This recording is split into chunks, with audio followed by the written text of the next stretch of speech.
I don't want to go into too much detail because clearly we were already cut off, but the weighting study was part of Act 173. A weighting study came out in December basically saying our education funding system, including the weights, is not working appropriately for all of our communities, especially our small rural communities. We want to make sure that our education funding system works well.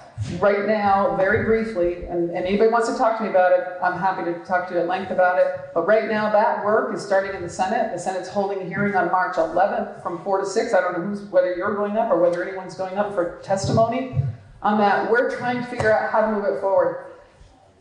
It's not just a matter of taking the weights that were recommended in this study and just applying them. It isn't going to be as simple as doing that, and the Senate is finding out about that as they're taking testimony. We took some testimony in the House on this, but it is important that you stay focused on this and we start thinking about how our education funding system is or is not working for our communities. It is becoming very, very challenging. We see our tax rates, our property taxes go up, and schools are cutting back all the time. And Al and I sit on the same school board, West River District, together, and it is a huge challenge. This is not about money coming into your town, though. This is about lowering tax rates, and we need to make sure that there is a way to hold us accountable to, if we're going to change the weighting, that we actually are applying that change in tax rate to improve the education of our children, because that's the key to this, making sure our kids get what they need in our public education system. So, anyway. Get a hold of me. Last one. Last one. I just want to re-emphasize the importance of stopping the flow of aggregate flowing down the river to the dam. I remember back in 1987. 1987 was an extremely frightening time in our lives anyway. We lived right down the river from here, right at the basement. In 1987, we had so much water that was going over the spillway. It was, I remember, and I also remember that the National Guard come knocking at our door, told us go down to the school, evacuate, because they weren't sure about the dam. But I'm really trying to emphasize here the importance of we have to stop the buildup of that.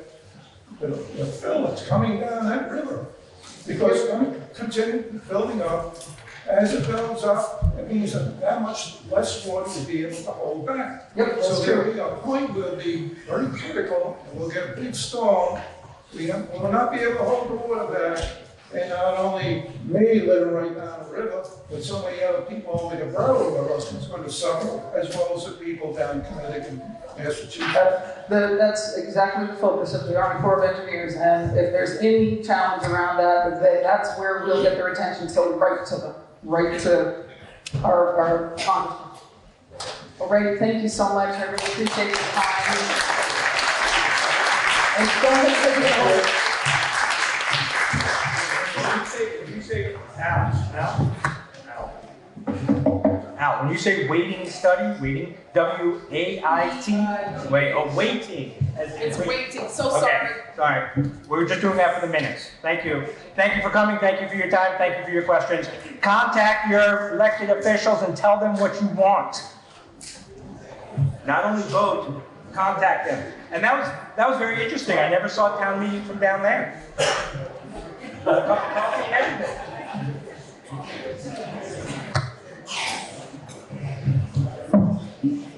Okay, ready to move on?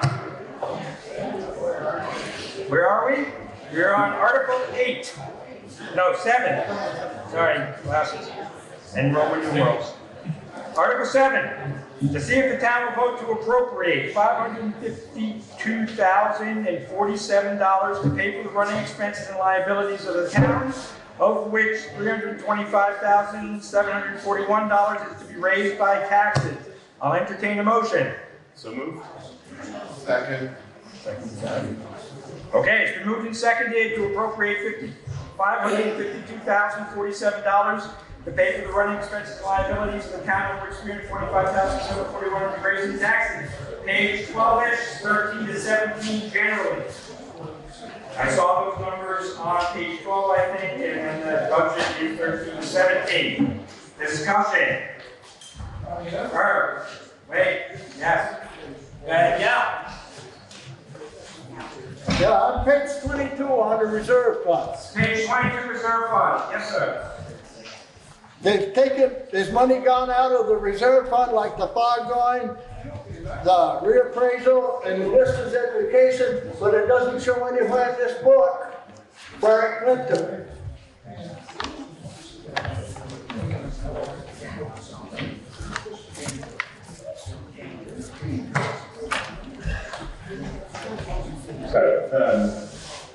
So these numbers that you're looking at are from last year. So they're 6/30/19, right? The fog line, it was my understanding that got rolled into something else several years ago, but was remained as an item in the reserve funds. I don't know why. As far as the others, I can't speak to the listers. I don't know how that fund works. They should be, if they take it out of here, it should say wherever whatever fund they were into from reserve. It doesn't. I mean, you don't know that. You will next year. Yeah, I know. Okay. Talking about the running expenses of the town. More questions. I'm going to kind of go this way. Anybody over here right now? I can come back. Questions? What did Herb just say? Herb was commenting about the reserve funds and where the money is going, and it's not listed in the book. Things along. That's not going to be explained to us. Well, it was. The select board explained it. So it was from 2019, correct? Yes, and that at least the fog line I know was rolled in several years ago to another fund. I don't know where. It's possible Elaine is our bookkeeper. Maybe she could speak to this. Okay, on the appraisal piece, I get a typographical error. So Wait. Yell and then I can repeat. let's get a microphone so we can hear each other. Here, come here and run it. Come here and run it. Come here and run the microphone for us. Okay, on the reappraisal piece, I did a graphical error. Instead of 113, it should be 131, 84603. No funds were spent. So, typographical error, sorry. And that's the only thing that I'm going to address at this point. Stonehart Bridge, we're working on that to put the money back into the account. There was some issue about the specific Stonehart Bridge that we paid $2,600. So, we're working on that. And next year, in 2020, those numbers will go back to where they are. Okay? So this is 2019. Can't do anything in 2019. We've gone through the audit. Again, the reappraisal was a typographical error. It should be 131, 46, 03. Okay? Okay, any other discussion?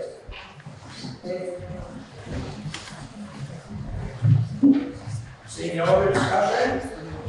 Hearing no other discussion? It's been moved and seconded to appropriate $552,047 to pay for the running expenses and liabilities of the town, of which $325,741 is to be raised by taxes. You ready for the question? All those in favor, a yes vote will pass this motion, a no vote will defeat the motion. All those in favor, please say aye. Aye. Opposed, no. I believe you guys have it. You guys do have it. Article 8, to see if the town will vote to appropriate $720,220 for the running expenses and liabilities of maintaining the town's roads, of which $407,220 is to be raised in taxes. I'll entertain a motion. So move. Second. Page 21, 18 to 20 in general.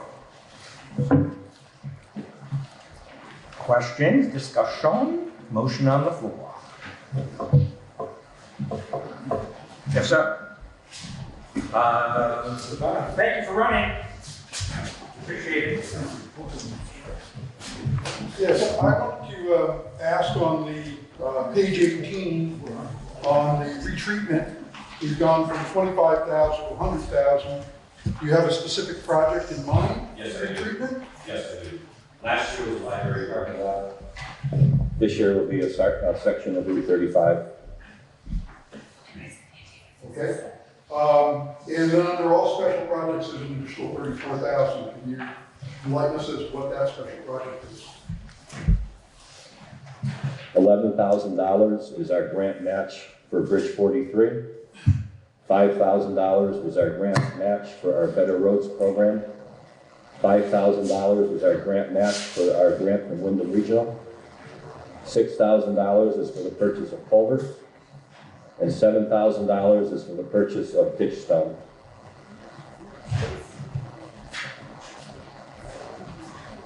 Can you read the last one? $7,000 for the purchase of ditch stone. Okay, thank you. Yes.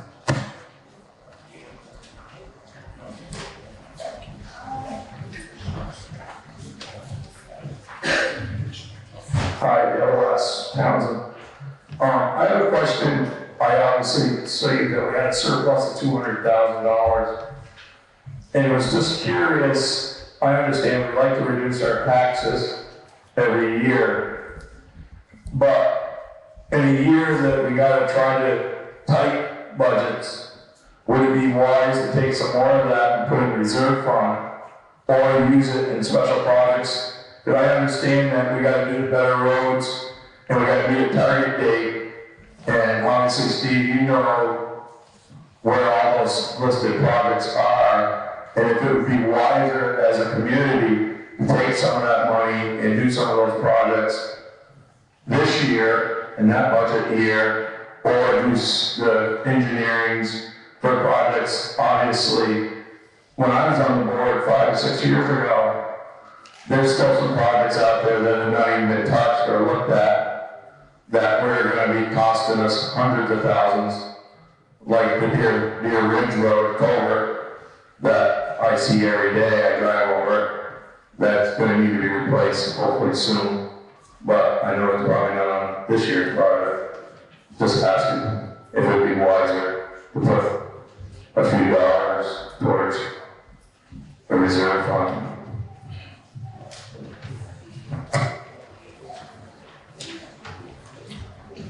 So the reason for the surplus this year is there was, the way the accounting was handled after Irene with the FEMA money kept being pulled out by the highway, reimbursed to the general, and then when the money came in, it was being applied to the highway. So there still exists some monies to be applied to the upcoming year and probably the year after, as we try to work back to zero on that. So there is money that is available to do some of these special projects. We just have not yet allocated it.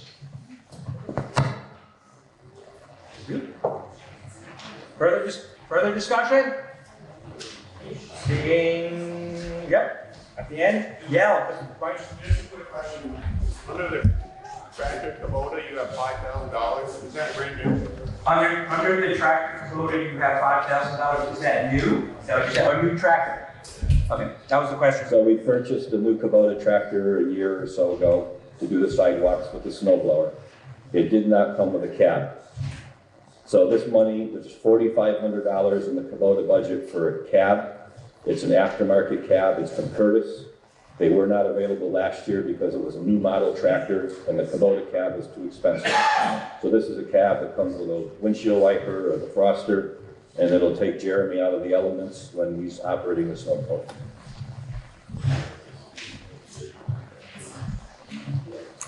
Further discussion? Seeing no further discussion, there's a motion before us to see if the town will vote to appropriate $720,220 for the running expenses and liabilities of maintaining the town's roads, of which $407,220 is to be raised by taxes. A yes vote will pass the motion. A no vote will defeat the motion. All those in favor, please say aye. Aye. Opposed, no. I believe the ayes have it. The motion passes. We've already completed Article 9, so we'll move on to Article 10. To see if the town will vote to raise $50,000 by taxation to be held in a reserve account for the repair of the Stone Arch Bridge on Back Wyndham Road, contingent upon the successful award of grant funds. I'll entertain a motion. Who's that, Charlie? Second. Okay. Discussion, page 22.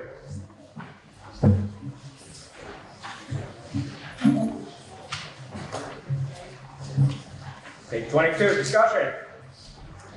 Stone Arch Bridge, Back Wyndham Road. Is there any updates on the grants? Any updates on Well, no, it just says contingent to the grants awarded. so, take it by 20 now. Just an update on the grants? Is there any? There is a meeting I'm having with Megan after town meeting. She's going to be meeting with all the local towns, talking about the small structure grants. We will be reapplying for 2 grants this year. One is for Bridge 43, and one is for the Stone Arch Bridge, which is Bridge 34. So we will have that meeting in the next 2 weeks, and we will both apply. We will apply for both of those bridges at that time.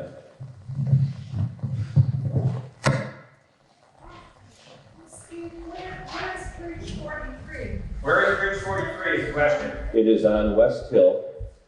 We did replace 42. It's one closer to Dam Road. I believe the mailbox by that bridge is Johnson. Further questions? Discussion? Yes, sir. Microphone right behind you.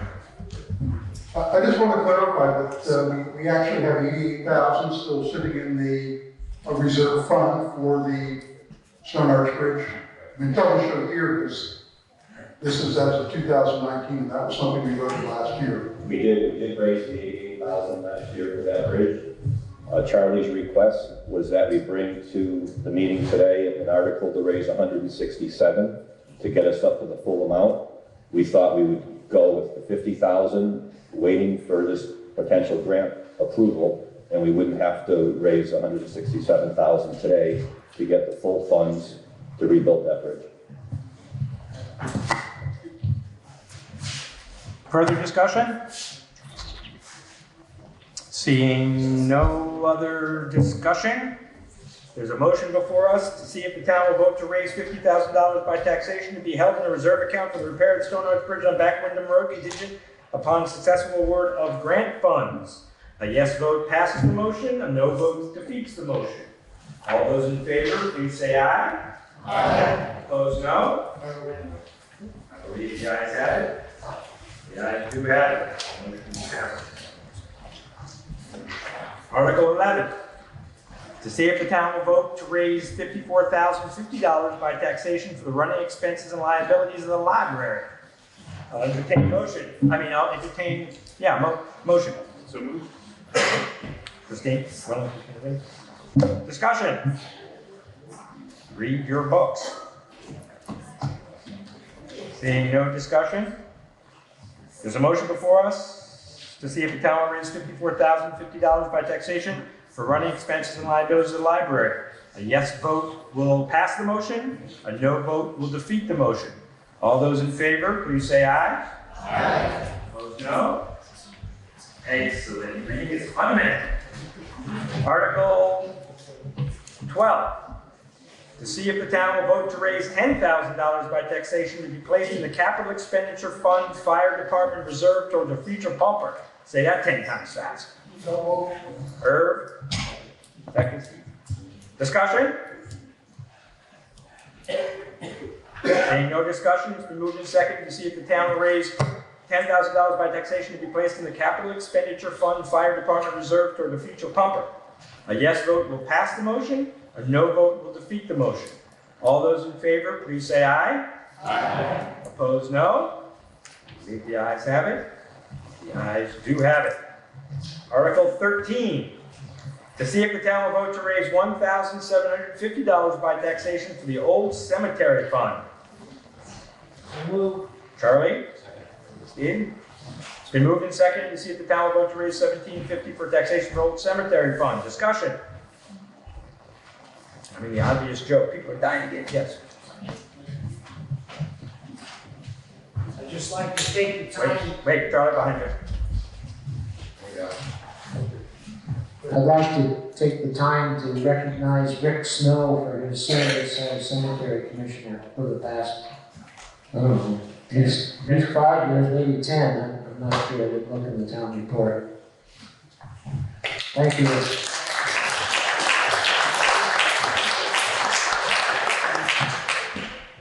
Any other discussion?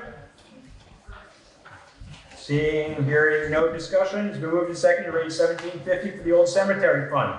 A yes vote will pass the motion, a no vote will defeat the motion. All those in favor, please say aye. Aye. Opposed, no. I believe the ayes have it. The ayes do have it. Article 14. To see if the town will vote to raise $16,780 by taxation for the support of social services as recommended by the screening committee. I'll entertain a motion. So moved. Who said second? Who said something up there, Christine? Okay, well, page 3233, just so you know. That's where the screening of the social services is. Discussion? Hearing no discussion, seeing no hands, it's been moved and seconded that the town will vote to raise $16,780 by taxation for support of social services. A yes vote passes the motion, a no vote defeats the motion. All those in favor, please say aye. Aye. Opposed, no. The ayes have it. Should I slow down? Article 15. To see if the town would authorize the Board of Selectmen to acquire land by gift or purchase from municipal forests to promote reforestation, water conservation, and good forestry practices. Motion? So moved. Well, Christine. Moved and seconded. I'm not going to repeat it right now. I'll repeat it in a second. Discussion? Nope. Looks good. It's been moved and seconded to see if the town will authorize the Board of Selectmen to acquire land by gift or purchase for municipal forests to promote reforestation, water conservation, and good forestry practices. A yes vote passes the motion. A no vote defeats the motion. All those in favor, please say aye. Aye. Opposed, no. I believe the ayes have it. The ayes do have it. Article 16. To see if the town will vote to set the first Tuesday in March 2021 as the date for the 2021 Townsend annual meeting. So moved. Okay? Moved and seconded to see you next year. Same bat channel, same bat time. All those in favor, please say aye. Aye. Oh, sorry, I didn't say discussion. Is there any discussion? Anybody want to move it? Sorry. You do? I just wanted to I ask just broke the rules. the I'm sorry. voters here today if there would be consideration to shift the day of town meeting to possibly another day that's not a work day for most people. I think the demographic here is, myself included, aging a smidgen, and it might be nice to have a Saturday morning meeting as an option. I'm not sure if that's, I've only lived here for 16 years, so maybe that's been visited in the past, but just wanted to have people think about it. Further discussion? Not crickets. I hear you.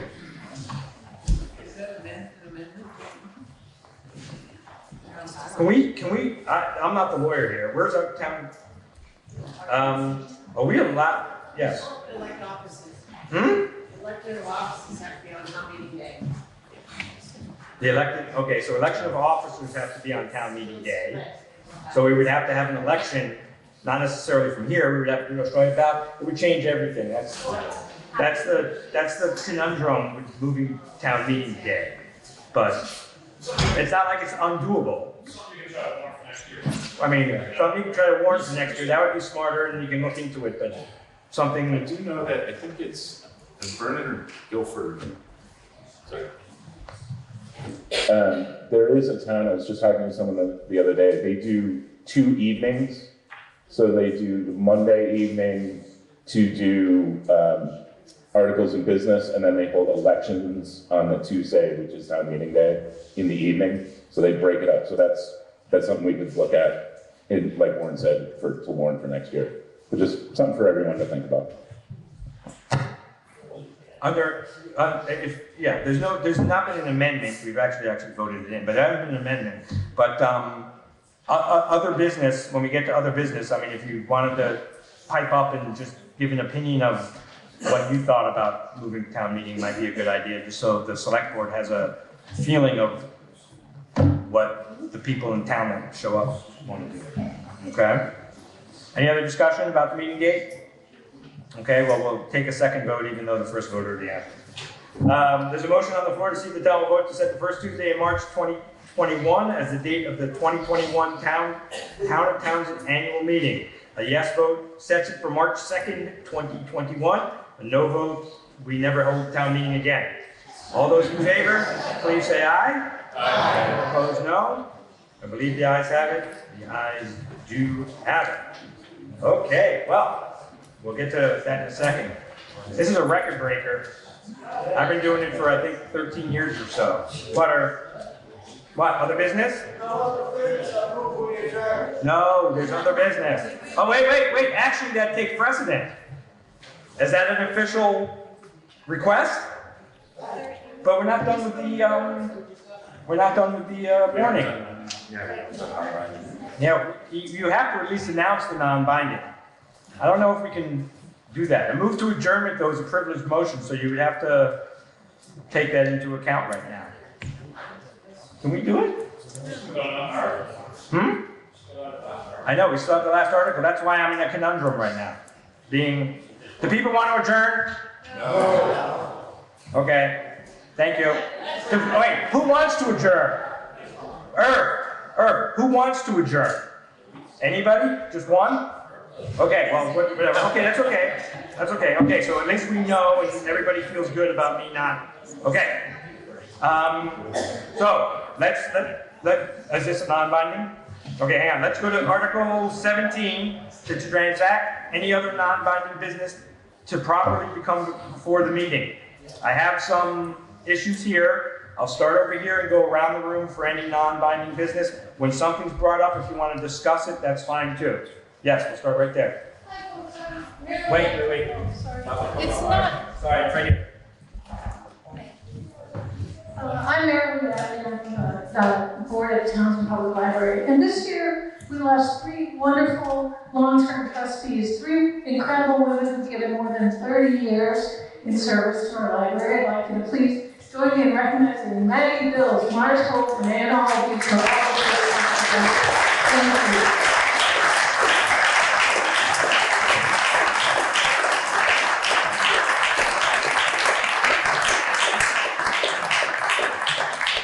Who's the third person? Ann Albee, Mars Holt, and Maggie Bills.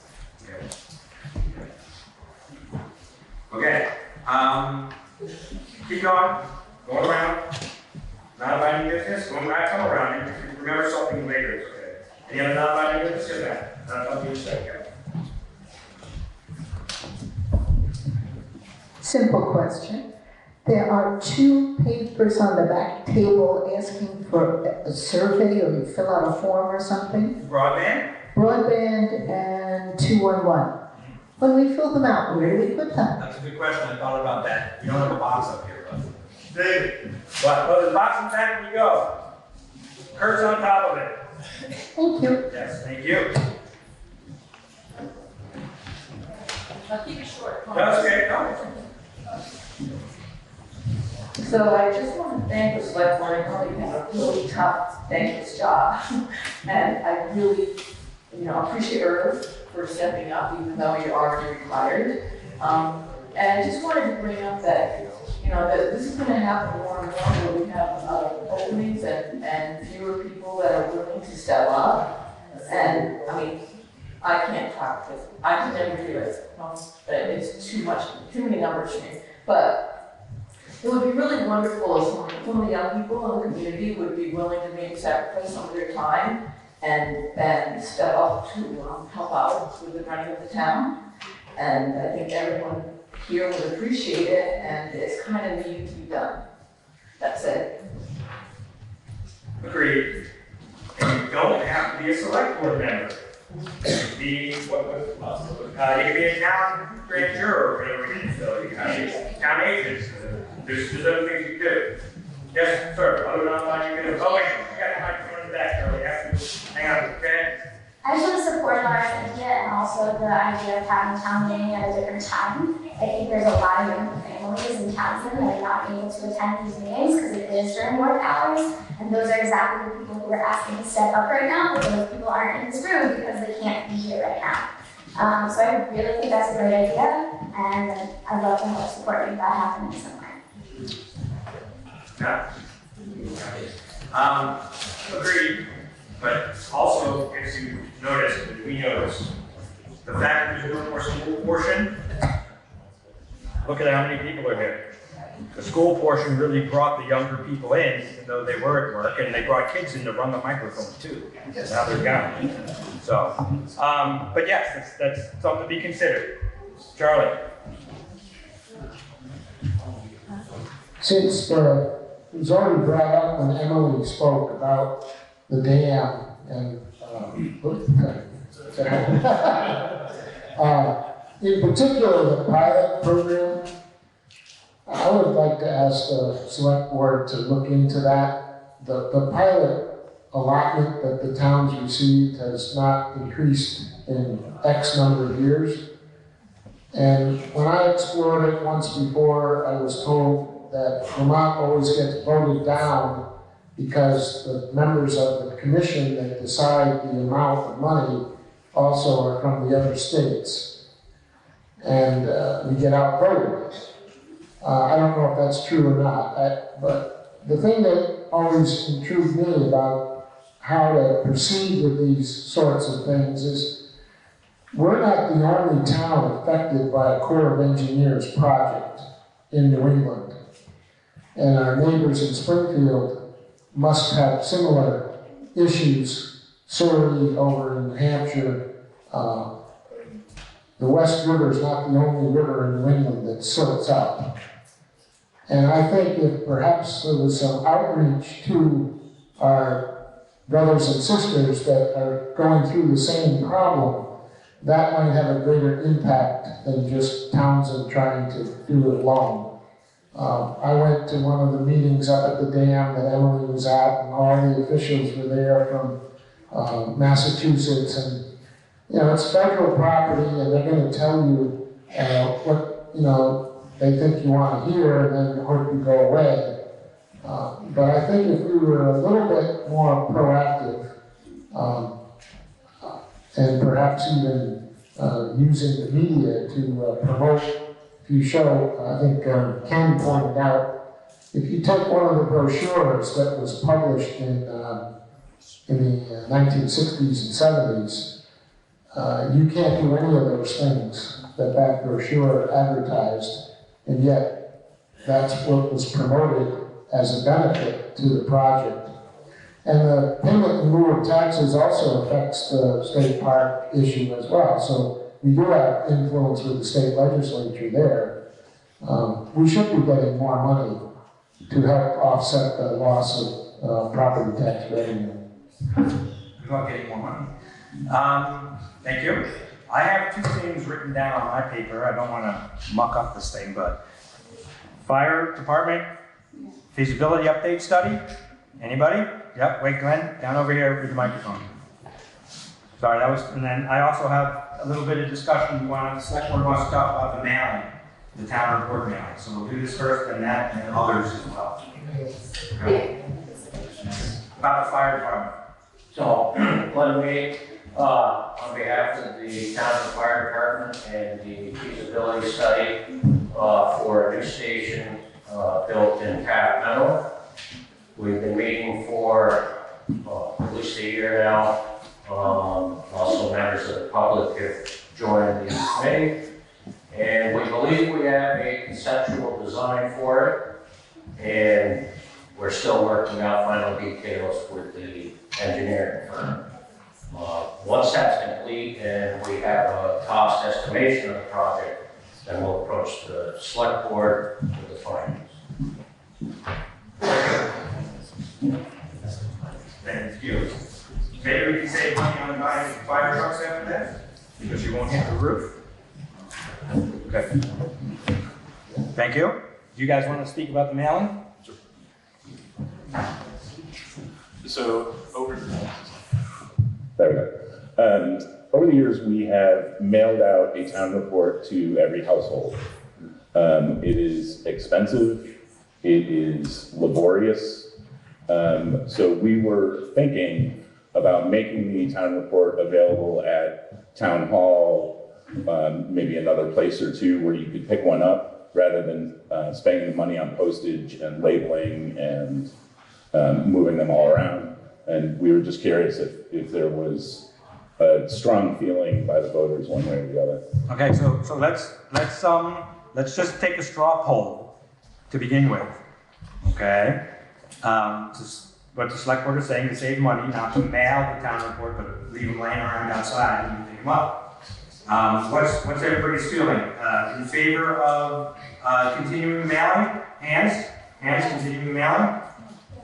And this is just a straw poll, so they get an idea for next year. And then, thank you. And then what about stopping mailing and just picking it up? Okay, thank you. You gotta kind of figure that not everybody has access to being in town when it's here. You know, I mean, certain people almost be request if you send out something that townspeople request whether or not I'm able to pick them up or whether I really want to mail it to me. To have that, you know, full count and maybe reduce your mailing. So what he said is that some people are not around to pick it up. So maybe the option is to, if you want to request a mailing, then you can request a mailing, and then if not, then you pick it up. Oh boy, did I just open a can of worms? Okay. There's too many variables. Yes, sir. Quickly, yeah. Well, what would be the savings on the postage? Good question. You know, I mean, if it's only. Well, actually, that's gonna be what? It's in the town report. How much that, I don't know where it is, what page long. Anybody have an estimate? I don't know where it is, but it's in here. Okay, fourth page, real quick. Yes, right there. Right there. It would certainly help for one household not to get 4 refunds. Okay, but if there's 4 people living there, that's what's happening, but you're right, I agree. Yes, Dave? No? It's roughly around $700 or $800, just in postage.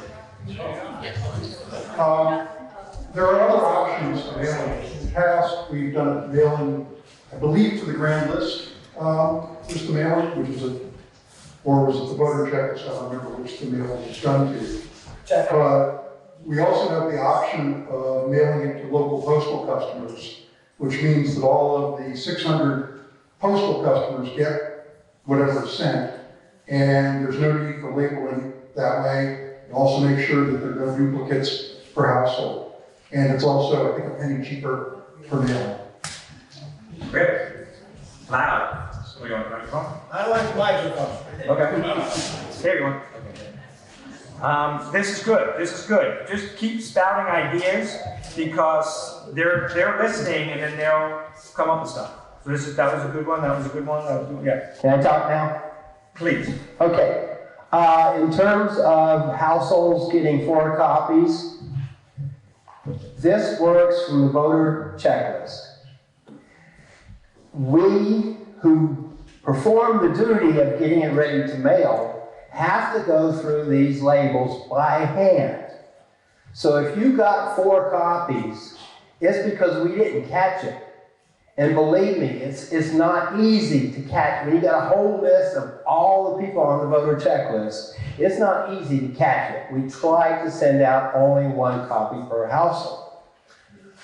Now I got to remember what I was also going to talk to, which is senior moment here. Wait, on this topic or previous topic?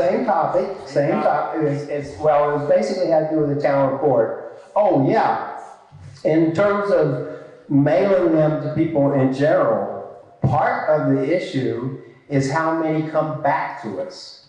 This is particularly true with people who are registered to vote and people who are part-time residents. These cannot be forwarded. So I can't remember, how many did we get back this year, do you remember? Yeah, at least a full box of them came back as undeliverable. So sometimes this is a tiny little error in the checklist, and sometimes it's just the fact that we don't have everything we need to do to send them out, and sending them out just to have them returned is an additional expense. So the idea is to cut all of this out, let people know they're there, and yeah, perhaps if somebody wanted to mail it to them, they could notify the town clerk. But believe me, going through the voter checklist and trying to get rid of duplicates is no fun. Is this all about the town, or is it that idea? Okay. Cindy, your hands up? No? One other option you haven't mentioned is digitizing it as you did it and send it out to those people who can receive it that way. Not only saves on the postage, it saves on the paper. You can save it and keep it. So, you bring that back, what you said was, you could digitize it and send it that way, digitally. And I see in the back all the young people clapping and all the front people here going, digital what? So, anyway, understood Cynthia, yes. Right there, yes. I would like the quality of the information presented in the town report to be brought up to levels that have been done earlier, where there was no proofreading, there was nobody watching it. It's no comments. It was not. If you just review back a couple of years ago and see all the things that just weren't there for everybody to understand what was in the report. You were looking for volunteers. I was gonna say, we used to have auditors that put that all together, but. We had, my first years on the board, there was a committee that put the report together and gave it to the select board, we proofed it, and then we took bids and they sent it off and took care of the whole thing. And that stopped last year.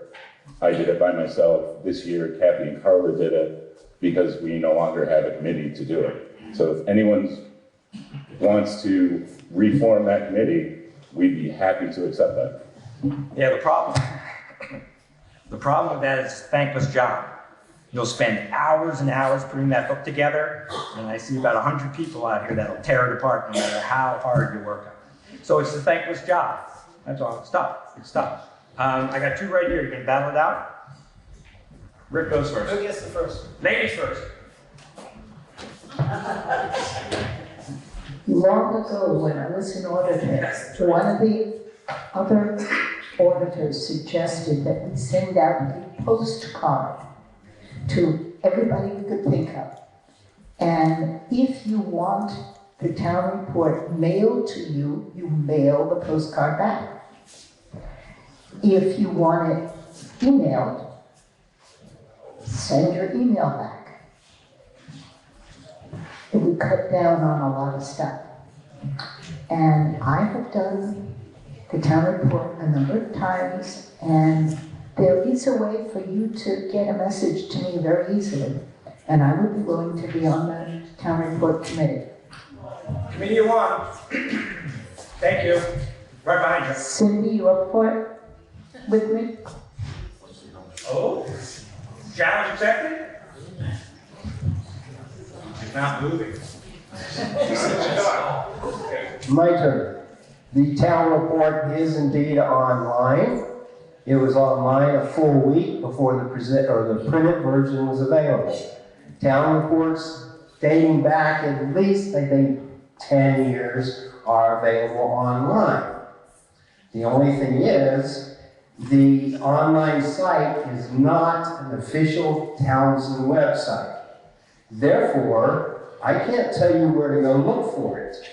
But if you do a search for Townsend, Vermont, likely is the site is going to come up. And all those town reports are there under a category called town reports. Okay? Thank you. Mark? Is there also a way from the website to sign up for your mailing list? If they want, they just have to directly email. Okay. So on that website, there is a way to email Rick to be added to his distribution list where you can get communications about what's coming up and going on.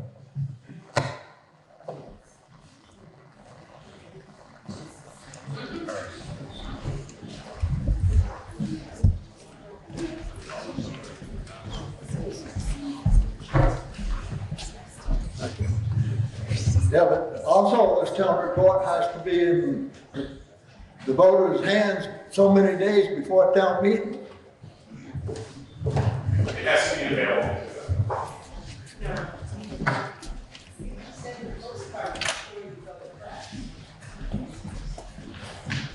Okay, I lost track. We're still on the town report mailing? Yes? Okay. Yeah, I just wanted to ask, is there a reason why there isn't an official town website, or just that nobody has volunteered to do it? Right? Well, No. that's a complicated. That's a complicated answer, but it's a reality thing. Yeah, and that's why it's an unofficial town meeting. Do other towns have town websites? No. Yes. Yes, They do. Hundreds. Some do, some don't, though, because there's a. Probably not. Here, it's right here.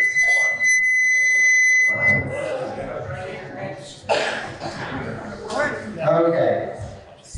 You can request that the Townsend Select Board develop a website. However, back in 2014, they decided that there was no longer going to be a town website because the state made you liable if you didn't get things posted online within 5 days. That's just one of the issues. Basically what it is, especially in a town like this, where most of the people in charge of government have a few years on them, it was going to be costly to maintain. You were going to have to be really, really careful to make sure information got out within the allotted legal time. And because otherwise you're just opening the town up to a lawsuit. So based on circumstances, the town decided to drop their website to keep themselves from getting in a position where they got reported to the Secretary of State and taken to court or something like this. So, you know, it's a complicated issue, and it was basically because of liability. And again, this town would probably have to hire somebody in order to take care of one. Other towns do have them. Other towns also have what those of us who are doing it call bootleg sites. Vernon, for example, has a bootleg site. Wardsboro has a bootleg site. Townsend has a bootleg site. And there are other towns within the state who do the same thing. But it really is more than anything a liability issue.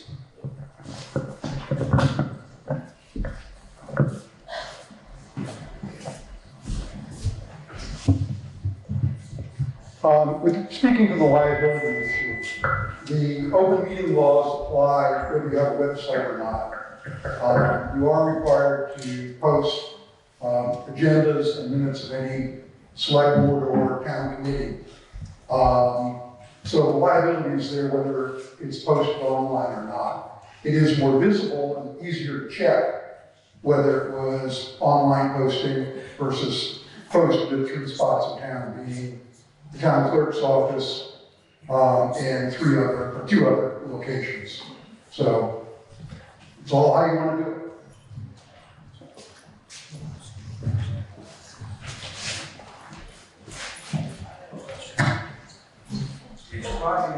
Motion to adjourn. No, not yet.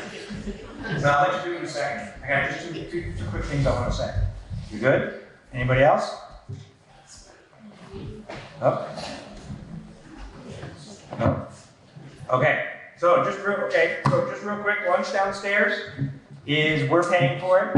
It's being catered by Riverbend, but it's your taxpayer dollars. So although we're probably going to adjourn right now before lunch, please hang out and eat your food. What? There's a donation. Oh yes, and there's a donation bucket down there to try to recollect the money for the food that you paid for. Okay? And then the last thing I just want to say is that there is an election going on downstairs. So please vote. Don't care who you vote for, but everybody should vote.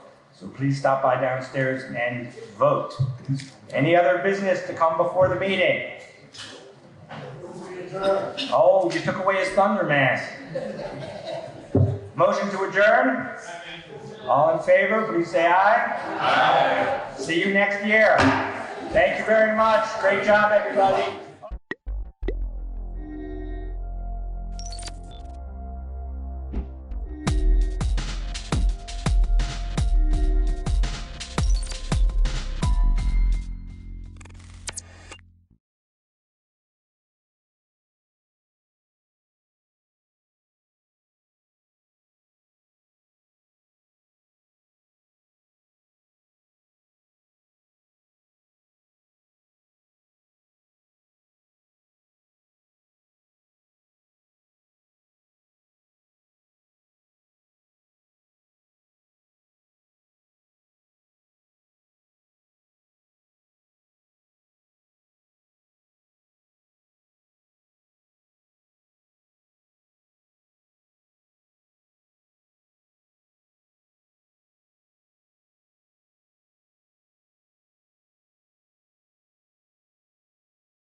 I pledge allegiance to the flag of the United States of America, for which stands one nation, under God, indivisible, with liberty and justice for all.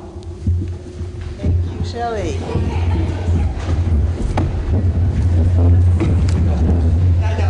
The legal voters of the town of Newfane, Vermont are hereby notified and warned that pursuant to Title 17, Vermont's VSA, Section 2655, they are to meet in the Union Hall in Newfane, Vermont on Tuesday, March 3rd, 2020 at 9 a.m. to act upon the articles below. And I will turn this over to the presiding officer, Carol Hesselback, to open the polls. The polls are now open. Now, don't give them a hard time. I need to request a Democratic or Republican primary ballot, or don't get both. Articles 1 and 2 will be voted by Australian ballot. Once you pick up your ballot, you must cast your ballot before you can come out. You can't carry it out here, all right? And I have a few more announcements before we start with today's business. It is my responsibility to remind everyone in the hall that this is a polling place and we must abide by the following laws. Candidates or political activists can stand outside 70 feet and on the day of election and hand out brochures or palm cards to voters as long as they do not hinder or impede the progress of voters going into and out of the polling place. No political literature, buttons, or other political materials can be displayed inside the polling place. So this is a time to pocket whatever you've got on your lapel. You are, however, allowed to bring a cheat sheet into the voting booth as long as you take it out with you. All right? The next item of business is that this meeting is being recorded by Brattleboro Community Television. Thank you. You can watch it later this week if you don't get enough this morning. It will be on cable channel 10 and online at BrattleboroTV.org. For anyone speaking at the meeting, we really ask you, please stand, state your name, and speak directly into the microphone there, or really loudly, so that everyone in the room and at home later on can hear you. So I see that Jeanette is here. Can you wait till I get through all this? Great. Okay. There's been some confusion about the school budget and vote. So there is no school meeting today, okay? Because there's no longer a Newfane school. It's part of the West River Modified Union Education District. You can get all the information about that from this booklet. There's a pile of them here.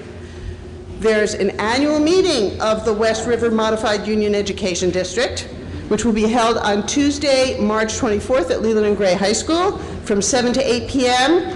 But you'll vote on the West River Modified Union Education District by Australian ballot on Wednesday, March 25th from 9 a.m. until 7 p.m. at the Newbrook Fire Department. All right?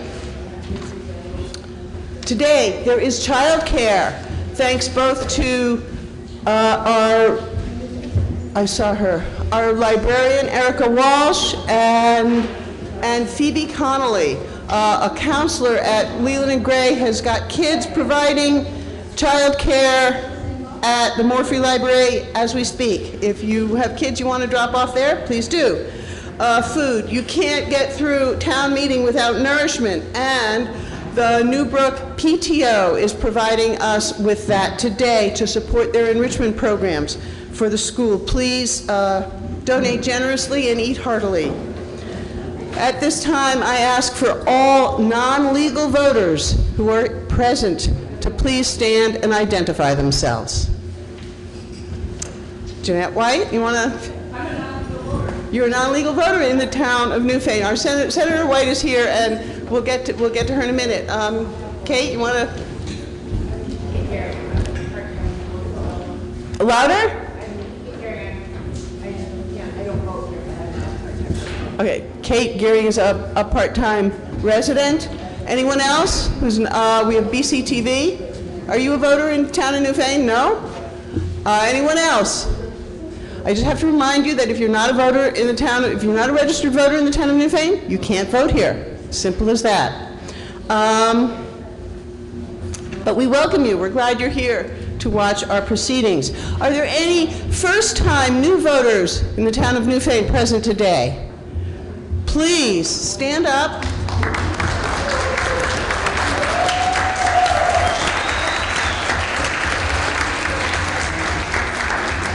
Not so fast. Tell us who you are. My name's Emily Poole, and I'm here from Vernon. Emily Poole from Vernon. From Newfane. Back in Newfane, right. Right, thank you. My name's Carlos Solar. I moved here from Marlboro. Okay, welcome.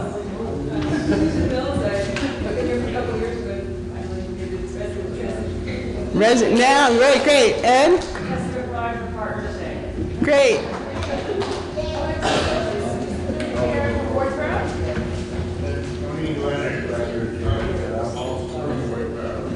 All right, I'm going to have to ask everybody else to please stop their other conversations so we can all welcome and hear who these new voters are. Welcome. Also, great, thank you. This is wonderful. Inside, I'd like you to turn to your town report. Inside your front cover. Let's see. You will see that this year's report is dedicated to Larry Robinson. Larry, are you here?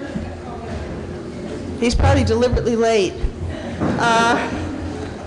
And if you turn to the vital statistics on page 139, you will see that for the second year in a row, we have 2 more births than deaths.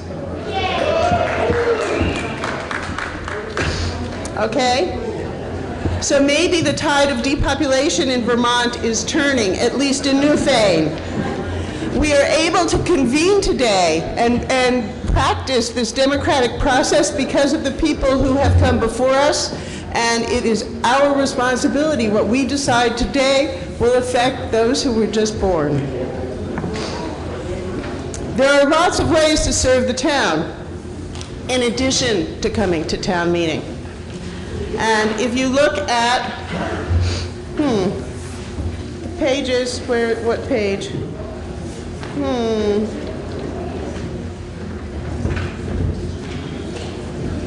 There is a page. 1819, thank you.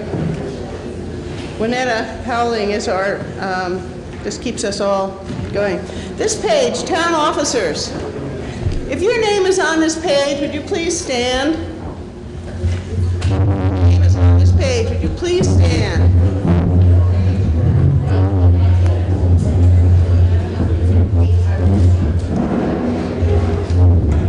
Can we please give people who are serving in the town a round of...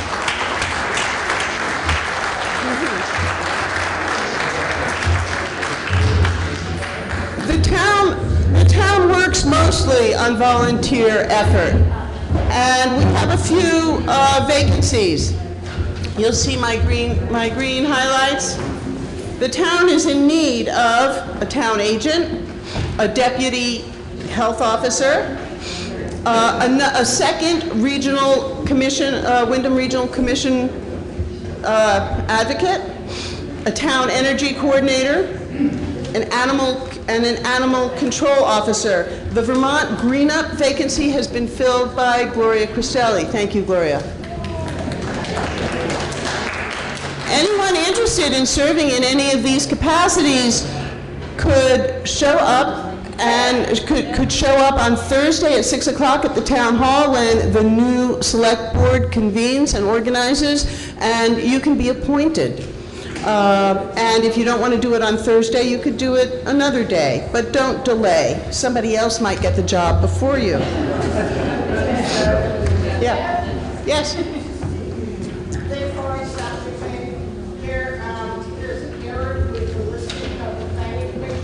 Okay. There are 2 openings. We meet on Thursday evening, the 2nd, and 4th, Thursday, at 6 o'clock.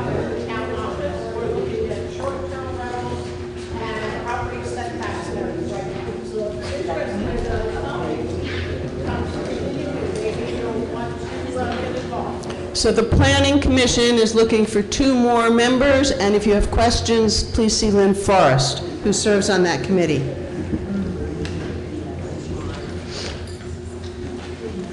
All right.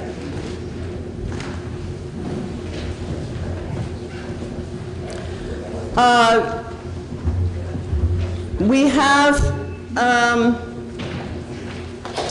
it's a year since we've last met, and I want to go over Robert's Rules of Office, but I also see that Senator White is here, and I know she has her own meeting to go to in Putney at 10 o'clock. So if there is no objection, I would like to allow Senator White to take the stand, as it were. That sounds very welcoming. Turn Sure. this around and sure. Fine. How are you? Good.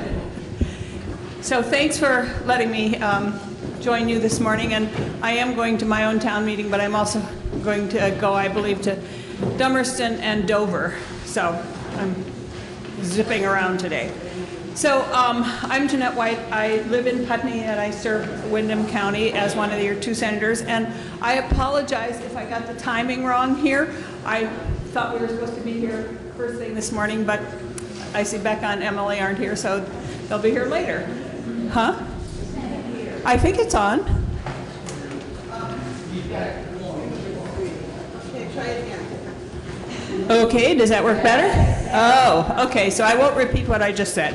So in the Senate, we serve on 2 committees, and I serve on Judiciary in the morning and then Government Operations in the afternoon. And Government Operations sounds really boring, but it is, I believe, the basis of our democracy. It deals with elections, all municipal issues, and the structure of state government itself. So we're doing some pretty exciting things. Town clerks will be very happy to hear that we're not messing around with elections this year at all. We're going to leave them exactly like they are.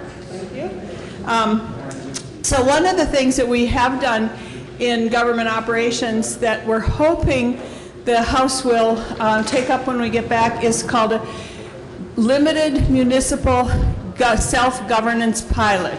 And it would allow municipalities to have more power. I was on the select board in Putney for 9 years, and I know that municipalities don't have a lot of power. We are what's called a Dillon state, so municipalities can only do what the state allows them to do, as opposed to other states where municipalities can do anything that isn't prohibited by the state. So we're trying to loosen that up a little bit and have a pilot project that would allow a number of towns to have limited self-governance. So we hope that you support that, and I'm not sure where Emily is on that, but I hope that you will support that. We are also dealing with, in government operations, one of the issues that I think is really important. Our EMS system in this state is dying. We have fewer volunteers. The way we credential people is insane. We're working with the Department of Health to try and ease that up a little bit. So we've been working really hard with Rescue down here and people at the state level to change that system. We are, in Judiciary, our focus has been on what we're calling justice reinvestment. And 10 years ago, we did Justice Reinvestment 1, and at that point, we were told that if we kept on the same trajectory, we would have 2,700 people in prison. That's a lot for our state. That we have had the highest percentage of people in prison than any other state. So we've been working, we worked on the first reiteration of it, and we now have 1,700, which is still high, but we changed that trajectory.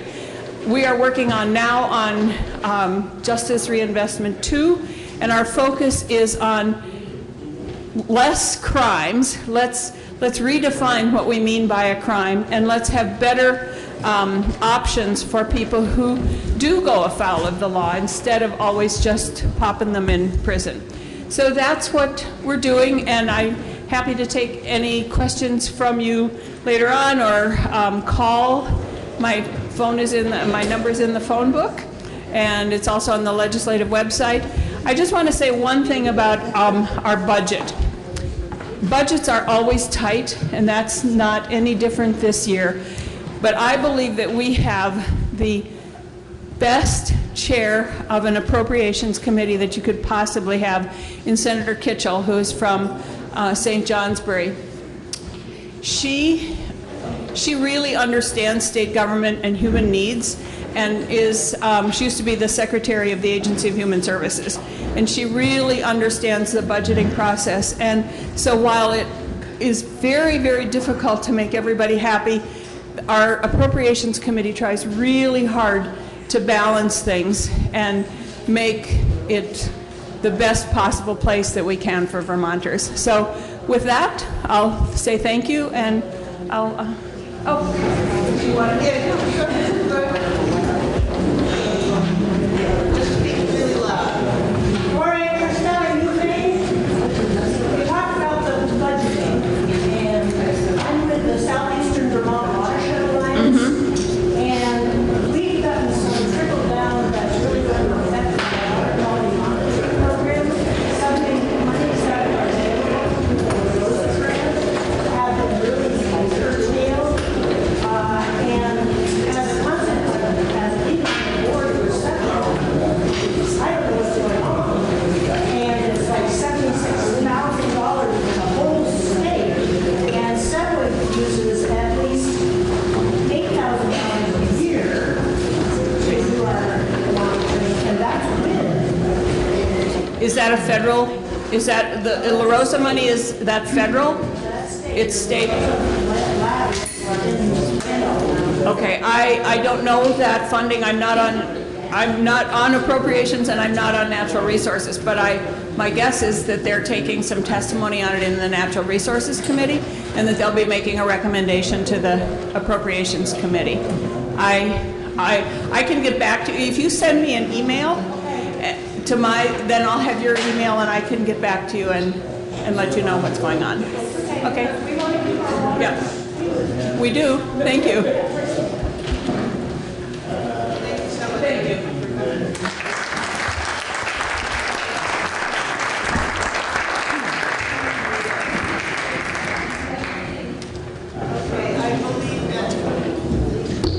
All right. I believe that Emily and Becca will be here later, or maybe not. We'll see. Because it's been a year since we've done Robert's Rules, I'm going to do a quick reminder. And for those who want their own cheat sheet, this horrible green one up there, this sort of I hurt green, has got your basic Robert Rules on it. Please help yourself. We have to follow Robert's Rules of Order because that's state law. We can change Robert's Rules, but we cannot change state law. Robert's Rules are parliamentary procedure designed for an assembly to conduct its business in a fair and orderly way so that everyone who wants to say something can be heard.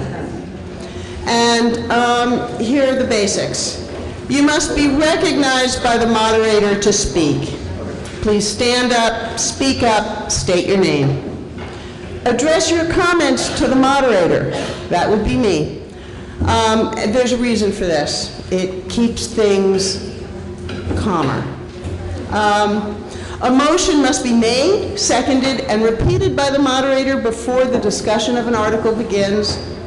The person who makes the motion has the right to speak first. When there are many people who want to be heard, the moderator will try to alternate among different points of view, all right, to allow the widest possible discussion of an article. An article can be amended, and the amendment can be amended. But all amendments, this is really important, all amendments must be germane to the article, to the original article. We will vote on an article either when no one else wants to speak or when the body, that's you, has decided to call the question. A member of the assembly must be recognized to call the question. You can't just yell it out, all right? That doesn't work, and if we get to a point where someone decides to call the question, it has to pass by a 2/3 majority to end discussion. Because if we vote if 2/3 of you decide to call the question, it means discussion on that article is over forever. And call the question needs to be seconded and voted on. So a point of order is not the same as a point of information. A point of order interrupts the proceedings on an issue of procedure. It's you telling me I have skipped something, done something wrong, okay? If I've made an error, a member of the assembly should call a point of order. Help me out, okay? And bring it to the body's attention to be remedied. As a moderator, I really welcome hive mind. It's great. A point of information is just that. It's a request for information, should be addressed to the moderator, and I'll then find out who can answer your question, all right? Colonel Roberts, he had so many rules, so many rules. Not knowing them shouldn't be a barrier to your participation. You pay me the big bucks to keep order here, and I can help you out, okay? I'm still looking for someone to be a parliamentarian. If you are someone who is just dying to learn this procedure, or you already know it, let me know. I would love to have a parliamentarian. I was a parliamentarian for 3 years before I took this on. It was incredibly helpful. And I again thank you, the town, for sending me to Montpelier for the town meeting tune-up. I also know that for some of you, speaking in public is really uncomfortable. I don't want that to be a barrier. So what I suggest is you just concentrate on me and just talk to me, and everybody else will hear you, especially if you're at the mic. All right? Finally, I ask you to really listen to each other, all right? Instead of thinking about what you're going to say, really listen to what is being said first. We're living at a time of really rancorous and uncivil discourse. But we're Vermonters with a long history of bucking national trends, all right? From being the first state to prohibit slavery in our state's constitution, the first state to declare war on Germany in September of 1941, and the first state to legally recognize same-sex marriage. Unions, I'm sorry. We didn't do marriage first. So in the New York Times, Nicholas Kristof has written, I quote, "It should be possible both to believe deeply in the rightness of one's own cause and to hear out the other side. Civility is not a sign of weakness, but of civilization." So we have a long tradition of civilized debate. At town meeting, we know how to be passionate in our beliefs and polite in their expression. Do you all have pencils to make a correction to your book? There are some corrections on page 4 and 5.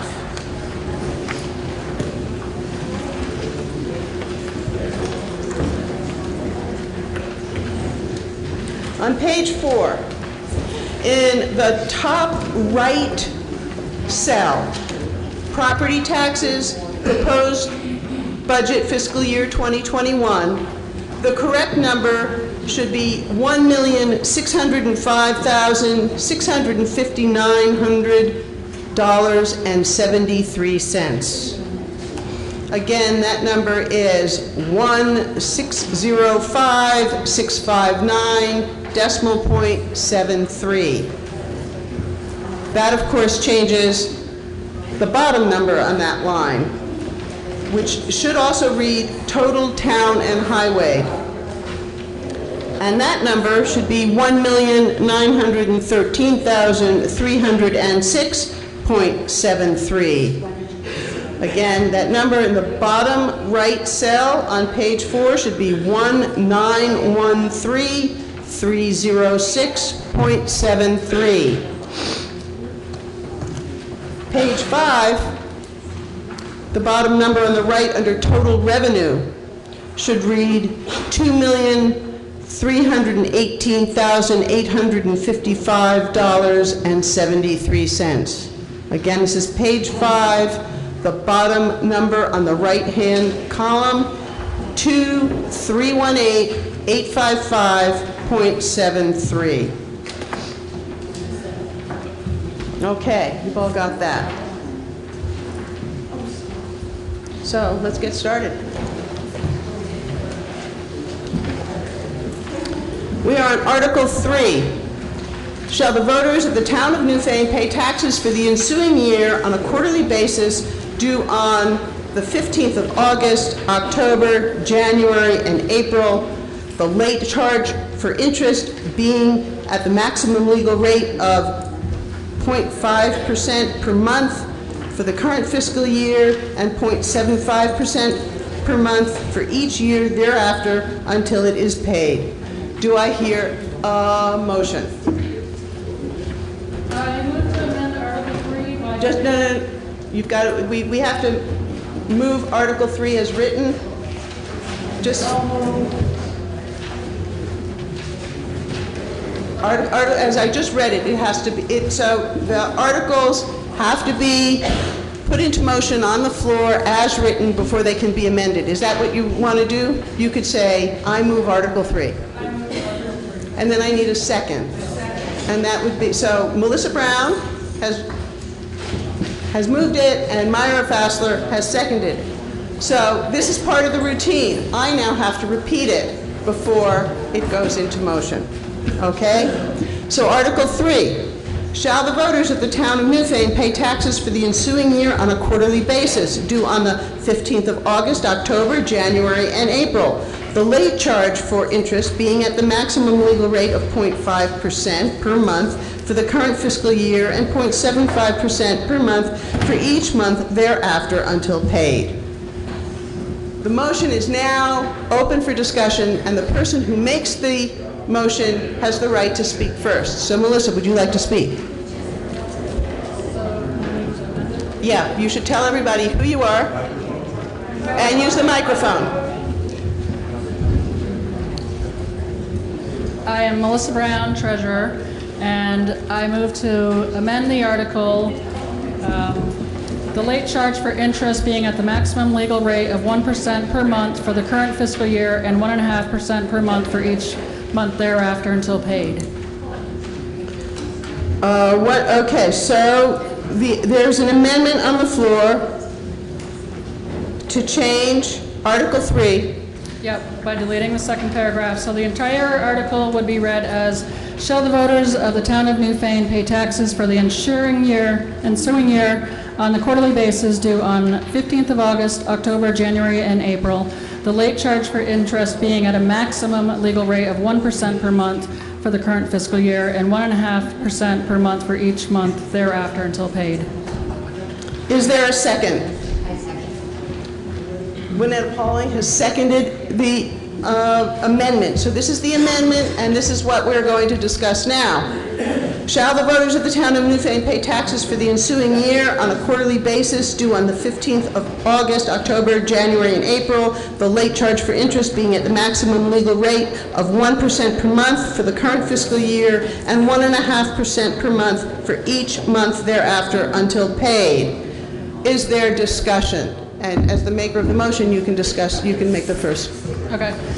So I've noticed in the first 6 months already with lowering the interest to 0.5% and 0.75% that there's been an increase of 150 to 200 invoices per month that are going out due to more late payments coming in.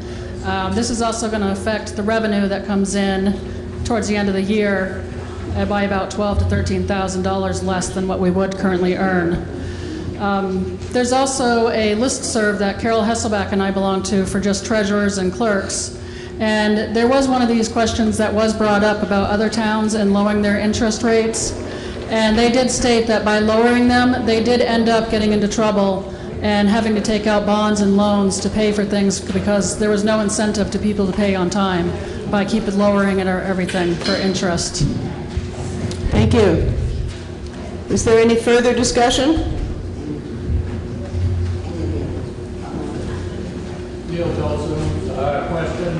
Has the current set of interest rates that we now have in effect led to a deficit in our budget? So the question is, has the current rate of interest rates led to a deficit in our budget? And the answer is no.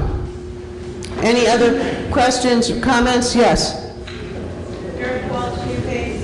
Although you say it hasn't led to a deficit, has it led to a decrease in revenues? Yeah. So, yeah. Do you want to stand up and explain? It's going to overall, within the end of the year, be about $12,000 to $13,000 increase, and it could potentially keep getting higher and higher as time goes on. It's going to be a decrease in revenue,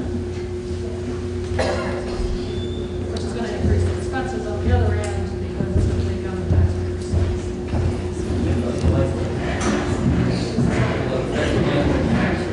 Yeah, potentially, if they are late this current year, it's going to roll over into next year. So the question was, from Tom Bedell, will it affect delinquent taxes? And our treasurer will answer that. It will eventually affect them because the later they are in the current year, it's just going to push them further back behind, so it's them in the following year. And I think further behind anyone gets, it's harder to get back out of it. So it's better to keep them out than Yes. Diana,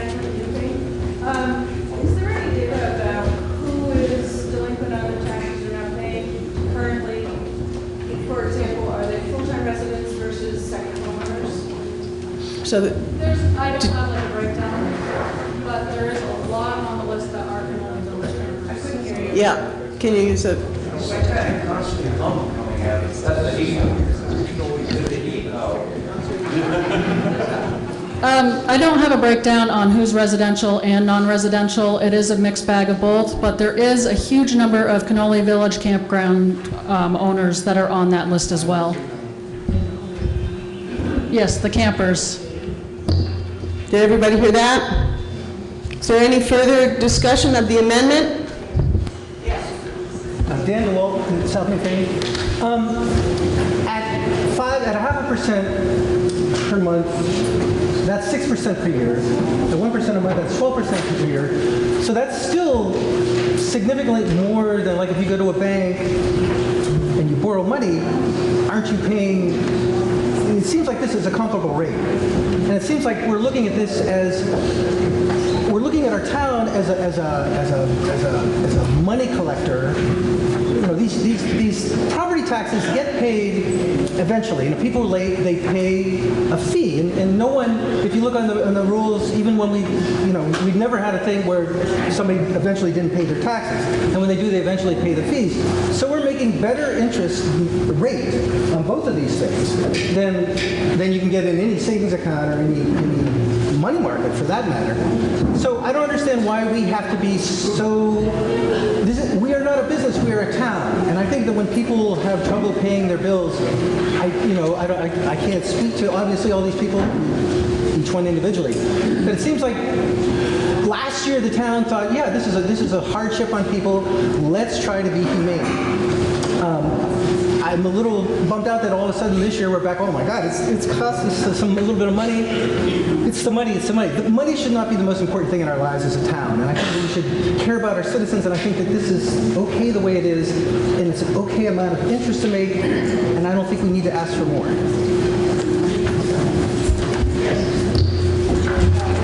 Can you hear me? Yes. Okay, great. Point of information, Lynn Forrest. On page 32, you will find the list of delinquent tax report. If any property parcel number that starts with 000147, that's Cannoli Campground.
Is there any further discussion on the amendment to Article 3?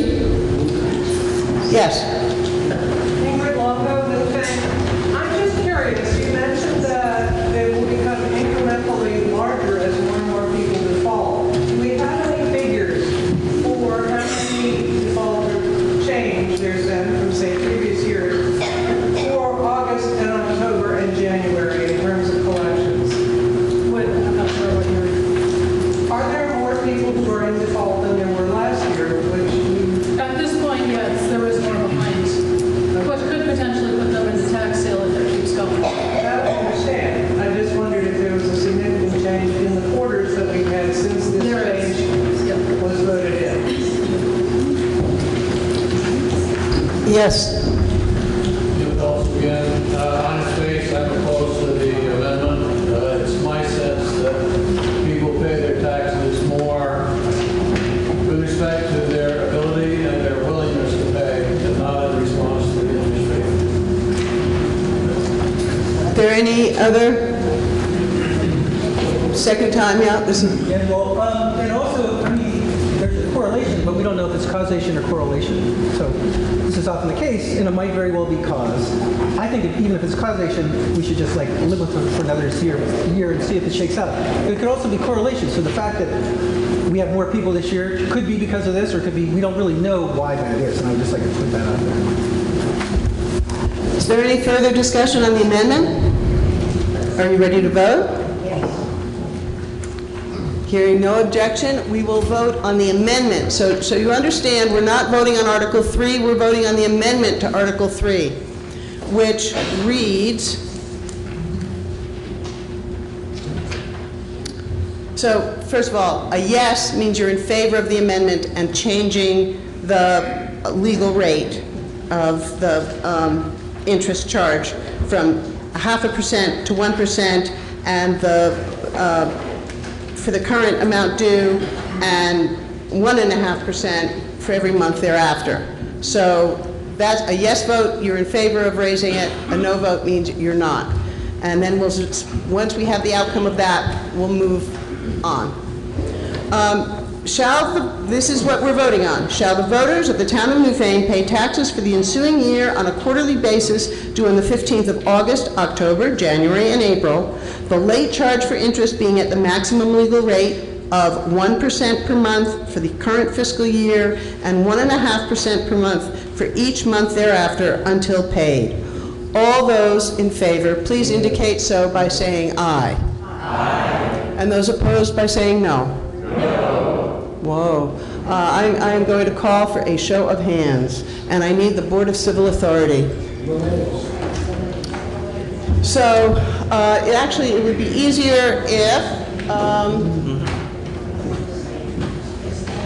they stand, and will you divide can we do a division of the House? Okay, so all those in favor, please indicate of Article 3 as amended, the amendment to Article 3, please indicate so by standing until you are counted.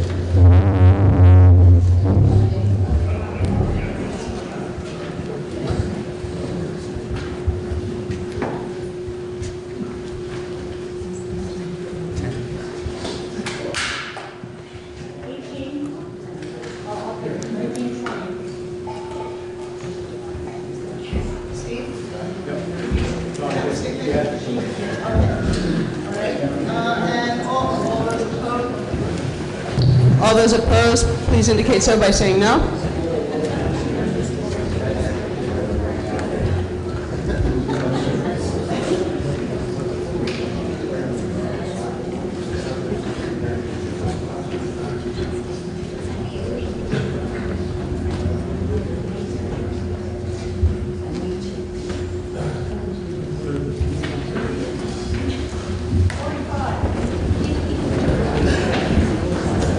This is by simple majority.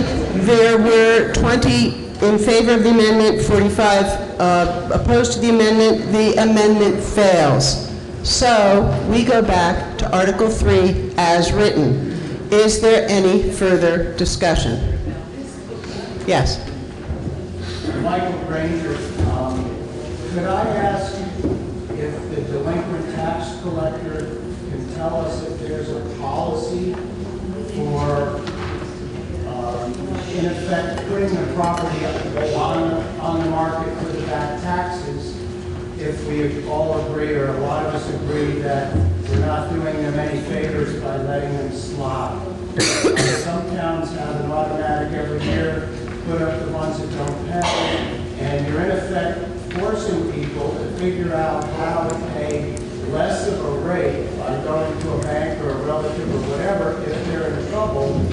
And I'm not sure the policy of the delinquent taxes. Well, the delinquent tax collector, or the collector of delinquent taxes, is actually here. Would you like to speak to that? There is no policy. I usually work with everybody, try and get them on a payment plan. I do allow them, if they're making past due payments, to also make current payments to avoid penalties coming up around the current year. So as long as they're working with me and they're staying in contact, then I try not to put them in tax. That's definitely not the goal. So, did everybody hear that?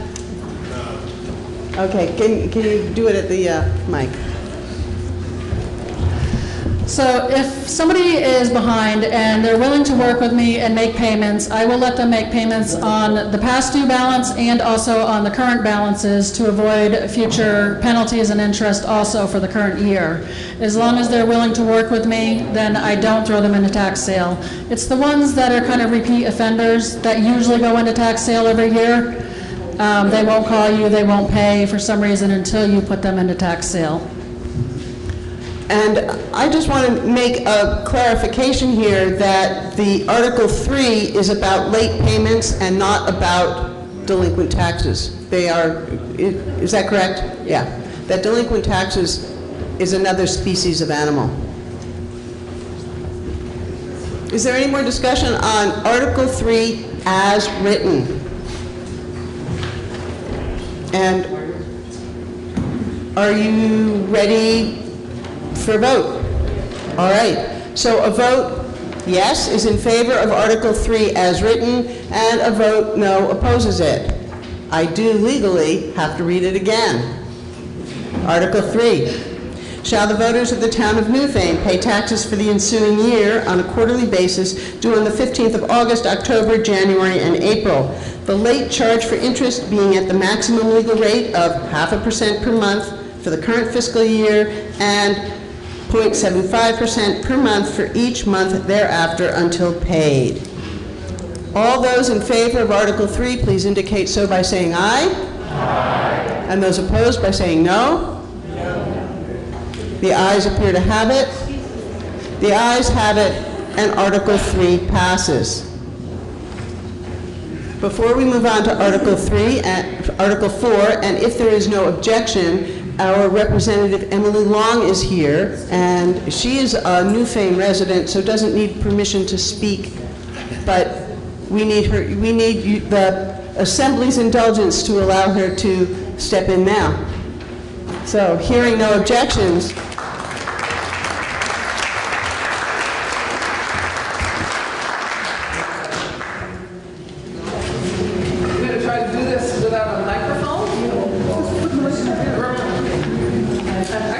I'll try first. If you can't hear me, let me know, but I have a habit of speaking up, so you probably will be able to hear me.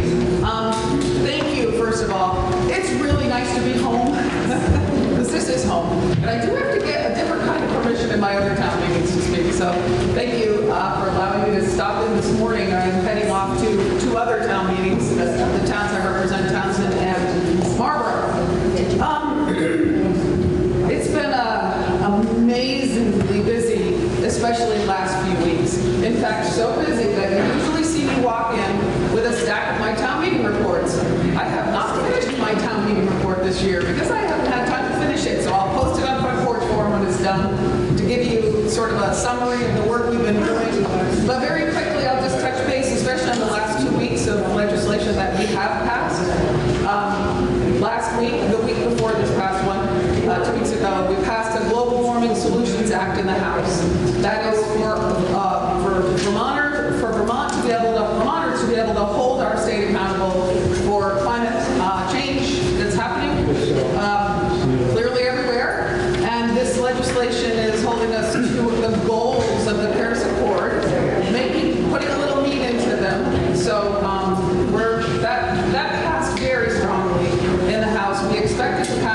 Senate as well.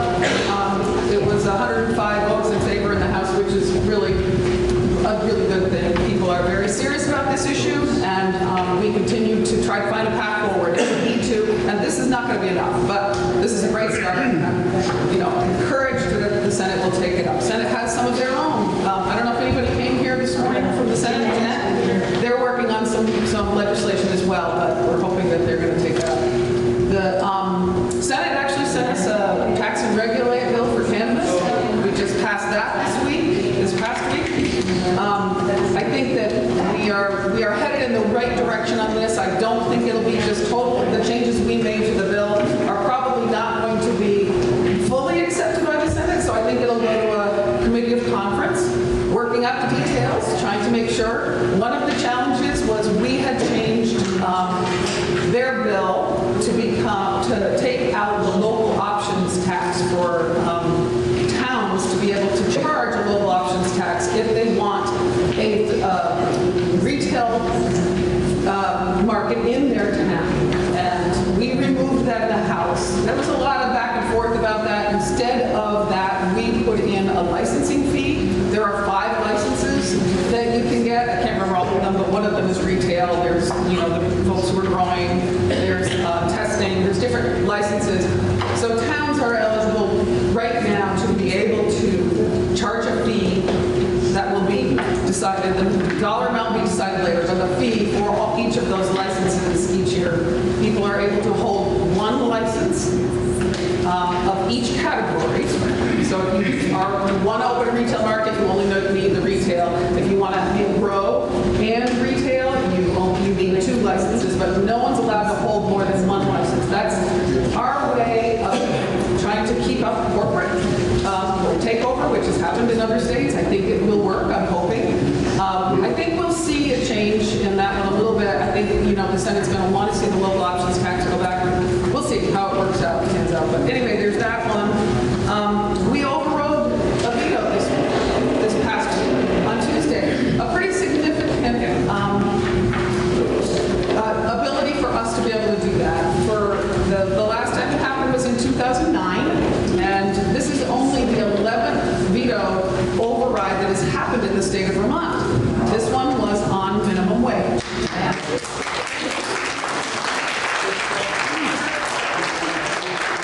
It was a very important piece of legislation for us in the House, and we passed that with 100 votes, which is what we needed to do.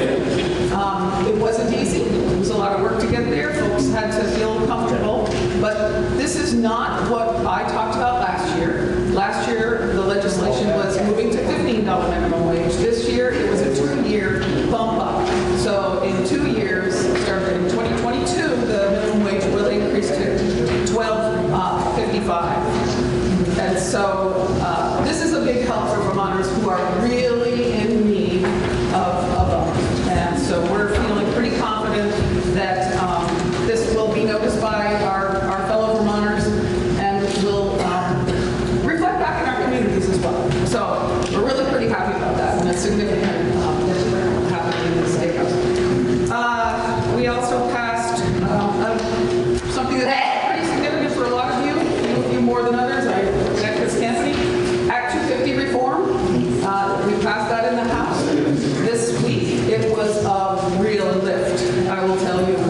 Anybody was following it, as I'm sure Chris was, there was a lot of up and down, a lot of changes happening, including right up to the last day. On 3rd reading, we had one more change where amendment was passed to change. We had changed the elevation level of where you were needing an active 50 permit from 2,500 feet down to 2,000 feet in elevation. We eliminated that on the last day. There was an awful lot of pushback about that.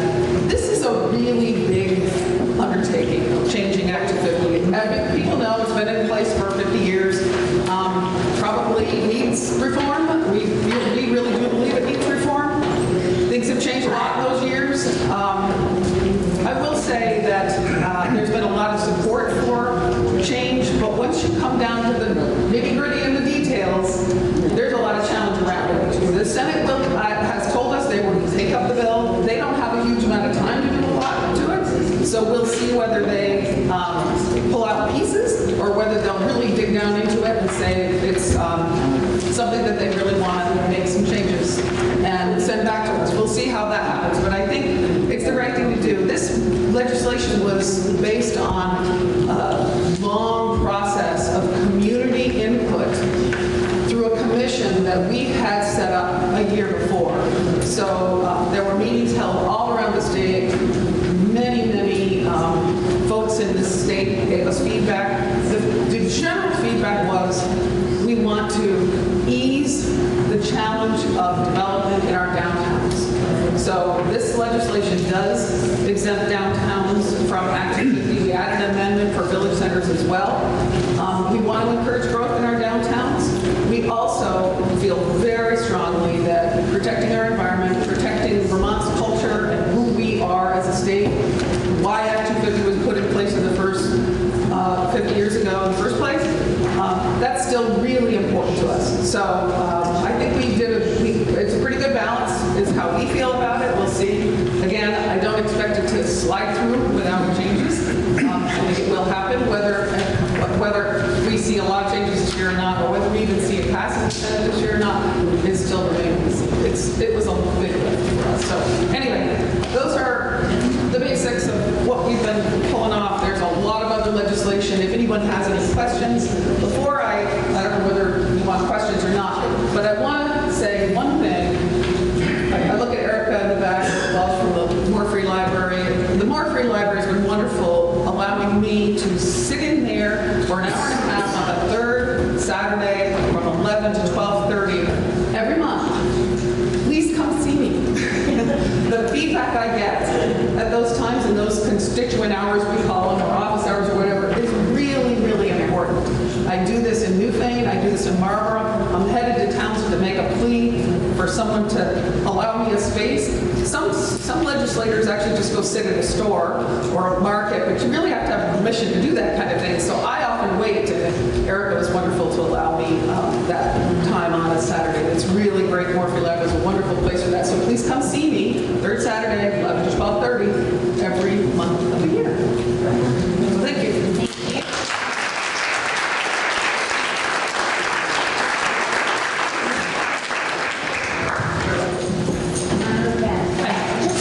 Say that you are, without a doubt, the most dedicated, articulate representative that we have. We're very fortunate to have.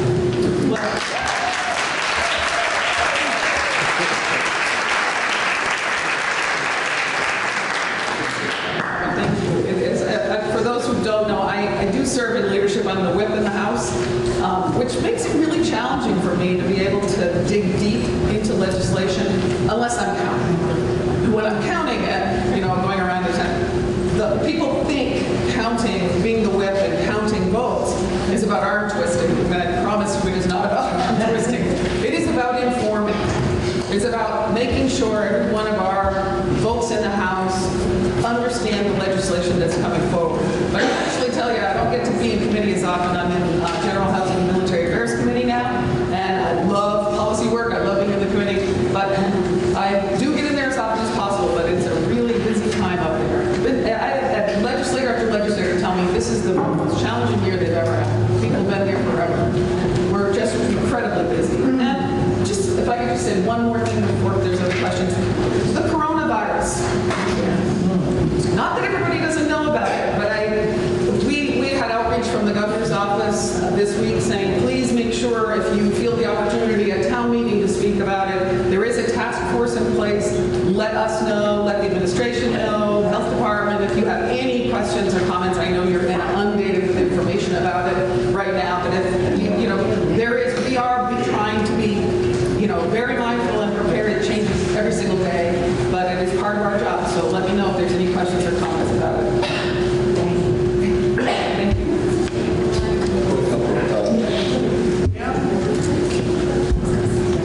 Gerald Julian, CSA, South Montagne, and with the upcoming school budget vote, I know I've been at school board meetings when it's all come out about the complications with the pupil spending and the weighting system, and I don't know how much people are really aware of how much this has impacted the past. What's the plan for current and future? Because it really has affected our our school budgets and our voting, because not is it only the basis, this weighting, it's the foundation of how we fund our education, but it's also how we are penalized for funding our education. So what can you help us have more confidence in this for the future? You're absolutely right, Cheryl. Thank you. And Cheryl knows because I'm still on the school board as well in West River District, and this is a huge issue for us, obviously. I will tell you, it's not as simple. Just quickly, what happened when we passed our special education law, Act 173, a year ago, included in that law was a study, and the study was to look at the weighting, the weighting system in our education funding system. Now, weighting means that, I'll just give you the examples, it makes it easier to follow. Weighting is when an elementary student is counted as a one, number one. If that elementary student needs, it doesn't have English as their first language, they need support to learn English as well, they get counted as a 1.25. 1.25. So there's different weighting levels. High school students require different kinds of education. They have to have driver ed. We provide advanced placement classes, lots of other things, lots of different classes for high school students. We weigh them at 1.13. Those of you who've watched me sitting on the school board for many years know that when our, back in, I can't remember the year, 2009 or something, the state came in, I was on the school board then, and they came in and they said, at that time, high school students were counted as 1.25. And they came to us and said, we're changing the weighting, and it's going to be 1.13. And at the time, I said, wait. That makes sense. Show me why. Tell me why.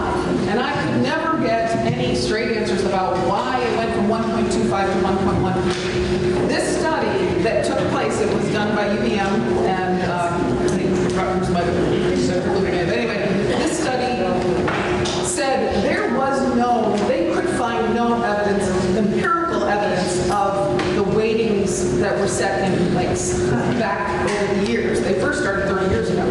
So it was really important that we did this study. What this study shows is that our weighting system isn't accurate, isn't necessarily appropriate, and they did recommend that we do something about it pretty strongly. And the Agency of Education has come out pretty strongly saying, we think that something needs to be done. The question is what?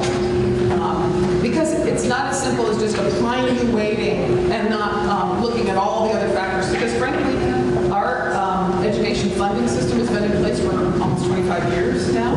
And it's a really, 22 years, it's a really long time for education funding system to be in place without major changes to it. So we're trying to look at it from a broader perspective than just what you see in the study, which the study, by the way, recommends. But where it is right now, and to answer your question, Gerald, the Senate has started the first steps in taking it. In fact, if anybody happens to be in Montclair on the 11th, they're holding a public hearing in the afternoon, I think it's 4 to 6, to take in feedback from folks across the state. It does appear that those towns who have high levels of poverty have really been disadvantaged over the years. And that often is our small rural communities. So we really do need to take some steps. I'm encouraging it to happen. It's hard when both the House and the Senate take their own paths. So we've sort of allowed the Senate to take the first steps in this, and they've been taking. We actually in the House and the Ed Committee have taken some testimony on it, but we've allowed the Senate to take the first lead.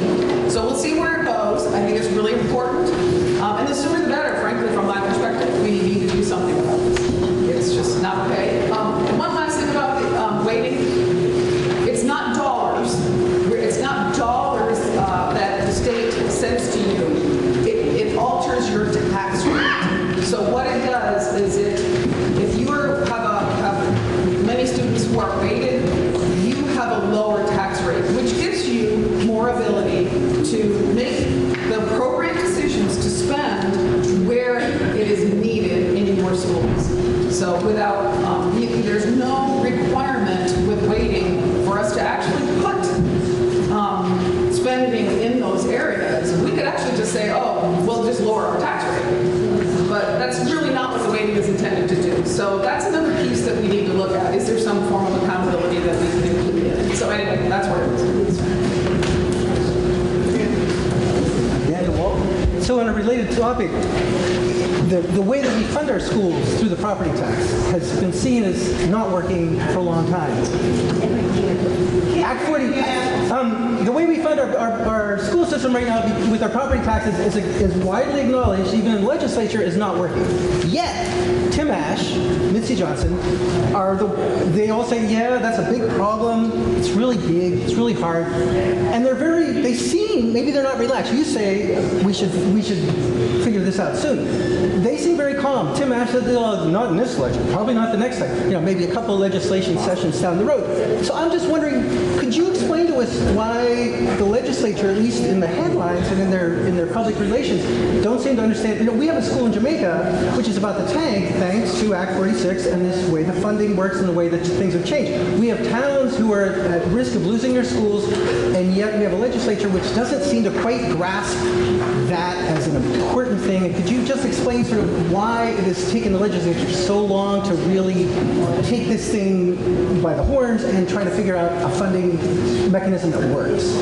So I'll just say, Dan, there's a lot of people who actually think our education funding system is, I don't want to call it effective, but it is a supported education funding system. We haven't made changes to it because it is one of the more equitable funding systems in the country. That's why it's so complicated. There's a lot of factors involved in it. But I'm going to acknowledge everything you said, except I haven't heard the same things you have heard from, I never knew Tim Ashton saying very laid back about it. I haven't heard that. I hear a lot of conversation in the House and from senators as well, saying that this is a really important issue, we need to take it up. But I do think that because of everything you said, Dan, about the fact is that we really need to take a dive and look at our ed funding system and make sure it is the best it can be. Making sudden changes that are offered in this study, and feel free to look at it. It's a study that's posted on the website. It's up 130 pages or so, but read the summary, and it's a really interesting study. I think we would be doing ourselves in Vermont a disservice if we didn't look a little more broadly. Still doesn't mean that we can't take it, rapidly. And I think the turning point for anything that your suggestion may happen at that hearing it's next Wednesday, 11th, I think it's the 11th. They're having feedback from communities and hearing from you. Send emails, send them to me, send them to the ed committees, send them to finance and ways and means in the Senate and the House, so that folks know that this is an important issue for you, and you want to make sure that we're acting. I don't know how fast we'll act, but I feel the urgency as well as what you're describing. I feel the urgency because it's been a long time, and we really do need to make sure our system is working for us. So I'm there. We'll see what we can do. I'm on board. Thank you so much. Thank you.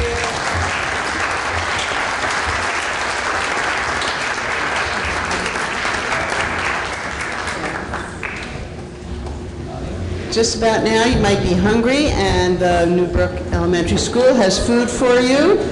There's also reading material here from all sorts of organizations, from the library to the school, and including a broadband survey and information about that.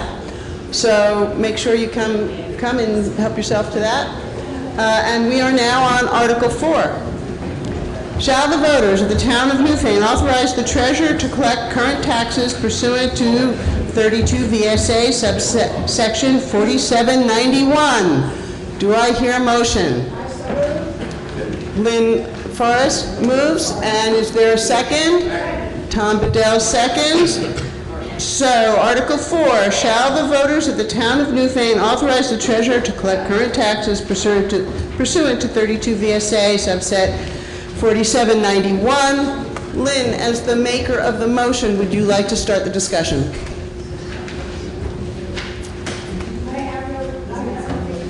That's fine. Then don't say anything. Is there anyone who wants to say anything? Sounds. Ken, did you want to say something? I'm not getting selected. All right. Hearing no discussion, unless I hear otherwise, if there's no objection, we're ready for vote. Okay, an aye vote means you are authorizing the treasurer to collect taxes according to the state law, and if you say no, you're against that. Shall the voters of the town of Newfane authorize the treasurer to collect current taxes pursuant to 32 VSA subset 4791? All those in favor of Article 4, please indicate so by saying aye. Aye. And those opposed by saying no. The ayes appear to have it. The ayes have it. Article 4 passes. Article 5. Shall the voters of the town of Newfane authorize the select board to sell or otherwise convey property acquired through tax sale proceedings? Is there a motion? So moved. Who's that? Ken McFadden moved it. Is there a second? Myra Fassler has seconded it. So, shall the voters of the town of Newfane authorize the select board to sell or otherwise convey property acquired through tax sale proceedings? Is there any discussion? Ken, do you want to speak? No? No. Is there any discussion? Hearing none? Ready for the vote? And I vote is in favor of authorizing the select board to sell property acquired through tax sale, and a no opposes it. So, shall the voters of the town of Newfane authorize the select board to sell or otherwise convey property acquired through tax sale proceedings? All those in favor of Article 5, please indicate so by saying aye. Aye. And those opposed by saying no. The ayes appear to have it. The ayes have it, and Article 5 passes. Article 6.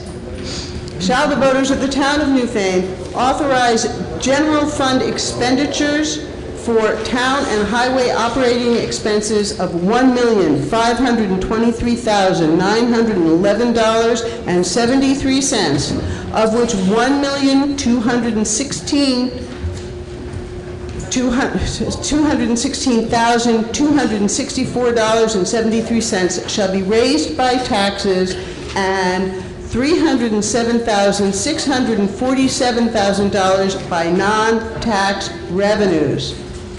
Is there a motion? Tom Bedell moves it. Is there a second? Meg Spicer seconds it. I will say it once more. Shall the voters of the town of Newfane authorize general fund expenditures for town and highway operating expenses of $1,523,911.73, of which $1,216,264.73 shall be raised by taxes, and $307,647 by non-tax revenues? Is there any discussion? Who made the motion? You, okay, please. Tom Bedell, Williamsville. I have a question about the special appropriations. And if there was a change in the budget, would this be the time to address that, or would that be new business, or? This is special appropriations. Can you tell me what page that's on? Well, the budgetary it's on page 9, and then in the back are all the. Right. Okay, so we're on page, you're looking at the section on page 9, so everybody can be here. It's the second thing. This would be an appropriate time to talk about it. It Would is be? in the budget, yeah. Yeah, okay. Well, I have no problem with any of the special appropriations. In the back are all the requests, and people are making a lot of monetary requests. But I noticed that the More Free Library requested $964 for fiscal year 220, and they only got where is it now? I lost it. $750 in the budget, and I just wondered why they were coming up short. It seems to me they're worth $964. Is this discussion, or do you want to propose an amendment? Or you just want First information? it's a question, I suppose. First is a question. All right. That is. Is there anyone who can answer the question about the appropriation for the More Free Library? Maybe someone on the select board? I'm not sure that I understood your question. Well, here, once again, if we go to page More free library. 112, the More Free Library asks that you place its request for $964 for fiscal year 2020 on the warning for March 20. Well, obviously, it's not on the warning per se, but in the budget on page 9 under special appropriations, More Free Library is budgeted for $750. So most of these other requests have been granted more or less in full, and I suppose I would then ask to make an amendment to give More Free Library the full $964 donation that they requested. I need that as an actual number, which would be $214. All right. Yes, okay, that would be my amendment, would be that we increase the budget $214 to add that to the More Free Library special appropriation. So there is now, who seconded? Chris Campany seconded it. So we now have an amendment, and I have to do a little arithmetic here. We have to add, did you do it for me? Thank you. So this one. So we have an amendment to increase the budget in Article 6 by $214. It would change the operating expenses, the amount to be raised by taxes, let me just get this right, to $1,216,478.73. So to make this easier on all of us, I'm going to make the amendment, with your permission, the maker of the amendment, that we increase the amount, that the amendment reads to increase the amount of money to be raised by taxes in Article 6 by $214 for the benefit of More Free Library. Yes? No, I have a question for what you just said. There's no article regarding the taxes to be waived. The article are by... You just need to get close. You need to get really close to it. You can lift it out. Okay. The article which are presented are by category of expenses. The general expenses, the capital, and the additional fund, but there is no article requesting to approve the amount to be raised. So I have to change how I word that. Thank you. Thank you very much, Norbert. Let me get this right. Amendment to Article 6 is proposed to authorize the expenditure. You're going to do it. Okay, thank you. I'm getting fed numbers here.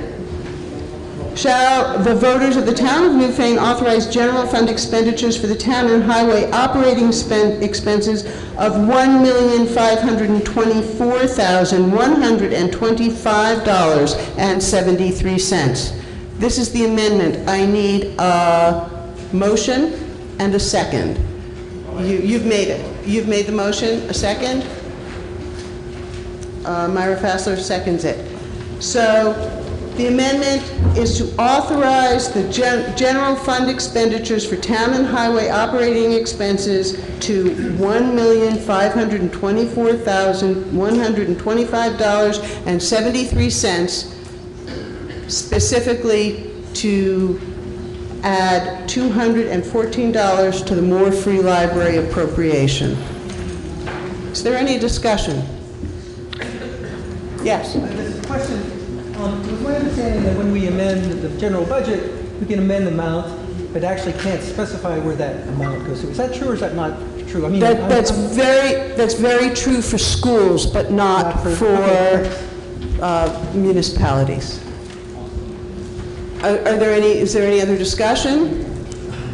Are you ready to vote on the amendment? Yes. I'll see if I can repeat it. Okay, an I amendment is in favor of increasing the amount we're authorizing the select board to spend by $214. Shall the voters, and you're hearing me? Shall the voters of the town of Newfane authorize general fund expenditures for town and highway operating expenses of $1,524,125.73, $214 of which should be added to the Moore Free Library appropriation. All those in favor of this amendment, please indicate so by saying aye. Aye. And those opposed by saying no. No. The ayes appear to have it. The ayes have it, and the amendment passes. All right, so now we're back to the new Article 6, which now reads, shall the voters of the town of Newfane authorize general fund expenditures for town and highway operating expenses of $1,524,125.73, of which $1,216,478.73 shall be raised by taxes and $307,647 by non-tax revenues. Is there any discussion? Yes. Margaret Winberger, South Newfane. I have a question about Groundworks Collaborative. Can anyone address why the amount went from $1,000 to $1,200 for 2021? Is there anyone able to explain why the allocation for groundwork collaboratives went from $1,000 to $500? Someone on the select board, or remind me of the page. That's the budget we are. That's the budget we're working on. 2021. We're in 2020. Who's willing to speak? Is there? Okay, Winetta. Winetta Powling is the administrative assistant. Thank you. I did a comparison of 9 different towns when I did the appropriations, and we were the 3rd highest in appropriations. So when we got the appropriation requests, we compared them and decided to cut some appropriations based on what their requests were and how they affected the town's services. And Groundworks Collaborative was not high on benefiting the residents of Newfane, as well as a few of the other special appropriations. Does that answer your question? Yes. Now you want to talk? Speak to it? Yes. Thank you, Winetta. I think having become more and more familiar with the addiction crisis in our community, as well as housing, these are things that the Groundworks Collaborative does an excellent job of addressing. And I think we could look at how many residents of Newfane actually use those services, or we could look at the fabric of our entire community, which is suffering greatly, and put some bucks into Groundworks.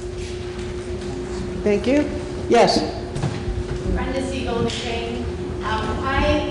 I would like to say that probably there's more residents that use Groundworks than we are aware of and that can be calculated in terms of using the food shelf and other items. And in addition to that, Groundworks is consistently struggling to make ends meet and be able to meet all of the needs with people experiencing substance use disorder, people experiencing homelessness, and people experiencing food insecurity. So I would request that we bring that back up to $1,000. And I guess I would make a motion that we bring that amount back up to $1,000. Is there a second?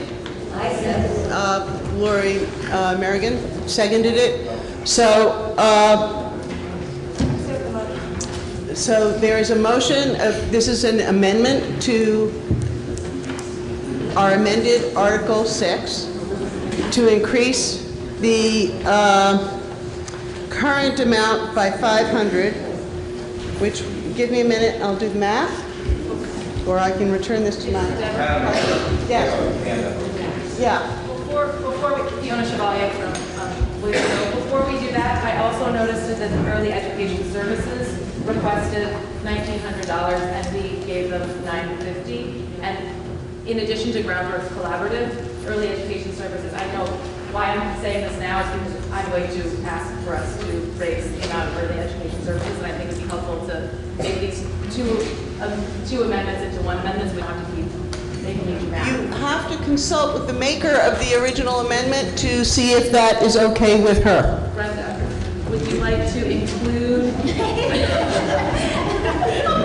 would you like to include giving Early Education Services the money that they requested as well?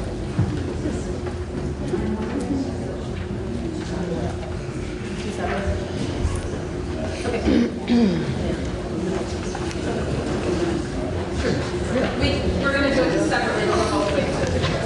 All right, so the motion, the amendment currently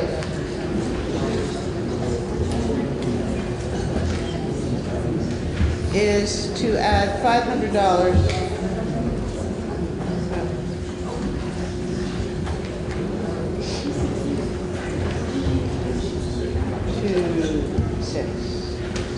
So the current amendment, can you hear me?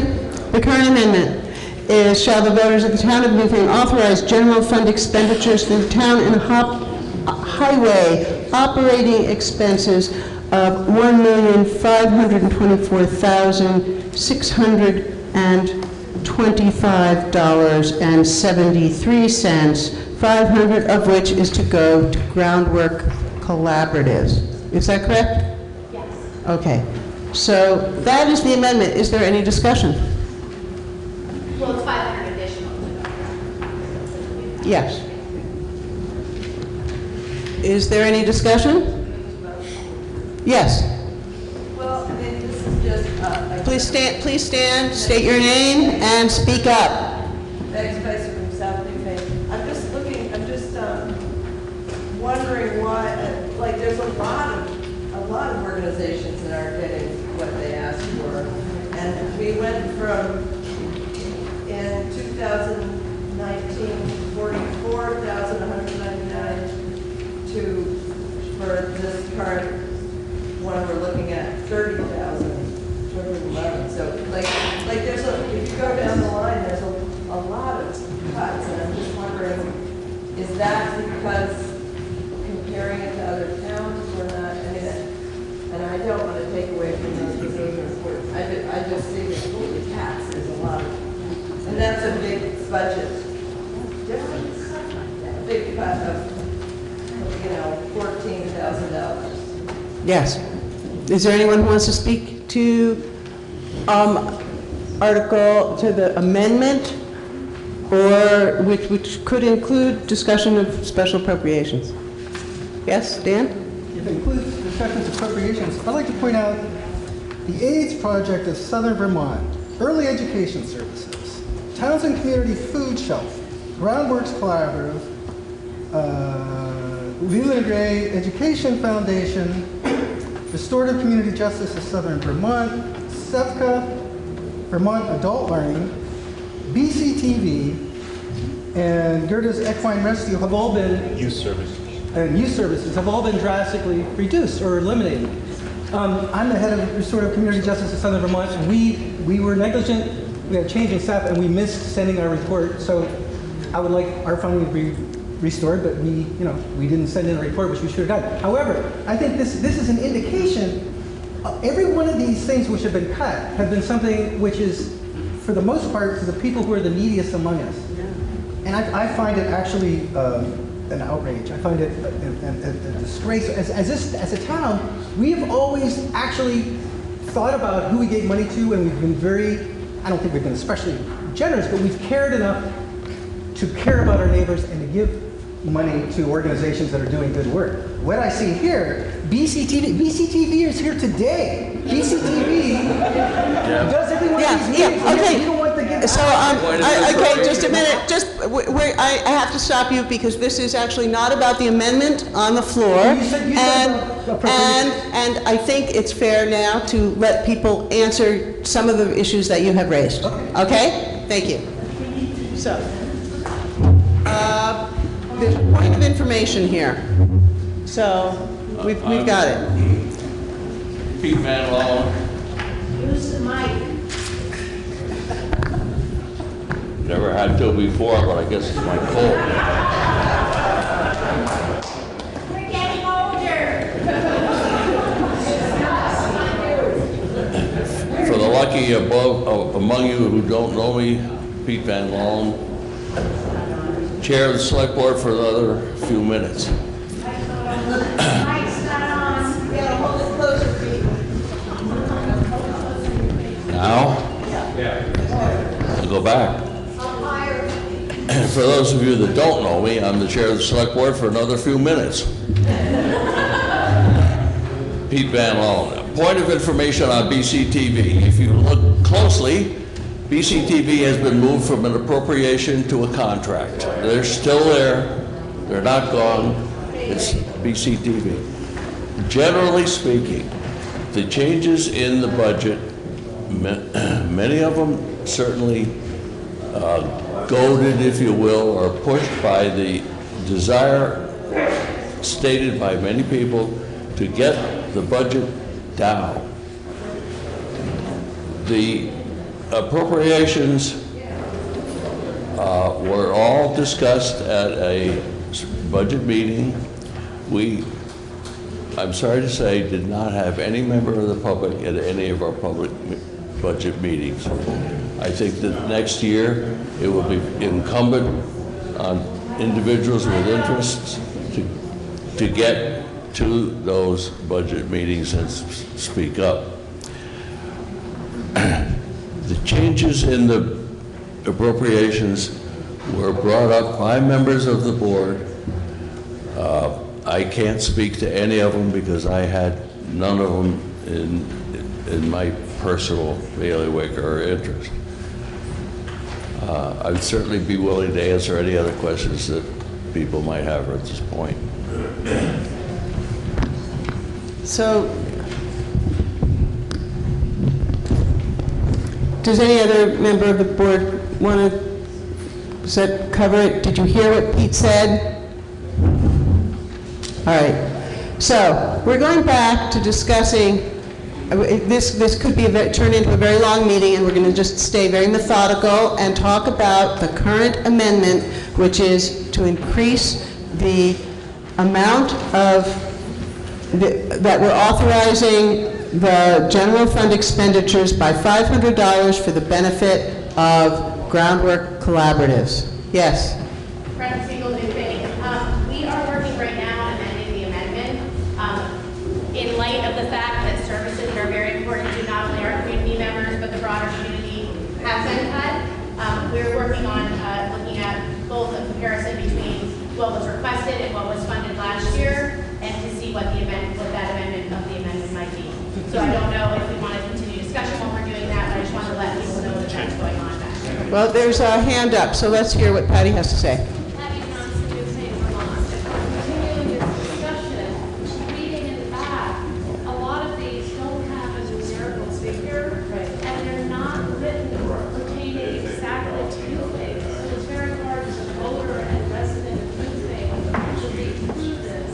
In general, I would love to give all of them money for all of the opioid crisis, for all the women's crisis, all of that early education. But it's very difficult to sit here and read through and have no dollar. Whereas the more free library is very specific in the number of researchers and requested. So I think going forward, maybe the select. You got to speak up louder. Maybe next year, the select board or whoever requests that the discussion is written particularly before this town meeting. It's not just in general, please give us money you did last year. And that's what I'm getting to with this money. So not specific to all Yes. Hi, Sandy Stark. I'm from Williamsville. I also work for Early Education Services, and I actually wrote the report that's in here. and I know when I did the report, I tried to include, there was actually a number missing in our report. In the back, if you look under Early Education Services, in the report, there's one that basically is blank under our Early Head Start classrooms and Head Start classrooms. And it says generically on page 103, new paying children utilize this program in the 2019 fiscal year, and that should be 5 new paying children. But it is hard to reflect. I know when we were given this, when we were told to write these reports. Okay, I'm going to have to ask you to use the microphone. I can't even hear you.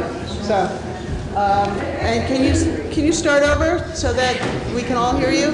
Sure. Sandy Stark, Williamsville. Like I said, I actually work for Early Education Services, and I wrote the report that is in this town report for EES. And I just wanted to comment that there is a number missing. I sent it in, but for some reason it wasn't included in this document. And so under Early Education Services, there's a spot where it says Newfane Children. I can't remember the page number now, I lost it. 103. There basically it has no number before that, and it should be a 5. But I know when we're asked as an agency to write this report, we are told specifically to try to include the number of Newfane families that are utilizing our services. Not all of our services, however, we don't keep track of all the residents of Newfane that participate in all of our services. So that's not, all of that is not reflected in this. But for those that we do look at residency of the participants, that we do include that. So I just wanted to make clarification around that. All right, thank you. Is there any other discussion? Yes. Tim Schaefer, Williamsville. Earlier it was asked essentially how could the budget makers propose such a broad cut in social services. And personally, I mean, I'm strongly in favor of the social services allocations we make every year. I would love to see more restored, but in sympathy to the budget makers, number one, they told us they were making these decisions with very little input, often little from the organizations that were requesting it, and even less, like zero, from the public at large when they invited it. Also, you need to look at the whole budget. If you add up all the proposals this year, and we've already passed the biggest hunk of it, they add up to a 10% increase in our taxes for the next fiscal year. So with that in mind, I was not there, like the rest of us delinquents, I was not there, but I can imagine them looking to make some cuts where they might. So at least that would come a little smidge under 10% instead of over. So I'm not trying to tell you don't add social services expenditures back in. If you believe passionately, I'll probably support you in that. But just the grand view is that our town taxes of this allocation are going up about 10% this year. And that's a reality. And we speak to people who are taxpayers and see their bills going up. And so there are many dimensions besides just an urge to generosity, which we also experience. Thank you.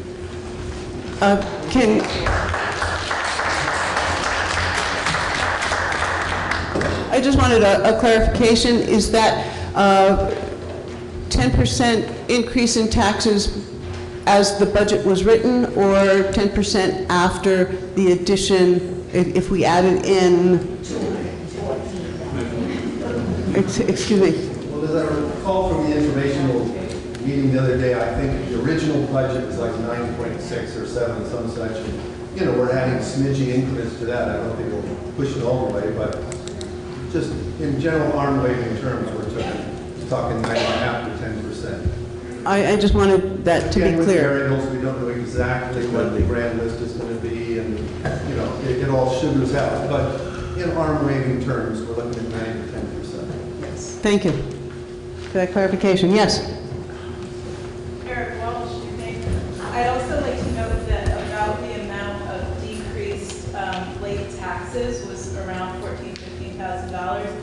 pretty much equivalent to the decrease in the social service funding. So that's a balancing point, and if the late tax rate was increased to the 1% and 1.75%, which you can't do now, it's passed and done, but that's about the same amount in the budget, kind of echoing what Tim has said as a taxpayer to, look at the grand scheme of what everyone's saying. Any other discussion? Yes. I agree with what Tim just said. If you take page 13 of the report, you will see that the tax rate increased by 9.7%. It was 0.5943 last year, and it's now estimated to be 0.652. It's a 10% roughly increase in tax rate. I was wondering, why is the select board proposing that? At the same time, we have a very strong cash position. We have more cash than liabilities. So why don't we use some of the reserve to make the increase in taxes more reasonable for the population? I think that actually comes up in the next article. It might be, I waited for the next article, but Tim started the subject, so. Okay, all right. Did you expect an answer now, or can we continue with the amendment to Article 6? Well, the basic increase in the budget is in the general budget. It's increased by 6.4%, so that can be discussed now. But the underlying question is the financing of the increase. How do we finance? Through taxes, through borrowings, or through reserves? Gloria Cristelli has her hand up.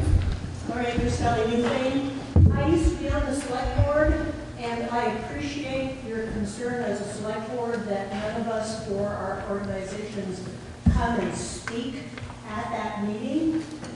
But I also realized when I was on the select board that we never knew when we were going to be discussing, like the Southeastern Vermont Watershed Alliance. Therefore, for me to go to every single budget meeting, there's not many of us who are going to put that kind of time into. If I knew specifically when, I'd have the president of several come and speak to it. Or, since she's not here in Vermont at that time, somebody else. So I understand, and I knew the frustration as a select board member. We don't have anybody here, but we've got to be realistic. You want to speak? Hold it close. A couple of points. Agreed. But I think a call to the administrative assistant can give you an idea of when a particular area of the budget may be. And the budget meetings are open meetings. Someone can come in at any time and speak to any aspect of the budget. And the other thing that I would just like to bring up that I just remembered is that there are some blanks in this area because there was no request from the organization.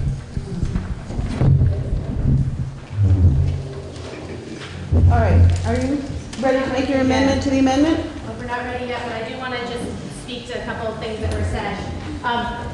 I understand and respect the idea that people didn't show up at the budget meetings. I also want to say that the people that utilize these services are often people who can't show up at these budget meetings, and so we don't get to hear from them in the same way that we would hear from the rest of us that are able to come to town meeting today. And so I also want to give respect to that, because it's very easy, as we see across the nation, to cut social services when because we don't hear as often from people who need them. And so I want to be, I would like to be cognizant of that as we're deciding this. And I think because we'd like to move forward, I think that if people wanted to vote on this amendment, and then we'll make a separate one for the rest. If we didn't want to continue the discussion. Well, it depends on how many people want to speak. You want to speak again? I do. Just as a comment, I'm wondering if we had a social services budget, and we just cut everybody by the same percent to meet the budget of the town, that would seem more equitable than cutting somebody by 50%, somebody by 100%, somebody by 2%, and raising another percent. Is there anybody who wants to speak to that? Okay. Yeah, I agree. I think everybody should get 100% of what they asked for. I think right now, nationally, everybody who is hurting the most in this country is getting more stuff taken away from us. So we can be part of that trend, or we can be part of a different trend. Even if we restored every penny to everyone that asked for this, it's around $15,000. There's around 1,500 people, so that's $10 for everybody in town. So, you know, if you've got kids, it might be $50. I don't know. Is that really that unreasonable? For the sake of, do we care enough about our culture and our people that we're willing to pony up a little dough, or is money more important than people? This blows my mind. You know, Southern Vermont, the community, whatever they are, civets, you know, they're all about business, and they're getting $3,500, and you know they have a value. But that's, and their value is rarely sort of questioned because they're the big world. They're the world of money and investment. But when you come down to the world of people that are sucking wind, that's when we're all pretty quick to like, let's just take a little off. Let's just take a little. I think that's unconscionable. I think that we can afford funding these services, and we can look at ourselves with, you know, pride in the mirror instead of like crawling under a rock and just being another bunch of people that don't really are willing to give what needs to be given. This is a time of crisis. So I think we should step up. Yeah.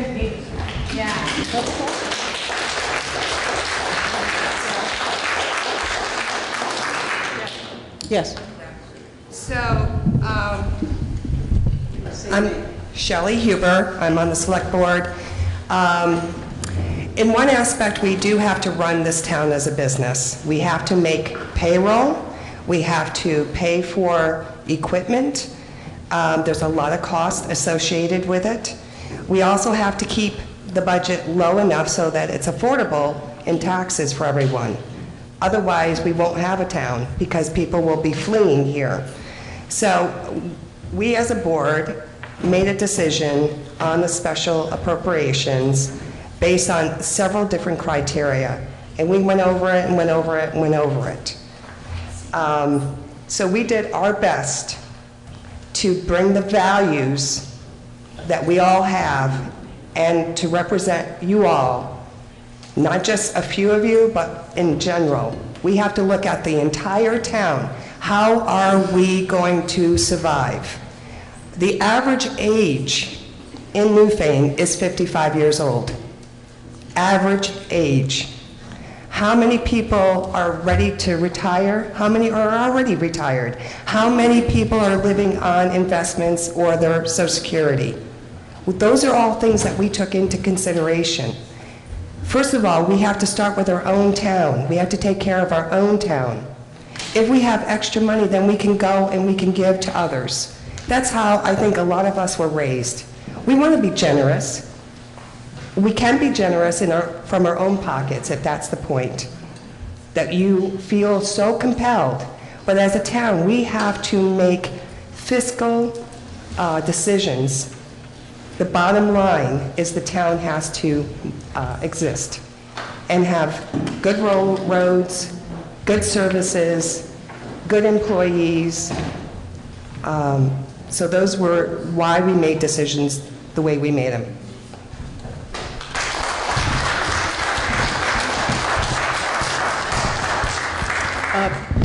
Neil? No. Also, we have an amendment on the floor, correct? We have an amendment on the floor. That is correct. I don't think the amendment speaks to the larger issue. I call the question. The question to vote on the amendment has been called. Is there a second? Second. Okay, this will end debate. It's been called and seconded. We have to vote, and it has to pass by 2/3. I'm going to try it. I have a really fine ear. I'm going to try it by voice vote. Is this a point of order? Okay. Procedural? Is it a procedural question? It's about This is to end debate. There's a motion on the floor that has been moved and seconded to end discussion of the amendment to Article 6 regarding $500 to Groundworks Collaborative. The maker of the motion has suggested that if we got this motion off the floor, we could put another motion on the floor to the larger question. Is that correct? I don't want to put words in your mouth. That's the issue. So I'm going to follow procedures to keep this legal. This is what I am supposed to do, which is make this legal so we don't have to come back and do it again. Okay? I need to hear those people who are in favor of ending debate now by saying aye. Aye. And those opposed to ending debate now, please say nay. That's 2/3 aye in favor of ending debate, okay? So we now actually have to vote on the amendment to Article 6, which is, oh boy, can I still find my notes? Thank you. Thank you. You know, you get by with a little help from your friends. The amendment to Article 6 that you are now being asked to vote on is changing how much money the town of Newfane will authorize in general fund expenditures for town and highway operating expenses to $1,524,625.73. All right? All those in favor of this amendment, please indicate so by saying aye. Aye. And those opposed by saying no. No. I'm going to ask for a division of the House. Board of Civil Authority. So those in favor of this amendment, please stand up and be counted.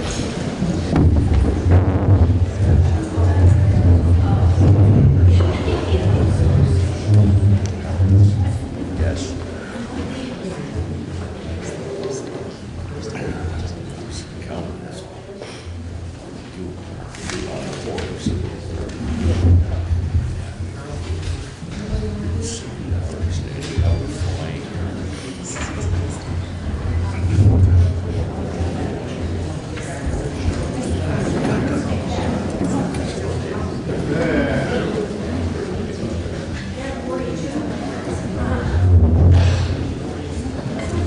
And those opposed, please stand and be counted.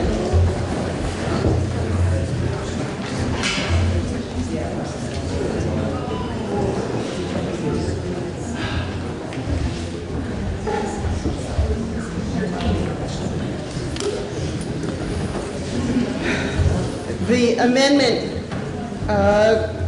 to Article 6, there are 42 ayes and 13 nays. The amendment passes. So Article 6 now reads, shall the voters of Newfane authorize general fund expenditures for town and highway operating expenses of $1,524,625.73, of which $1,216,000, is this right? Does this number have to change too? Give that to me slowly. Okay, of which $1,216,978.73 shall be raised by taxes and $307,647 by non-tax revenues. Is there any further discussion? Is this discussion on Article 6 as amended? That's all we can talk about. Oh, no, we can talk about other things. We can't. You have a new amendment? Yes. All right. I just better write this down.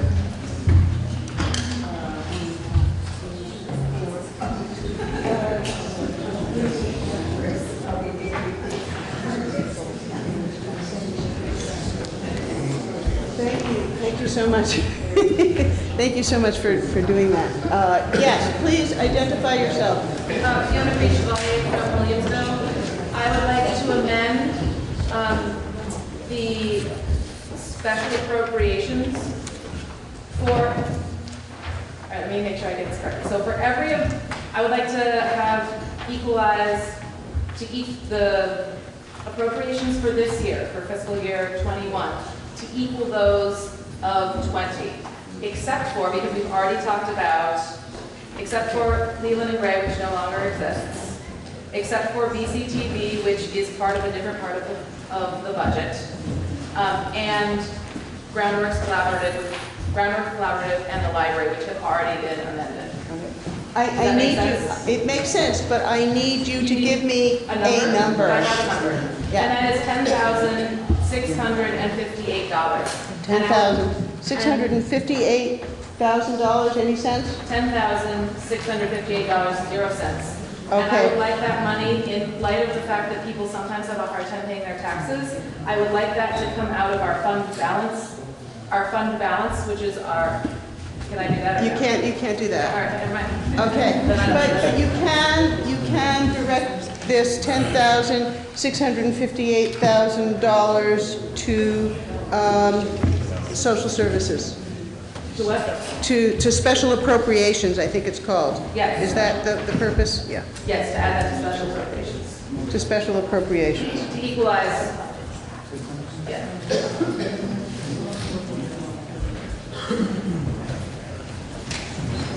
I'm going to try doing this again. We're still on Article 6. This is a new amendment, our third.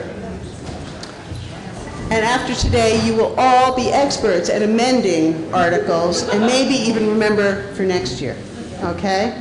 So, the amendment is to add $10,658,000 $10,658 to special appropriations, so that I'm going to wait for my tabulator to give me my numbers. She's wearing out her phone, yeah. Okay. Article 6, the amendment to Article 6 reads, shall the town of Newfane authorize general fund expenditures for town and highway operating expenses of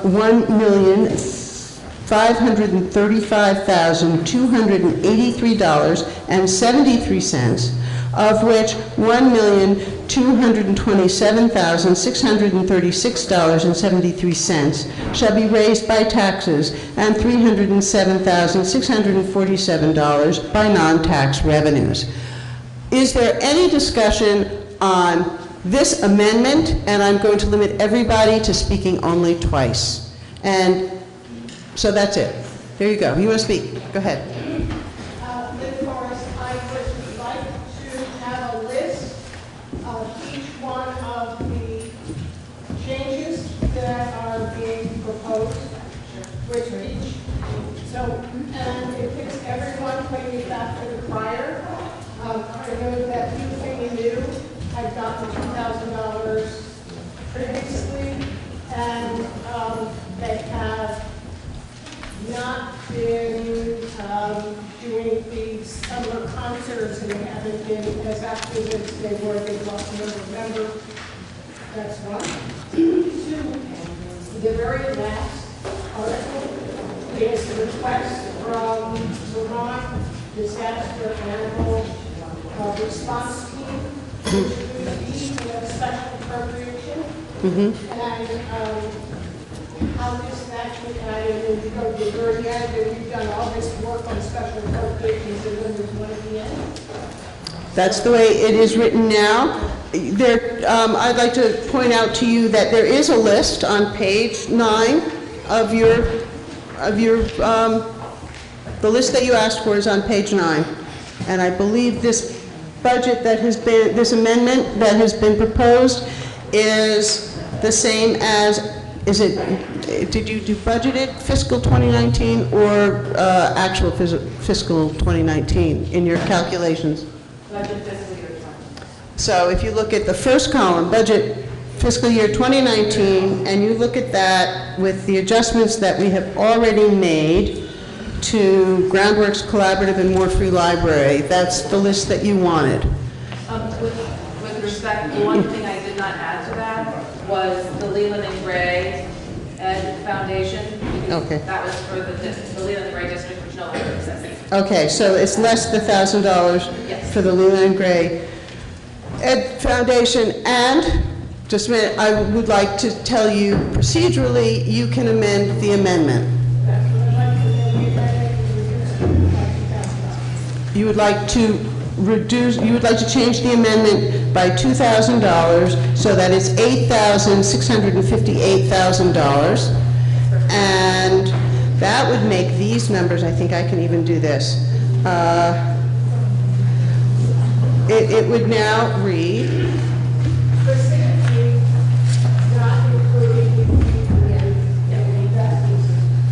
that's without anything anew. So the amended amendment is taking out $2,000 for Newfane and New. Okay. So the amendment to Article 6 would change the article, the amendment to the amendment would change, we are changing the amendment now from $1,535,283.73 to $1,533,283.73, of which, just a minute, I have to add this, right? $1,229,636.73 would be raised by taxes. I just would like a check from the treasurer. Did I get that right?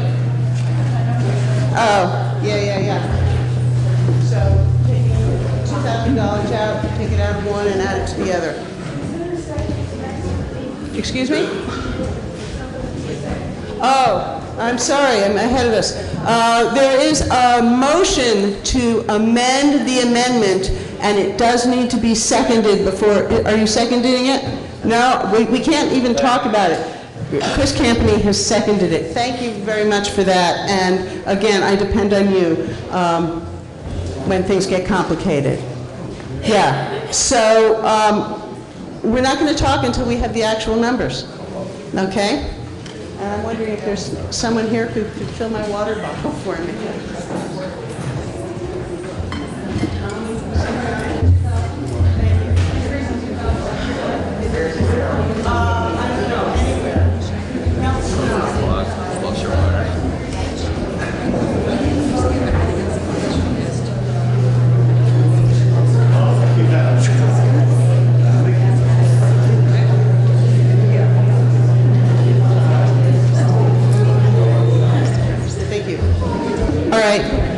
Can I have your attention? This is hard. This is hard to keep your attention. We'll have a seventh inning stretch soon, if we can get through Article 6. There is an amendment to the amendment on Article 6. Shall the voters of the town of Newfane authorize general fund expenditures for town and highway operating expenses of $1,533,283.73, of which $1,225,636.73 would be raised by taxes, and $307,647 by non-tax revenues. I'm sorry about that. Is there any discussion on the amendment to the amendment of Article 6? Around the corner. Yes. Hi, Sandy Stark from Williamsville. I'm sorry to do this, but I have a question. For some of them have a zero. Were they people that organizations that didn't? Because if an organization didn't want any money and we're giving them, I'm just curious about the zero column, the zeros in that column, just to clarify why they're there. Okay. Is there someone who can answer that? Thank you. Yes, those that were zeroed did not respond or request. So there were criteria that each of the appropriations went through. If it's a zero, the organization did not request in writing or write a letter requesting a certain amount, what they've done. Many of the letters, as you can see in the book, they were very grateful. They got it in on time. They made a request.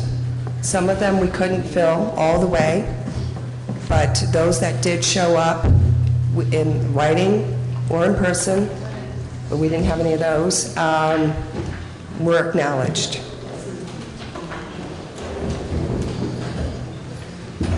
Is there any other discussion? Deb. Yeah.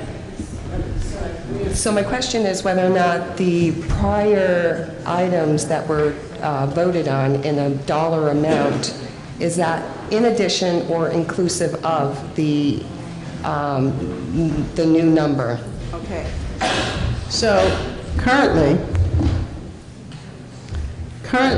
we have already passed additional special appropriations of $714.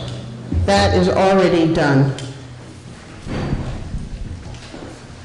Correct? With me? This is, there's an amendment to increase, there's an amendment to increase the amount of special appropriations by $10,000, and that amendment has been amended to decrease it by $2,000, with a net gain of $8,000. That's where we are right now, and that's what we can talk about. Does anybody want to say anything? Patty? I do want to say something. We voted these people in office. They've done the best they can with what they were given and the information. They were all humanitarians. We all want the best for everybody. But as a voter, having voted the select board in the office, people are making decisions. I defer to them. Thank you.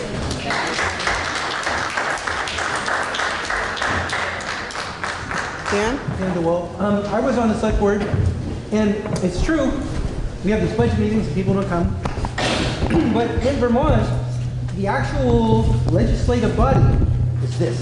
It's town meeting, it's today. The select board does the business throughout the year, and our select board does it, and I should say, I got passionate on that last, I'm not angry at the select board, I'm angry at our culture. I'm angry at a culture that has decided to just throw away people.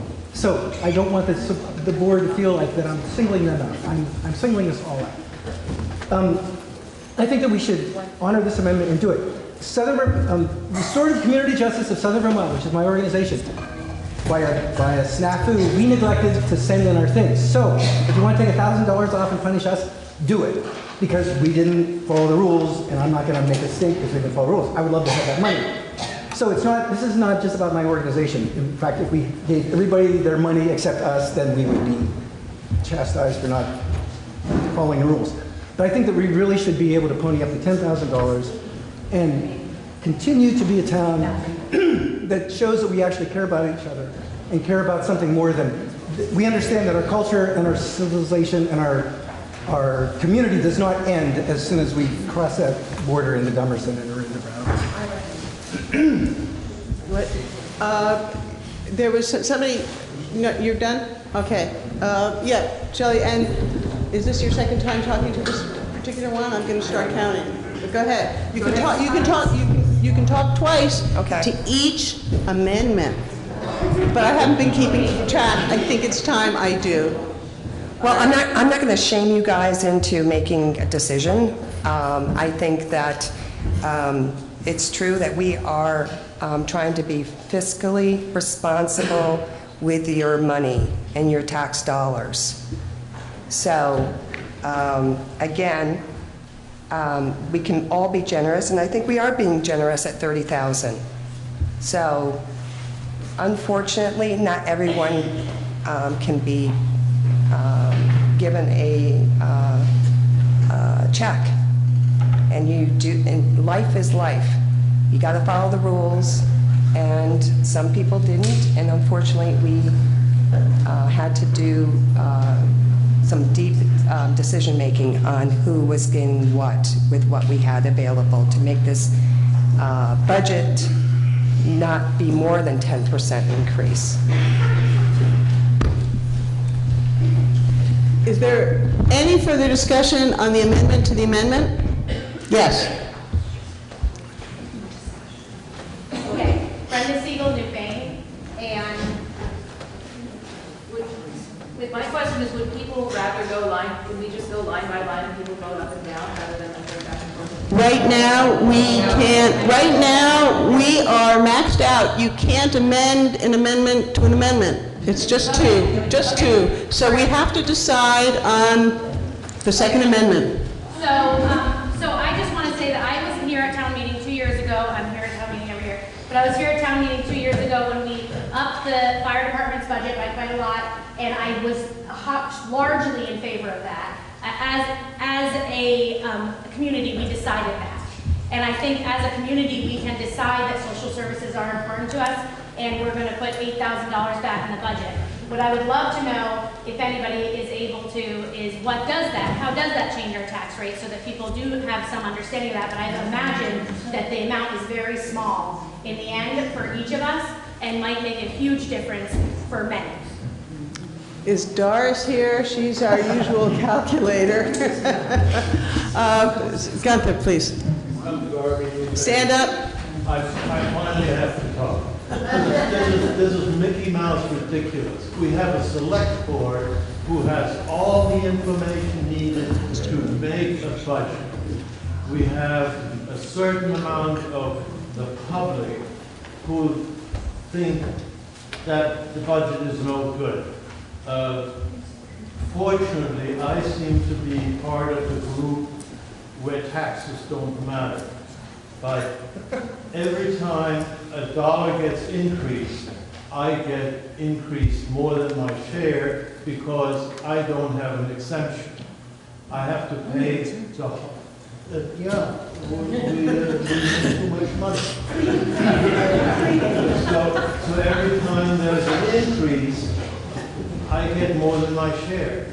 So that this whole process seems to be, to me, totally ridiculous, especially since my taxes in Newfane are up more than 100% since I moved here. When was that? 25 years. Thank you. Sir. Thomas Adams, Newfane. We're talking about 10%. If every one of you here is a property owner and you look at what you pay in property taxes, 10% to a lot of people means no shoes for the kids, no tires, no inspection.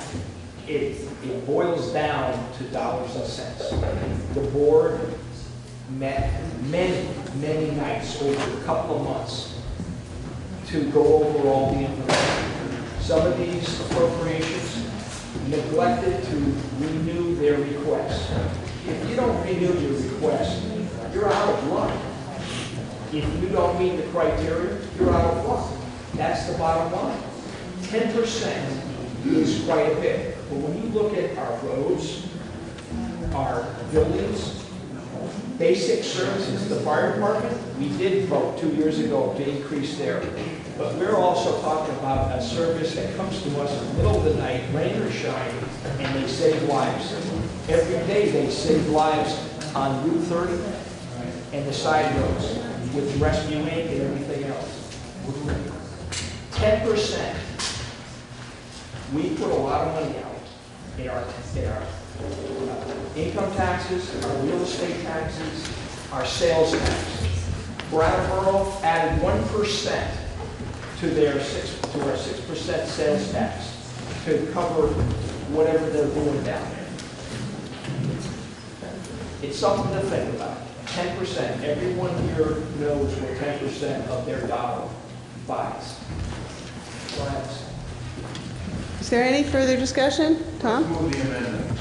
So there's a motion to move the amendment to the amendment. Is there a second? Second. All right.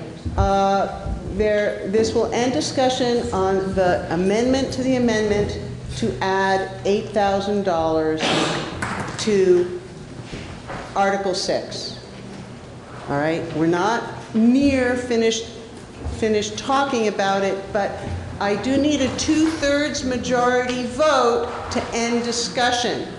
So all those in favor of ending discussion now on this part of our program, please indicate so by saying aye. Aye. And those opposed by saying no. Yeah, that's 2/3. The ayes have it. We are now ready to vote on the amendment to the amendment, which I will bring you up to date. It is a net result of adding $8,000 to our currently amended Article 6. These are the numbers. Article 6. Shall the voters of the town of Newfane authorize fund expenditures for town and highway operating expenses of $1,533,283.73, of which $1,225,636.73 will be raised by taxes and $307,647 by non-tax revenues. All in favor of passing the amendment to this amendment to the amendment, please indicate so by saying aye. Aye. And those opposed by saying no. No. I'm going to ask for a division of the House. I don't want to be responsible for this. Please.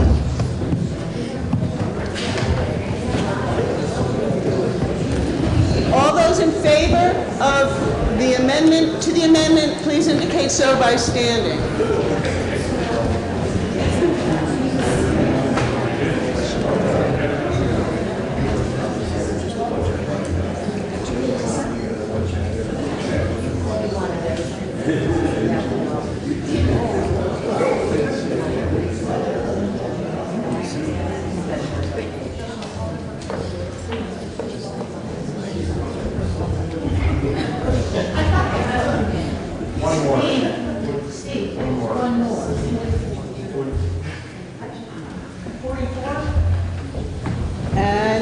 Thank you. All those opposed to the amendment?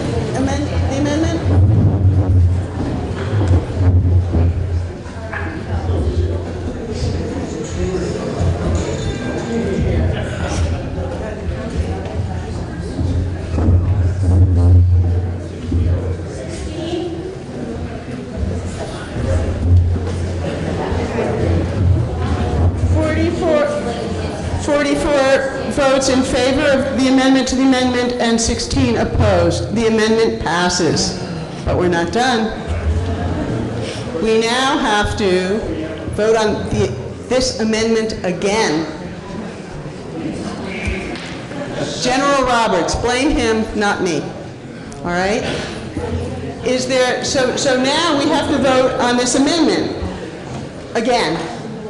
Is there any discussion? Yes. Okay, bear with me, but this is what I've come up with. Organizations would get their funding back. American Games Foundation, $250, Grace College, another $1,500.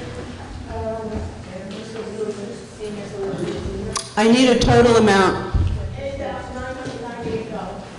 You want to add eight, excuse me. Just clarify what the amendment on the floor really adds up to. Represents.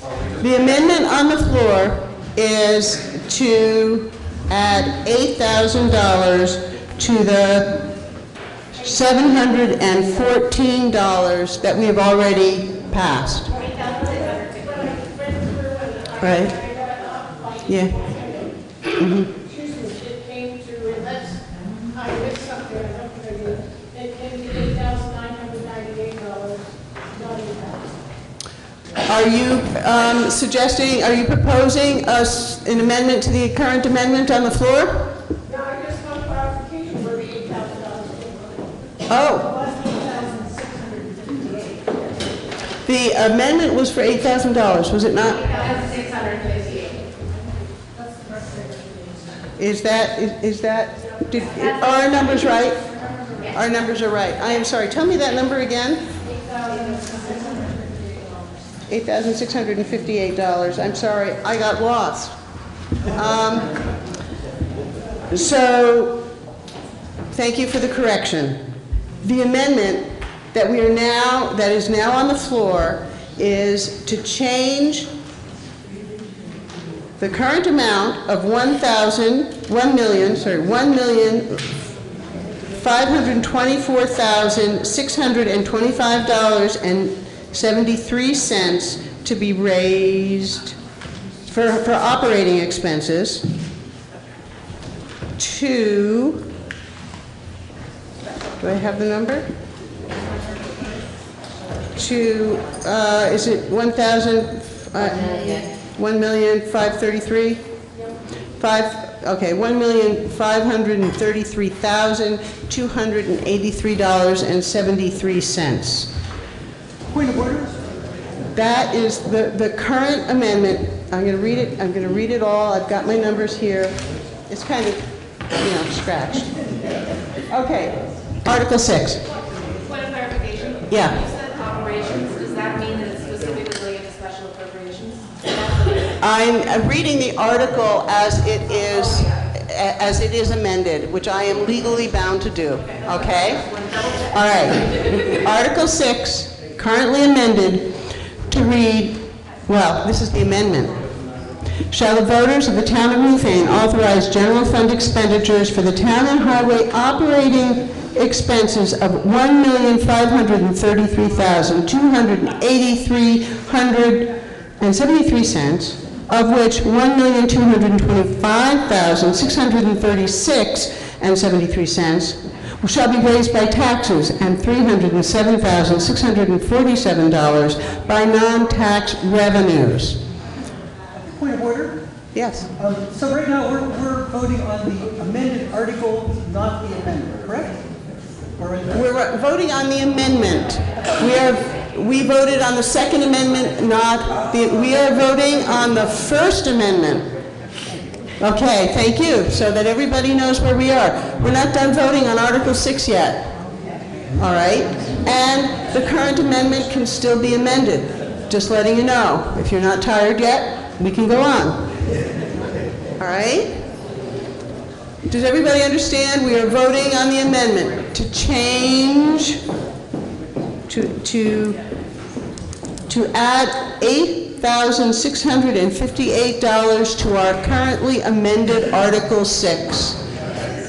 Those in favor will say aye. Those opposed will say no. And then we will get to the article.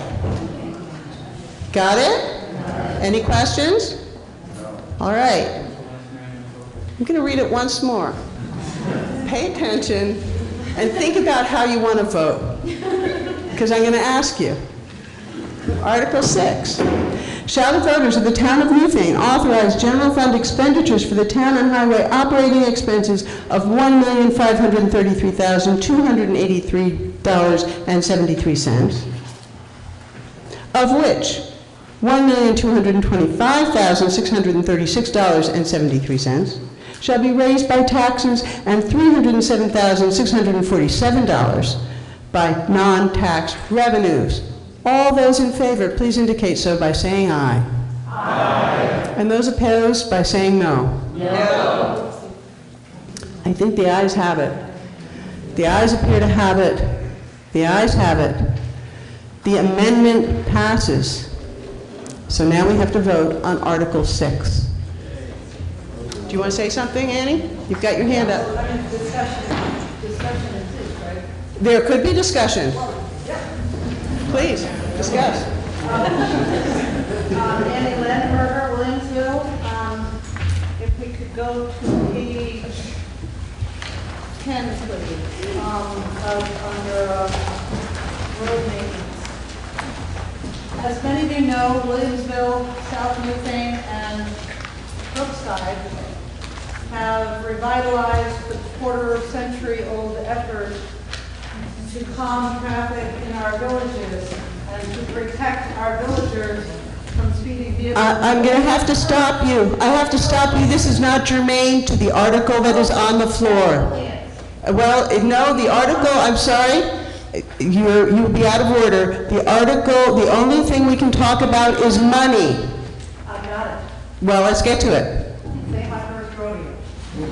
Okay, so on page 10, forget the introduction, so those of you who don't know what I'm talking about, under signs and under traffic safety, does any of that money,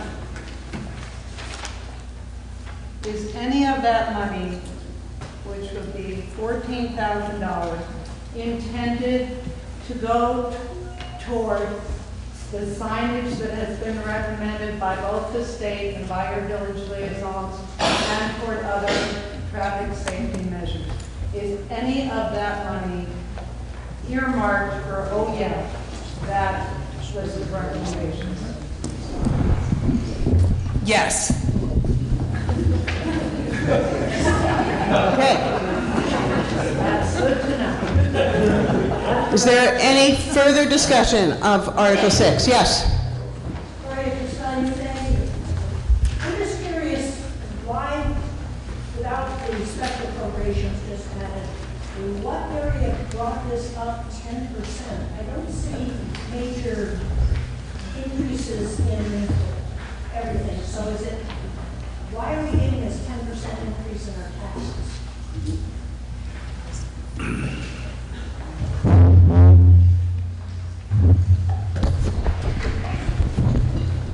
I think we'll have to wait a while to find out what the, sorry? Yeah.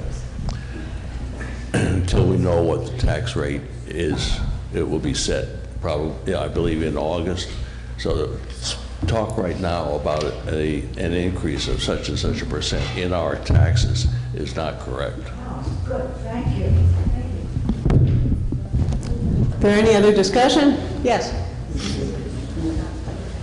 Emily Houle, Newfane, first-time residents, please don't jump down my throat. Can't hear you, tell me.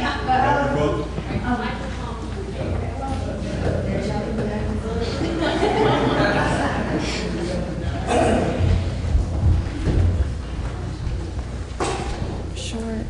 Emily Houle, Newfane. The largest increase that I noticed is on page 8 under employee benefits. The line item of health insurance town costs, there's an increase there of $38,000. I work in finance, so I'm not oblivious to the fact that insurance costs never go down, and there was a huge increase where I work as well. I'm wondering, what is our policy? Do any of our town employees pay a portion of their health insurance? Is it all paid for by the town? Just, I'm asking for education more than anything.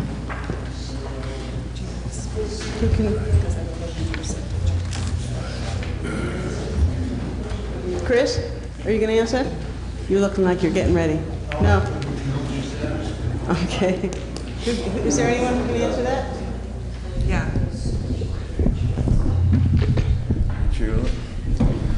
Yeah, on the increase, what they do, years ago when the Obamacare come into the insurance thing, we had a level funded at $78,000. It used to be the employees paid 20% of the cost, and the town paid 80. So we level funded their 100% at that. So we went with that, and then as it kept increasing, what they pay on now is 20% of the increase. So from the 78, it was 100% funded.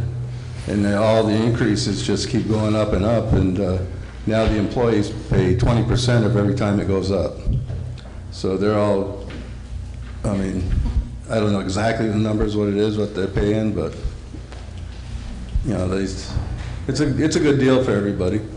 The insurance is expensive, and it just keeps going up every year.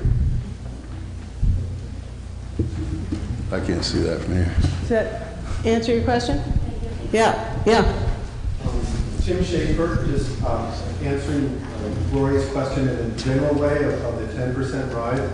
Under the budget we're considering now, there were a couple jumps in the area of $40,000 for town employees and benefits. I imagine a lot of those were mandated. There really wasn't any choice in that. So there's, I don't know, roughly 90,000 raise there. The big jump we have yet to tackle, and that's in the capital expenditures. Even though the amount proposed to be spent this year is actually lower than last year we took something like $297,000 out of reserve. So we gave ourselves a nice tax deduction. Our taxes went down last year. That was cool. It was a fun meeting.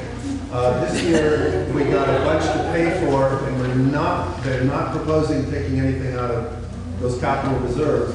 So the whole boodle falls on us. Plus, we're being asked to toss in 123 or whatever it is thousand towards the next big capital reserve thing. So, in an arm-waving way, that's where the big bump comes. I believe the best I can do. Is there any other discussion? Yes. Nova Benesh, Williamsville. I agree with what Tim said. Actually, the total budget, capital and operating expenses is decreasing a little bit. What is changing is the way it is financed. Last year there were non-tax revenue which were reserve taken back. This year they are none. Last year there were borrowings. This year they are none.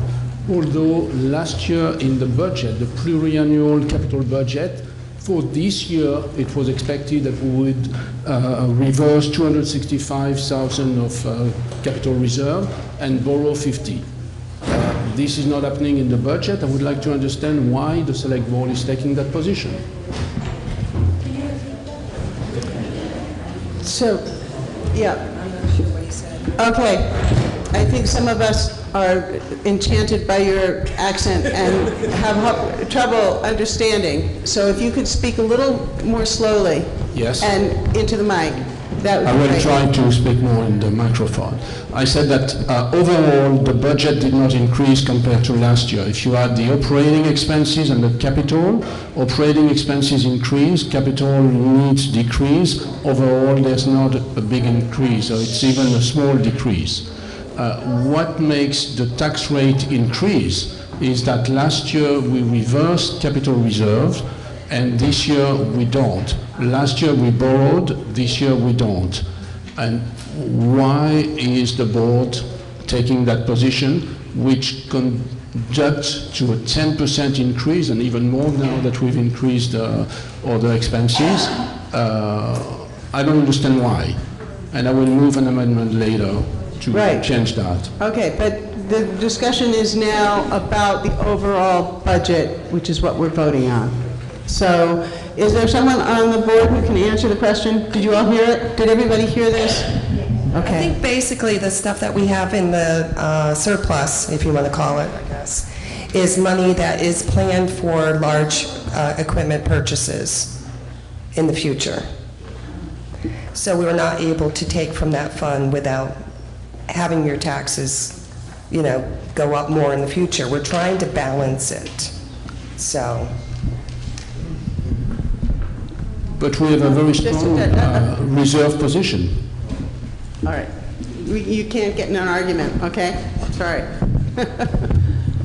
Is there any further discussion on the amendment to Article 6?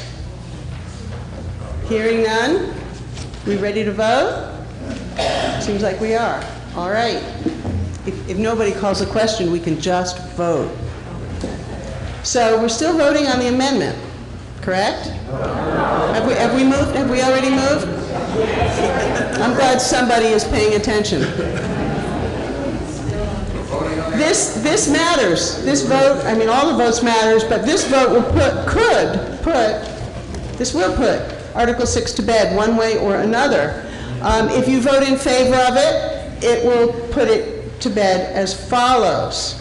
Shall the voters of the town of Newfane authorize general fund expenditures for the town and highway operating expenses of $1,533,283.73, of which $1,225,636.73 shall be raised by taxes, and $307,647 by non-tax revenues.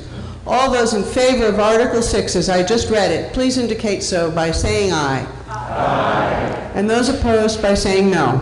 No. The ayes appear to have it. The ayes have it. Article 6 as amended passes. All right. I invite everybody to take a 5-minute break. We will be back, but get up and stretch.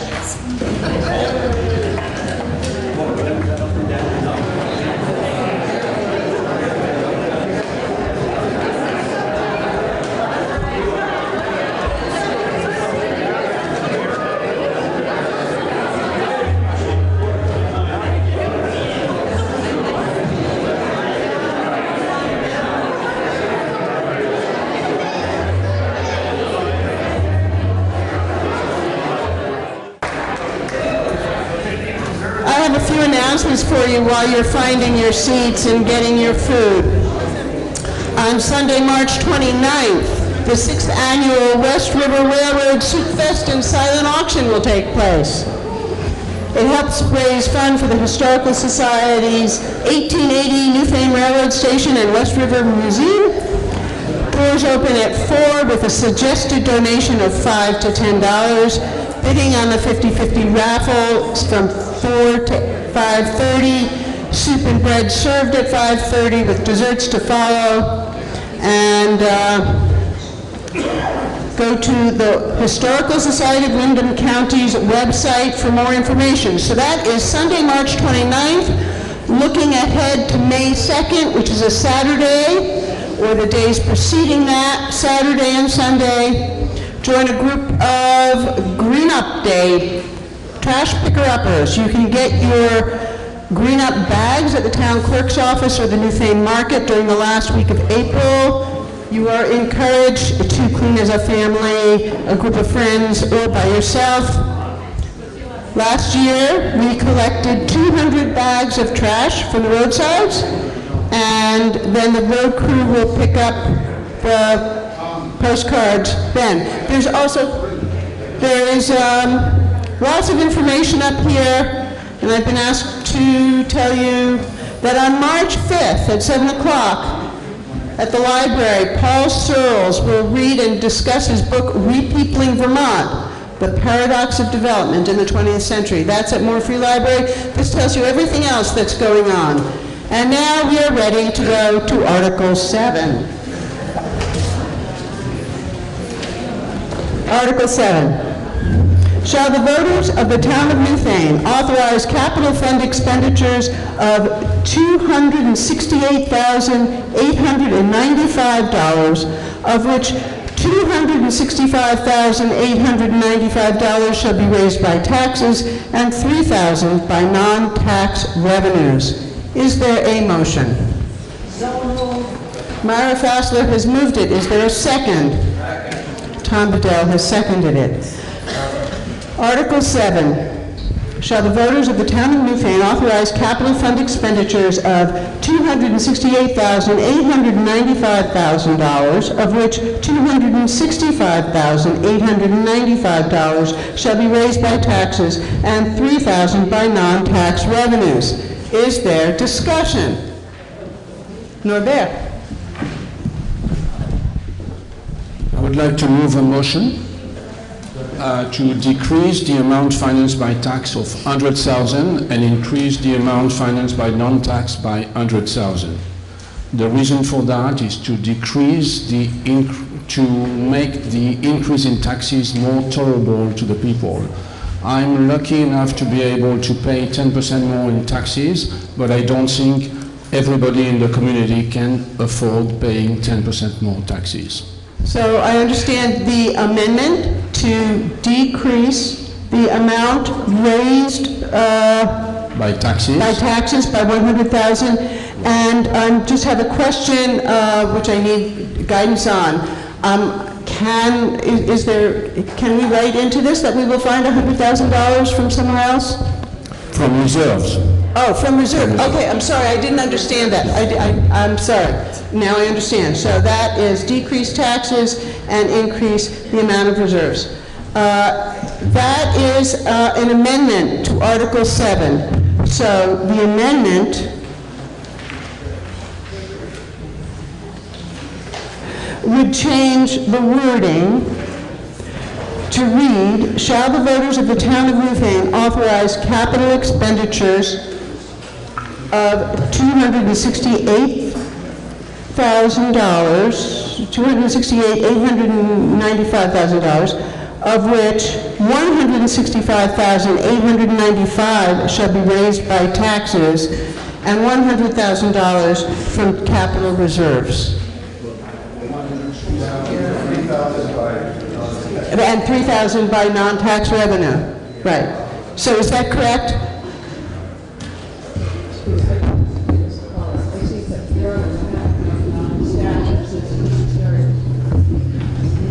All right. There, that's better. All right. Is there a second to the amendment, the motion to amend? I'll second. That's Ken McFadden who seconded it.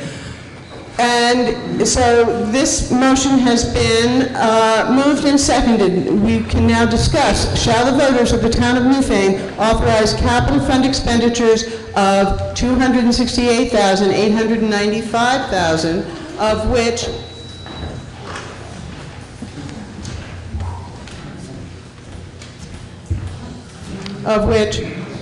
$165,895 shall be raised by taxes, and $100,000 taken from reserve, and $3,000 by non-tax revenues.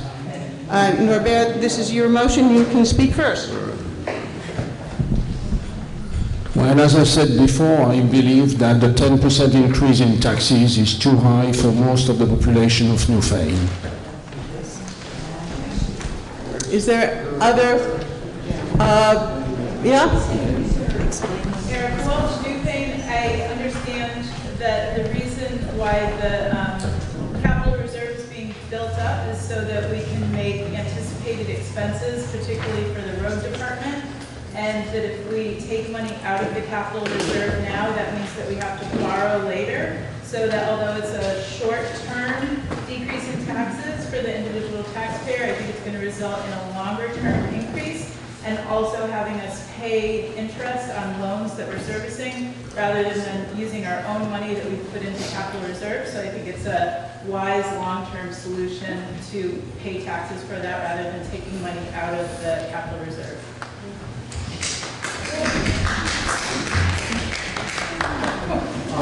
Tim Schaefer with a question for the hard-working, long-suffering budget makers.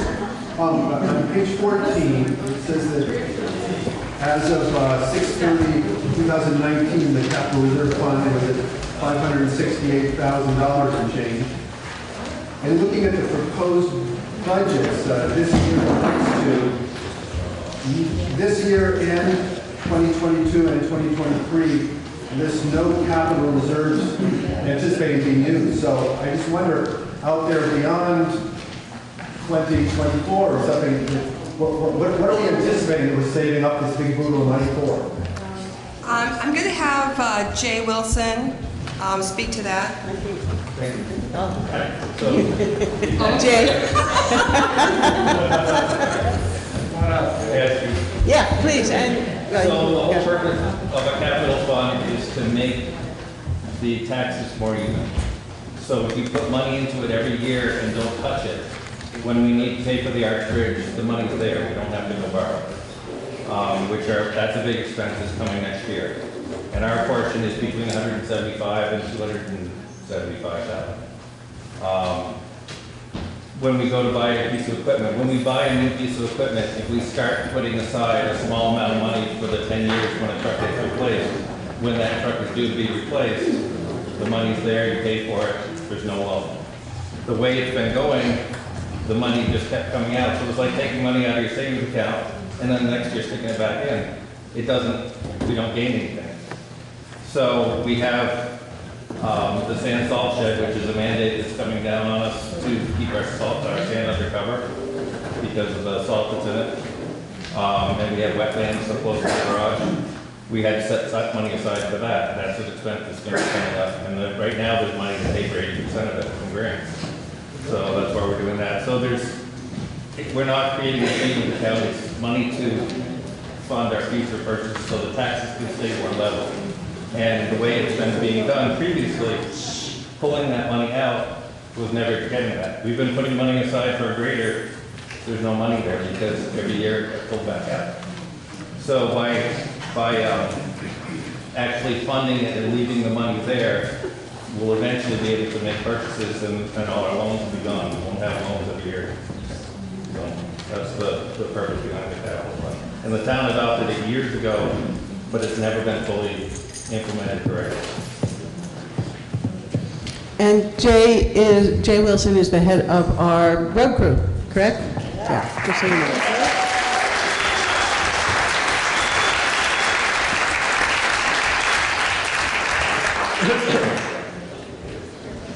Yes. Oh, I'm sorry. And then next. Okay. Yeah, go ahead. People keep referring to a 10% increase in taxes, but I thought I heard Pete say that the 10% was not a real number. Can I get some information on that, please? Yes. We just need to know about the appraisal.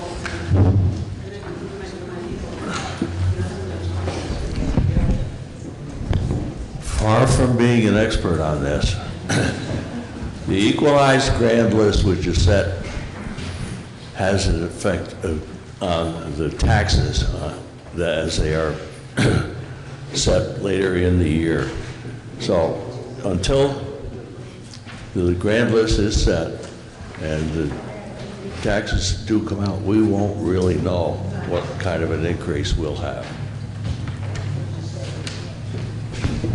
You still look puzzled.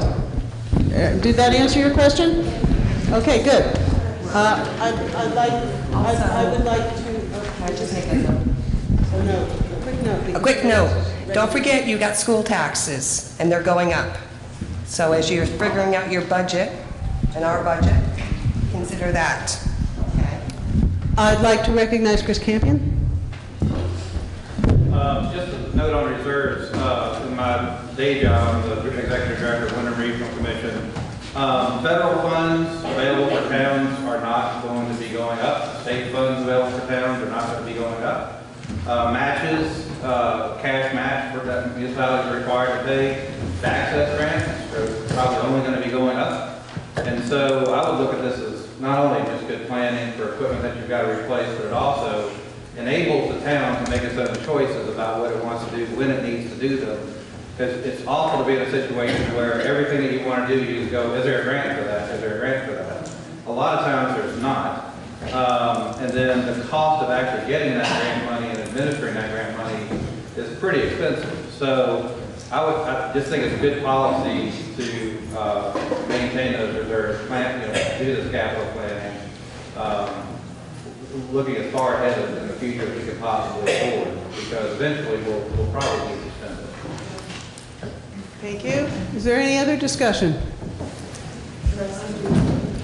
Just a minute. Mike, you looked like you were thinking about speaking. Mike Mayor, Williamsville. Just dovetailing on your question, 10% has come from somewhere. Pete's saying we don't know. Where does the 10% come from if we don't know? Tim Chafee or Norbert, you want to explain this? I know you both know it. Well, the 10% is calculated based on the provisional grant list. The grant list is only finalized in July, something like that. So until we know the final number of the grant list, we don't know what is the increase of the tax rate. But what we know is that the taxes to be raised increased by 10%. So unless the grant list improved dramatically, the tax rate will increase by some 10%. And do we have any reason to believe that the grant list will increase? It depends on how many people have improved their houses, added additions, built new, new buildings. How many, yeah. Yeah.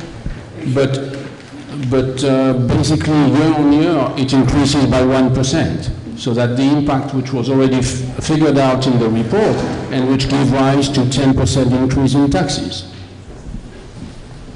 Does that answer your question, Mike?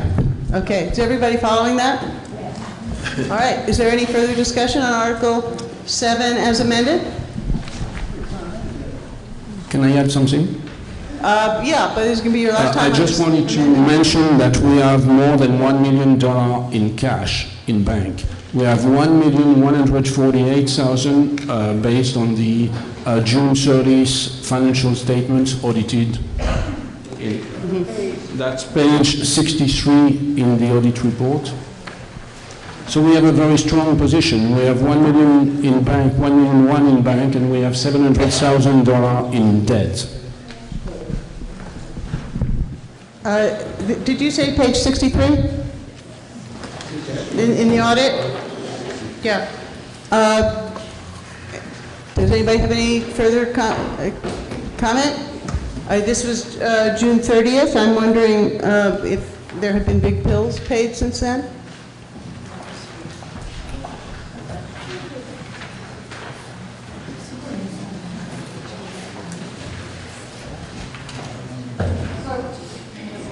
Yeah, please. Some of that money, 500,000 of that is for the capital reserves. We have paid 300,000 back to FEMA bonds that we had to take out for paying all the bills for FEMA. So that did go down significantly. Thank you. So, excuse me, could we define what is the current capital reserve? Well, for fiscal year 19, it's 568,000. That was, 9 That months was back ago. in June. Huh? That was 9 months ago, so that means also 300 has been taken up to pay a debt, so. Probably around 700,000 at this current moment. I haven't gotten all the figures. I don't usually get them all tallied till the end of the year. That's cash. But 700,000 for capital. Cash. Okay, so there's an important, that's cash, not capital reserves. Capital reserves, well, in the capital fund itself, there's about 700,000 there. There's $700,000 in the capital reserve currently, about. All right. Is there more? So we're still discussing this proposed amendment. Are there comments to the amendment? Is that what you want to talk about? I'm not sure, other than I know that there needs to be cash flow with that 440, 500,000, right? For your cash flow for, until the taxes actually start to pay in? For the rest of the year. For the rest of the year? Oh, from June to August, yeah, there needs to be about anywhere from 300,000 to 400,000 surplus to carry me through to the next tax. So we're also talking about cash flow. So I'm just trying to understand this for everybody because I see a lot of perplexed faces, but I could be mistaking it for fatigue. That there are accounts payable that cash reserve will be used to pay. Is that correct? Cash surplus. Cash surplus, whatever you want to call it. It's a surplus now, but if you have big bills coming in, that's the money you use, or is there more tax money coming in? Well, this $1 million, half of it's for capital and half of it's for general fund. Okay. So then the money for the general fund. Can everybody hear her? I think you need, it's good that you're talking to me, but everybody has to hear. So $1 million in the accounts right now. Half of it is in the general fund. The other half is in capital. Capital can only be spent on capital. There is money in there for reappraisal funds, and that can only be spent for reappraisal fund money. The other 400-ish thousand, that has to carry us through from June till August until we start getting tax payments, which we're already through that at this point, so. Okay. All right, thank you. I hope that helps other people. It certainly helped me. Is there any further discussion on this amendment? Do you need to be reminded what the amendment is? And, well, I'll ask you then if you want to vote on it. Okay. Back to Article 7. Article 7, the amendment proposed, with the amendment proposed, Article 7 would read as follows. shall the voters of the town of Newfane authorize capital fund expenditures of $268,895, of which $165,895 shall be raised by taxes, $100,000 taken from capital reserves, and $3,000 by non-tax revenues. Are you ready to vote? Yes. Do you understand you're voting on an amendment? Okay, and I vote would make Article 7 the way I just read it. So all those in favor, please indicate so by saying aye. Aye. And those opposed by saying no. No. Okay, the noes appear to have it. The noes have it, and the amendment fails. We go back to Article 7 as printed in your warning. Is there any further discussion? Yes? I'm sorry to do this, but could someone explain why the interest earned is so low and the amount of money is so high? The interest earned on what and the amount of money in what fund? On page 5, the interest of the capital fund, the actual was only $680. And I'm putting that at less than 0.2%. And I realize that's the typical, but I'm wondering if there's another reason for why it's not higher than this. So the question is, how do you account for such a low rate of interest on the capital fund? And I'm wondering if our treasurer can help us with that. Right now, some of the money is in a CD, so we actually won't get the interest until June. And then the other money is in the general fund, so the auditors are working on doing an allocation spreadsheet. So this year, it'll be broken down between all the funds evenly and by percentage. Answer your question. Excellent. All right. Any further questions or discussion on Article 7? Looks like you're ready to vote. Hearing no objection, we're going to vote on Article 7. As written in your warning, shall the voters of the town of Newfane authorize capital fund expenditures of $268,895, of which $265,895 shall be raised by taxes and $3,000 by non-tax revenues. All those in favor of Article 7, please indicate so by saying aye. Aye. And those opposed by saying no. The ayes appear to have it. The ayes have it, and Article 7 passes. Article 8. Shall the voters of the town of Newfane vote to raise the amount of $123,500, of which $123,500 shall be raised by taxes to be added to the capital reserves fund. Is there a motion? And is there a second? It looks like Gunther Garvey has seconded it. Is that correct, Gunther? Yes. All right. So it has been moved and seconded. We are now on Article 8. Shall the voters of the town of Newfane vote to raise the amount of $123,500, of which $123,500 shall be raised by taxes to be added to the capital reserves fund? Is there any discussion? And Lynn, you moved it. You could. No, Gloria moved it. Do you want to say anything? It seems to me that we talked about this with the last one, so basically, instead of taking money out, putting it in, as Jay said, to make sure that we have the funds available when we need them to spend them on things like bridges. Is there any further discussion? Are you ready to vote? It would seem so. All right. So, an aye vote is in favor of putting this money into the capital reserves, and a no vote is not.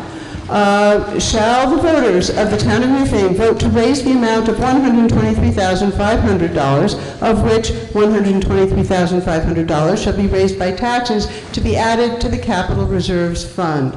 All those in favor of Article 8, please indicate so by saying aye. Aye. And those opposed by saying no. The ayes appear to have it.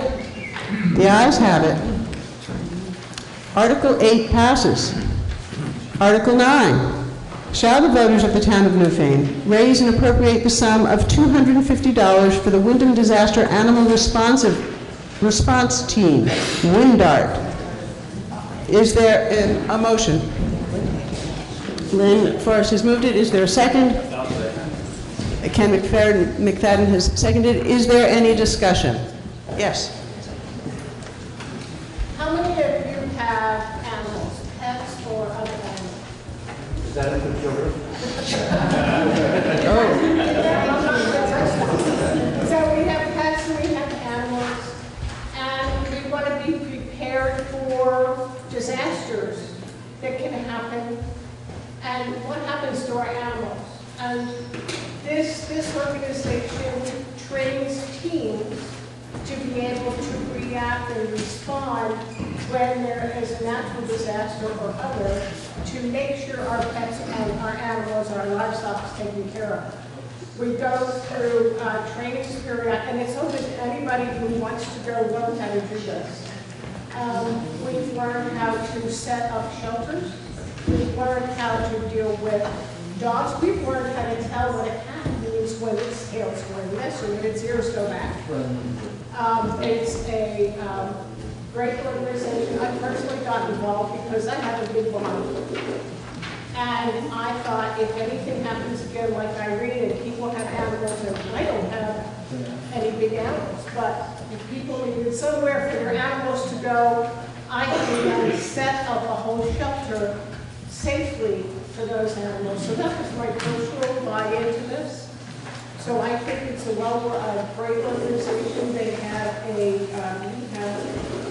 standard operating procedure that we share with towns with emergency operations plan, and have just gotten a roving big, I don't know what you call it, trailer that goes along with all these great extra parts, and if they had to set up at a different location outside of the Humane Society. So I appreciate you allocating the $250, and I don't know what that bottom number is. General fund study is going to have help. So I guess it would be to amend Article 6. It is.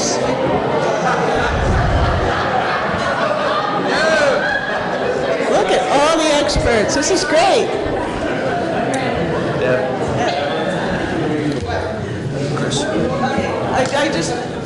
This is a separate article. Everything else before this is done. Yeah, Chris. So just on the human side of this, when there are disasters, some people will not evacuate their homes or otherwise leave if they don't know what's going to happen to their pets, especially if they're being told that at the human shelters they can't take the pets. So that's the human side of this, is actually facilitating the pet care so people will feel more comfortable about their animal children, and will be more likely to actually do what they need to do in the time of disaster. So that's the human side of the equation. Yes, Lindsay.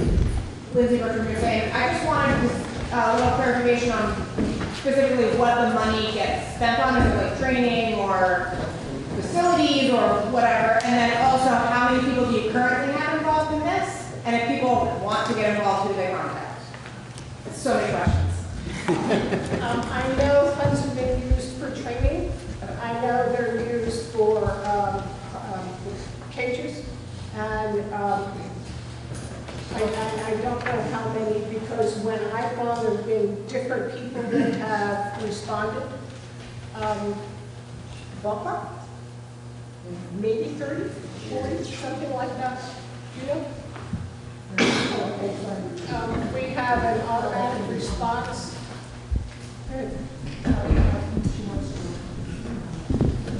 How do you contact? Linda Forrest at gmail.com. and then I'll put you on to Joanne Borbeau at the Humane Society is what her job is. But we do training, and we do it in other locations. One of the cool things is there's a statewide organization, right, well, I should say the state of Vermont, then sends out the information when there's a disaster. So we have training in Londonderry, so we get calls to go, an automated call that says you are needed in Londonderry and you will go. You're needed in Newfane and you will go. And that's how we're notified that our presence is needed. So I understood the question a little bit different, or different ways of that, understanding that question. One is, how do we, you answered, you want to learn more about getting involved, contact you. But if there's a disaster and you have pets, how do you activate or contact this service? I think that was the intent of one of the questions. If not, it's a question I have. Yeah, Jay. Jay Wilson. They're now part of our emergency plan in town, so they would get notified if we have an emergency to help us with the animals. This is a really good time to remind everybody that we do not have anybody in charge of our emergency planning in town. It's one of those vacant, I don't know how the pets are going to be rescued on page 18 if we still don't have someone in charge of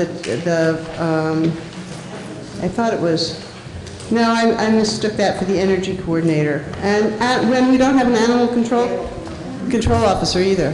Just a reminder, since I talked about it a long time ago. Is there any other conversation about this? Yes. Would people contact the rescue to register their animals at all? I don't think at this point we have any way of doing that, but they can, once there's an emergency, the fire station or the second place would be the town garage would be the two emergency contacts. They can call there and if they need help with something, and there'll be people roving around town anyways. So that's good to know. During an emergency, 2 areas, right? The rescue and the fire station. Fire station, yeah. And the second one, if needed, is the town garage. It depends on where the emergency is. So let me take that as a time to encourage you all to license your dogs.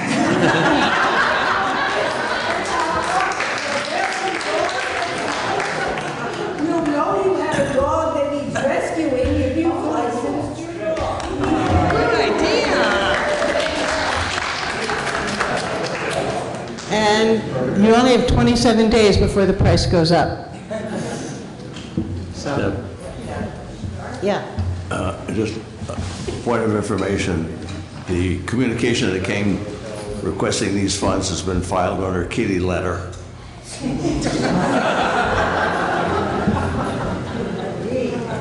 Is there any, yes? A question, is this the food only pets for domestic livestock or threatened and endangered wildlife as well? That's a good question. Do you know the answer to that, Lynn? Our training has been with pets and livestock. And house have been talking with deer and bear and, no, that's a great question, but I think as far as what we've been doing so far. So the answer is that this is not, at this time, for wildlife. Is there any further discussion?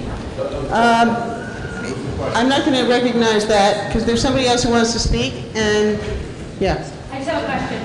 So it's $250, correct? I'm now not looking at it. So the $250 is there other money that comes in also to this project from other sources? So that, okay. Chris is answering yes. He seems to know. happening. Yeah, all right. Okay, is there any further discussion? Seeing none, I think we're ready to vote? Okay, a yes vote is you're in favor of adding this $250 to the amount of money we've already appropriated, in addition to what we've passed in Article 6. So, shall the voters of the town of Newfane raise and appropriate the sum of $250 for the Wyndham Disaster Animal Response Team, WINDART? All those in favor of this, please indicate so by saying aye. Aye. And those opposed by saying no. The ayes appear to have it. The ayes have it. Article 9 passes. We now move on to Article 10, which is to transact any other business that may legally come before the town, but which is not legally binding. All right?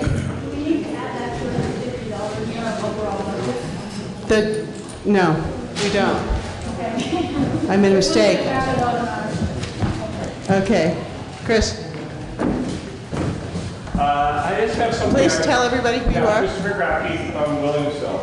It occurs to me, having driven down Route 30 often in the summer, that there are a lot of out-of-state vehicles that park there and use the beaches.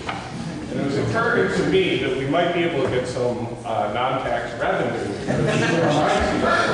and figured out a way to have an honor system, have a collection system, have a way.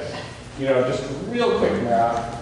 If we got 10 people there on the honor system to give $10 a day, 100 days in the summer, that's $10,000 that we could be giving to pets or opioid crisis or things like that. So it's just an idea. Perhaps we form an exploratory committee to form a beach group or something, but I think there's an income possibility there, especially since it's mostly out-of-state payments. It has been pointed out that that's in the town of Dummerston. The area is 2 cars.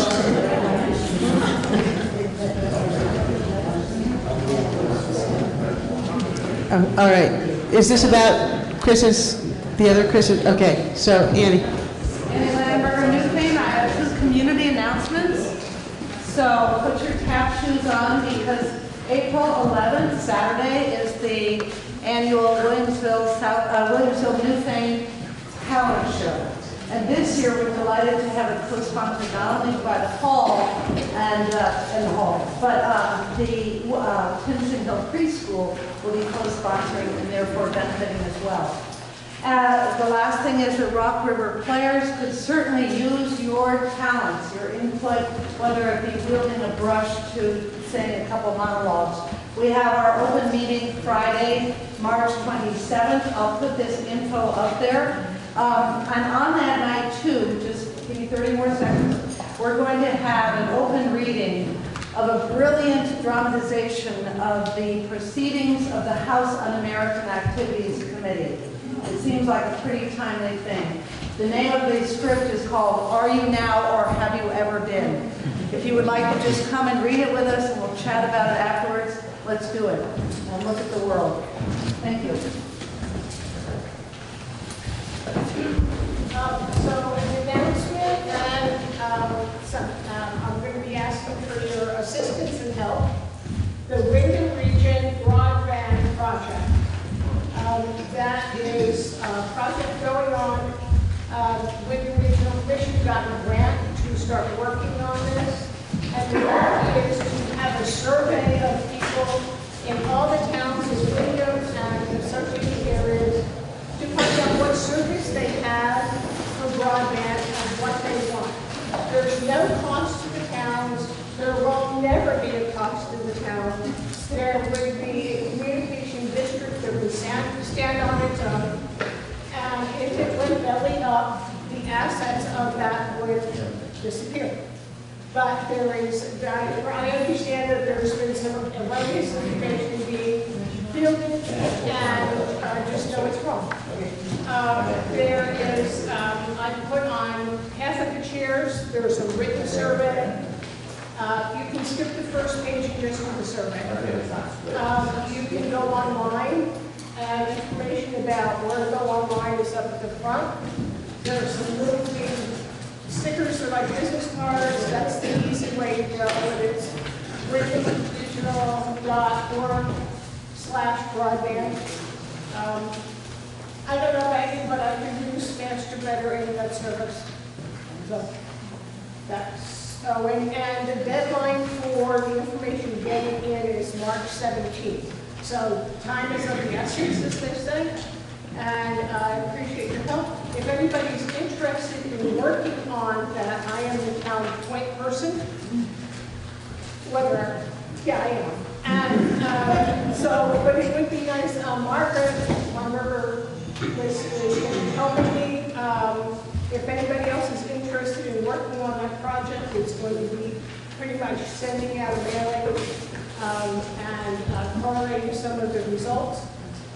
That would be great. My name is Lynn Forrest. It's lynn.forrest@gmail.com. And I'm on 2 hours, right. 492 Dover Road. You can buy the house and knock on the door. Thank you. Sir, behind. I am collecting surveys today. Yeah. Sure, yeah. Marty Cohn from Newfane. Last year I reported about the pending FCC rule change that was going to adversely impact BCTV, and sadly that rule change came into effect. It passed, which means that there's going to be a decrease in funding from Comcast to BCTV. Fortunately, it doesn't look like it's going to be as severe as first imagined, but there's still going to be a decrease in funding for BCTV. We thank the Select Board, not only in Newfane, but in the other 7 service towns, for recognizing that and providing monies in the budget so that we can continue to have meetings like this shown at BCTV, on television, on Channel 8, and also everyone who participates in doing a show on Channel 10.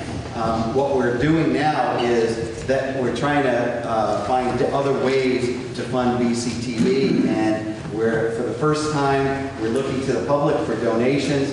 People have been very generous so far, but keep thinking about BCTV and the importance that we do in bringing democracy to everyone else. And on behalf of the board, thank you for all that you've been doing and will continue to do. Thank you. Thank you.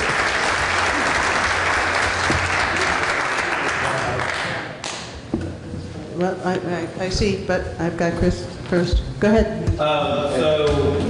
On behalf of the Village of Newfane trustees, welcome to the Newfane Village Union Hall.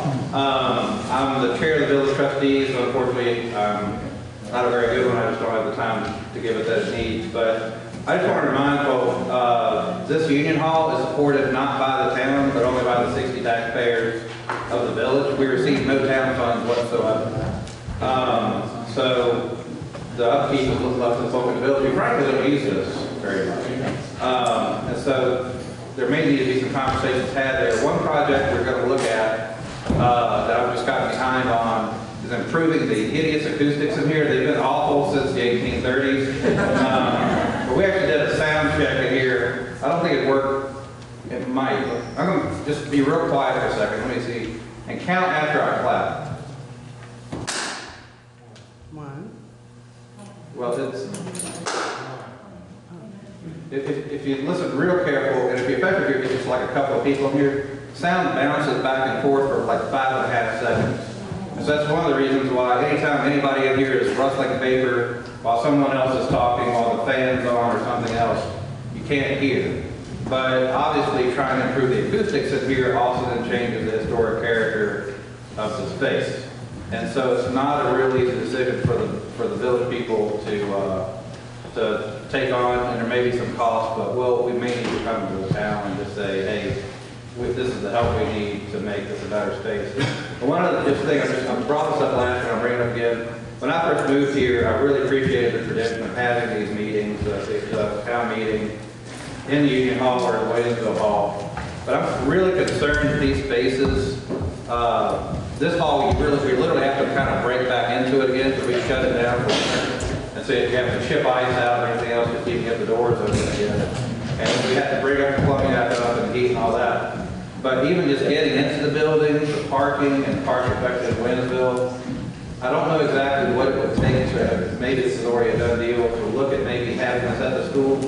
But I worry about people actually not participating in this because of the actual perceived physical barriers and just really, honestly, the difficulty in adhering in here, where our population is not getting younger.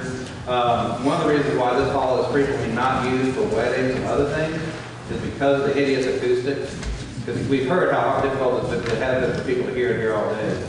So I guess I don't know if it's a select board or who, but just want to bring up the issue again of should we consider, and maybe it's a lousy idea, a place that has just more easily accessible parking, better acoustics, just made it more modern. And I'm not trying, and again, I used to be one of the ones who was like, it'd be a shame to lose the tradition, but I really do wonder about just the efficacy of these buildings. In response to that, it's really the Board of Civil Authority can make a change in them. Traditionally, since the select boards on, part of the Board of Civil Authority. But this doesn't have to go to a complete town vote. It doesn't need to be CCA to make a change in the actual town meeting. Sir, back. Thomas Abbott's New Fame. I'm a member of the local Lions Club. I'd like to invite the members of the town here to come to our meetings second Tuesday at the firehouse. We donate money to the local community in forms of $2,000 scholarships to graduating seniors from London and Gray, eyeglasses, a $200 voucher for eyeglasses for people in need, the food shelf in Townsend, the fire department, rescue. We donate a lot of money. We need members. Our members are in the 80s. We celebrated our 50th year last July of being in Newfane. Our membership is dwindling because of the age, and we're not getting the younger people joining. We invite you to come. There's no obligation. We do an awful lot. It's a nationwide, actually international organization. We've wiped out river blindness in almost all of the third world countries. Helen Keller invited us in the 30s to become Knights of the Vision, and we've upheld this. We'd invite you to come and see our organization and meet with our people. Please do. Second Tuesday of every month at the fire station. I'm the chair of the committee. Dan?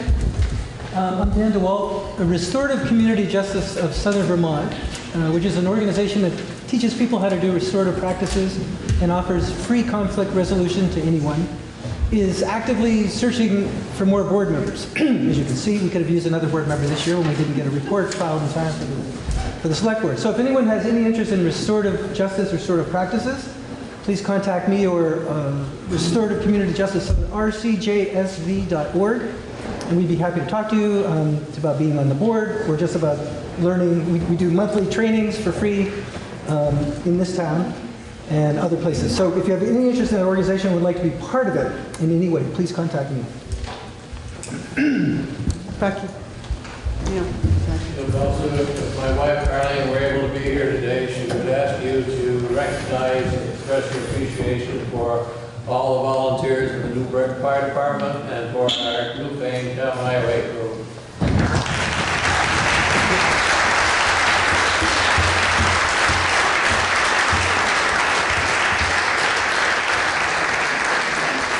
That's often a cue for a motion to adjourn, but I see a few hands. Well, I see Gloria first, and then Steve, and then you. Okay.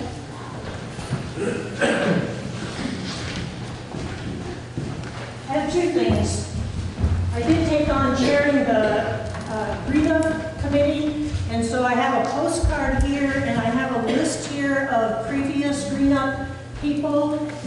I'm missing some phone numbers, and I'm missing some email addresses, so if you could check the list, that would be great. If you are new to town, and I see that we have quite a few people, what Green-Up Day, and this is our 50th year of Green-Up Day, does is, there's a rare few people who decide their beer cans have to go out, their soda cans have to go out, and their cigarette butts. We love to keep Newfane beautiful. So we divided it, and my committee, we've gone out and measured how long what areas you plan to do so that we can make sure that all of Newfane is covered. And then on the bottom of this card, which you can take and mail back to the Rehab Committee, I'm also with the Southeastern Vermont Watershed Alliance. I think I've mentioned that once or twice during this meeting, but we're also taking on a project of adopt a patch to knock back knotweed. Japanese knotweed is spreading throughout Newfane, spreading throughout Windham County. So I'm working with the Nature Museum in Grafton and any kind of a knotweed. But we need people, preferably on your own property, but some of us are getting a little bit older, and your neighbor's property may need to have work done. So if you could volunteer, or at least put your name on the bottom of the card and the appropriate contact information, then as this project gets going, we can do that. On May 18th, the Nature Museum and the Southeastern Vermont Watershed Alliance are doing a conference on Japanese knotweed. So I'll get that information into Front Porch Forum, but please do sign up for that. Thank you.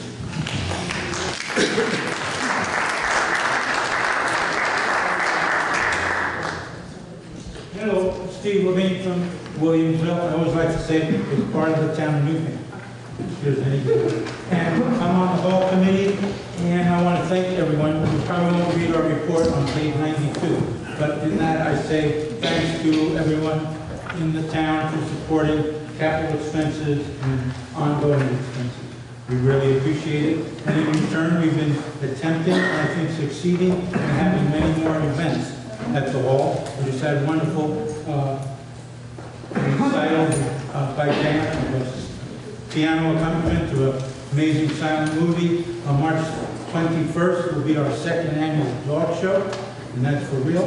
It was a big hit last time, so hopefully people will show up. As Andy mentioned, April 11th is the town show, which might be the most spectacular event that happens in town. And I also wanted to mention that the Williamsville Hall is fully ADA compliant. The acoustics are wonderful. It's a bigger space, and it's in wonderful shape, thanks to all of you. So come and use it and enjoy it. I'm not saying don't come here, but there is a very viable and usable space. And as I said earlier when I introduced myself, Williamsville is part of the town of Newfane, and everyone is welcome. Thank you.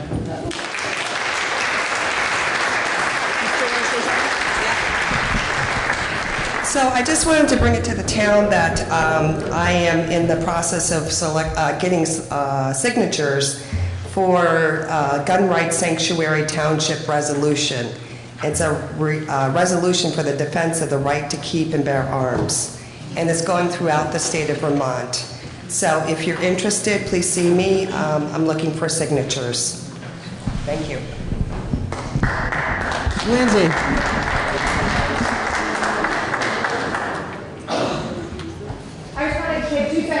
And remind everybody that the Newburgh PTO has tons of really delicious stuff back there, including soup, and all of the food is by donations, and it goes directly to the Newburgh PTO, which goes into the Newburgh School for enrichment and awesome fun stuff. So if you like your kids to do fun stuff, you should come and do it. And speaking of children, I think that we, this year for the first time, got volunteers to do childcare till 12:15, so the kids might be out on the street now. And I cannot thank Phoebe Connolly and Lindsay Bertram enough for stepping up to make this town meeting possible. Thank you.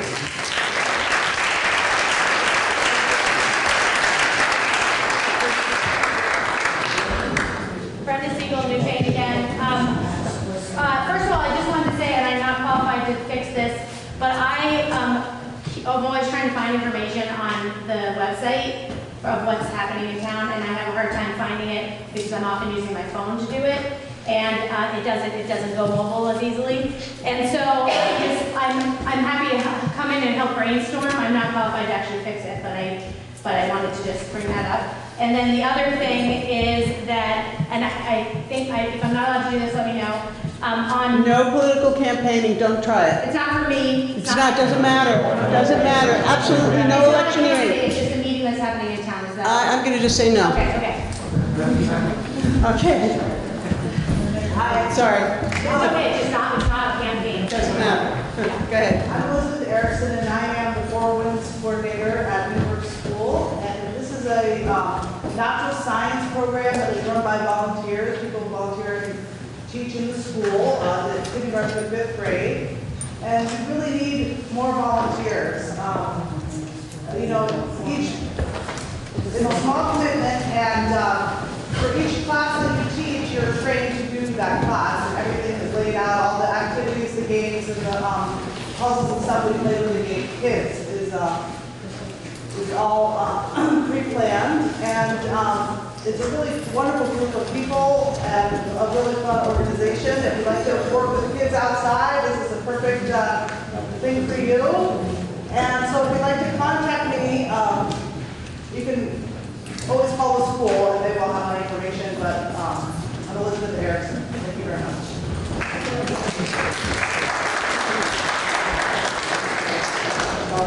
Again, with the Lions Club, we're also doing screening with the Leyland and Gray students, the elementary school. We're trying to coordinate a time and date to do the screening.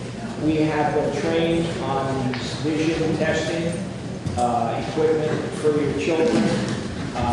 It's very important. I feel that the younger children get the screening. It catches abnormal problems early on that can be addressed and corrected in their formative years. So this is another thing that we do with the Lions Club, and it's free, all the things. And we're coordinating with the school nurse and Thank you.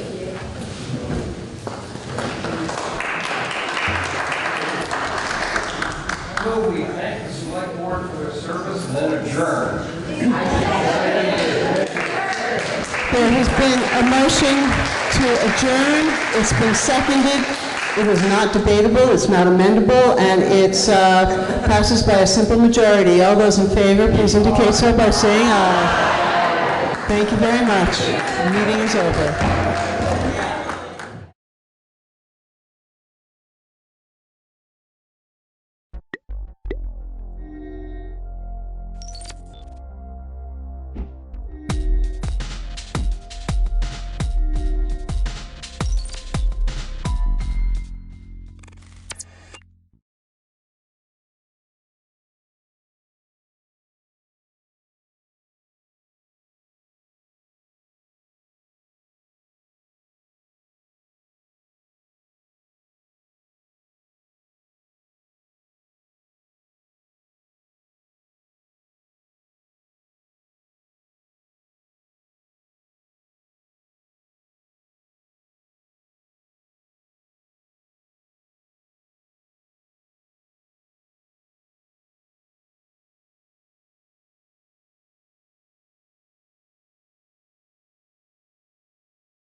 Presented in 464 and 808.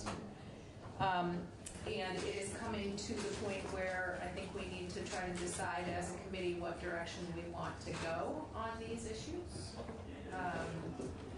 And so we've teamed these bills up together to intentionally allow us to have a conversation not only about policy policy and whether we think there's a reason why we need to make a change in, for instance, use of force policy.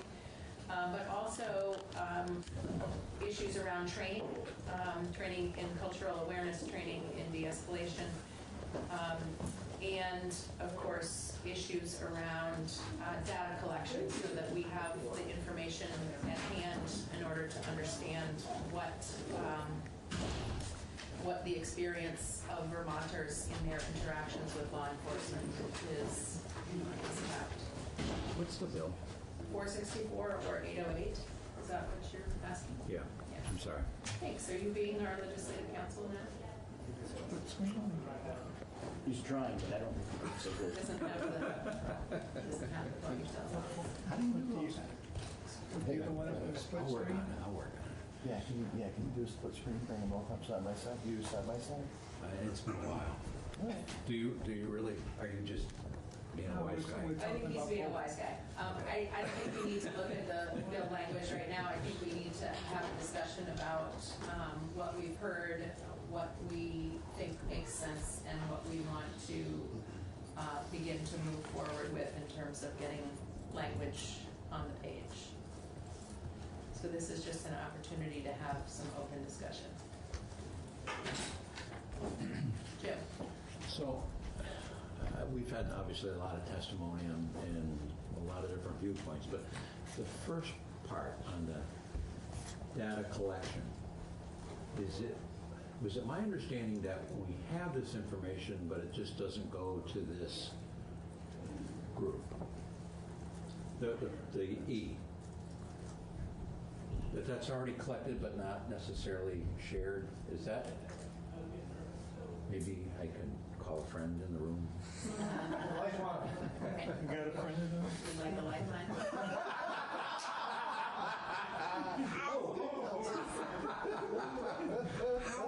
They think I know so much, I'm not sure.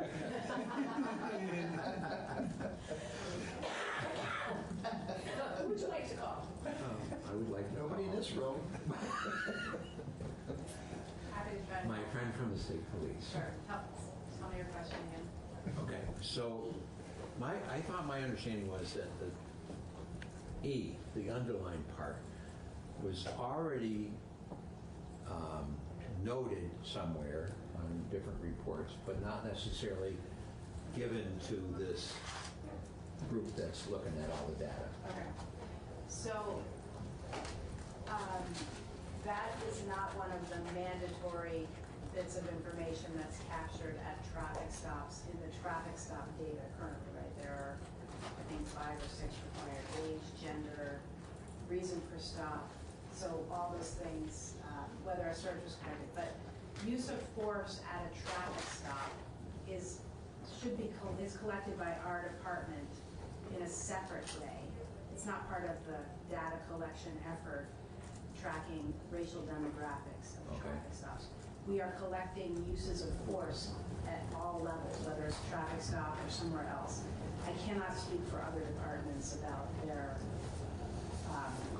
collection of uses of force. Wouldn't that be pretty, I don't know, common sense, standard that Yes. anytime you have a use of force, local police, sheriff, state police, that you would note that somehow? Yes. Okay. So I guess my question would be, how big a deal, and is there any harm to sharing this as part of this report, this collection? You know, just off the cuff, I would say that it should be being collected. I don't know that this is the best place where it should be collected, but it should definitely be collected. In my personal opinion, every department should be collecting use of force data. Whether it's on the ticket or else, I mean, the traffic stop is just one instance where force could be used.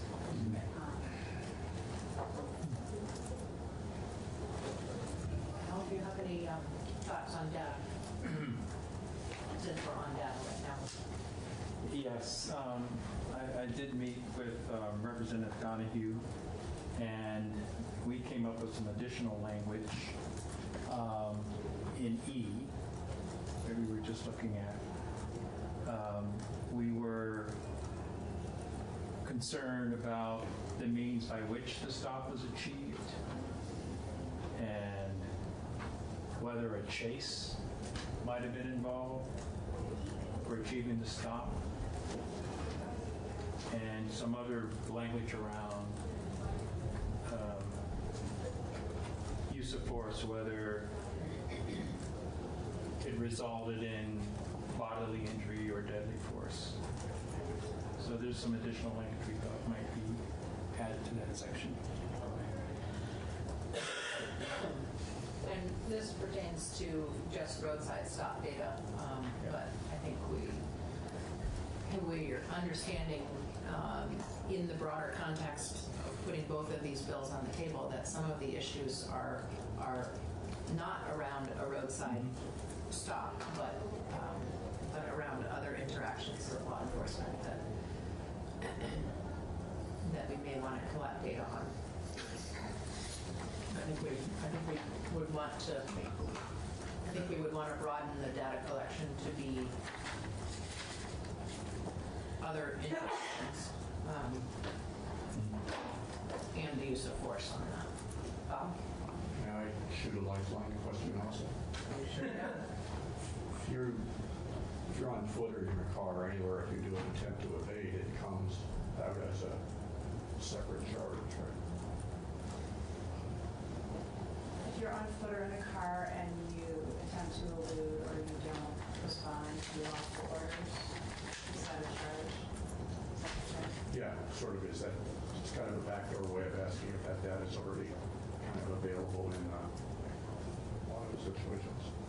I mean, I would think the majority of the time if you attempt to elude, but there is some discretion there. It's not, you can't say for sure that every time there isn't a decision made to go another route.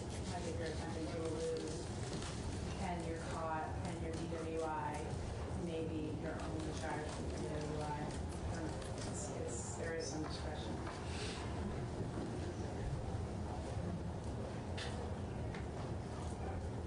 Other conversation about data collection.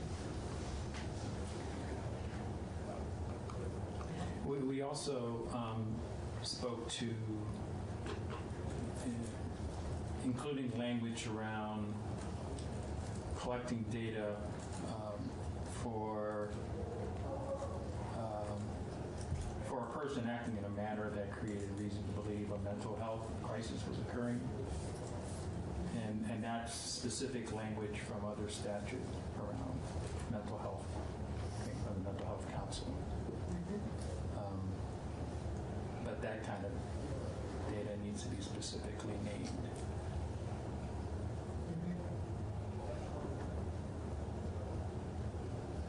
And finally, the thought was that this data report shall be reported annually to the legislature, in addition to the council.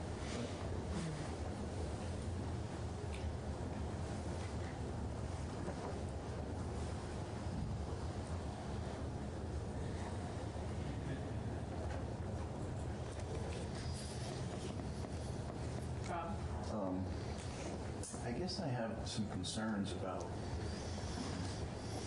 trying to capture more data when the data that we have, that we're getting currently, we don't have any consistency in how we capture or report it. Aren't we just going to go through an exercise that really isn't going to do what we want it to do? I don't know who I'm asking this question to, just sort of throwing it out there, because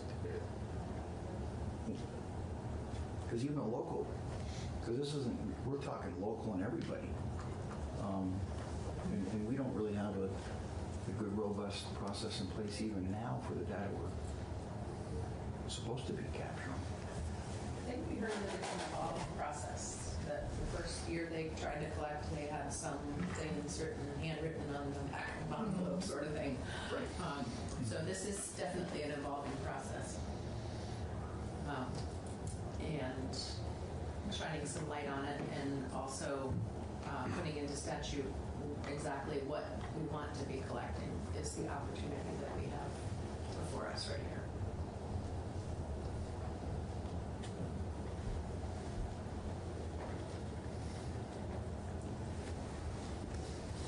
Other discussion on data?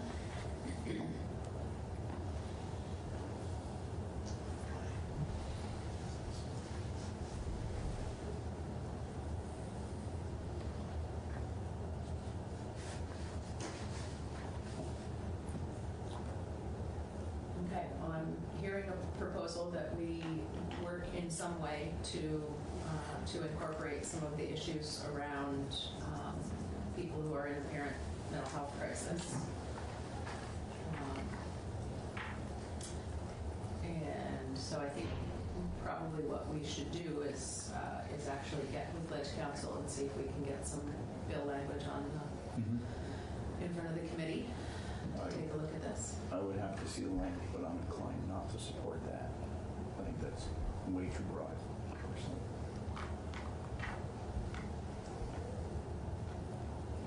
Let's see what it looks like.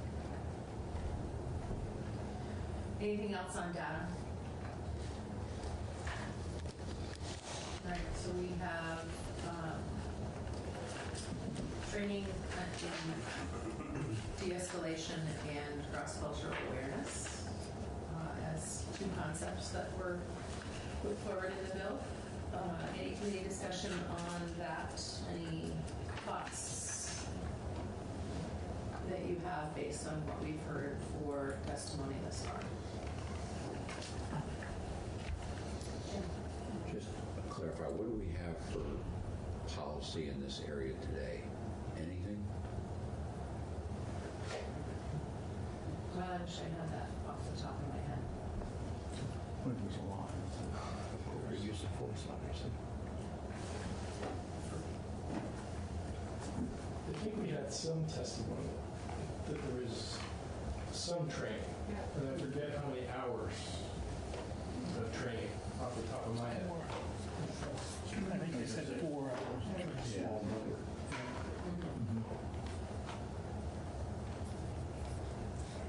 They were looking to double it. One of them was looking to double it to 8. They started 4. But I'm more specifically on the policy before we get into the So training. that's a separate issue. Right. Directing the creation of a policy around use of force is a different question than training in those. Right. Yeah. You want to I think it's a two-step process. You have a policy and then you train to the policy, but I'm trying to understand what do we have for policy in this area today. I'm going to assume we have policy surrounding use of force and some type of de-escalation, but I maybe the major can help me again. And is it do different agencies have different policies as opposed to this legislature You're right. directing a unified policy on when it's okay? That's a good point. Yeah. Use force.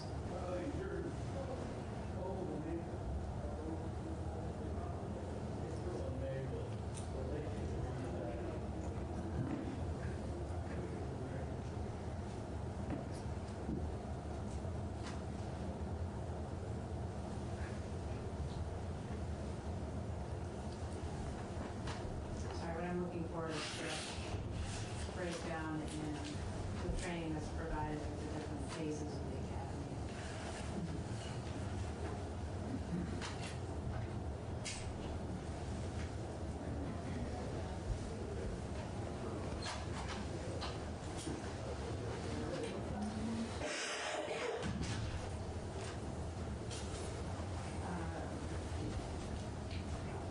Go ahead and recite. So for Vermont State Police recruits in the pre-basic phase, it's just PSP, 16 hours of less than lethal or non-lethal use of force training, 26 hours of firearms training, 2 hours of fair and impartial policing training. Basic training for all law enforcement in Vermont, 36 hours of firearms training, 46 hours of less than lethal use of force, 8 hours of communication and de-escalation, 4 hours of use of deadly force, 4 hours of capsicum spray, less than good use of force, 8 hours of working with people in mental health crisis, 4 hours of fair and impartial policing, 4 hours of community policing, 4 hours of responding to hate-motivated crimes. In the post-basic for all law enforcement, there's 16 hours of TASER certification, 2 hours of Team 2 mental health crisis and de-escalation training, 20 hours of firearms training, 28 hours of, this part is just for state police, 28 hours of less lethal use of force training, 20 hours of firearms, and 2 hours of Team 2 mental health crisis. And then for VSP, 8 hours of fair and impartial policing. And then in service for VSP only, 4 hours non-lethal use of force training, 12 hours firearms training, and then ongoing, the average trooper per year attends, average 30 troopers per year attend an 8-hour updated class for 2. And I can print this for you, and then you'll just have it in front of you. That's actually not a bad idea. Thank you. Okay. Yeah, that's, so It's get that on the page. That's a lot of non-use of force training. What sort of form does it take? I'm sorry, say it again. The non-use of force training, it's a lot of time. What sort of form does it take? Is it out the backyard playing karate, or is it classroom instruction on? So I can't recite it exactly. I think it's a combination of practicals, so control procedures, how to make high-risk car stops, how to use de-escalation tactics, how to go hands-on if you need to with using other than your firearm. So it's a combination of classroom and in the field.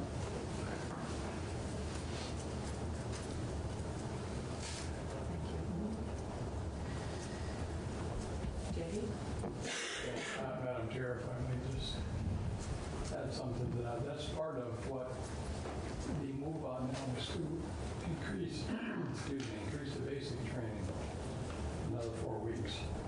And that's part of that additional 4 weeks is to provide much more training in this and the use of force and de-escalation.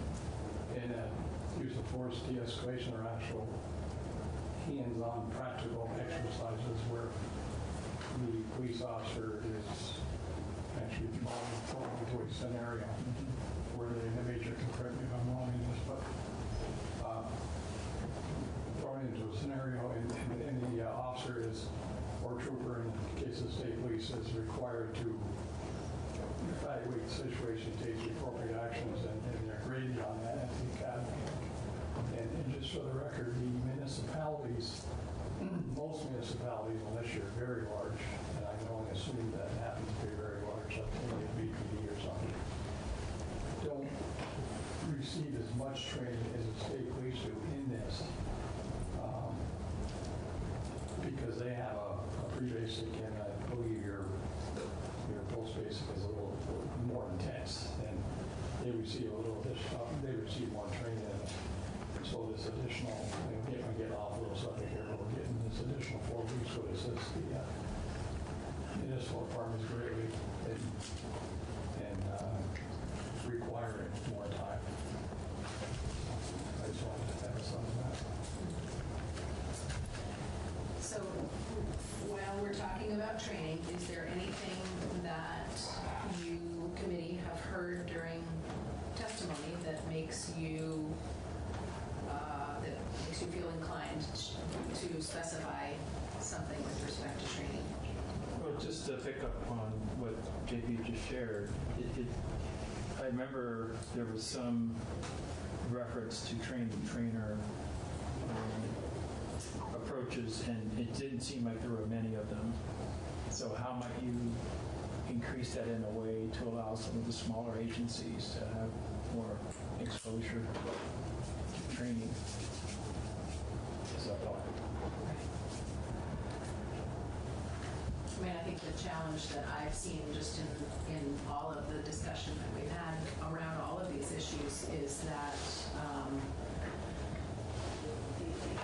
you know, there's probably a wide difference in the way that Vermont State Police handle some of these interactions versus some of the small municipal agencies. And yet we're being asked to consider law enforcement as a whole because we recognize that our community members who have interactions with our local law enforcement may be experiencing different things than what they experience when they are pulled over by a trooper on the highway.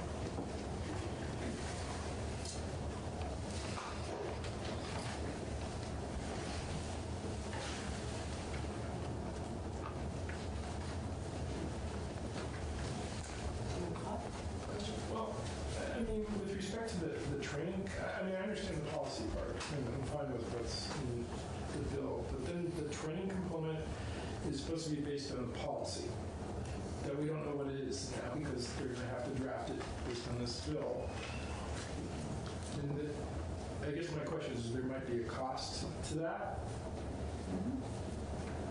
which would be unknown. To all of our municipalities.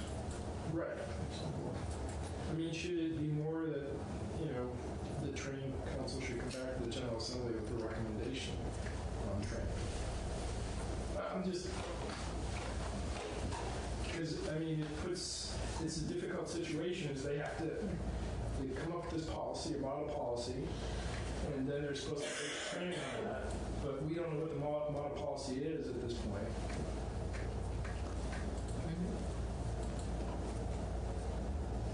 And I mean, chicken and egg. Yeah, I mean, I agree with the policy issue. I mean, I agree with that sentiment. I mean, 4 hours to put in the bill is 4 hours. I don't know what 4 hours gives you. Maybe it should be 2 hours. Maybe it should be 8 hours.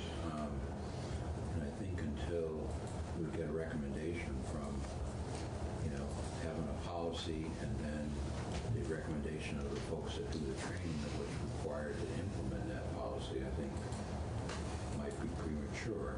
Plus, there is budgetary concerns, and there's been a lot of discussion whether we go to 16 weeks to 20 weeks, and does this tip it to the 20 weeks, which has a huge budget. It may be good, and we may have to spend that money, but I would think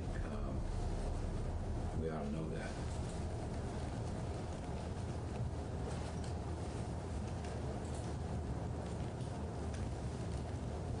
And then it's a model policy, but do all agencies follow that policy is the question that I have. well, you get a report back about that. Right.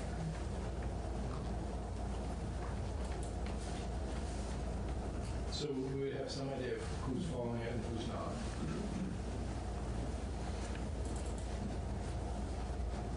I mean, I just worry about, okay, you know, there is all this training already. I mean, it probably, and I don't know the answer to this because this is not an area of expertise for me, that it could be tweaked to be consistent with whatever policy is come up with, and it may or may not require an additional 4 hours. I mean, I'd rather see a recommendation about training than just saying, okay, we need 4 more hours. And if I might, I agree 100% with what Representative Gannon has said. If the Criminal Justice Training Council, who has the ultimate responsibility for setting training requirements for all sworn police officers in the state of Vermont? if they come up with a policy, a specific policy, give us some actual hard data expectations of what the cost might be, the type of training you're going to receive and everything. And I have to say that, you know, having been a retired police officer, but all the years I spent, and most of them are on the road, 4 hours is not enough for what we're looking at here. So it's going to require additional training to do the job that our citizens are asking us to do. But if the council can give that recommendation, that would be wonderful, and it would certainly assist us in what we need to do here as a legislature, specifically this committee. So I agree with you 100% on that. And the director, I'm sure, would arrange that. The figures and everything would be close. Does that make sense to committee members? Just to add to that, talking with my local police force, which is small, sending their staff off for training creates a hardship on the force. So I think we should have the courtesy of knowing that and of letting them know how many hours it's going to be up front before we mandate this. Oh, sorry. I got it.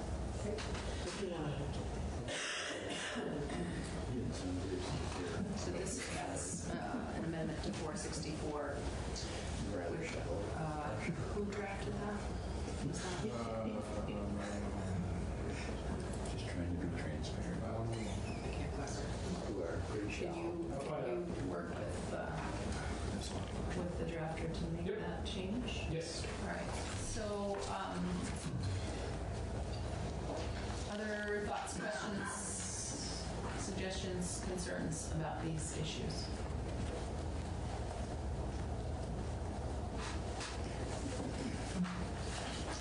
Nobody's dying to. All right. So Hal, you will work on putting together some bill language for that proposal, and John will work with Bryn to adapt to the policy language. Anything else? All right. I promised you a quick break, and so let's take a 10-minute break and come back to talk about the State Ethics Commission.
I want to point out that the sun shines down its power to all the world and makes the wind blow strong as it will.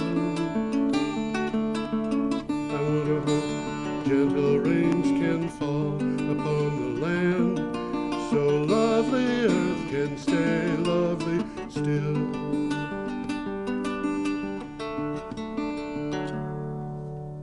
Hello, ladies and gentlemen. Welcome to the, what is this, the 362?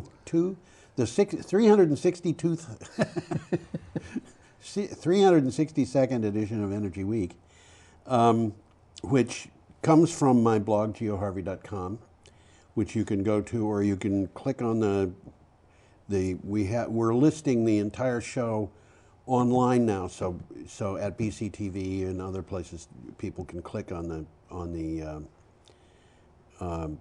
basically the script of what we are talking about and just follow it. How about that? They can get the script now? Yeah, the thing that we get from or they can go to the blog that you and I share. Yeah. You know, I mean, there are a bunch of different ways of doing this. Well, some of them are worth doing. Yeah. Having said that, and by the way, that's geoharvey.com. Today is the 13th, it's 12th. I'm losing my numbers here. Today's the 12th. So we're starting. Let's see what my watch says. A week ago. Yeah, it says it's the 12th. On the 5th. We're starting on the 5th. By golly, I was right there. We're starting on the 5th. I'm confused here because I'm going to be talking about something that's not part of the script, and that is what's been happening with energy stocks, and particularly energy stocks in the fossil fuels industry. I'm looking right now at the Dow Jones Coal Index. Now, the coal index hit an all-time high in June of 2008. Okay, yeah, I think we're going to talk about that. And that was about 750. That was with George W. Bush in the White House. Interestingly, by the time he left office, it had fallen from 750 to 160. Okay. Which set the stage for Obama's war on coal. Okay. Coal recovered a lot of that, going above 500 in Obama's first term, but in the second term it fell down to 45. That's quite a drop. That's quite a drop, but it's not as big a drop as the 750 to 160. And Donald Trump, when he took office, it was 45. Today, it is right now at 4.74. So it's lost 4.74. It has lost over 90% of its value under Donald Trump. That's coal. Well, I don't think you can really blame him. I mean, no, I'm not blaming him. I'm just saying the coal, people, the people who cost too much to use. Yeah, the people who were blaming Obama. Obama has, if you're going to take the numbers and just throw them at the president, Obama's numbers are the best of the three. So that's coal. Now, oil and gas, and this is important for other reasons too. The Dow Jones Oil and Gas Index right now is at 249.67. And when Donald Trump took office, it was 625. So it's lost over half. Fossil fuels aren't doing very well. Well, it's lost over half of its value with Donald Trump in office. Wow. Now, it had actually made money. It had gone up with Obama in office. But the important thing here is the money that was used to put, this promotional money that came from Freedom Partners. They announced in 2015 that they were going to put almost $900 million into a campaign to get the Republicans to control the House, the Senate, and the White House. That money was very largely, the people who came up with it were people who had a lot of money in fossil fuels. I guess, yeah. With Donald Trump in office, they've lost over half of what they had in fossil fuels. That's interesting. Now, do you think they're going to invest in Donald Trump? Again? Well, again. They're not going to invest in Bernie, I don't think. I don't think they're going to invest in Bernie, but I think they'd do better under Bernie than they would under Donald Trump. I think they would too. But if you were to face the question of Donald Trump versus Joe Biden, well, we'll find out after they... having been burned by Donald Trump. Yeah. And again, I'm not saying that Donald Trump did this. I'm just saying that It happened on his it watch. happened on his watch, and so it's kind of natural for people to say, yeah, it's all his fault. So I'm projecting that onto other people. Another thing that we should consider here is stuff that's happened in the last couple days. The coronavirus caused a downtrend in the use of oil. That's happening. It Definitely. started that's a little bit ago. Today's news. Yep. And then what happened was Saudi Arabia and Russia had a falling out. And they're playing games. And they're playing games, and they're going to pump as much oil as they possibly can. And my understanding is that Saudi Arabia can deliver oil that it pumps for $3 a barrel.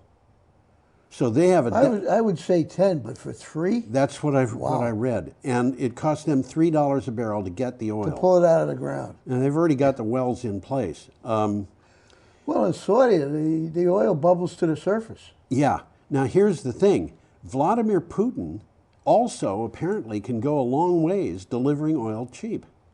Can he really? And he is very mad, apparently, at Donald Trump and the Americans because Russia was the biggest exporter of oil.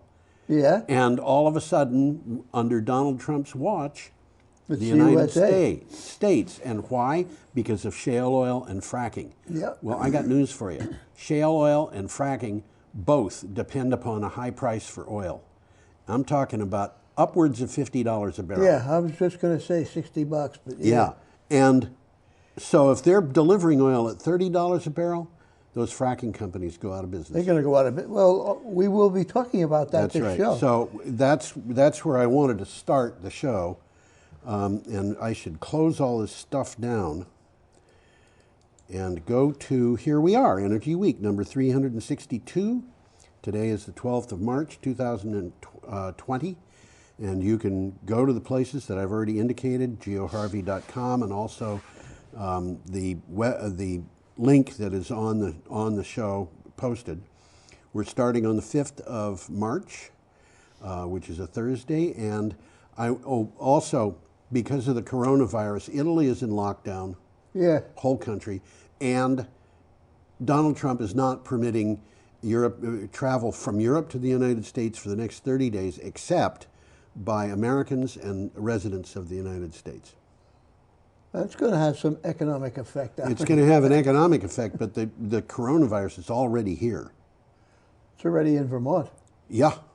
So, although not badly. I mean, there's... As far as I know, this morning there's two cases. Two cases. One in Bennington and one in Chittenden County.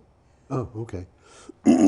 And no doubt somebody who is an illegal alien who will be transported to Mexico even though he came from China, you know.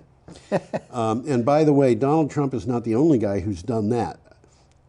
20 years ago, I read a story about a man who was a naturalized American who had come from India. He was a physician, and he was found by law enforcement people in Texas without any identification. And so they just said, "You're Mexican." Send him back to India. And sent him back to Mexico. Oh, Mexico. Unfortunately, they don't know the difference between Mexicans and Indians. They got this all wrong. He's an American citizen who has an accent. For crying out loud, you'd think that people in Texas would understand enough to know what Spanish-speaking people sound like. Nevertheless, people make mistakes sometimes, and which, you know, I'm heading at something here. Wonderful Italy. How would you like a vacation in Venice? Well, I think we're going to start right off with a picture of that.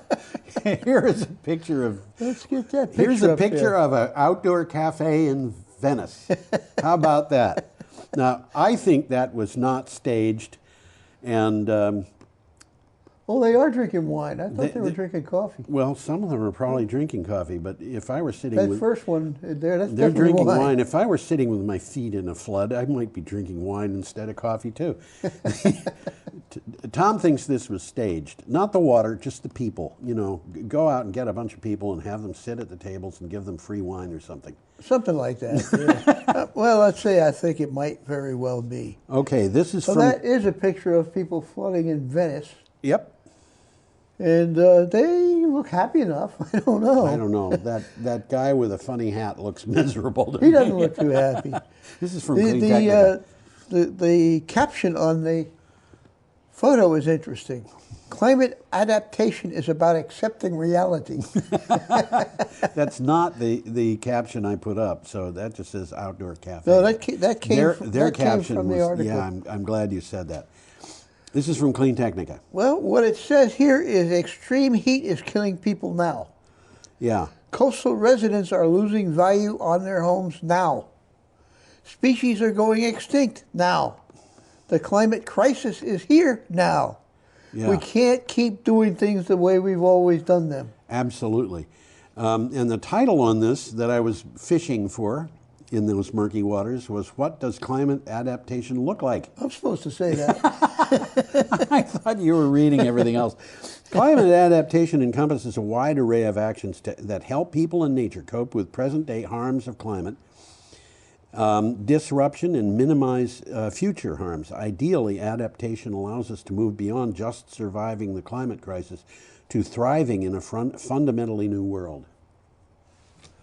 Well, the picture says it all. Hope that's not the new world. I hate to see Brattleboro like that. Well, Brattleboro is not likely to look like that. It has been like that. I lost a car in a flood. Yeah, I know. The Whetstone Brook flooded and caused a lot of damage. But most of Brattleboro is pretty high above rivers and well, once you get up to High Street, that's why they call it High Street. Yeah, I know. But I mean, that flood was pretty much confined to Elliott Street and Williams.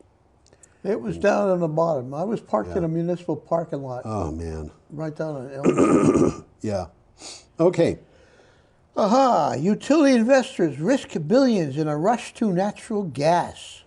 Is it a bridge to climate breakdown? This, by the way, about investment, comes from Forbes, which is known for information about investment. Natural gas is commonly considered a bridge fuel.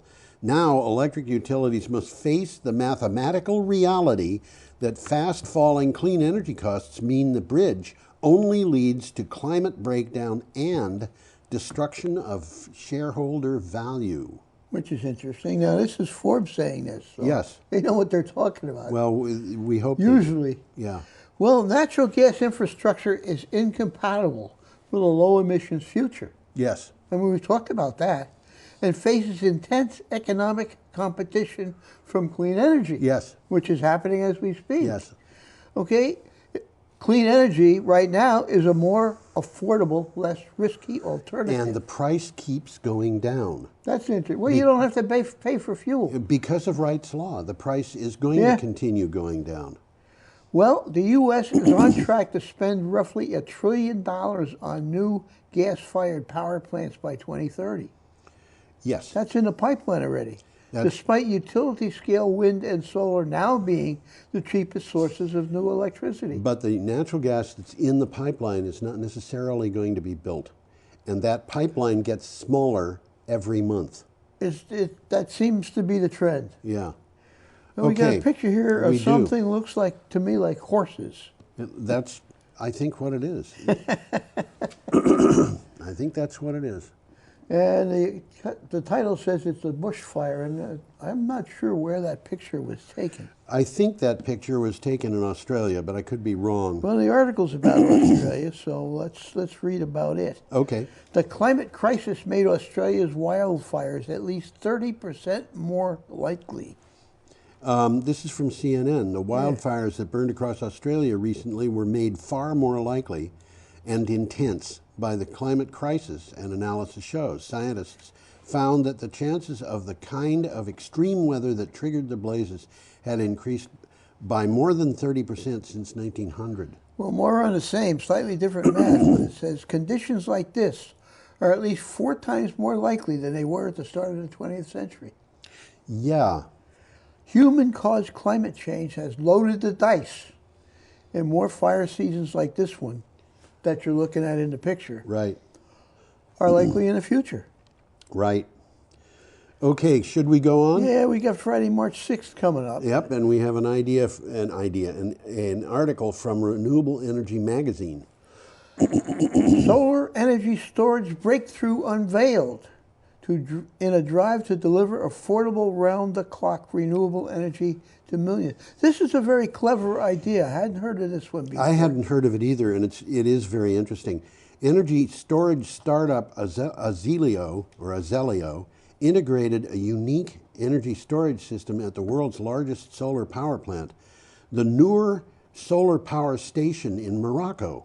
Energy stored as heat runs a Stirling engine. Well, Noor means light, by the way, in Arabic. Yes. Okay, and a Stirling engine is an external combustion engine. Yes. It doesn't use any fuel. It relies on heat from another source. It doesn't even need combustion. You can buy models of these things that you can hold on your hand. The sun will do it. And your body heat will do it. Okay, I was thinking of the sun. I know they got sun power. Yep, they do. But in this particular case, it is wind power or solar power heating up a big block of aluminum. And melting it. Do they melt it? Absolutely. I forgot that. But they changes from solid to liquid. That's called melting. I think it is, yes. And then it's used to run a Stirling engine. Well, I got a little bit about that came from the article. It's using a heating element powered by solar or wind. Yes. Okay. Aluminum is heated up to 600 degrees centigrade, changing from solid to liquid. Yes. Which they store. Yes. Okay.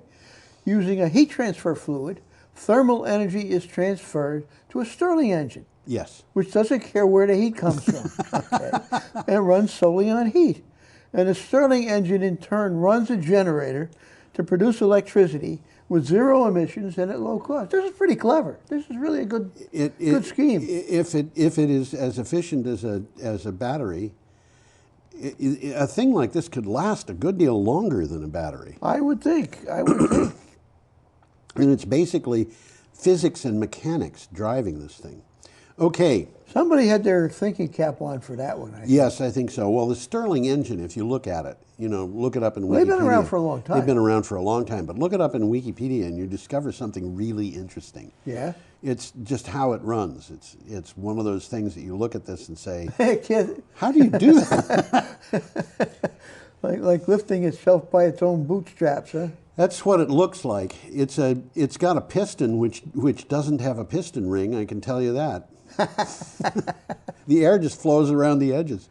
Well, let's start off with a picture here. Oh, let's do that. Okay. This is air pollution. And the article comes from Clean Technica. Who'd have thunk?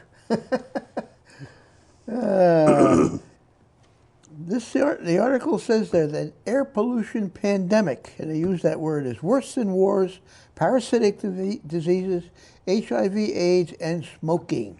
Yeah. Air pollution is taking 3 years from your life on average worldwide. Now that includes. What's about? No, this includes people in Vermont. Your life expectancy is shorter. Yeah. Now it may not be 3 years, but that's the average worldwide. That's an average. And Vermont's air, by the way, is not all that clean. Well, it's not Vermont air; it's Ohio air. That's right. It's used air that came from Ohio and Pennsylvania, and Illinois and Wisconsin and Michigan and New York and okay. Air pollution is taking 3 years from your life on average worldwide. No one is exempt. A study found that about 2/3 of premature deaths worldwide are attributable to human-made air pollution, mainly from the use of fossil fuels. 2/3 of premature deaths. Now that would include deaths in automobile accidents, deaths in... They're not isolating the deaths by cause. No. They're just saying the total amount of... Which is kind of a little bit funny, because I don't think that air pollution has too much to do with automobile accidents. No, but it does have to do with emphysema and for sure. lung cancer and other kinds of cancer. Well, I'll touch base with that. Yeah, okay, go ahead. This came from the article. Air pollution causes damage to the blood vessels through increased oxidative stress, which then leads to increases in blood pressure, diabetes, stroke, heart attacks, and heart failure. There you go. So they got it all. They've got the vectors there. They do. We must eliminate, and that's from the article, the toxic cocktail of molecules and lung-clogging particles cast off by burning oil, gas, and coal. Yes. 5.5 million deaths a year are avoidable. And there is one giant solution to the pandemic: switch from fossil fuels to clean, renewable energy for both transport and electricity Which will generation. save the environment from climate change, and it'll save us from spending a whole lot of money that we don't have to spend. Well, that's the message that they're trying to get across. You know, as I think about this, they say that the people who are defending the fossil fuels companies in court are the same law firms that defended the tobacco companies. I read that. And I'm looking at this and I'm thinking, you know what? Fossil fuels are an addiction, just like tobacco is. And you certainly could call it that. There are a lot of things in common there. But one thing about fossil fuels is even people who are not addicted are dying. And one of the things that I keep saying is that, you know, the American Lung Association in California did that study that found that our transportation in Vermont produces medical expenses that cost us $300 million a year in Vermont. That's just Vermont. That's just Vermont and just transportation, which is less than 50% of our fossil fuel use and considerably less than 50% of our emissions. And this is pretty complicated. Well, basically what it comes down to is that we're losing, $300 million is $480 per person in Vermont. But when you expand it to include the other sources of pollution, it's going to be $1,000 per person plus. Wow. And that means if you've got a family of 5, you're supporting, through your taxes, through your medical insurance, at the doctor's office or the hospital, about $5,000 a year in expenses that you don't want to spend. A lot of people can't afford to spend it at all. And the reason is because we're addicted to automotive transportation. And, you know, you could just go down this list. Which is partly by design. Yeah, I think it actually is. There were people in the 1930s who said, we want to have everybody have a car in order to recover from this. And they bought up all the railroads and closed them. Yeah. Well, we'll move along here. Okay. Europe has the warmest winter by far on record. This is from EcoWatch. Europe just experienced, by far, that is in quotes, the warmest winter since records began. The EU climate change observer Copernicus announced the average temperature in Europe between December 2019 and February 2020 was 3.4 degrees Celsius warmer than average. And that 3.4 degrees Celsius is about 5 degrees, isn't it? About 5 degrees Fahrenheit. So. By the way, that Copernicus is not a guy. It's Yes. the Copernicus Climate Change Service. Yes. I was wondering about that. Yes. So I thought that name was used. I thought maybe, you know, like there's a guy there's a guy in Spain who's an admiral whose name is Columbus. Because they have a hereditary admiralty for Columbus. And I thought, you know, when I first saw this, maybe there's a Copernicus out there who runs this thing, but you got it. Okay, we're up to Saturday, March 7th. Well, we got a quick takeaway from here. Okay. The average temperature was also 1.5 degrees above the warmest winter ever. 1.5 degrees Celsius. Celsius. Which is over 2 degrees Fahrenheit. Yeah, yeah. Well, this comes from Saturday, March 7th, and we're coming a little bit closer to home. Closer to home. From the And Gotham there's a picture Gazette. there. I'm going to throw the picture up. Yeah, this is from the Gotham Gazette. New York has already moved beyond Indian Point nuclear power. Here's where we're headed. And that's the Hudson River. That's the Hudson River. And that Complete looks with like a an boat. it looks like an excursion boat, doesn't Yeah, it does. New York will have replaced the power it needs to replace Indian Point's output once it closes, the New York Independent System Operator says. And it can be done with clean energy transmission improvements and energy efficiency. How about that? Very good. I was reading this article. I was reminiscing. When I was a kid, Indian Point was a park.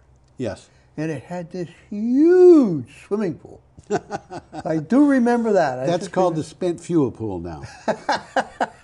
Sorry. It was a nice park. I mean, the way to get there, and that was part of the whole trip. You'd take a subway down to 125th Street, walk west to the river, and get on a Hudson River Dayline boat, which would take you up to the park. And the boat was an excursion boat. you know. Yeah. So there was a band on board in a restaurant. You know.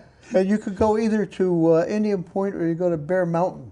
Oh, Bear Mountain is wonderful. Which was a different kind of place. Indian Point was an amusement park. Bear Mountain. Bear Mountain had a zoo. Just beautiful. Oh yeah, it was a lovely place.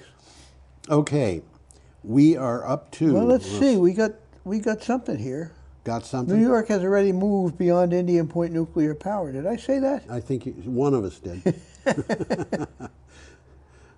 Okay. Indian Point is one of the oldest and most dangerous reactors in the country.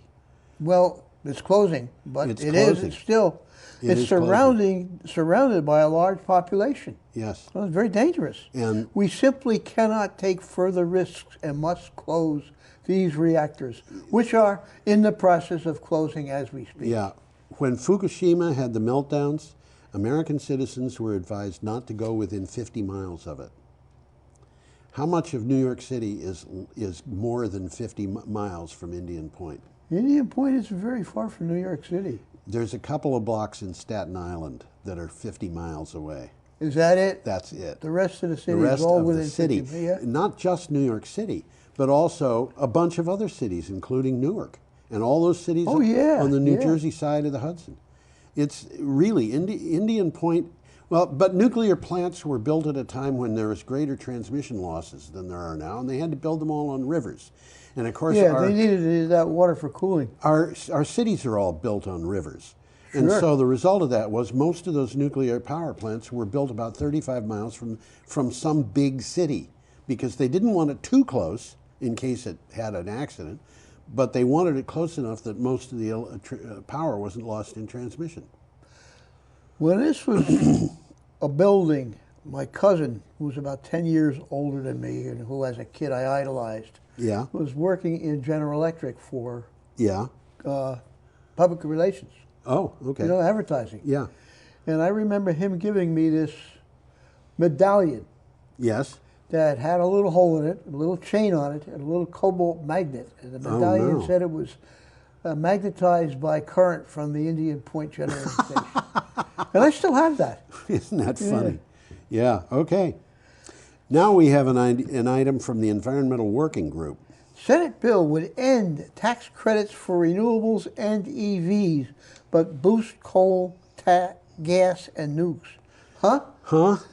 The U.S. Senate is likely to pass legislation that would fail to extend credits for renewable energy and electric vehicles, but includes financial incentives for coal, natural gas, and nuclear power. Duh. This is the exact opposite of what we need.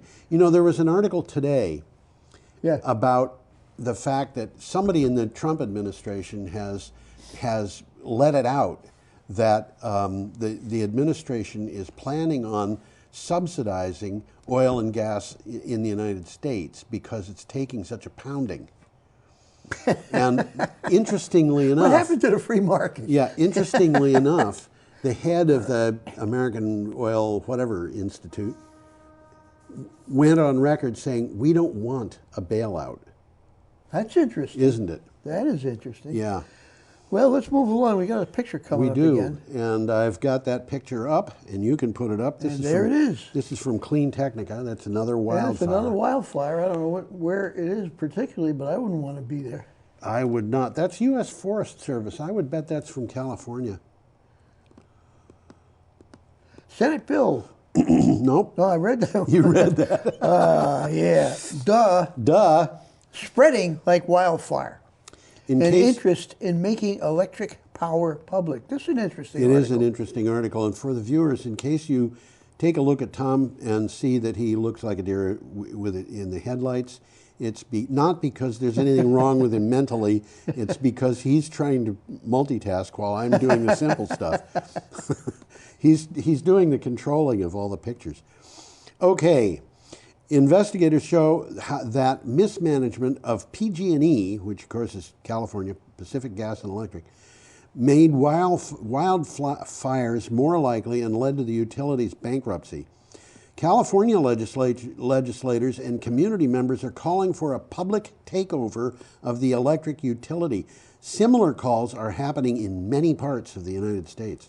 Well, this is a kind of a convoluted thing. I mean, in most parts of the country, the wholesale electricity is taken over by a controlled monopoly. Yes. And part of the deal is they're supposed to get a fair return on their money, which they have been. But it's a monopoly. Yeah. And monopolies are always subject to a little bit of abuse, if you will. Yes. You know, because they got a position of power. Well, there's a lot to take away from this article, and I've got some notes here, so I'll go just through read it. them, okay? Yeah, absolutely. I'm going to put us up so they know who I look like. Looks like a deer in the headlights. Prioritizing shareholder returns over maintenance budgets has increased the risk. The bankruptcy, when we're talking about PG&E now, That's right. presents a unique opportunity to buy grid infrastructure and redirect investment into public goods like resilient solar and battery storage rather than private profits. So what they're talking about is creating a public utility that will handle the wholesale end of the business. More than 2,000 public utilities already provide power to about 45 million people. So this is nothing new. I mean, there are public utilities. They've been There's around. even public utilities right here in Vermont, like in Reedsboro. Oh, there's a bunch of them. Yeah. Yeah. Up north there's more, but Reedsboro's down this way. Yeah. Despite the time and money required for a public takeover, communities across the U.S. are taking this step toward local energy self-reliance. And in the article there's a list, the future of public power in U.S. communities. That's interesting. Yes. You might want to take a look at that one. Okay, we're up to Sunday, March 8th. And we got a picture coming We up have an again. item from Already there's a PG picture. Magazine USA. There we go, by Joe. That's Looks like a house. rooftop solar panels. There's a lot of panels in that picture. I would say. One roof that's pointing the wrong direction. Well, they've had something up there on that roof. You can tell by the different color tiles. Yeah, but I have no idea I don't what know it is. what's going on. Germany's electric generation was 60% renewable in February, with wind power replacing lignite usage. Actually, it was a little over 61%, I think. I think so. Says. These were the set of new records. 61.2. 61.2. There were a set of new records set in Germany for monthly electric generation during February. Wind power generated 45.8% of German electricity, almost half. Solar power contributed 4.2%. So without other renewable sources like hydro and biomass, you've got 50% of the power right there. Well, lignite is like very, very, very soft coal. Yeah. And it's very polluting. It's really nasty stuff. And the amount of electricity it generated fell to 11%, which is a new low. Well, what it's saying here, 11 is exactly right. Biomass reached 8.3%, and hydropower was 3%. Yes. Okay. Electricity from lignite was just not profitable. And it's, And overall, renewables had a 61.2% share. Yeah. The times they are changing, folks. Lignite is so inefficient as a source of heat that the power plants that use it are all built right next to lignite mines. Right next to the mines, exactly. Because they can't afford to ship this stuff. It drives the price up. As those power plants get old and retire, those lignite mines close. They got no choice. They got no choice. And that is, just part of the reality of lignite in Germany. And Germany has been dependent on lignite for a long time. Okay. Well, they got a lot of it. Yes, they do. And let's burn it all let's burn it all off while we can. And we can't anymore. We reported on a couple of years ago a story about a German lignite mine that was opening up not far from the Polish border, and the mine was opening up. There was going to be a plant there, and that mine was twice the size of Manhattan Island. It was a big mine. I remember that. Mine. Vaguely remember. And there were whole medieval communities, little the whole thing towns. is the mine. These old medieval buildings were being torn down for a lignite mine. Okay, we have an item from The Guardian. Expensive and underperforming. Energy audit finds gas power running well below capacity. Now, this is, I think, one of the really interesting articles of the week. Energy analyst Hugh Sadler from the Australian National University's Crawford School of Public Policy found that combined cycle gas plants in the national grid, the ones described as baseload, ran at just 30% capacity over the last 18 months. That is awful. I mean, these things are just not doing anything. Well, I had to look up what combined cycle meant. Yes. Okay? Because, you know, it's one of those words you read and you go, you don't even think about what it means. Right. But it's actually two generators in a row. Right. And the first one is running on the heat from combustion, and the second one is running on the hot exhaust. Right. And it's a good idea, really. It's a great idea. It's a very efficient way of using gas, and these combined cycle natural gas plants produce electricity that is far cheaper than the natural gas peaking plants. These are the bigger plants. They're too. big all pretty plants. big plants. They're baseload, and they're running at 30% capacity. That doesn't make sense. It does not make sense. In the United States, a baseload natural gas power plant is probably going to run at 65% capacity. Or higher. Or higher. And that means these guys are running at about half the time that they would like to, very probably. And the reason for this, the baseload natural gas plants, combined cycle plants, are the cheapest fossil fuel source of electricity. Peaking plants are very expensive. And these things are just not running. And why? It's They're not making money. They're not making money. Duh. What can you say? Oh, we got another picture coming up here. We Let's do look at it. indeed. Let's look at that This is a picture of Looks pollution. like a smokestack to me. You know what it reminds me is a picture that we had a couple of years ago that was a smokestack with a cloud like that, except the cloud had a funny shape to it. And when I asked Google There's a face in that cloud. to do I asked Google to do a search on the image for the cloud, it came back with Donald Trump. Oh boy, that's not Donald Trump. But No, I it see a face didn't look there. like this, but the shape of the cloud was like the shape of Donald Trump's hair. It took Google a couple of days to figure out that was not a picture of Donald Trump. Well, the article's interesting. The Yes. headline says, Pro-Trump climate denial group lays off staff amid financial woes. This is from the Huffington Post. The Heartland Institute, an influential climate denial think tank bankrolled by President Donald Trump's far-right billionaire donors, has laid off nearly a dozen staffers amid financial troubles, according to 3 former employees. Now, that's about half their staff, from what I could gather. That's what it says. A little more than that. And the Heartland Institute, you know, is in the habit of getting millions of dollars every year to support its group, but that money apparently is not going there anymore. And the president of the head of the Heartland Institute is being blamed. But honestly, they're calling it mismanagement. They're calling it mismanagement. I think it was mismanagement of a different kind than what they're insinuating here, because it looks to me like he was doing this with the expectation that he was going to get the donations, and they just never arrived. It's an interesting takeaway from the article. Not a takeaway, really, but it's an aside.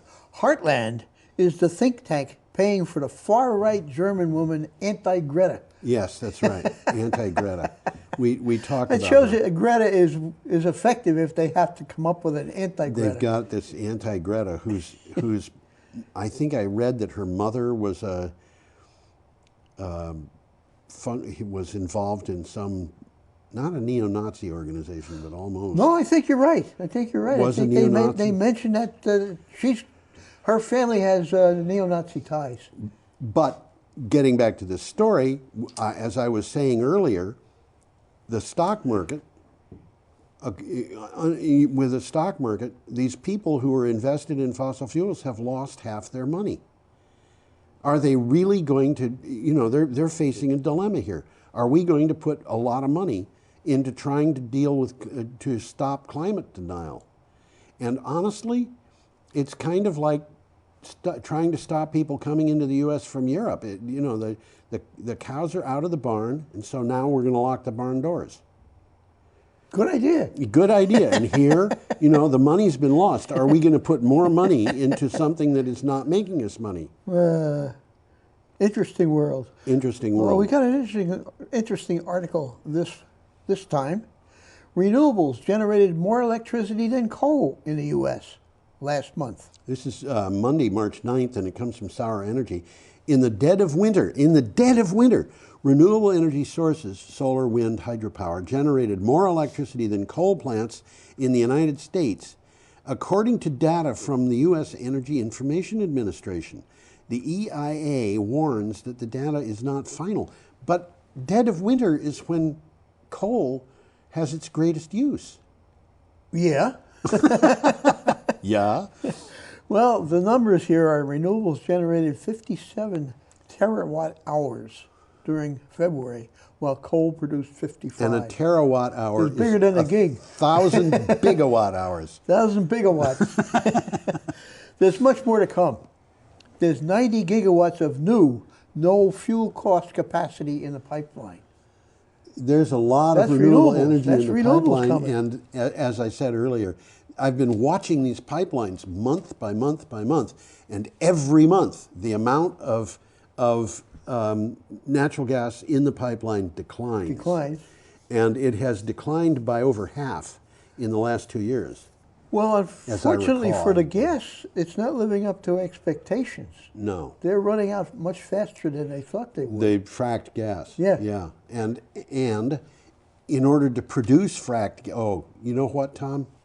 If the fracking companies go out of business, who's going to get the gas out of the ground? And if the gas doesn't come out of the ground, what happens to the price of natural gas in the United States? I would say it goes up. This is not going to be a stable marketplace, I don't think. I'm talking about natural gas. Okay. No, as I already said, it's not living up to expectations, No. and that is going to have dire effects. That's going to have effects. Okay, Well, we've got an a picture item coming from up Clean here. Technica, and there is an airplane, and it's an interesting picture because you're a little bit above that airplane, and what's below it? Sky. Maybe it's flying upside down. and they flip to the That's an image. interesting picture because it's an artist's conception. Yeah. But there on the wing is about 7 motors. Yeah, and if you look, there's on the tip. Oh, of on the each tail there's about 4 more. And there's a tip on each of the wings back there. It's, it's a lot of little motors. A lot of little motors. 2 big ones. Yep. And they're called jets, but they don't sound They're not like jets. No, well, they're sort of jets, but a different kind of jet. They're a different kind of jet. Okay, what do you got for a title? Wright begins developing propulsion system for commercial electric plane. This is an interesting article. It is an interesting article. Wright Electric, an electric plane startup based in Los Angeles, has begun developing the propulsion system for the Wright 1, an electric 186-passenger commercial aircraft. So it's a good size, regular size plane. Yep. The propulsion system will reportedly have 10 to 14 electric motors. Let's pull the picture up again and take a look at that. Yeah, let's do that. And you can see very clearly that this plane is flying upside down, and they've inverted the image because the sky is down. Well, Wright Electric is partnering with EasyJet, which is a company that runs these planes. And by the way, calls the engines jets. That's why it's called EasyJet. To make the 1,000-mile range Wright 1. This is a 1,000-mile range. 1,000 miles. So it's no fluke here. Yeah. Wright will conduct flight tests in 2023, so it's not there yet. Yeah. And introduce its flagship, the Wright 1, that you're looking at the picture there. The Wright 1. I didn't catch that. The Wright 1. That's a pun, Absolutely. isn't it? Yes, it is. It's going to introduce it sometime between 2027 and 2030. Yeah. Batteries will be quick swapped at the airport terminal. Which means you can fly them in and fly them out. Basically, it's 20 minutes to change the batteries. So they're not going to recharge the batteries in. How long does it take to fill a commercial jet? Probably line? about as much. I would guess, maybe longer. I Well, don't know. the Wright 1 will be initially used for short flights between U.S. cities like New York to D.C., Yep. L.A. to Vegas. Yep. You know, they're not going to be crossing the ocean with these things. We're going to have to speed up here. We've got 14 minutes and 7 items. 14 minutes left to go. Okay, our next item is from Clean Technica. Oil prices plunge as OPEC countries failed to reach agreement. The nations that make up the Organization of Petroleum Exporting Countries met to craft a response to the coronavirus pandemic, which, by the way, the WHO now officially calls it a pandemic, in hopes of keeping the price of oil from falling. They failed largely because Russia refused to cut its production, CNBC reported. Well, I was reading a little bit about this morning, and it's very confused. Well, but basically what happens here is I think Vladimir Putin wants to crush the American oil industry, and he knows he can do it. I think he does, yeah. Well, low prices will put pressure on expensive extractions, such as fracking and tar sands. Less oil would impact the pipeline business. Right. So we got a chain going on here. Less production will benefit the environment. Yes. From fewer emissions. Yes. Many oil-producing nations, and this is important, depend on income from oil to survive. Yes. A decline in revenue could destabilize them politically. The Nigerians are very, very upset because they're going to be losing a lot of money. Well, what they're talking about here is the ones that could be destabilized. Iran. Yeah. Iran. Iraq. Venezuela, which is destabilized already. Well, Brazil. Yeah. Plus Russia. It could destabilize Russia. 65% of, or at least this was true a year ago, of Russian foreign trade was based on its sales of fossil fuels. 65%. 65% of Russia, that's a big hunk.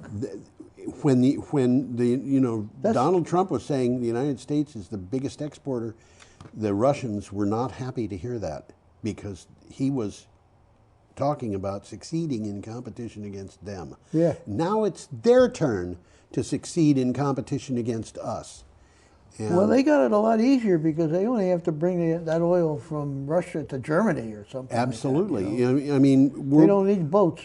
We've got a trade war going on here between Saudi Arabia and Russia, and guess what? Both of them are hurting the United States. Interesting, isn't it? Isn't it? Okay, we're up to Tuesday. And they're not working together either. No, they're not. They're going against each other. We're up to Tuesday, March 10th, and we have an item from the Irish Times. I'm going to put the picture up first. Yes. That's the Templeberry Wind Farm. And those are visitors. They certainly look like it to me. Tom and I went to the Sheffield Wind Farm, and I was thinking about that when I looked at this picture because those people are standing on stairs, and the Sheffield Wind Farm, I think it was like one step or two steps up into the mast of that wind turbine that we went to. This is over in... this is in Ireland. You can get the whole crew. No, I'm talking about the one we went to. Was near Bennington. Yes, that's right. Applications are open for community wind and solar farms, and we're talking about Ireland now. Yeah. Communities across Ireland can now get into renewable energy business by submitting bids to build their own wind and solar developments. That's interesting. Yeah, it is. Successful applicants will be awarded state contracts to generate green power for the national grid. Well, what the article says is communities building solar or wind farms generating between 1 and 5 megawatts of power can participate. Yeah. Okay, it is expected at least 10 community ventures will apply. Now, 5 megawatts is, which is the top limit of this, is the size of the solar array that we have on our landfill. Yeah, it is, isn't it? Just about the same thing. Okay. More than 3,300 gigawatt hours of renewable energy overall will be auctioned. Okay, so this is no little thing. For all renewable technologies in the auction, most of the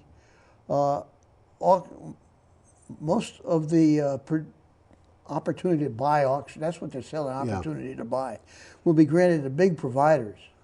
So the big guys are getting in, but they've opened the door for the communities. local guys. Yeah. Okay, we have an item from Inside Climate News. We do that. We do that. Honolulu sues companies for climate change damages. I saw a map of that, and Honolulu is in danger. Yeah. I mean, they're right on the seashore. Honolulu city officials lashing out at the fossil fuels industry in a climate change lawsuit filed on March 9th accuse oil producers of concealing the dangers that greenhouse gas emissions from petroleum products would create while reaping billions in profits. Well, a lawsuit says climate change already having damaging effects on the city's coastline. The city is right on the coast. Yeah. Okay, sea level rise, heat waves, flooding, and drought, putting its residents and property at risk. The industry has known that these impacts could be catastrophic, yet did nothing. So the lawsuit seeks to hold fossil fuel companies accountable for the costs and damages. This is an interesting article. Yeah. If you got a chance, it's a long article. If you got a chance to look it up, it's worth looking up. My parents lived in Honolulu. They loved it. Did they? Oh, yeah? Yeah, they had to leave because there were some mean people who kind of drove them out of the place. Oh, Japanese? My father was on a destroyer mine layer that was stationed in Pearl Harbor when the bombing happened. Okay, you've mentioned And that. my mother decided, I'm not going to stay around here. We better get out of here and Yeah, go that's to right. go to someplace. She a little went to safer. San Francisco. Okay, we've got an item from Utility Dive. And we do that. Democratic senators push to include FERC reform in comprehensive Senate energy bill. That Senate word is important because it's Yeah. the House is operating on its own energy bill, and they got to get together Right. with both of them, which I think they will. Yeah, Democratic senators filed amendments to the American Energy Innovation Act that would have prevented the Federal Energy Regulatory Commission from carrying out some of its controversial recent orders. The bill would make FERC more politically balanced. FERC is supposed to be politically balanced by law. It is supposed to be, but And they haven't been doing they it. haven't been doing it. They've been doing stuff that's very politically divided. Well, the orders that they're talking about favored baseload resources such as coal and natural gas, while limiting the ability of clean energy to compete. Basically, what the order says is, if you have a state that has incentives for wind or solar or whatever, we're going to limit it. We're going to force you to spend money on that fossil fuel that is equal to what is spent on the cost. The cost of electricity from renewables will have to equal the cost Yeah. from fossil fuels in order to render them uncompetitive. That doesn't seem to make sense. They're to me. doing this on purpose. They're Yeah, trying, they are. Yeah. Yeah, they Okay. We're up to Wednesday, Well, March this is the 11th. This is the last. That's last day of the week. Yeah, that's a Norwich solar technician putting got a in picture of it. Putting in solar energy. If I can find my. Here we go. There it is. There we go. You know, the cursor gets lost every once in a while. Yeah. We well, have a cursor that moves across 3 monitors. Okay. so we got a picture coming up there. We or have a picture is up there already. Okay. And this is from 7 Days, which is a Vermont publication. Yeah, it is. It's about the article's about Vermont. Yes. So. A call to double Vermont's renewable energy capacity ignites debate.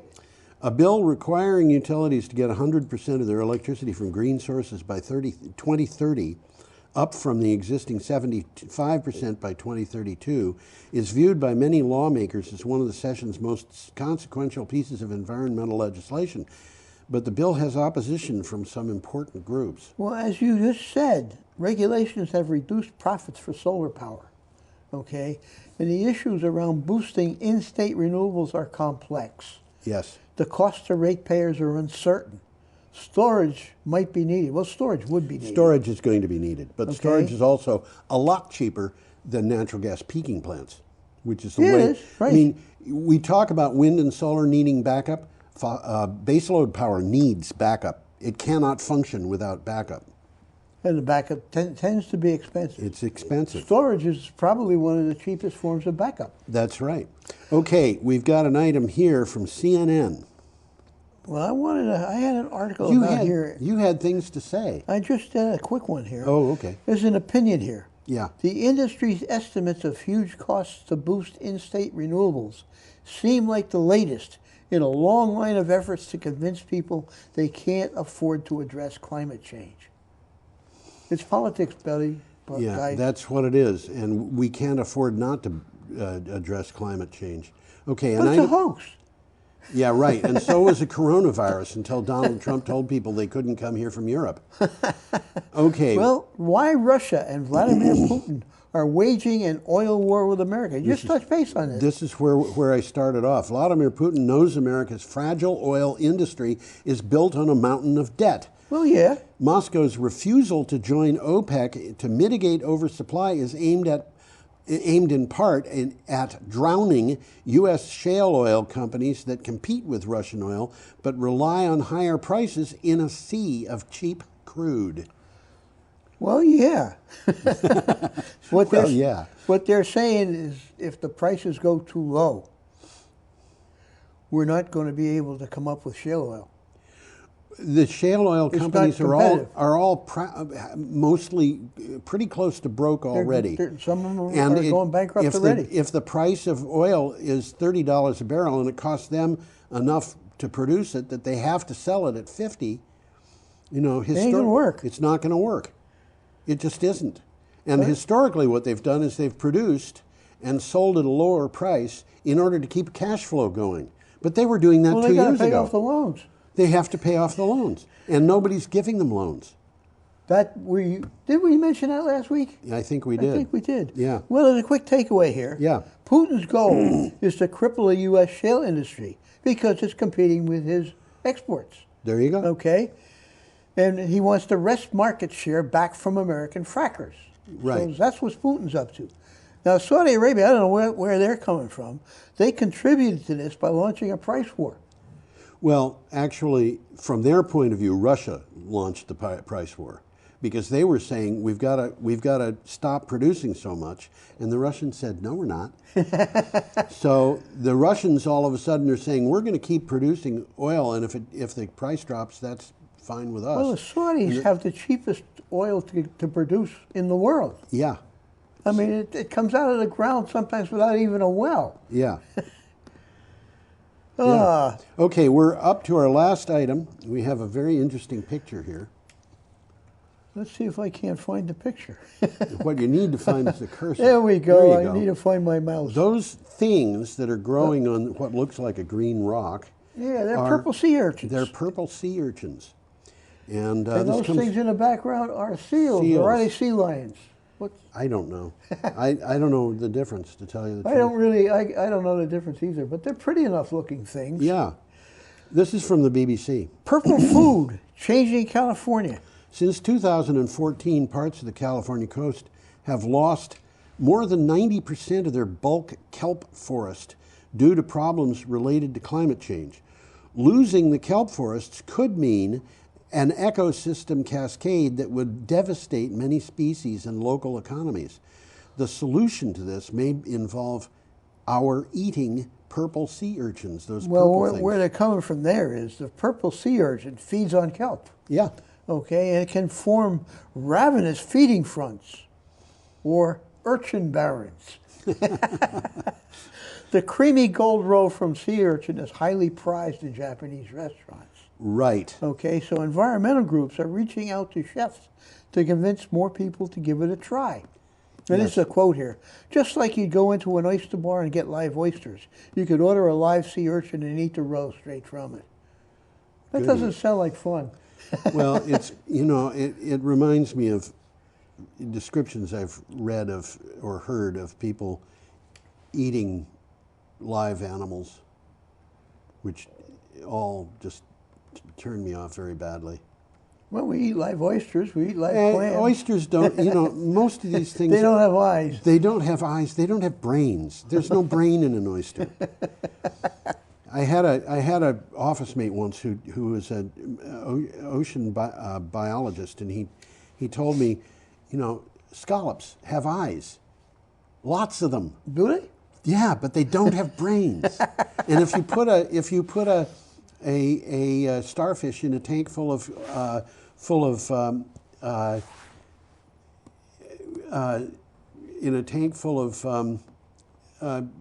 scallops, the scallops get very excited and start swimming around. Is that so? Yeah, they go like that, and it propels them. But they don't have brains. Okay, Time to go, Tom. Yeah, I guess, And our I guess advice it is. to the- Interesting stuff this week, though. Our advice to the viewer is have a magnificently idyllic week. Why don't you put us both up and we can wave? Well, I guess I could do that. You can do that. There you go. And we'll So wave goodbye. come back next time and have a good week. A magnificently idyllic week. I think that's an oxymoron.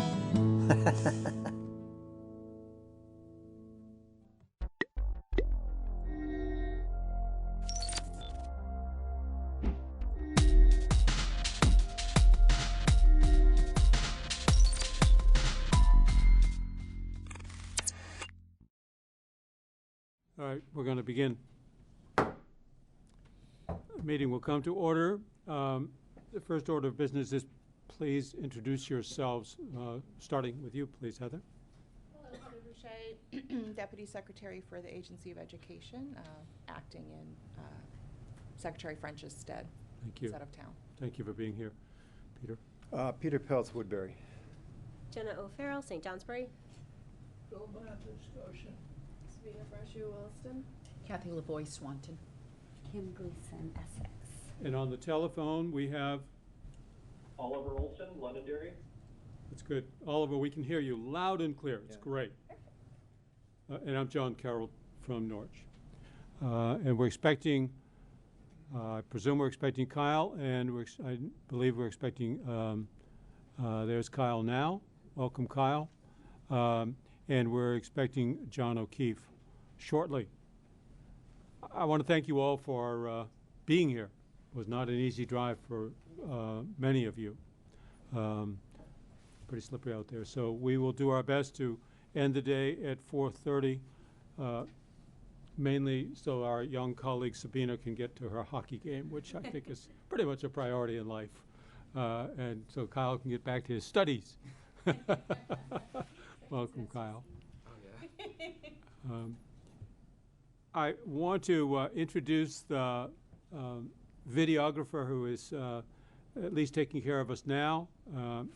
And you shouldn't have too much difficulty remembering his name. His name is Colin Connor. There he is back there. We could call you Connor, Colin, if you prefer. But yeah, that would be great. Thank you for being here and for getting us set up. Are there any amendments to the agenda that anyone wishes to propose?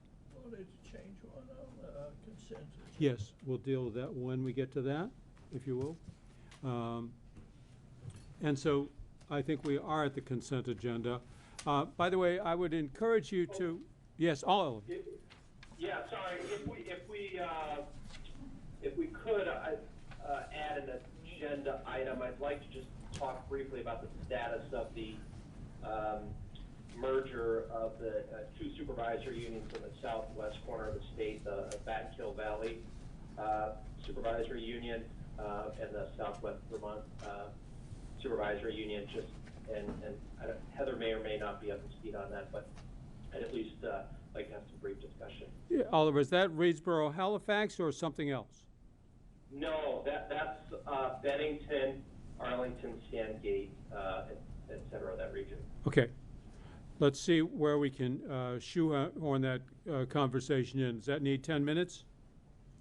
Yeah, maybe 5 minutes. I think I just really want to tee up for some further discussion at a future meeting. Okay, good. Thank you. Well, remind me along the way if by noontime we haven't taken that up, remind me again, please.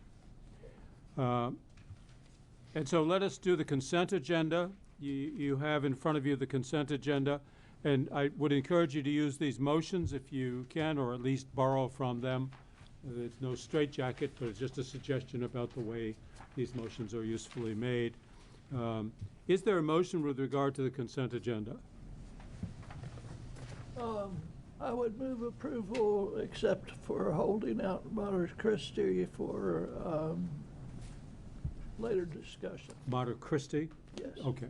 So it's been moved that we approve the consent agenda with the exception of Mater Christi, which would be held out for later discussion. Is there a second? Second. Moved and seconded.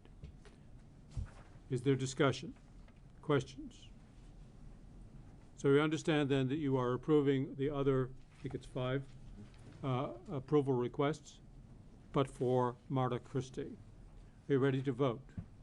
Those in favor of approving the consent agenda as modified, please signal by saying aye. Aye. Opposed? Aye. The ayes have it. You've accepted the consent agenda as modified with Marta Christie removed. Bill will talk later about when we might take that up. We'll have to maybe see who from the agency would be available to answer questions. Would that fall to you, Ms. Simmons? Okay. So and you'll be leaving at noontime. So we'll try to fit this in the morning before Ms. Simmons leaves, and she's the one who could answer any questions you have about Marta Christie. Okay. Okay? Yeah, shouldn't take too long. All right, good. So, are there board announcements? Can I just ask a question? Yes, Kim. Would it make sense to do it right now? I'd like to just get into the other stuff and then come back. Are there board announcements?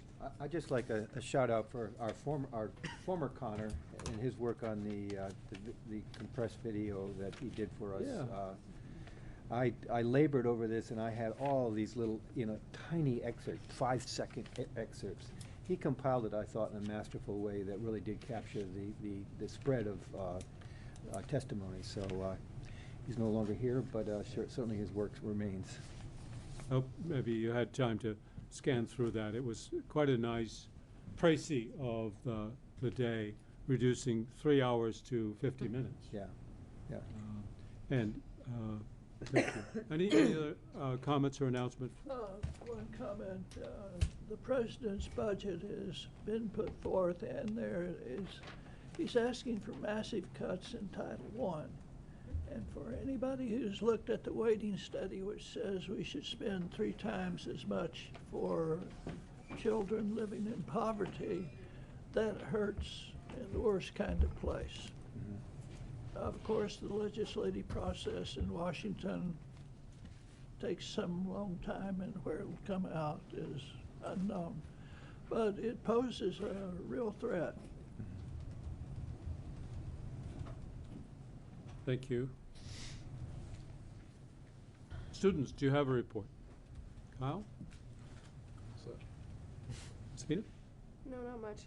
Proficiency-based learning, just coming off of that meeting in Rutland, there definitely had been some teachers that approached me and kind of were like, hey, didn't know you were on the board, and kind of they spoke to their opinions on it to me. And so it was kind of interesting to see people coming out of the woodworks with proficiency-based learning at my school after the meeting. Yeah, after that meeting, anybody who did not know you were on the board knew it then. You were a great presence at that discussion. So it was great to have you both, you two, Kyle. Student voice. And all of you who worked through that. That was a long, hard evening. I could feel elbows at me around 8:30, like, can we get out of here?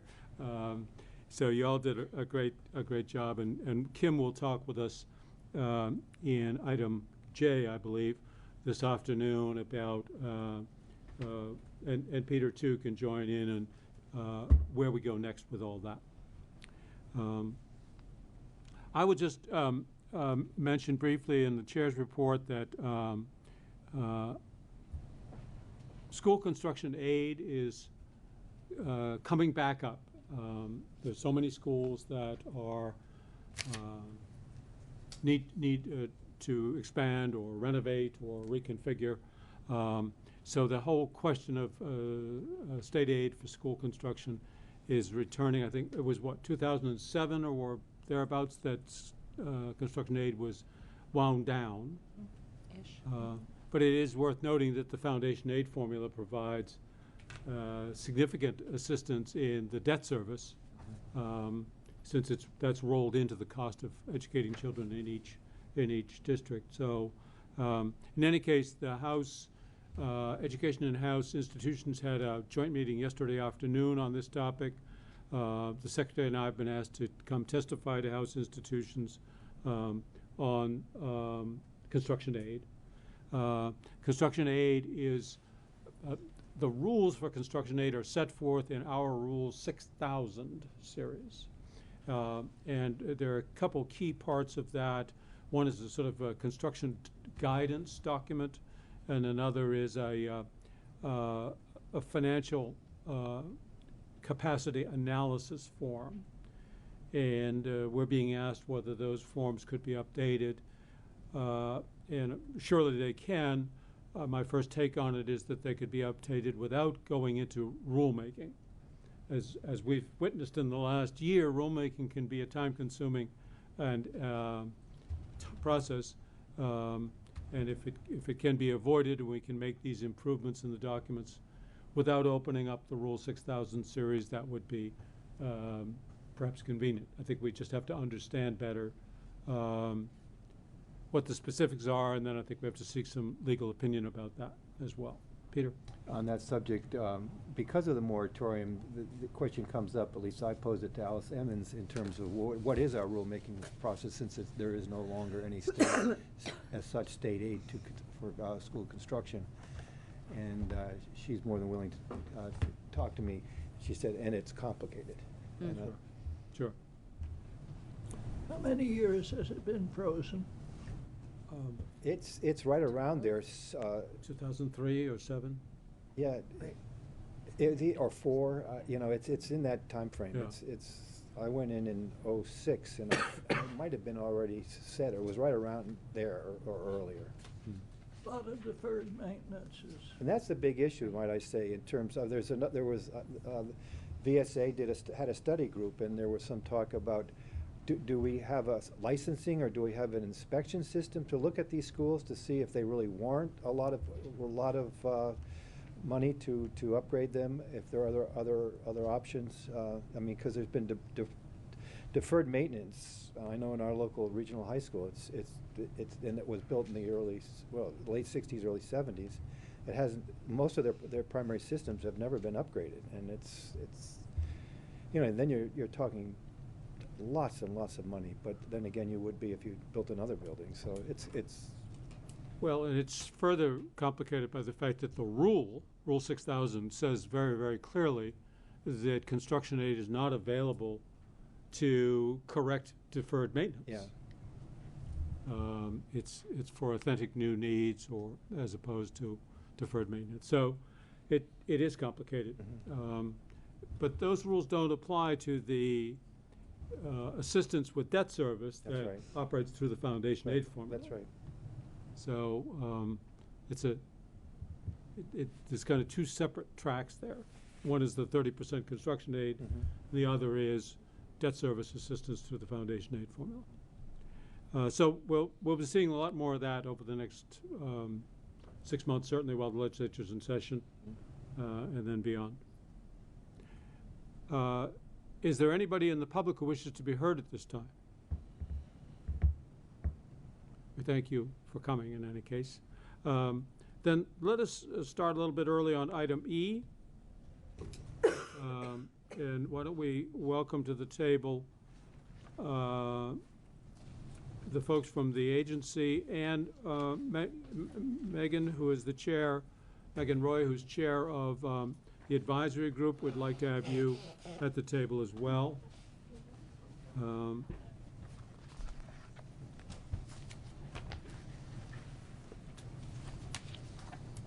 Do you, either of the three of you, have a brief opening statement that you wish to make? I don't want you to get into arguments at this point. I want to just, and I don't mean arguments. I don't mean disagreements. I mean, I don't need you to be presenting your cases at this point. I think we can do that specifically as we get into areas where there might not be agreement. Do you have an opening comment that you wish to share with the board? Sure, since you offer it. I'm Emily Simmons, I'm Agency of Education's General Counsel. With me from AOE is Judy Cutler from the legal team. I would say that the agency was really encouraged by our conversation earlier this month with the advisory group, and although the agency was not able to or allowed to present this board with our proposed changes to 1300 series, we for a second time presented those to the advisory group, and as you can see in the materials for today, came to agreement on every issue except for one. And Megan, do you wish to make an opening comment? I don't have much to add. I think we did come to some agreement. I think there's still, I'll talk about it in the course of our commentary, which you've already read as well, and I'm happy to answer questions. I think, I don't think I have anything more to add. Okay, thank you. So, Board, you received my note about navigating through item E. And unless there are objections to the approach, objections from you folks, or you've always, with Judy, you didn't get a copy, but Emily and Megan did get copies. I'd like to approach this as, first of all, let's be clear, there are two separate rules in play here, and they will proceed on parallel but separate tracks through the rest of the rulemaking process. There's the 1300 rule, which is brand new, created in response to 173.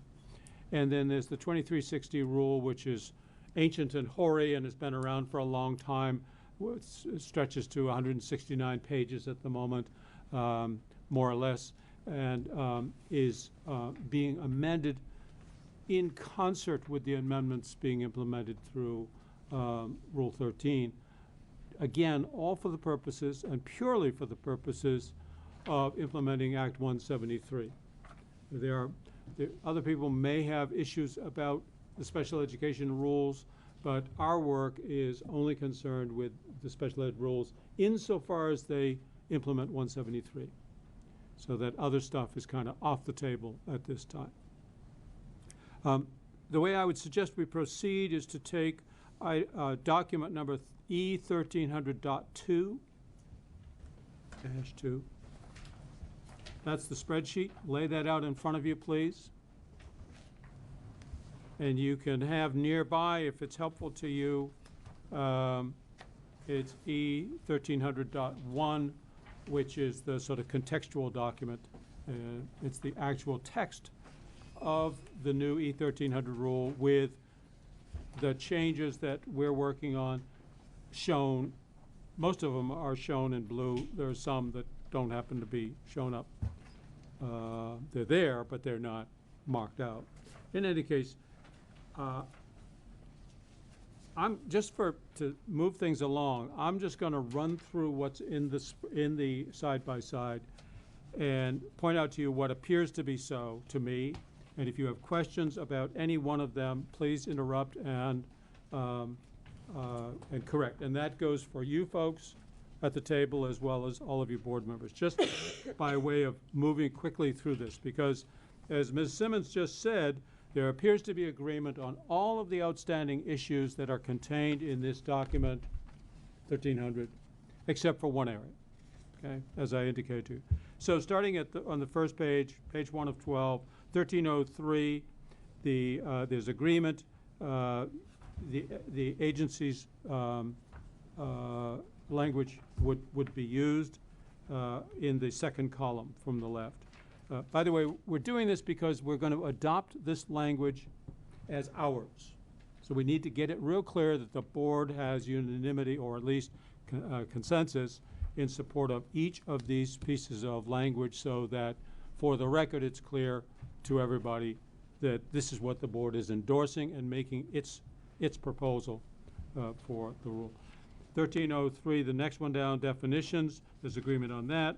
1303, definitions, parentheses, student, there's agreement on that. And that language is shown on the next page, page 2 of 12, in the column called AOE response, where the word inclusive has been added at the recommendation of stakeholders. Any questions so far? 13041. This is something that shows up in two places. Take a look at the, you'll find it either, let me just ask, is there agreement that it's 30 days, not 15 days? Yes. Yeah. Okay, so then look on page 3 of 12 at the right-hand side under advisory group commentary, and you'll see C1, before publishing the technical manual, so on and so forth, and it provides for 30 days, and that is the consensus agreement of the parties. Now skipping ahead to page 5. We're looking at 1307, documenting maintenance of effort. And the agreement among the parties, as I understand it, is that the language in AOE draft column is accepted by all the parties. 1307, documenting maintenance of effort, again. They're also the same. C, non-student specific expenditures, that carries on to page 6. That entire section is by mutual consent. Is that correct? Yes. Okay. 1307, documenting, this is now page 7 of 12. Page 7 of 12. Documenting maintenance of effort. The language that is agreed is on the lower right-hand side in the advisory group commentary, page 7 of 12, where it reads C1, before publishing the technical manual required by, and so on and so forth, that is agreed. Now page 8 of 12. Sorry? I have a question relative to that. Yep, please. Only, I may be reading it wrong. Going back to page 4, in which it's discussing something similar, the agreement was 30 days on page 3, but the language, what's the language for on page 4 that references 15 days for the agency website? This is about, go ahead, please. And it's different than, I'm passing through it quickly, I apologize. Kathy, your question is a good one because there is confusing chronology in this document. The AOE response column is prior to the meeting with the advisory group, so there is not an AOE response. You should look to the advisory group commentary on page 3, okay, which says as adopted at the 2-3 meeting. Okay. The advisory group asked for 30 days, and 30 days is reflected in the draft on Okay. page 4. Yep. No, not on page 4. On page 3 and on page 8. Okay. So if you'll very check good. that both of those say 15, Okay. then we should be square. Or So 30, we could have should had be an square. AOE confirmation of the We could have advisory crew. said but we agree. didn't. Got it. Thank you. Okay, 30 days it is. Yep. And, all right, then, thank you for that question. Yes. Why was maintenance of effort such a big issue? And my understanding was being in compliance with the feds. So we'll come to that later. That's not on this page. I'd like to take that up in due course, okay? Okay. Thank you. So we've just signed off on page 7, the language lower right-hand corner. We're now, we're at page 8 where where the remaining big question remains. Let's leave that for now and skip ahead to page 11. And the language that you are recommending that we use is, what's the consensus language on, with regard to 1310.2, collaborative program accounting? What is the consensus language? I think that's a question for Megan since it goes to the advisory group. We didn't have, it would be whatever the agency had, it's what the agency has here. We All didn't right. have commentary on the original. Okay. The original language is in the AOE draft column. I'm looking at page 11. There's an AOE response that you're taking out the language, the reference to a handbook for financial accounting, and instead using technical guidance issued by the agency. Is that correct? Correct. All right, so May I add, if you see that in the column advisory group suggestion that there Yep. is none, then the AOE response is in further examining our own draft and Yep. finding ways to make it Great. better, more correct. And no issue with We that? had no issue with that. Okay, so, board, then the language that's being proposed for 1310.2, collaborative program accounting, is in the AOE response column on page 11, top half. On 1310.3, non-collaborative tuition, the language, as I understand it, that's agreed begins at A, an LEA, this is in the A or response column, an LEA may charge tuition under 16 VSA, so on, and it carries on to the next page with the last sentence crossed out, i.e., that is the however such bill for tuition is crossed out. Is that by consensus? Okay, thank you. So you can see, board, that there is consensus between the advisory group and the agency with regard to all language except for one item that we skipped over. Let's go back to that now. Look at page 8, please. Documenting maintenance of effort.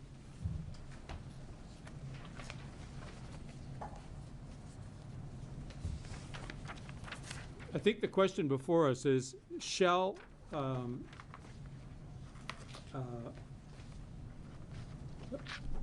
not going to try to pose what the question is. Tell us what the question is before us.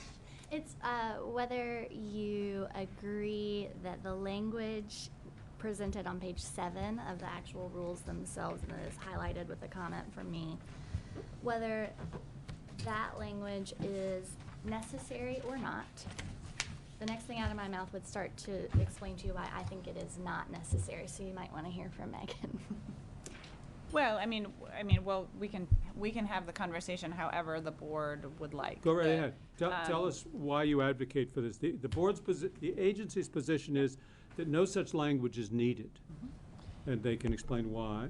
Your position is that it is needed, I believe, and you can tell us why. Well, I think the conversation leading up to that is important for the board to be aware of. So the original reason for the advisory group to propose that language was related, as Emily points out, to memos that were issued in June related to previous clarification for previous rule about whether or not all of the costs associated with tuition to independent therapeutic schools is considered allowable, which is a term that doesn't exist in the new world or in these new rules, but did exist at that point. And it was really important to the advisory group that moving forward, tuition costs associated with special education placements are two things. One, able to be counted toward a district's MOE, maintenance of effort, and two, that they would be able to be counted toward the individual extraordinary costs of a student so that there's no costs disallowed from their threshold. So the agency came back and shared at this meeting that from their perspective, because the memos have been retracted and essentially the rule that the memo was clarifying doesn't exist in the new set of rules, that their position is that we therefore don't need this language, and that it's sufficient, and Emily, feel free to clarify this, that in their current language where it references that costs that are written into a student's IEP are considered, can be counted toward MOE and certainly toward the extraordinary cost threshold. So the advisory group debated that for a while, I would say, and actually in many ways wanted to be comfortable with that and wanted to sort of, and it was the position of several members that, I can see how that would be true, that if it was written into an IEP and the fact that rate setting will no longer separate out general and special education costs, that was a product of the June memo, and the fact that won't happen, and that in fact, different members would say, but I've seen the paper that documents general and special ed costs, and those have since been retracted. But the group got to the point where they weren't quite comfortable with, because we started discussing specific examples of costs that potentially during the rate setting process would be identified as not specialized instruction. And so and this is all in there, so sorry if this is just repeating what you've already read. But they discussed 3 options. One option is concur with the agency's recommendation to strike that language. One is to keep our language in there, knowing that it might be removed later, because it's the opinion of the advisory group that we should seek external legal opinion on that to make sure that the crux of our concern, which is making sure that this all costs associated with an IEP team's placement are able to be counted under maintenance of effort. And the reason we think that's important is because it's the belief of the advisory group that if districts believe that some portion of an IEP placement is not going to be able to be counted, I'm going to use the term ineligible. That term doesn't exist anymore, and I realize that that's of concern, but if they believe that they're not going to be able to count it toward maintenance of effort, it's the concern of the advisory group that it'll affect an IEP team making that decision to place a child, which comes into conflict with federal law, because an IEP team should be placing a child where their FAPE can be provided. So the second option was to keep the language so that we could have some more opportunity to deliberate over it. We may later we as an advisory group could come to you during the public comment section and say, we've consulted with the federal education group. It is our desire to do that. And we are now comfortable with striking it. That may well be the outcome, but the group felt like that option, keeping it in there, allows it to be in there to start the process. The third option that I don't think I think became not a good option really quickly was to modify the language. We had a brief discussion at one point with the agency about using the term tuition instead of what we had, which was all costs associated. The agency sort of I think you said it's better, but it's not great. And so it just didn't seem to make sense to try to wordsmith our way out of it. So at the end, the consensus recommendation of the group is to keep it. And I think that context is important for this board because we've been operating off of the idea that this first draft is the place to get the input out. And so having it in there, coming into it, and understanding why the advisory group thinks it's important makes sense to us. So that's our recommendation. Thank you. Yep. Now, let's hear from the agency. So there are two primary legal reasons why we have the position that we do, and then I have a couple of comments on sort of the lived experience of all of us who have gone through this that are not legal arguments, but they're relevant to you.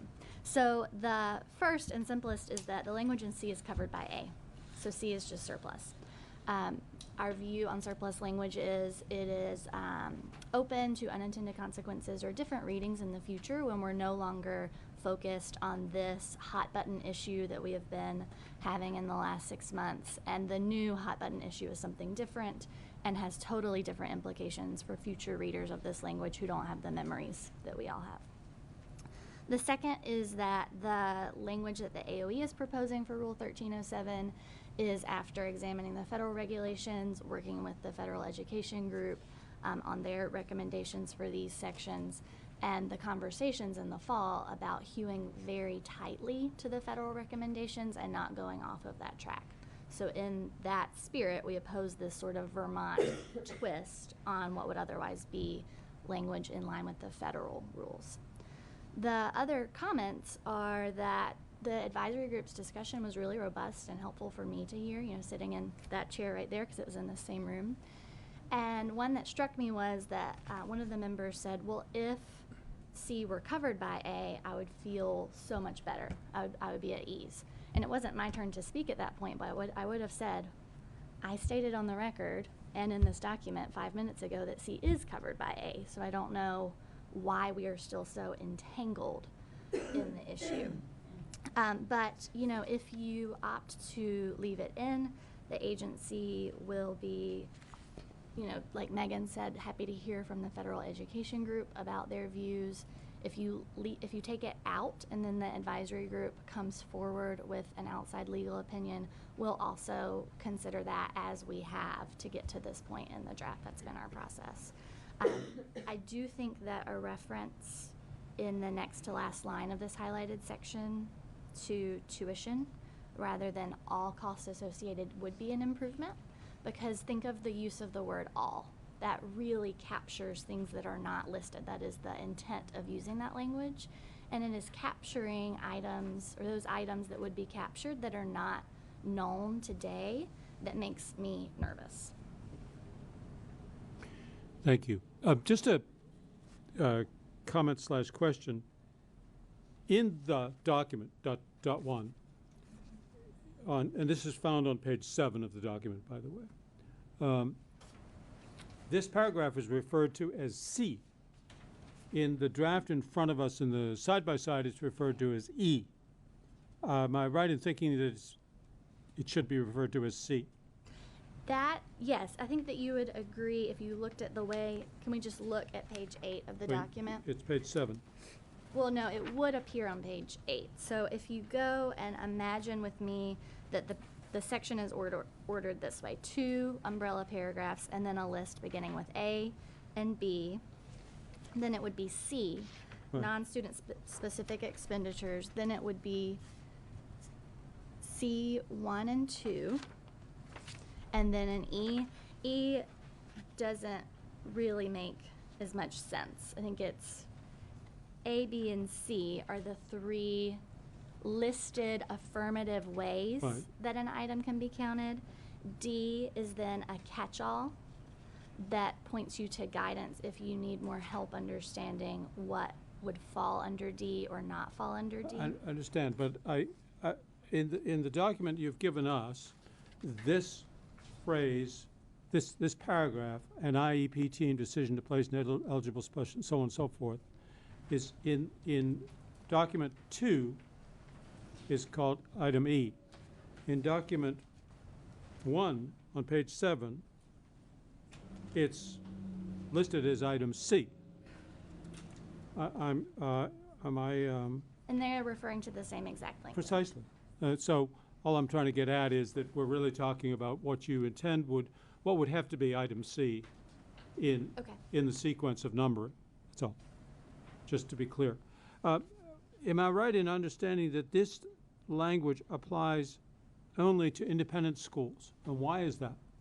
It does not apply to independent schools. It applies to supervisory unions, otherwise known as LEAs in this context, when they have costs that occur at approved independent schools. Well, and it is not all approved independent schools. It is those schools, as described here, that have a certain population only and not the general education population. Understood. An approved independent school that limits enrollment to students. Why is this rule important in that setting and not in other school settings? Well, it has to do with when we expend, different from extraordinary costs, which if you were in an independent school that is not therapeutic in nature, but you're accessing special ed services, you're paying tuition and then you're paying extraordinary costs. This is really remedying, and this, the agency talked about this in here. This is remedying what was a clarification because therapeutic schools were being issued, essentially a split of their tuition costs. So $100,000 tuition, $50,000 of it is considered eligible, $50,000 is not. It was remedying that.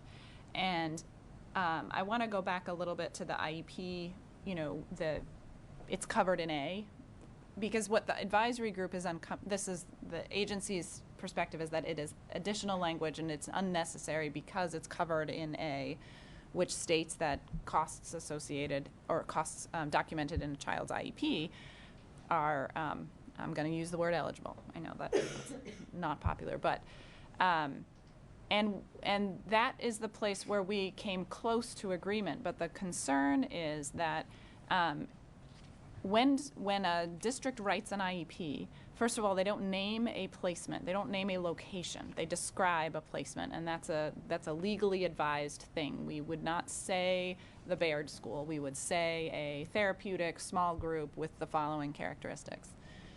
And so the concern on the part of advisory group members is that in order to ensure that that tuition is allowable, eligible, whatever. Eligible is fine. Eligible is in the It's rule. allowable that the agency doesn't like. That doesn't exist anymore. So eligible. That in the issue of, so let's say a school, therapeutic school takes kids. This is a real example that was discussed in an advisory group, so it sounds superfluous, but it's not. If a therapeutic school takes students on outings to ski, because that is part of their programming, it's part of what they believe is necessary to provide an education to those students, and the LEA agrees. The LEA agrees because they place them there. That those costs in a different in the June memo world, some of those costs wouldn't be considered allowable. So the point by the agency was, well, if it's written in the IEP, it will be considered eligible. And our perspective is we don't write ski outings into IEPs when we reference a placement. We write the general characteristics of a placement. There's no way we could predict all of the possible things. And so there was concern that now the attention would be turned to what's written in an IEP in order to do that. Many group members were reassured by the conversation around using the term tuition, because if it's the tuition that is eligible, and all those costs are baked into the tuition, which is addressed during rate setting, and we also acknowledge that this is going to end up being a conversation during rulemaking around rate setting, right? So the conversation doesn't go away simply by resolving this piece. We were close to being comfortable with that. I got the impression, I mean, I heard Emily here say they would be fine with tuition, but in the meeting it was, sure, we're comfortable tuition, but we still don't think it's necessary. So I think the advisory group would be perfectly comfortable if this C or E reflects the term tuition instead of all costs. They wouldn't have an issue with that. What about the use of the word allowable?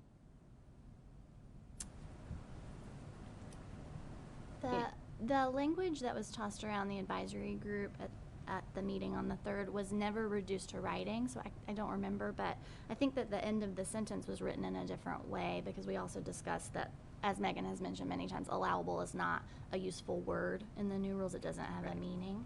And so, but without their idea, written down, it's hard to respond. Well, the other piece is that the advisory group acknowledged that even from the outset, even before the side-by-side, that we weren't 100% sure where this language should go in the rule, and are quite flexible about where it goes. It's also why we talked about it may not be necessary if this is addressed in rate setting. And that is because, are we talking about, the advisory group wants to make sure that tuition costs can be counted toward MOE, and that they would be counted toward the calculation you do to see whether or not a student hits the extraordinary cost threshold. Those are the two things the advisory group wishes to do. Okay. And figuring out how to write that in the best way, I've shared this with the state board before, starts to be beyond the ability of the advisory group to do, because we don't have legal. We have many members who are legal counsel on the group who have generously volunteered their time to create language, but we're just not structured that way. So, we can debate whether or not how it's wordsmithed. Board members, questions that you need to ask about this issue only, please. Kathy.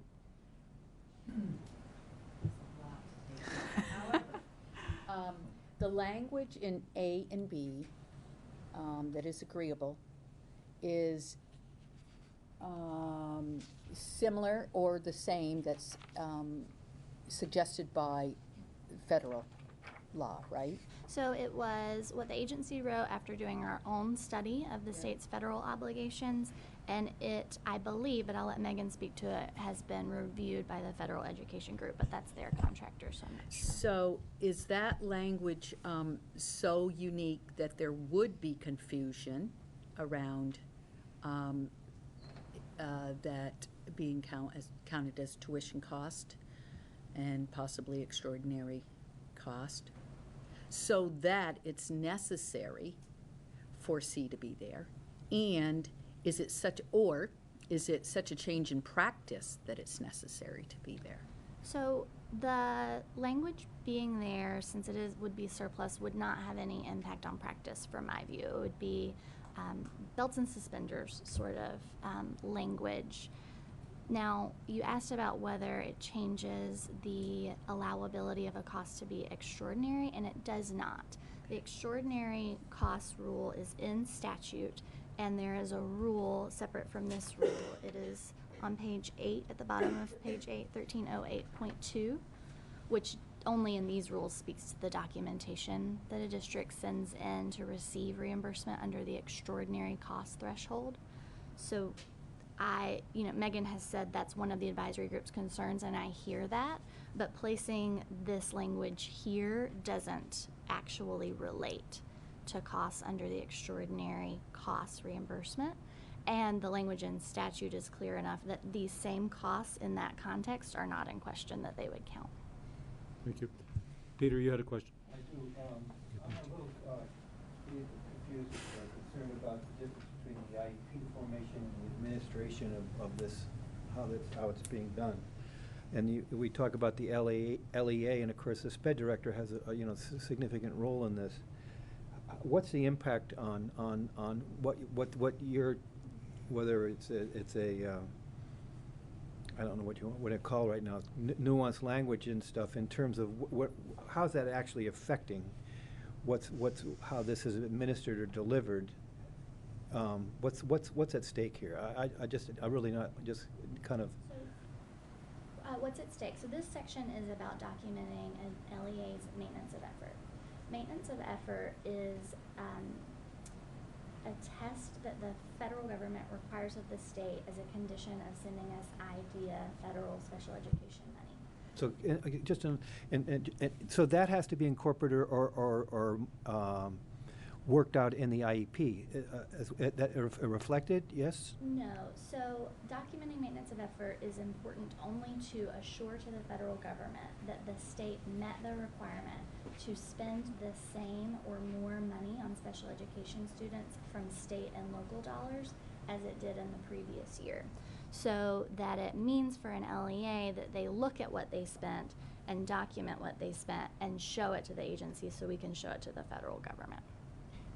And it is your spending, this is important, out of your state, so your census block grant, and your local spending, things that you put in your budget, not of money that you spend out of your IDEA B funds, for instance. They want to see that the effort on the part of the state to support students with disabilities does not go down in light of federal monies received. It's like a supplement, not supplant rule. I can sort of speak to the impact from the perspective of an LEA. Mm-hmm. So as an LEA, so there's a state responsibility to meet MOE and a local responsibility, both. Mm-hmm. And so as an LEA, and there are other members of the advisory group who are LEAs and could say this, so I really am speaking as an advisory group member. But as an LEA, I have to make sure that I spend next year the same amount that I spent locally behind special education. And the way you determine how much you spend is by documenting the costs behind students on IEPs. That's where this becomes important, because if they're so the $50,000 or the $100,000 tuition that I'm talking about is $100,000 toward my maintenance of effort, because it's it's required for an IEP student. If I am concerned that a portion of that, this is the concern of the advisory group. If I as an LEA am worried that a portion of that $100,000 can't be counted toward my MOE, which puts me at risk of losing hundreds of thousands of dollars in federal grant dollars, mm-hmm. then I may make, this is the worry, as an LEA, I wouldn't do this, but the risk is that an LEA may make a different decision about where that child should go to school because they're worried about the impact of maintenance of effort. That's the concern of the advisory group. Mm-hmm. And I say that knowing that the conversation was rich and did teeter on the edge of maybe we would be comfortable without it, but just landed on we're not, because it's a pretty significant ramification. And special ed budgets are done without knowing what the actual costs are. You're always it's an educated guess. So how does that play into this situation? And when you're I mean, that's an interesting question. I would say that the way that MOE is done on what you actually spent, so it's sort of, it's done in hindsight. But when we build a budget, if the budget were to come out and when we budget, we assume that and again, we're not in this world yet, right? That's the other thing. We're still in this reimbursement world. So when we build budgets now, we build it in the context that we're used to, and we do pay attention to, is our budget at zero or slightly above? I need to move on to ask Bill, take your question, please. Yes, this gives me a headache. Sorry. I'm just thinking, you're going to have to collect all of the expenditures on all of the kids, right? Yes. Regardless of which way you go, you've got to collect that data, which means you're going to have a spreadsheet and a chart of accounts that is just mind-boggling. And this will mean more bureaucratic work, and it's going to take, I guess, the special ed staffers to put this stuff together. And I'm thinking about one of the reasons that they passed the law was to simplify things and not have this kind of paperwork problem. I would say that even during testimony around 173, there was a lot of reminding the legislature that MOE exists regardless of what we do with our state funding structure. So unfortunately, what we hope will change is what we currently have to document, because we're used to this allowable cost and what we get reimbursed with. That is the part that is supposed to be softened with 173. Maintenance of effort, unfortunately, we still have to figure out how to document that. Board, I want to bring us back to the context of what we're trying to do here. We can have more questions, but I want to be sure you understand what's in front of us to do. We've run through all of the other outstanding issues and found that there is a consensus on them, and presumably that would be good enough for us to say, yeah, well, if they like it, we like it, so that's going to be our language. This is the one place where that does not exist, and so you can, we need to decide which way to go. I want to remind you that after we adopt a proposed rule, it goes into the APA process. Everybody understands that there is this legally specified Administrative Procedures Act 323, Chapter 25, that specifies exactly how rulemaking goes forward from here on. We'll be talking about that in item F. During that rulemaking process, that APA rulemaking process, this is kind of a pre-process that this board employs. Our goal is to get the rule about 95% right, maybe more if possible. But once you get into the APA process, there's provision for public comment. And the rule requires at least 2 public hearings. We plan to have 3. We'll talk about that later. So I want you to understand that this is not the last time that any constituents or stakeholders get to speak about this. But our goal is to get this about 95% right. So our goal is to get it as right as we know how now. It goes into that process. We have public comment. We make further changes if necessary, if the public comment inspires us to do so. And then finally, it goes to final rulemaking. Okay? That's about a 6 to 8 month period. So that's just by way of saying this is whatever decision, and I'm going to ask you to make a choice about this topic. And we're not going to, I don't think we need to vote if we can see that there's a consensus. You either need to, and I think the advisory group's analysis lays out 3 options.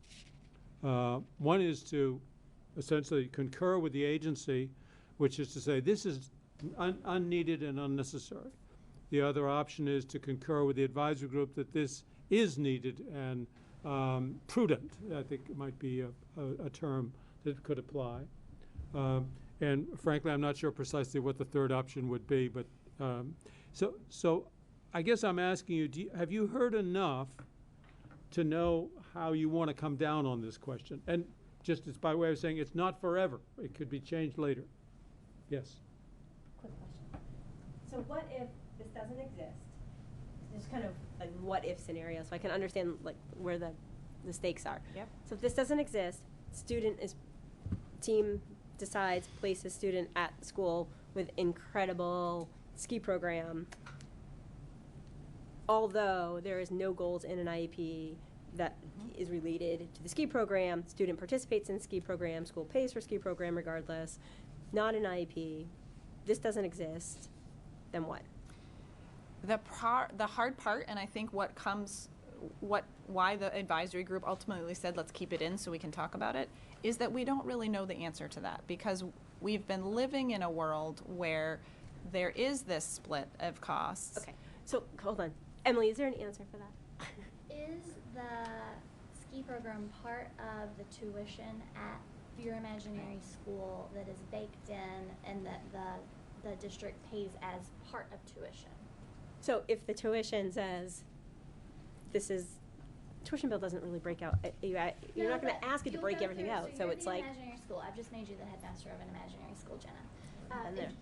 So you have to go through the rate setting process at the agency, Right. and folks at the agency who aren't here have to scrub your budget under Rule 2228 and see what things count. So if the costs that you mentioned were included in that process, the answer to your question is very easy, yes. Perfect. If So it's think- not, if you're doing things that were not included in your tuition, I don't know the answer because it would be very complex and also depend on the contract between you and the LEA. Right. So that becomes the LEA's decision. If it's not in the IEP, not in the tuition, and independent school says student needs to participate in this, the IEP team says yes, but we're not putting it in the IEP still, LEA can decide if they're going to pay or not, student skis or not. Right. Okay. I think that's also why one of the pieces of feedback here is, it's not feedback, it's just an acknowledgement that this conversation will come up during the 2200 work. Because rate setting is part of where this is an issue. Well, And I would like to acknowledge to your question, Jenna, that the ski program might not survive and get approved as part of the rate. Right? That is a hill that the school has to climb to prove that special education funds and public funds should support that activity. and if that is the right program for that student, then there should be goals in that IEP that match that service, right? So there's some accountability in this. Yes. That's what we want. We want the accountability. There you go. More questions or comments? Kim? So, I two questions, or maybe it's three, but, so if we were to change, because I think we can, in the last sentence, in such a case, tuition, instead of all costs associated with placement shall be considered eligible instead of allowable, and may count towards maintenance of effort, that improves the language, while the agency continues to consider it, I forget the word used, excessive or unnecessary. One, if we were to do that, does that improve the language? And two, if there is debate about whether it's necessary, even if it's related on to a memo sent over the summer, what is the risk in keeping it if it's only affirming a position that the agency would take? Are you asking me, Kim? I think so. Smaller. I'm thinking in terms of the language being better and reflecting intent, that I think is for both of you. And in terms of the agency's position my question is, what is the downside if that is reflecting the intent of how this would be treated and is holding on to some nervousness around the agency's position 6 months ago? Yes, so one, I just wouldn't advise the state board to adopt language that's responding to an old dynamic. I was really bold in my side-by-side and said that it was settling an old score. I don't mean that in a mean way, I just really think that's what this is. But to your second question, if the sentence read, in such a case, tuition associated with that placement shall be considered eligible, my fears about unintended consequences decrease by about half, at least half. So Kim, just, I first want to be really clear. It's unfortunate that there's language in here that says settle a score, because that that's imparting emotion that quite frankly, the advisory group is not settling scores, never has been looking to settle scores. They're looking to advise the state board on what we believe is right. So I actually think that that's pretty important. The advisory group would be perfectly comfortable with switching the language to tuition. That is kind of what we meant by option 3. We actually let option 3 go mostly because the agency at the time sort of said, I don't really like that, like it's better. So if, to your point, if you're asking about switching out that language, the advisory group would be comfortable with it. And I guess I would just say to this, settling this for, with all due respect, the agency issued the memo, so Yeah, and I said reservation resettling. Really Resettling. or at least in my ancillary exposure to it. And to that point, if I can, you didn't spend a lot of time on this, but there was language later in the rules in 1310 that also was inconsistent with the agency's withdrawal of those memos. And I think you should take it as a show of absolute good faith that we, on our own, without input from the advisory group, saw that language and said, oh no, this has to go also. Thank you. Bill. I've gone through a lot of paper. I'm just asking, how will this change services for children? It should not. I guess I'd say, what's the point? Well, the point is, I understand. yeah, they have a legal obligation to demonstrate maintenance of effort. And the question is, it's about that. It's not about the quality of what we're doing. It's not about better education Right. for kids. It's about complying with law. I understand. Okay, board, is there a consensus emerging among you? I'm a little confused in the discussion. So Kim, it seems like Kim had a compromise, some compromise language. Is that acceptable to the agency and the advisory committee? It is to the advisory group. Let's do it. And Kim, would you? All right, Sounds Kim, like would you? yes. That's what I'm trying. That's what I'm trying to get at. Rulemaking, I don't really have a you know? horse in this race. I'm just trying to figure out. Yeah. You know, is there? You know. I'm with you. Kim, would you articulate it as a motion?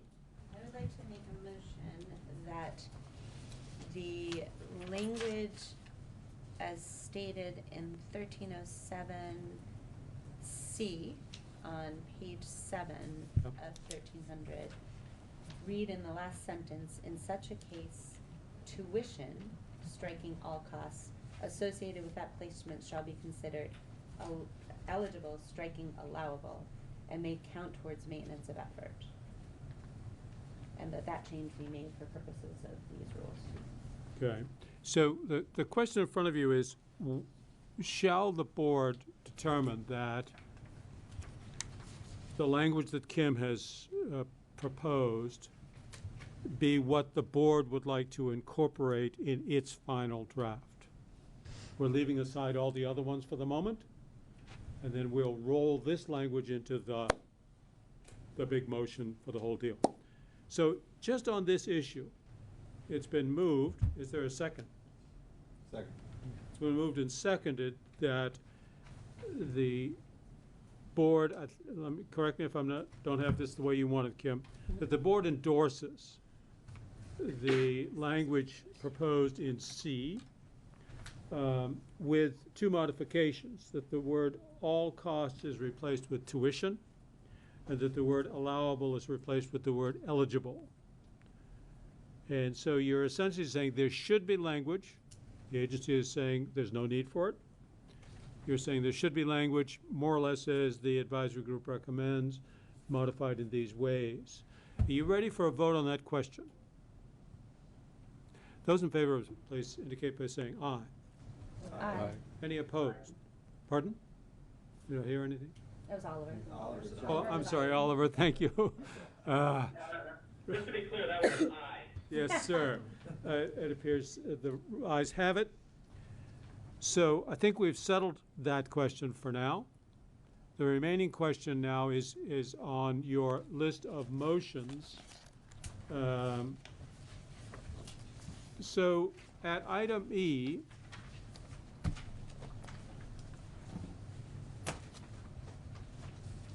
Can I ask a procedural Yeah. question?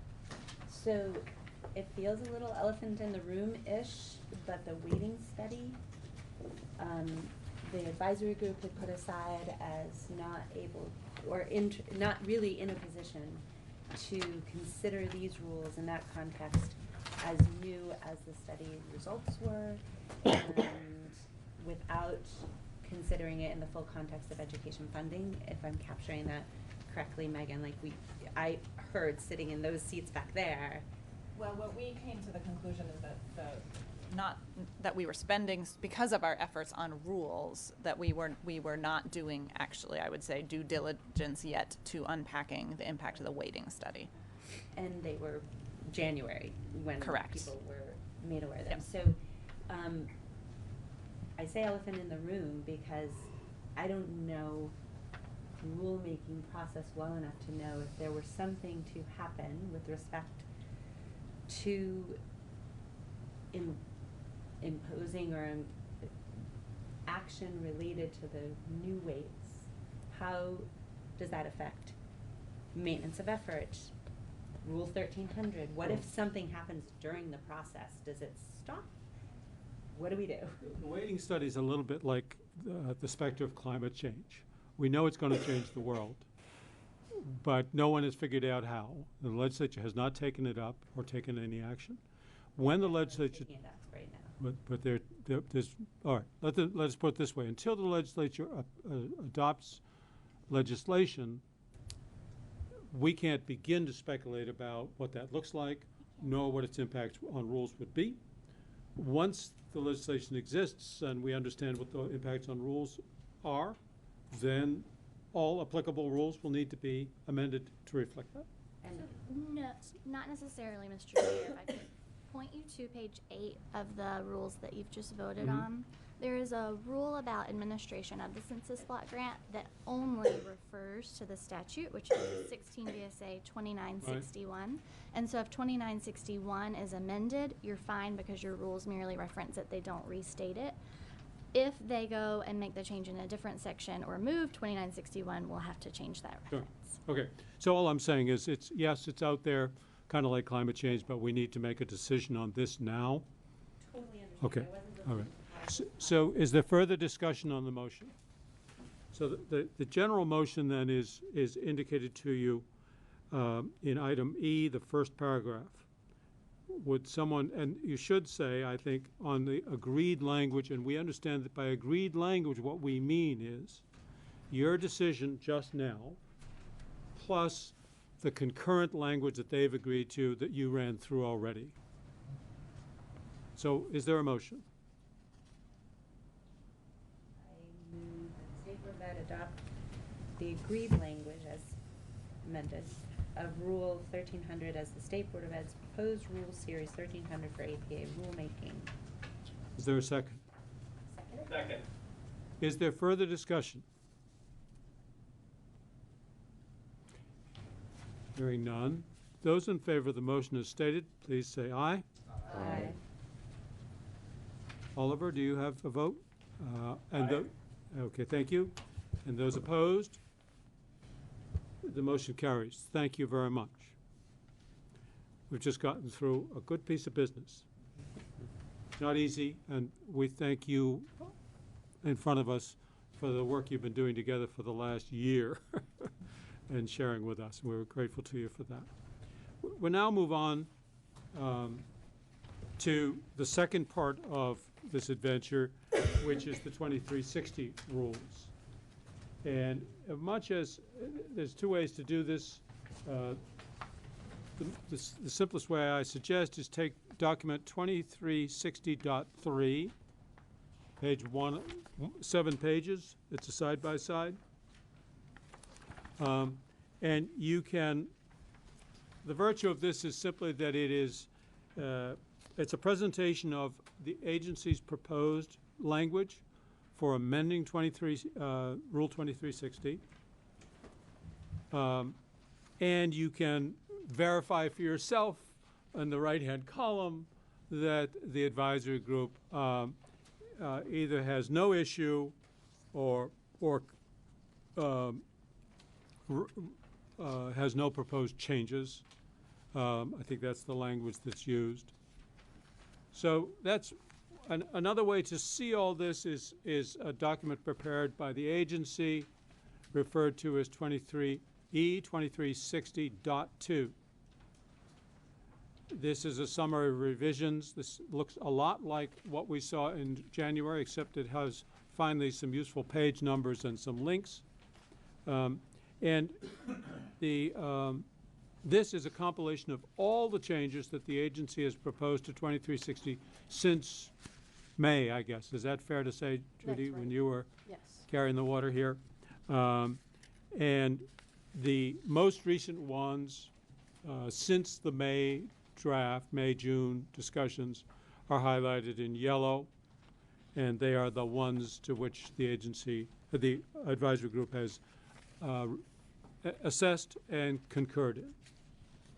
But everything in the yellow copy is not in the side-by-side.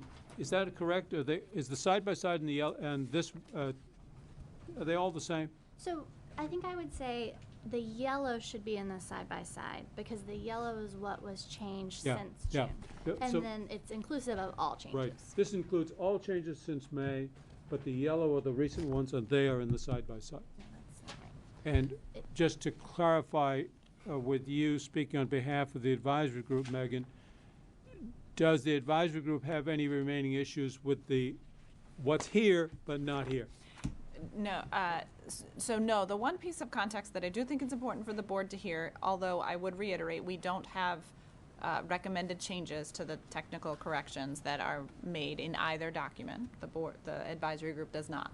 But the advisory group does think it's important for the state board to know that because of the challenging process around the 1300 series, we really have not engaged in the 2360 series since that original presentation and then the subsequent changes to that draft. There are members of the advisory group who believe that additional parts of 2360 series need to be opened. I understand that the board will hear them from their individual standpoint, which is fine. But just know that the advisory group will also have continued conversation about a couple of those pieces and may come back to you during the public comment section if they decide. So I kind of want to be open to the idea that we're comfortable with the technical changes. Jury is still out a little bit on whether or not we think there needs to be more changes. But at this point, for your purposes today, we don't have recommended changes. All right, thank you for that. And I've alluded to that to you, board, when I sent you the navigation memo. The folks from VLA have concerns about MTSS. The folks from Visa have concerns about some language applying to independent schools. The latter came in very recently, and the advisory board has not had an opportunity to examine it. The former has been, we had a January draft, and there's now a February draft. And there's not even consensus about where it should go, whether it's certainly not in 1300, but maybe 2360, but maybe not. And it also raises questions, is this in countenance by Act 173? Those are unresolved questions, sufficiently unresolved that it's my recommendation that we not attempt to take those matters up at this time.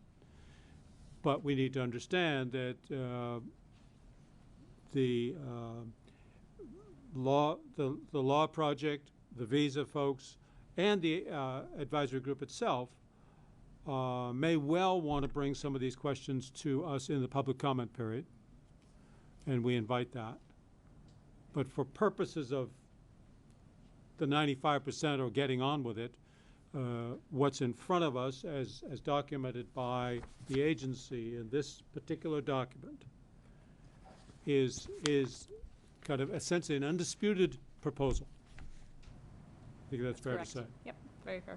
So that would, do you have questions about this document then? This language?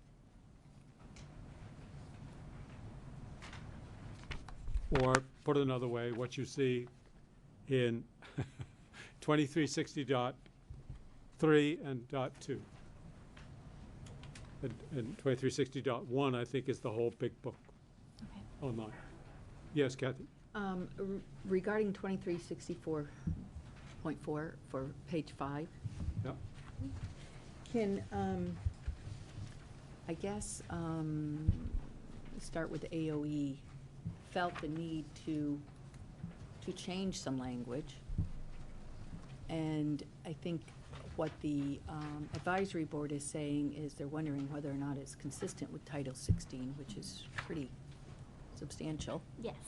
So we've not changed language. Okay. We've moved a rule that the advisory group is probably correct, deserves another look, but that is language that has been in place since at least 2013. We've had to change the numbering of the rule to reflect the other changes with regard to the funding rules. So if the rule is wrong, it's been wrong for many years, and this might be an opportunity to change it, but it did not rise to the level of inconsistency that we flagged it as the agency as needing revision at this time. It most likely, I bet I can accurately guess that the advisory group will take a hard look at this, and we'll do that with them. This rule, if it is inconsistent with Title 16, will be brought up during public comment for those necessary revisions. But as we've proposed it to you, we've not changed any of the language. We've renumbered it.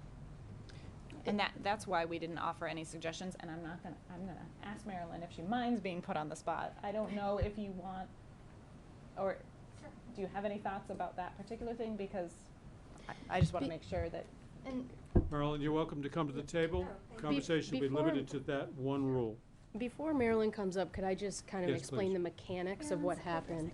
So this rule, the residential placement rules, is currently in the 2366 section, which is the funding section of the special education rules currently.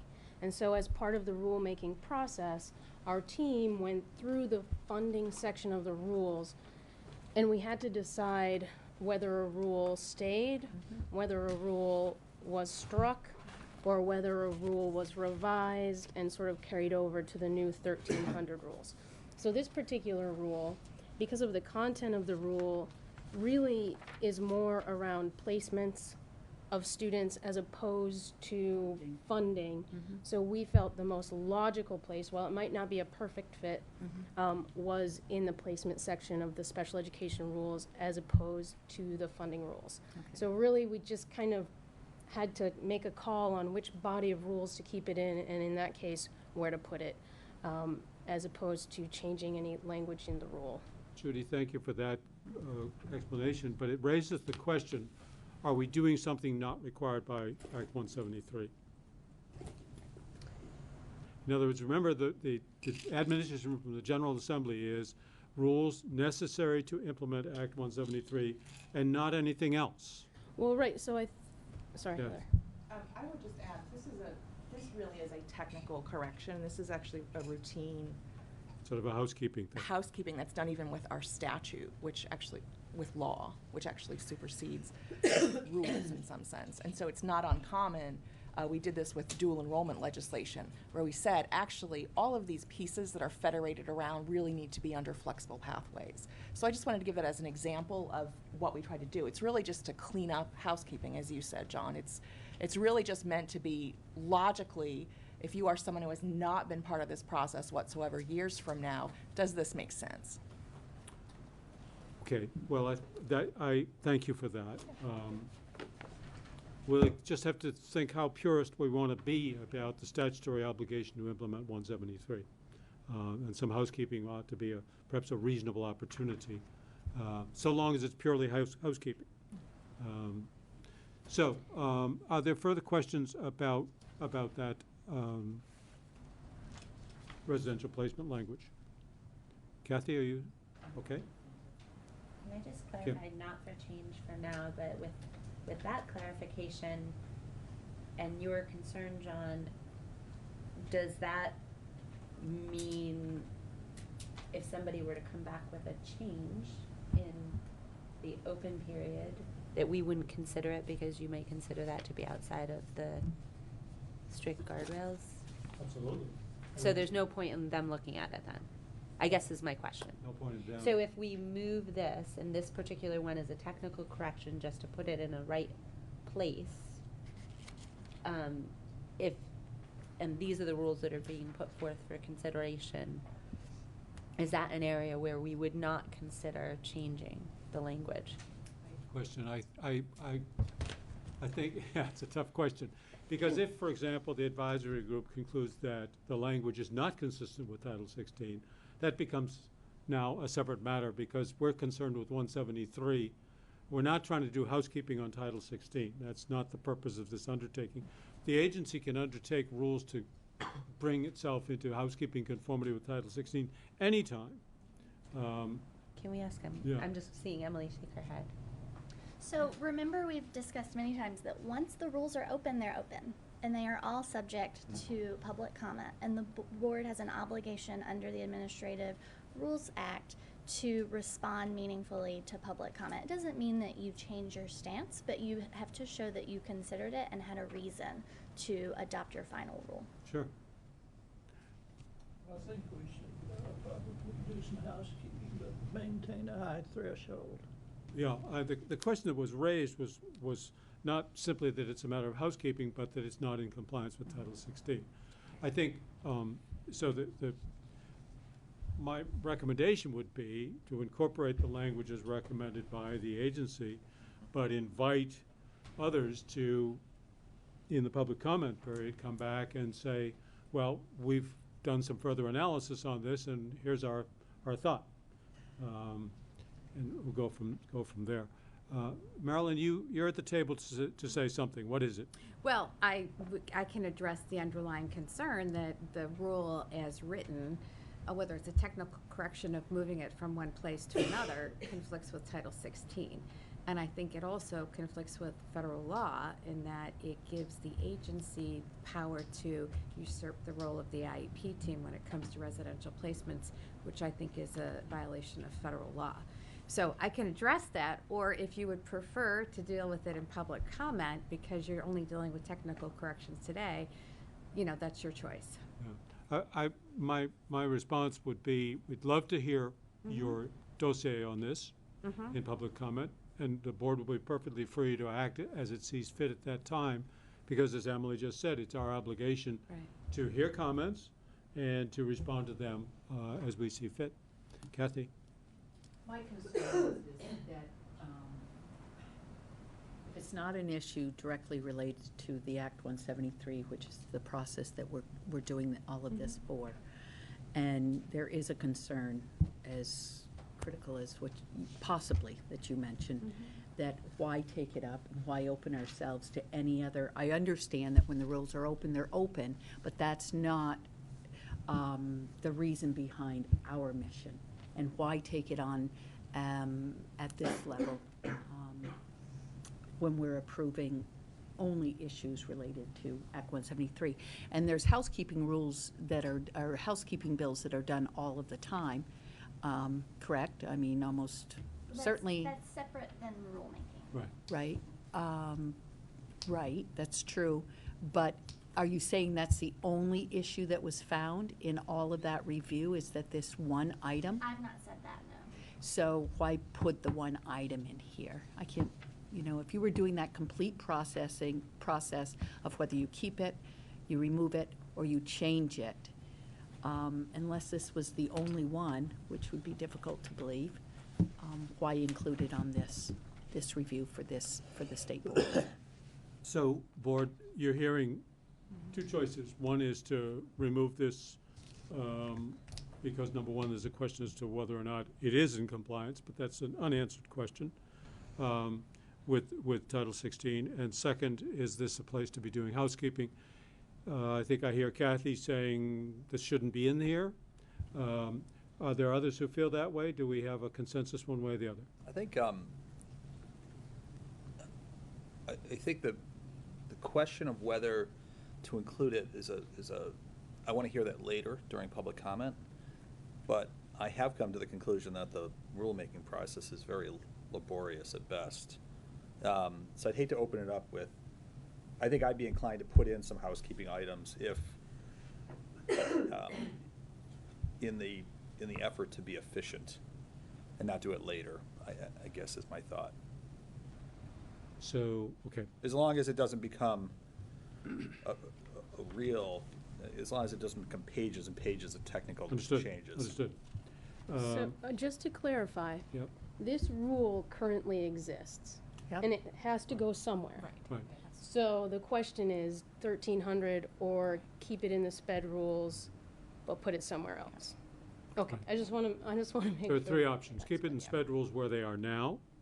Because it has to move Well, essentially, right? we- It's in yes. the It doesn't exist, there is no more funding There's section of no 23. right. We eliminated the funding Right. section when we kind of separated those two ideas. So it would be on its own in 2366. Oh, which I didn't understand that. Right. So it left it a So standing it's a one. kind of orphaned, and it was really the only one that we encountered that didn't really, that could have gone either way. I think to us it made more sense to keep it in the sped rules, as it is kind of a procedural rule about a placement of a student. Thanks for that clarification. So, Sharon. okay. Kim? And we did just already vote out 1,300, so. Yes, we did. We probably don't want to. True. Yes, we don't. But also, I don't know that I heard an agency response to the, I heard that it is a housekeeping to move it because it was orphaned. I heard concern that it is in conflict with Title 16, and I did also kind of hear that you guys didn't consider that, you just moved it. So there may be resolution in public comment that is consensus that could be considered by the advisory group, the agency. It seems to me like we go with it and let it be worked out. I think it'd be great if the agency and the advisory group would grapple with this next meeting, rather than wait until taking public comment, and then we have to wait till you guys sort it out, and we don't have that kind of time. So, so then the proposal I'm hearing is to leave, Kathy, you may be an exemption on this, is to leave the language in the proposed collection of changes to 2360 as proposed by the agency, with the clear understanding that we may hear more about this. You folks may work on it some more, I hope, and that we may hear from you, or maybe even you all together at public comment for any final The changes. argument, by leaving it in, it would become a discussion point later on. Yes, it can be it could be Taking it out removed and might- added in later on too, so Yeah, it can go yeah. either way. I agree with, if it really was the only one, which was my first question. I can't believe it was the only one, but it really is the only one left when the split and decision was made and it was orphaned. It's And the for only- me, I'm that sorry. makes a big difference. Yeah, That- it was the only one that we weren't able to fit into the 1300 series either by striking it. So there are some rules in 2366 that were struck altogether because they weren't consistent with the new funding system. And it really was the only one that didn't really clearly fit in the 1300 body and was, somehow carried over. That for me makes a uniqueness that doesn't mean we're opening the door, so. Okay, good. So, then what we have is. Thanks, Marilyn. Marilyn, thank you. Sure. So what you have in front of you, board, is a series of changes as proposed in these two documents, about which there are no exceptions that require revisions of what's proposed by the agency. So in that case, is there a motion? So moved. Second. Now we're getting very efficient. I move the State Board of Education adopt the agreed language of Rule 1300 as the State Board of 2360. Second paragraph. Oh. To Rule 2360 as the State Board of Education's proposed amendments to Rule Series 2300 for APA. Thank you for that motion. Is there a second? Second. It is seconded. You've heard the motion. Is there further discussion then? We would be adopting as our proposed rules the entirety of the agency's recommended changes as presented and as signed off on by the advisory group. Is there further discussion? Are you ready to vote? Those in favor of the motion as presented, please indicate by saying aye. Aye. Opposed? The ayes have it. Thank you very much. That was good work.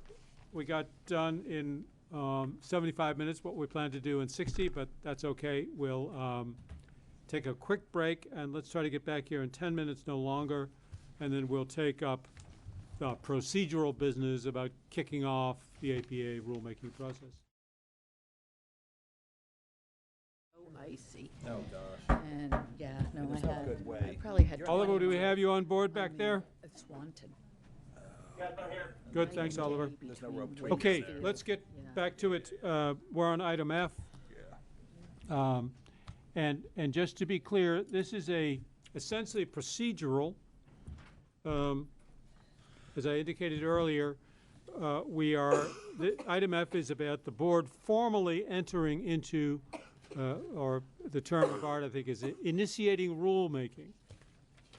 You would think we've been up to our eyeballs in rulemaking for the last year, and we have been, but it's a preamble process. At least the former chair and I both really concur that there's a lot to be said for getting the rule highly developed before you go into the rulemaking process, because the rulemaking process is pretty constrained by the calendar, and you don't want to try to be figuring a lot of complex things out while you're in the APA rulemaking process. So this board's custom, as I believe, is to provide an extended amount of time, and in particular to make sure that stakeholders have an opportunity to have input on rulemaking early on in the process. Is that one of my favorite expressions is the power of the first draft. You know, sort of no matter how bad the first draft is, about 80% of it's going to survive. So you better get it right the first time. And I think with the good hard work of all of you in the back of this room and at the table here, we've really got it more than 80% right. So now I'm going to invite the agency folks to walk us through in brief form what this APA rulemaking process looks like, and then we will then take a vote to formally initiate the rulemaking process. Please, Emily. Sure. So in front of you, you have two documents. Will the chair help me identify them with the right numbers, E or F-1 and 2, perhaps? Yeah, that's right. F1 is something you've seen many times before. It's the timeline.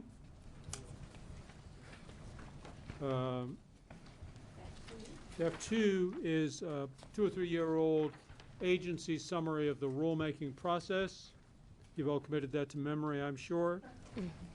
And F3 and 4 are the kind of essentially the applications to begin the rulemaking process. And as I said earlier, it's one application for 1300 and a separate application for 2360. So I think, Emily, you're basically talking from F2. I'm going to start from F3, actually, which is the same content as the cover page from F4. So Judy has put together for you actually a really nice summary. So the APA, the Administrative Procedures Act, mainly has the purpose of requiring public agencies to have robust public input and lots of notice before they put out rules, either for the first time or in a revised version. So what follows the pages after the summary in F3 and F4 is the paperwork that is required for pre-filing. That is one of the first steps in the APA process. So jumping forward, we will go through the content in here with you or take any questions that you have. But after you've agreed to sort of your justification for needing the rules and outlining the impacts on the public, specifically economic and environmental impacts, then these forms will go to ICAR, which is the Interagency Committee on Administrative Rules, who are some lawyers from across state government who are tasked to really go over the details, make sure that the board has followed all of the formalities, both in complying with the APA in general and in documenting the revisions or being clear with the new rules that's being proposed so that members of the public are very clear what changes to the law are being proposed and the impacts on constituencies. So the rules are also pre-filed with the Secretary of State. The Secretary of State's office and their role in rulemaking generally is all of that public notice provisions. So they have a website where all proposed rules are posted and where information about public hearings are posted. And then they also have a role later in documenting the final rule, which is adopted in case anybody ever has any questions about a version, which does come up from time to time. So that's all on the cover page of F3 as well as the cover page of F4. Any questions about what's going to happen to initiate or go forward in the rulemaking process? And from the timeline, you can get some idea as to how this plays out over time. That's F1. Basically, by November at the latest, these rules would be through the APA process. Actually, it's going to be sooner than that. Probably by mid-September, there'd be the final big step, which is a presentation to LCAR. Maybe it's in August. And so in September, October, the rules go into effect 15 days, I think, after they've been posted by the Secretary of State. Or, very important or for you, or in another date indicated by the rules. Here, when you're dealing with a delayed implementation of the underlying law, that's very important. Your rules, I do not recommend that they go into effect 15 days after filing because that would be actually ahead of Act 173 itself. So, we are proposing effective dates for 1300 and 2360 of July 1, 2021, which is the same day as the census block grant. And is that the date that's specified in statute? Yes. These dates were amended in the big bill? Yes. Right, okay.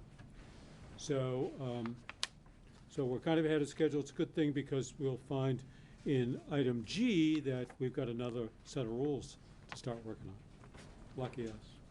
Okay? Comments or questions on what you've heard so far? Yeah. So on page 2, under indicate any impact that the rule will have on public education, public schools, local school districts, taxpayers, et cetera.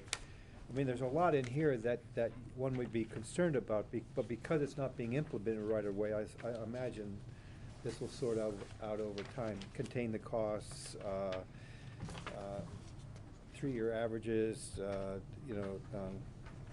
and at the bottom, compared to the current funding system, SUSDs were relatively low special education costs and a relatively high and low long-term ADM count will likely receive more funding. Conversely, SUs with relatively high special education costs. Peter, what page are you reading from? Well, it's page 2. There's multiple page 2s because that's the so you're given, as a state agency making rules, the forms from the Secretary of State's office, and they are numbered in, so Peter's on the second page 2. The second page 2. Yeah. Economic impact analysis, is that what you're looking at? Yes. Yeah. I mean, this is the loaded, Yeah. and I imagine this will work. I mean, it's not being implemented right away, but this is a really, this is it. So maybe I could quickly get us to where Peter is because he's a little ahead of us. So please turn with me to the first page 1, which is the cover page for the rule filing itself. Nothing interesting on this page that I would draw your attention to. The chair will sign the rules hopefully at the end of today's meeting so that they can be, this paperwork can be filed tomorrow. So on page 2 that follows is contact information at the agency. Judy and I have volunteered ourselves to receive the questions from members of the public. If the chair would rather be on there, we would invite that, but can't imagine why you would volunteer for that. We also have established, is this where it is, Judy, the public comment? Oh, no. At the top of this page, see web URL under my contact information. That is a page that currently exists on the agency's website for state board rulemaking. It will be cleaned out of former rulemaking so that only these 2 rules will appear there, and it'll be all the information that anyone curious about We're these gonna get rid of all rules. that stuff. I don't think 2200 is there now, if that's what you're worried about, but it'll be where folks will be sent to begin looking at what is this rulemaking all about. There also will be an email address there on that page, which will be sbepubliccomment@vermont.gov, where several members of the agency, and we also plan to put the chair on that inbox, can receive and read all the public comment and respond from that inbox to any questions. So then I'll take you to page 3 that follows, which is where the sort of substance of justifying the rules starts. We're asked to explain how these are within your authority, which is easy to do because you were directed to do so in Act 173. Then there is a concise summary. Moving on to page 4, which is where I wrote in blue pen. That's how you can tell you're on the right page. AOE note. This is where we actually really need input from the board. You are required to state in your filing with ICAR when you intend to hold public hearings on the rules. And after some discussion with the chair, we've included options for dates here. You should at least choose one date for a meeting in Randolph. You don't need to have 2 meetings in Randolph. Those were 2 that worked with the calendar.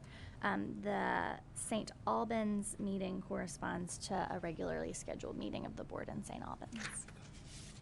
Speak up a little bit for me and for the. So, Mr. Chair, can we have a discussion now about when you would like to have public comments, or would you like to put that off? Because it's the one decision that's absolutely necessary before you can file. Let's do that now. Okay. And by the way, the same public comments will apply to both. You are 1300 allowed and to have them for 2366. both, and you'd probably want to have them for for sure. both. So, board, it's proposed. Let's see. Our April meeting is probably around. What's the date, Maureen, of our April meeting? I should know this. Anybody know? 16th. 15th. Oh, that's it. That makes sense. So the following Wednesday in April, on the 22nd, it's proposed that we conduct a public hearing at 4 p.m. in Brattleboro. And the idea is, for starting at 4, is to be available to people, educators and others. And we probably would go till 8 o'clock at night.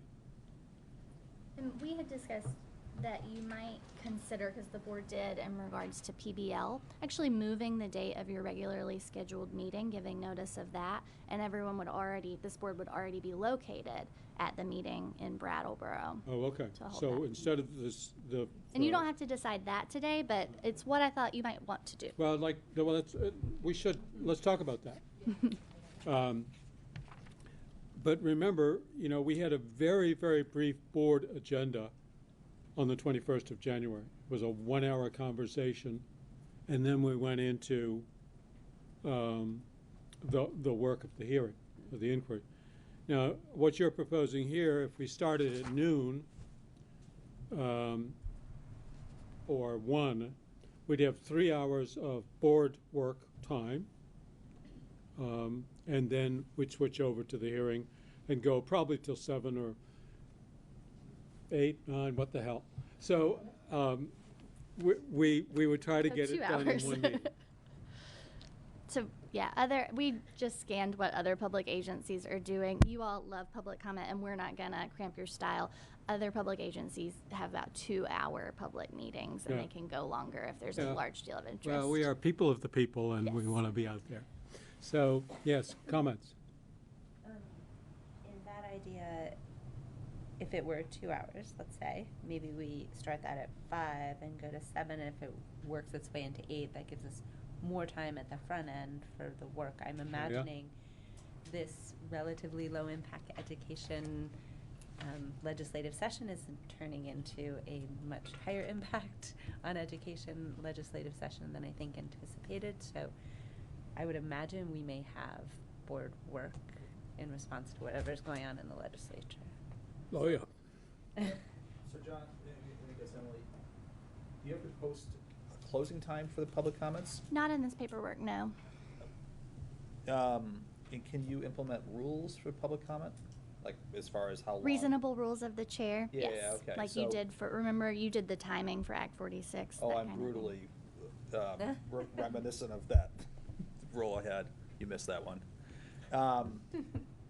So, I mean, you could say 4 o'clock and then just, I mean, the Brattleboro one, I'd be willing to stay until midnight, since it's in the southern Vermont. Yeah, not so much.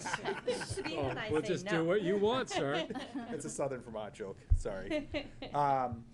But at the same time, I mean, I wouldn't want to say that we're going to take 4 hours of comments and then just sit there for 4 hours if there's no one. But I guess if you said you're going to go till 8 o'clock, that would give people the expectation, well, if they showed up at 7, we'd still be there. I guess that's why I was Versus- suggesting yeah. we err on the side of extending the time if we needed to versus Yeah. having people come expecting we're there. And why potentially, if we were thinking 2 hours, we would start at a time that might be easier for people to get there Yeah. at 5 than, Oh, although I true. don't know if that's the case, if it is easier to go earlier for educators, if that's the I think the 4 population that o'clock would be, joining. yeah, 4 o'clock would be easier for local educators, I think, and then you got the public that would come in around dinner time. And can I point out that listed here is a southern, central, and northern location, so that we would hope we wouldn't be requiring anyone to drive down from Chittenden County to Brattleboro specifically. We wouldn't? Oh, you mean public? Right. Yes. Yes. The idea is to go Tim where will the have people to. are. Right. Tends to be in So, Don't worry, you'll be back before 3.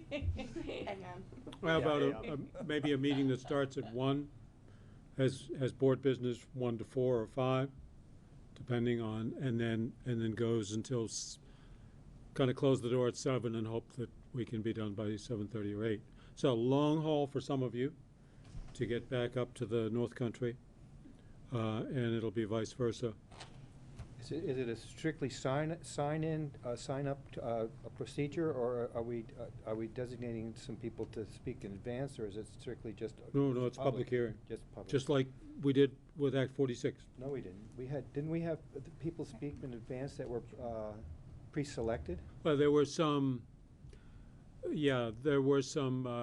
success stories that were presented about why I love Act why I love Act 46. But then it was opened up to the public. I would think that it's basically the way we did the public to be heard sessions on the 21st of January. There's a sign-up sheet, and we go in order. And the point of this is to listen to testimony, right? That's all. I will say too, we've talked about geographic disbursement, I guess, I'd say, and since I've been on the board, Southeast Vermont is the one area that I haven't been to, actually as a member of the board, so it's nice that we're doing Brattleboro. Yeah, well, we haven't been down to Bennington either in a long, long time. Yeah. Yes, Kim. So that is spring break? In, I checked because it's EWSD. Depends on where you but are. it is, Depends it where you live. is Yeah. spring By your break tech in center. Brattleboro. You're speaking now of the 22nd or the 17th? The 22nd is spring break in Brattleboro. If I'm correct, the 15th was originally one of our dates. Because I have that in, like, Yeah. going through and putting Yeah, it. that's So the- I don't know if we want to stick with that date and change. I don't know what the location was for the 15th of April, but. So the 15th, your regularly scheduled meeting is before the window for public comment is permitted to be opened based on the timing of filing. So when is the first? Is that the 22nd? It's the is 22nd. First? Oh, okay.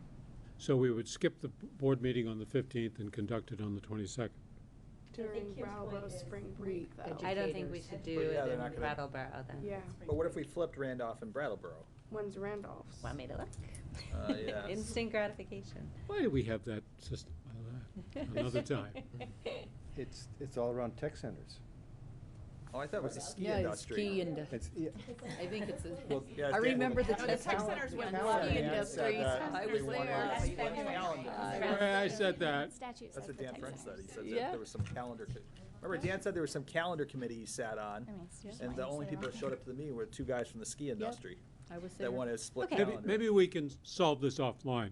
Because the slopes Let's, would be full twice, not just once. And we can solve both the location and the date question offline, That's also school depending holiday in upon Randolph. school vacay calendars and all that.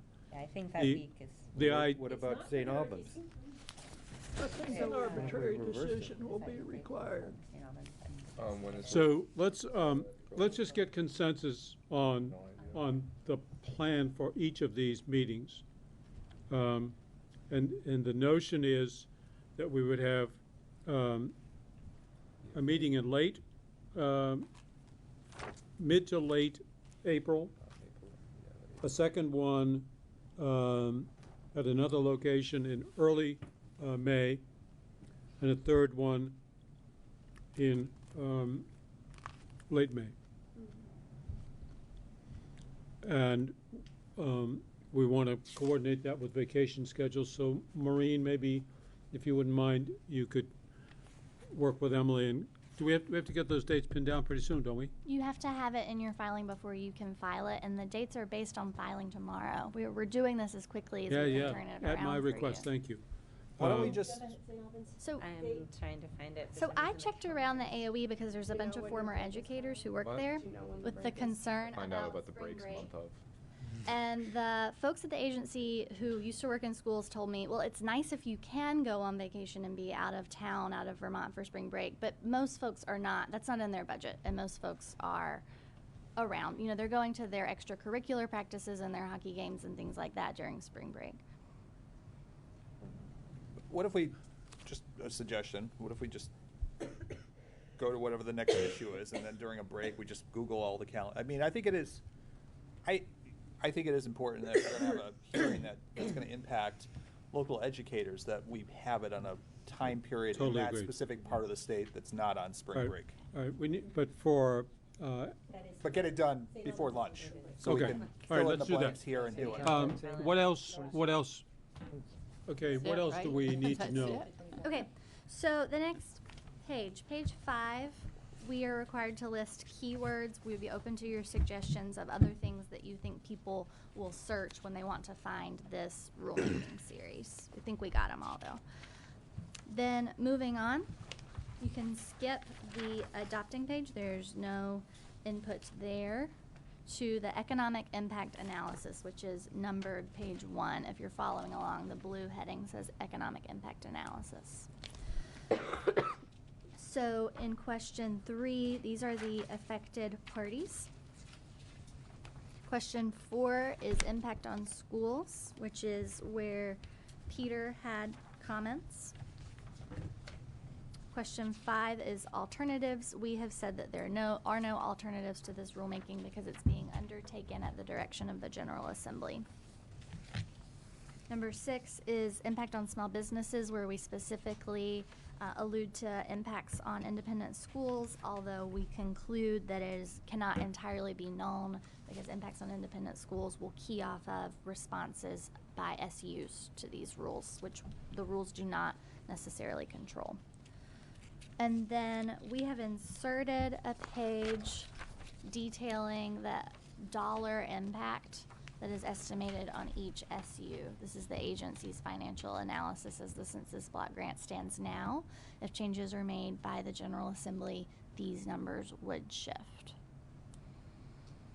So this is the amount that they would receive as the base amount per pupil for each year. Okay. Okay.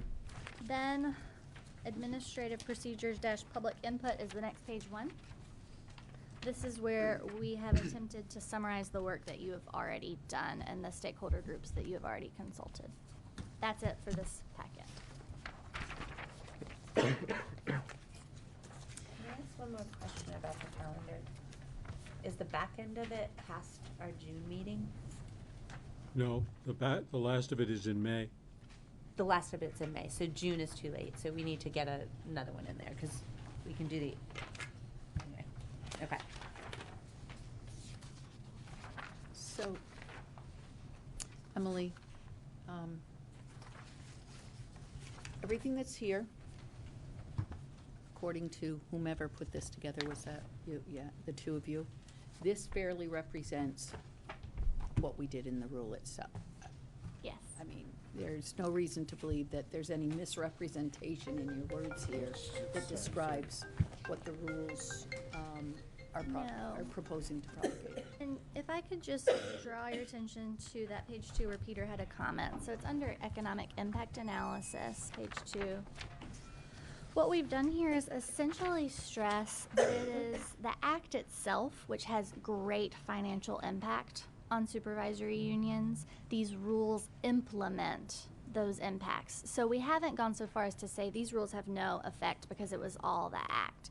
But we have pointed out that the point of the act was to have economic impact on supervisory unions.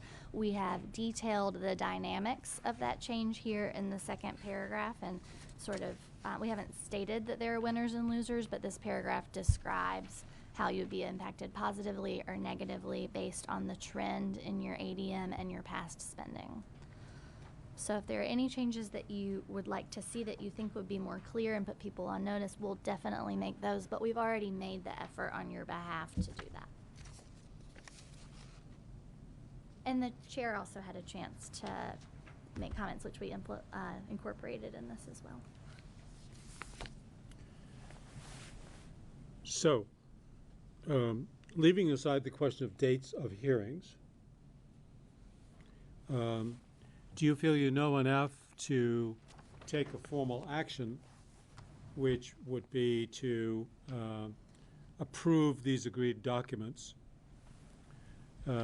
necessary to initiate rulemaking, and move that the board promptly take all steps necessary to initiate formal rulemaking? The board, the actual executive function of that is carried out on our behalf by the agency. Do you feel you are prepared to say that with regard to the two rules? Then I would entertain a motion to that effect. Yes? I hate to insert myself, I'm sorry. The documents are not identical for 2360 because the financial impact is significantly Exactly. less. Right. And also, if your motion for either of them could indicate maybe that you're delegating to the chair the exact dates to be proposed for public hearing, the chair will be required to sign both documents before they're filed, and I think that ties it up with a bow. Yeah, just to, when do you need to have those dates? Today, so we can get the paperwork in? Yes. So I think we can work that out right Okay. here. Absent a resolution on the dates, are you ready to adopt these motions? Dates for the public hearings. Right, but that motion does need to state, based upon giving you the authority to sign it after discussion of the dates. Right, we should make some notice, some comment in our motion that we're not agreeing to these dates necessarily. Great, why don't you make that motion if you like. Okay, I'll make the motion that we approve, the Do you have to pay? whoops, sorry. Do we need to do them separately, 2360 and 1300? Do them separately, please. Please. I move that the State Board of Education approve the agreed documents necessary to initiate rulemaking, with the exception, with the decision to be made by the chair on the specific dates of the public hearings, and that the board promptly take all steps necessary to initiate formal OPA rulemaking with regard to the State Board of Education's proposed rules, Series 1300. You've heard the motion. Is there a second? Second. It's seconded by Oliver. Is there further discussion? All right, then, are you ready for the question? All those in favor of the motion as presented, please indicate by saying aye. Aye. Opposed? The ayes have it. Motion carries. And now, would you do the same with regard to 2360, please? I move that the State Board of Education approve the agreed documents necessary to initiate rulemaking, with the exception that the board will, the chair will sign the documents that will indicate the proper dates for the public hearing, and that the board promptly take all steps necessary to initiate formal APA rulemaking with regard to the State Board of Education's proposed amendments of Rules Series 2360. Is there a second? Second. Mr. O'Keefe seconds. Thank you, Oliver. Is there further discussion? Are you ready for the question? All those in favor, please indicate by saying aye. Aye. Opposed? The ayes have it. You've adopted the motion. So now let's just double back and see if we can sort out the dates. Has anybody got any further information about school calendars and all that? Kyle, do you know? Okay. Sabina and Kyle, do you know? All three of them, I think we decided that all three of them have the exact same spring break, so that 22nd, they're all on break, all those three schools. Aha. Well, we can't start before, what's the earliest date we can start? The 22nd. It is the earliest. Your Pardon? spring break is the 13th? Yeah. So is mine, but that doesn't matter, so we have Yeah. to move from the 22nd No, I know, forward. just- Right. 29th? Yes. Sabina, thank you for that. So if we don't do the 22nd at all. You can't do The that week because it's of. break everywhere. So we'd get into Well- May. Is that correct? So then Not everywhere, just on those 3 locations. Right. So we could change location? If we move to The 20, if we keep the 22nd. Northeast Kingdom. If we keep the 22nd, we can change the location, or we can keep the location and change the date, I think is the. But didn't you say that all three The- locations? The three three locations you're locations. talking Oh. about, we can't change But among those not the three. Northeast Kingdom or down in So on the Michigan, I guess. 22nd, where could we meet? St. Yeah. John's Parade? St. John's Parade? I have a list of areas that are on vacation the week prior, so the 13th and 17th, so they would be available on the 22nd. I don't know if it's a yes, but I can just. So Caledonia Central, Lamoille North and Lamoille South, Orleans Southwest, Wyndham Northeast, Slate Valley, Mill River, Battenkill Valley, Southwest Vermont, Hartford, Windsor Central. How about Southwest Vermont? Kingdom East. Southwest Vermont. Well, Maureen said Wyndham Northeast, which is Fellows Falls. They have a common calendar, and I heard Mill River mentioned there, and they're part of that group. So that takes in a whole quadrant of the state. Yeah, okay. Okay. So the 22nd in southeastern Vermont. As far south as we can get. Is that okay? So no board meeting on the 15th. Where are we going? Somewhere far away for you. What about the meetings in Randolph? Either on the 30th of April or the 5th of May. May I request Please. that it's later because I'm away when the 22nd through like May 1st. Okay. So I don't want to miss 2 meetings would be Yeah, my yeah, thing. thank you. Okay. So, So, the 6th, does the 6th of May work for you? Yep. Does the 6th of May work for others? In mid-state? Do we think Randolph is not on vacay at that time? That's over the hump Oh, of it's all over. vacations, I think. Okay, okay. And then the board, a regular board meeting, so the meeting on the 6th, the meeting on the 6th of May would not be a regular board meeting, it would be a shortened meeting. You'd be there from 4 o'clock-ish till 7-ish, or something like that. Whatever, yeah, it would be an evening public comment Right, only. right. Hearing only. And that's in Randolph? Yeah, mid-state. And then on the 20th of May would be a regular board meeting, and that would be in St. Albans, where I think we were planning to be anyway. Yes. Yeah, okay. Is that all right with everybody? So Do you have, we've moved the meeting, April 22nd. That's been moved to May 6th, or do we still have that? No, meeting? April 15th has been moved to the 22nd. Oh, okay, perfect. so And it's that- April, yeah, so we're looking at April 22nd in Southwest. So we don't know the location yet. That's correct. We're looking at 6 May in Randolph and 20 May, full board meeting in St. Albans. And would that be similar to the Rutland meeting, as in it starts at like noon? Yeah, yeah, something like that. In the St. Albans or the? St. Albans and the southeast Vermont would both be like the Rutland meeting. Okay. Start early afternoon, end up at 7 or 8 o'clock. I'm going to take my direction for Southeast Vermont, starting with Bellows Falls. That's a Union High School. We'll look there. Does that sound okay?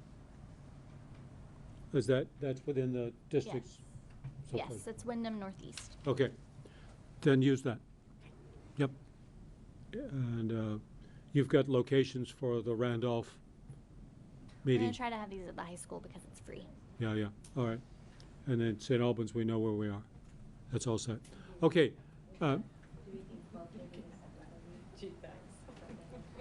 That's, yeah. I think you could plan on that. We might be able to start a little later. Because we don't, the hearing itself is only going to be two or 3 hours, whereas we had a 6-hour hearing, if you recall, in Okay. Okay, good. Let's keep piling along. We'll go to item G, and then I think we're going to have time. We're ahead of schedule now. I think we'll have time before lunch to take up Monte Cristi and the question that Oliver wants to raise. Okay? So let's switch over then to item G, which is kind of a whole new topic, which is draft revisions or revisions to Rule 2200. It's called Out of the Frying Pan and Into the Fire. So Rule 2200 is the rule that governs, more properly, Rule 2220 is the rule that governs independent schools. Act 173 sets forth a lot of, I would say, virtually prescriptive language about how special education must be conducted by and with and contracted with independent schools. There was a summer study, not a summer study, a legislative study committee that was put together back in, I would say, was it late 2018? 2017, late 2017. And it filed its report in early 2018. And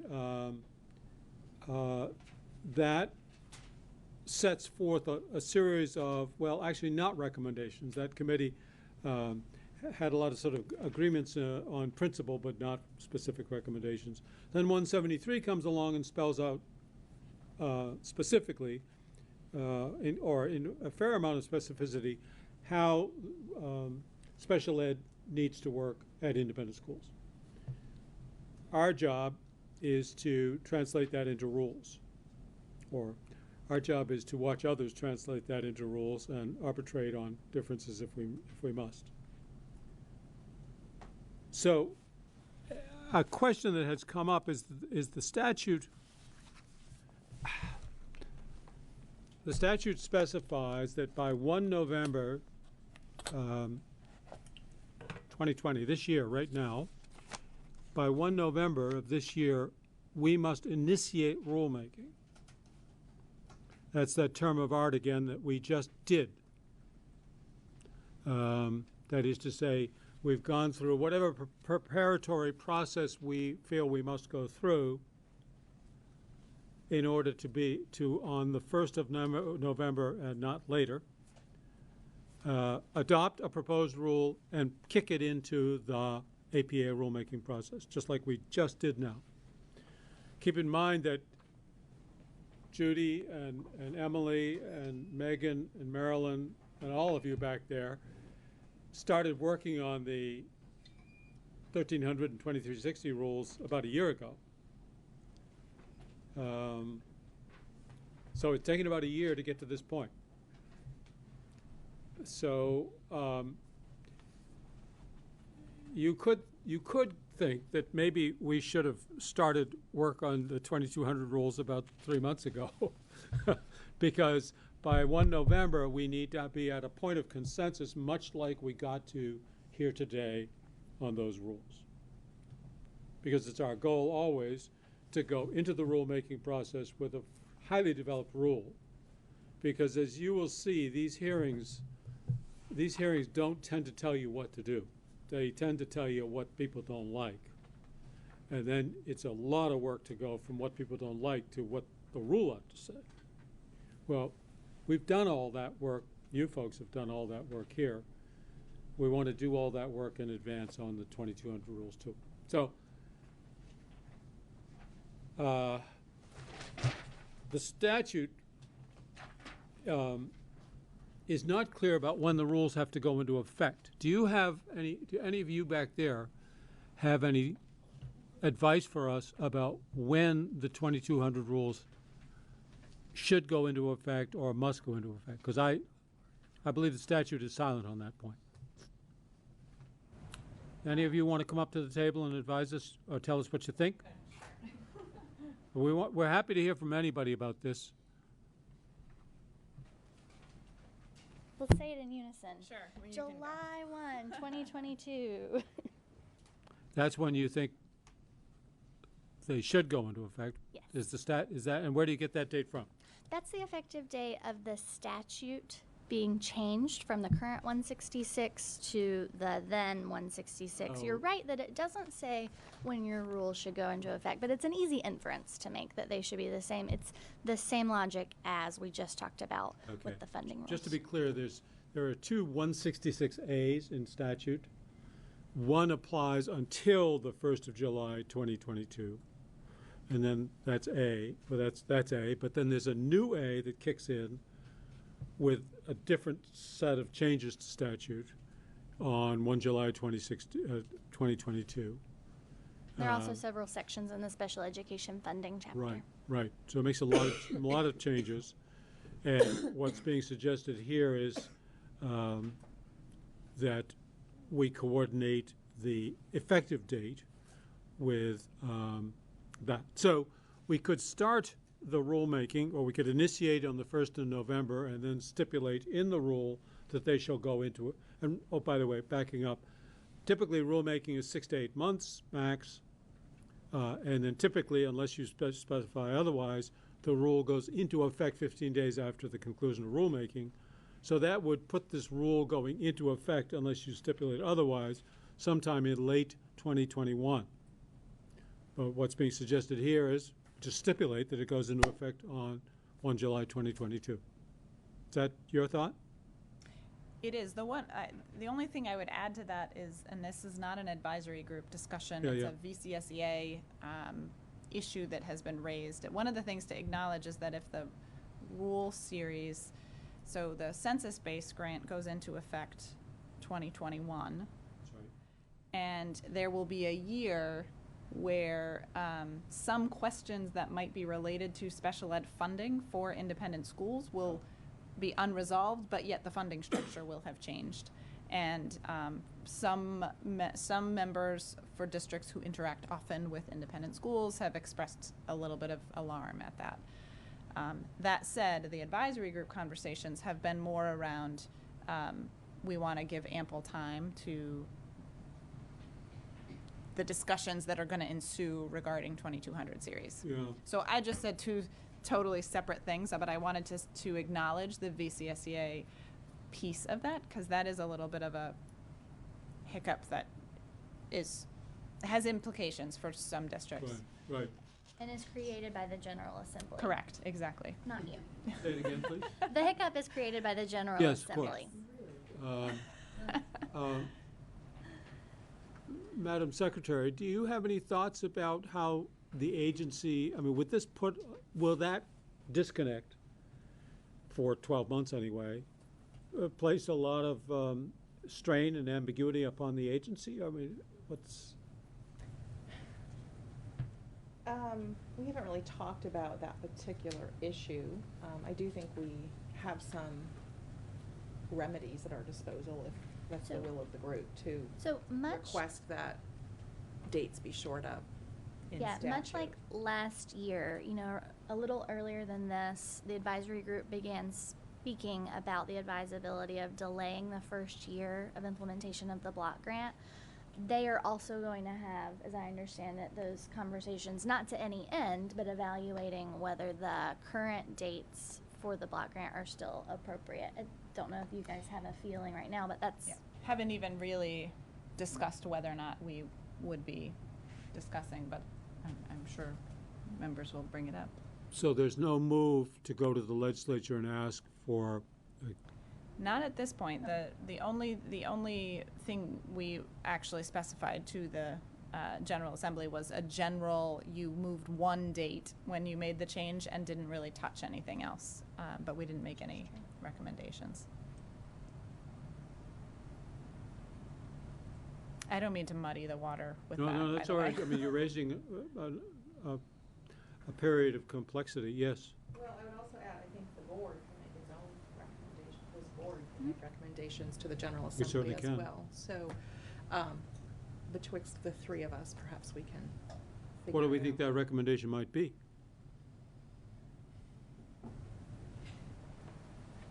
Do you want to delay the block grant by a year, or do you want to accelerate the independent school rules? We haven't taken a position on either one of those, and Heather and I are not going to do that today with the secretary not here. Well, so what are your inclinations? I mean, So let me say, I guess the vacuum in the room right now is the agency can do this. I mean, we are, and have been since May, moving forward on implementation of the block grant for July 1, 2021, and the independent school changes for July 1, 2022. You know, moving forward with all intention of the dates staying the same. Well, we know that, but That's your answer then. But that leaves this 1 year of ambiguity in the field. Do we know what that impact is of that ambiguous So, funding?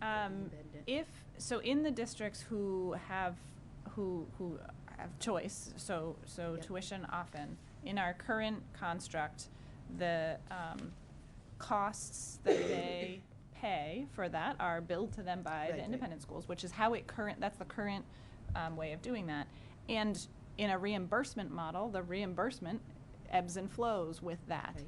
Yep. In a census-based model, it does not. Right. And so and I don't have a crystal ball, so I don't know what the discussions around the 2200 series will be and whether or not there will be changes to the potential ebb and flow. But what I know will happen is if the census grant goes into place in FY21 and whatever happens with independent schools is a year later, we will have a year where some LEAs will still have to pay the bill, whatever the bill is, they will have to pay it because that's how the current law is, and they will only receive whatever their census grant is.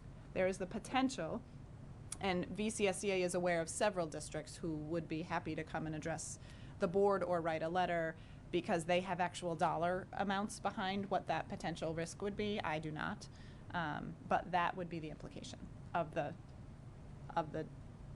gap in implementation, for lack of a better word.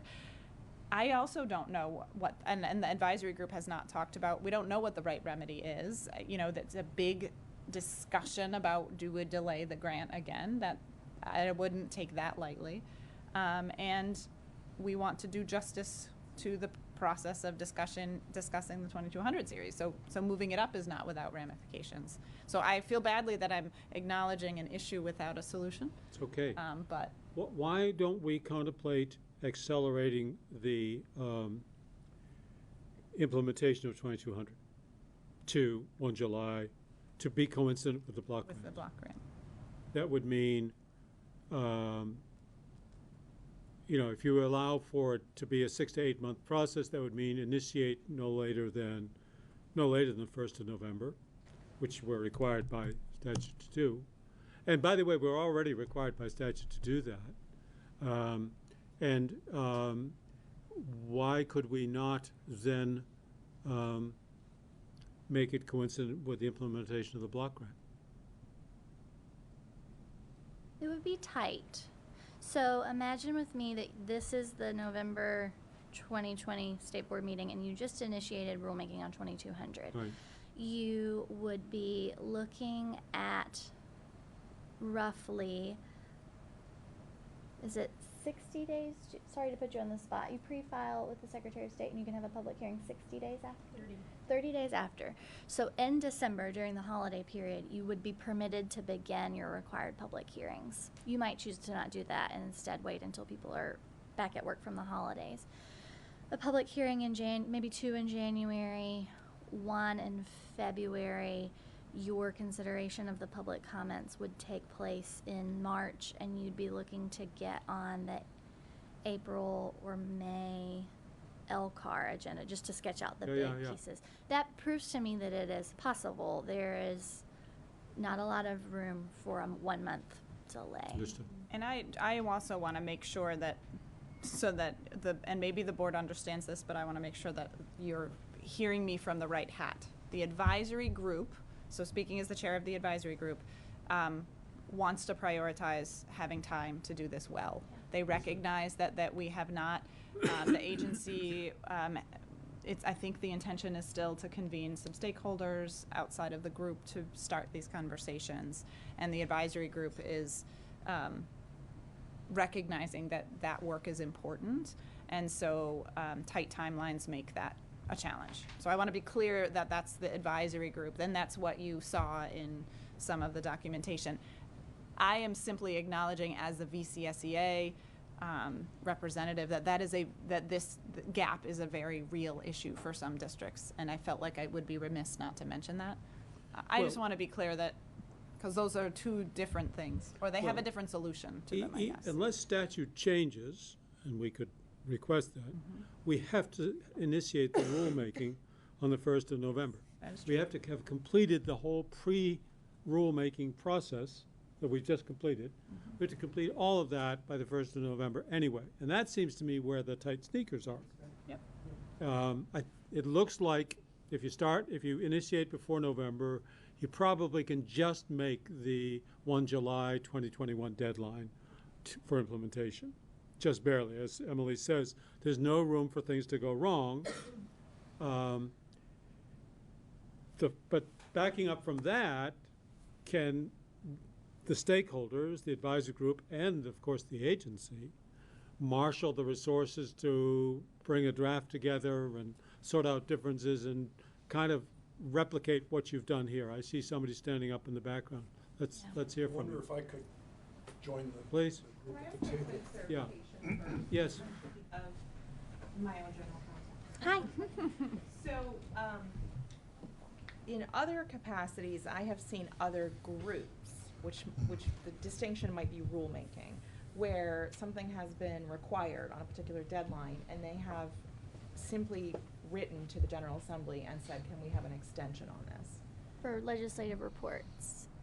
Or work that a work group is responsible for doing. Is this a completely different scenario because it's rulemaking? Is it Well, more I think it's probably a non-starter for this board. I mean, since the fall, they've been discussing the concern of meeting the deadline, and I don't see this as a board that would say, oh, well, we didn't make it, we'll write a letter to the General Assembly. I think that there is time enough now to ask not for permission, or I guess it is permission. Please give us permission in the statute to start later than you originally said. They're not to that bad point yet, thankfully.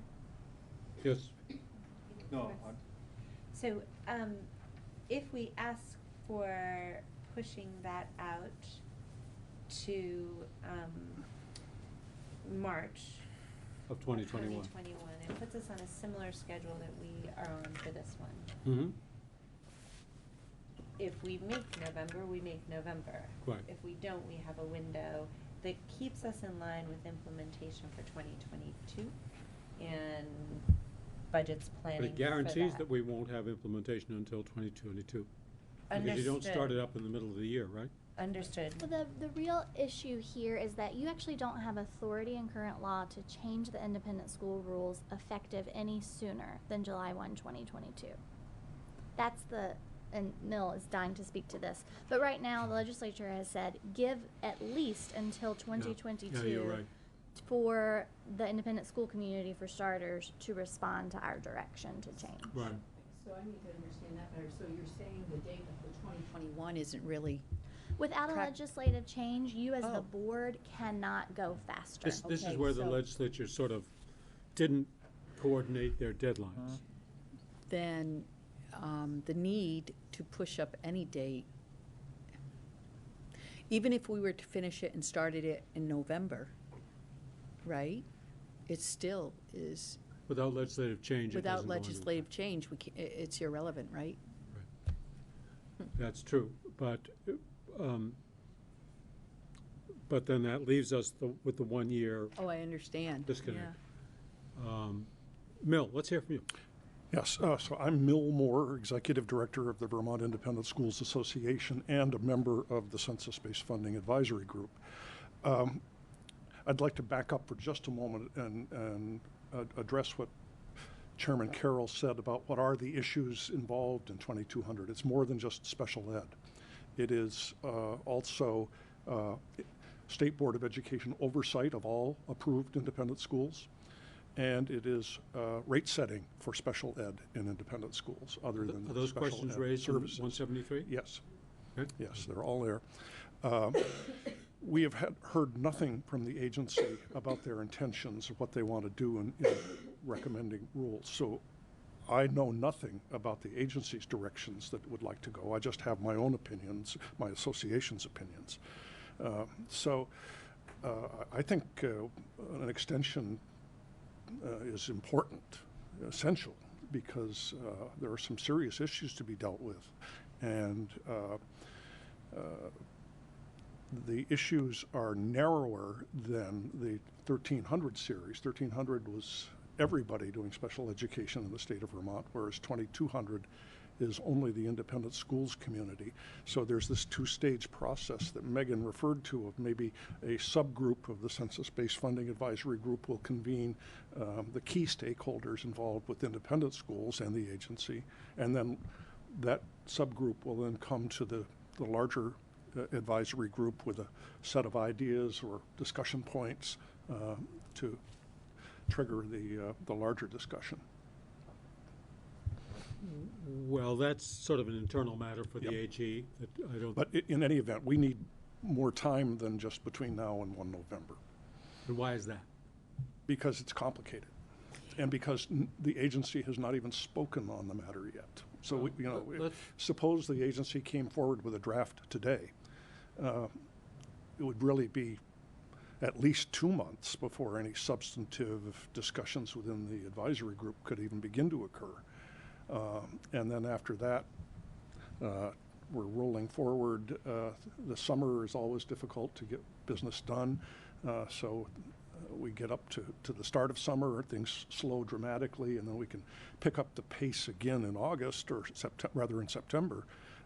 But being done by November 1 is going to be, I think, a disservice to the schools that are involved here.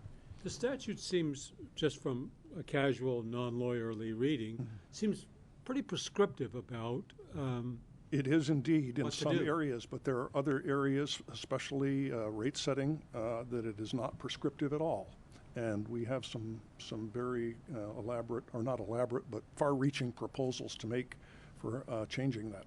So it feels to me like there are two options. One is to sort of push back the beginning of the initiation of rulemaking from 1 November of this year to, so you could even push it back to July 1 of 2021.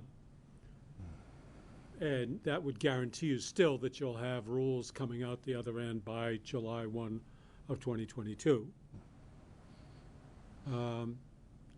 To do that, you'd have to seek legislative redress on the startup date for rules. You'd have to go to the legislature and say, we don't want to start on 1 November because whatever reasons, we want to start some later time. And we'll still make the deadline. Has anyone said that? No. You haven't. But that's the implication of what Mill is saying. Yeah. Mill is saying, we can't get this done and ready to go by 1 November. But the consequence of that is to guarantee that there's 1 year of disconnect between funding and practice. Yeah. The other way to go is to say, come on, guys, let's pick it up. Let's get it going by 1 November. and let's go to the General Assembly and ask them that we'd like to have the rules go into effect on 1 July 2021, so as to coordinate with the funding.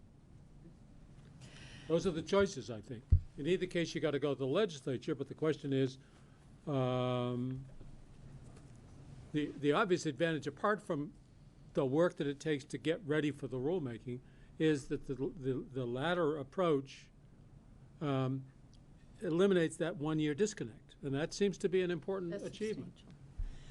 Is there any learning curve that was achieved through the rulemaking process on the 1300 and 2600, so that that conversation for the independent school is not as new and onerous and, you know, on anybody's part, AOE, your committee, us, the board, so that we're, you know, a little bit further ahead than when we started, you guys started on the I mean, the first part of that, we even just had a, you know, 2-minute conversation today about the fact that it would be great to think differently operationally about how the advisory group and the agency engages in these pre-conversations. And I think we could make movement on that for sure. I also think Mill pointed out you know, there are additional thorny issues in 2200 series, and there were plenty of thorny issues in 1300 series. And I don't know. I am optimistic, though, that we can change how we operate so that the advisory group at least can have some structure of engagement and being able to kind of real-time react to things so we can hash things out before we're kind of shuttling proposals back and forth together.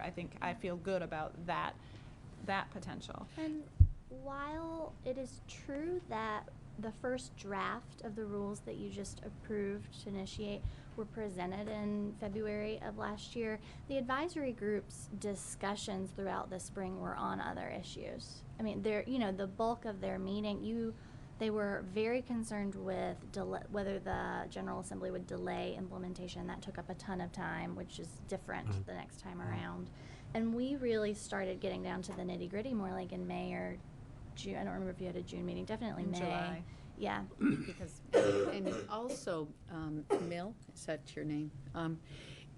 The impact on the independent schools, so the organizations you represent, isn't that financial gap a pretty critical issue, so that you'd want to do the front end work, so you don't have to possibly deal with that that funding issue for the independent schools? I don't know enough to even answer that question. I think that issue is actually more on the part of LEAs, because what will happen in that year is nothing will change for how they bill. They will still have that same structure. It's the LEAs that are concerned. May I ask, Emily, how soon before you could have a first draft? Because that's really the triggering thing. Right. So in an ideal world, we would have had a soft first draft to roll out to a smaller group than the advisory group, but skipping that step, March.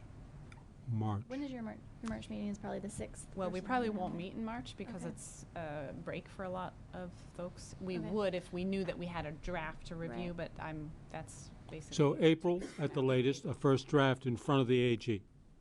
At the latest. And you and all your folks. So no one has said it, so it's a little out of my role. It is a big shift on the independent school community to say that their roll up to this big change is 1 year shorter, when the actual legislation was passed in 2018. So there's sort of, I'm aware of a reliance factor. There was a reliance on the legislation in 2018 and 2019, and now up until this point, that they would have that full 5 years, or I'm not doing math, and it's being shortened possibly by 1. That's not nothing. I'm sorry, I'm not sure what putting this myself in the reliance upon a shoes. 5-year rollout is. Yeah.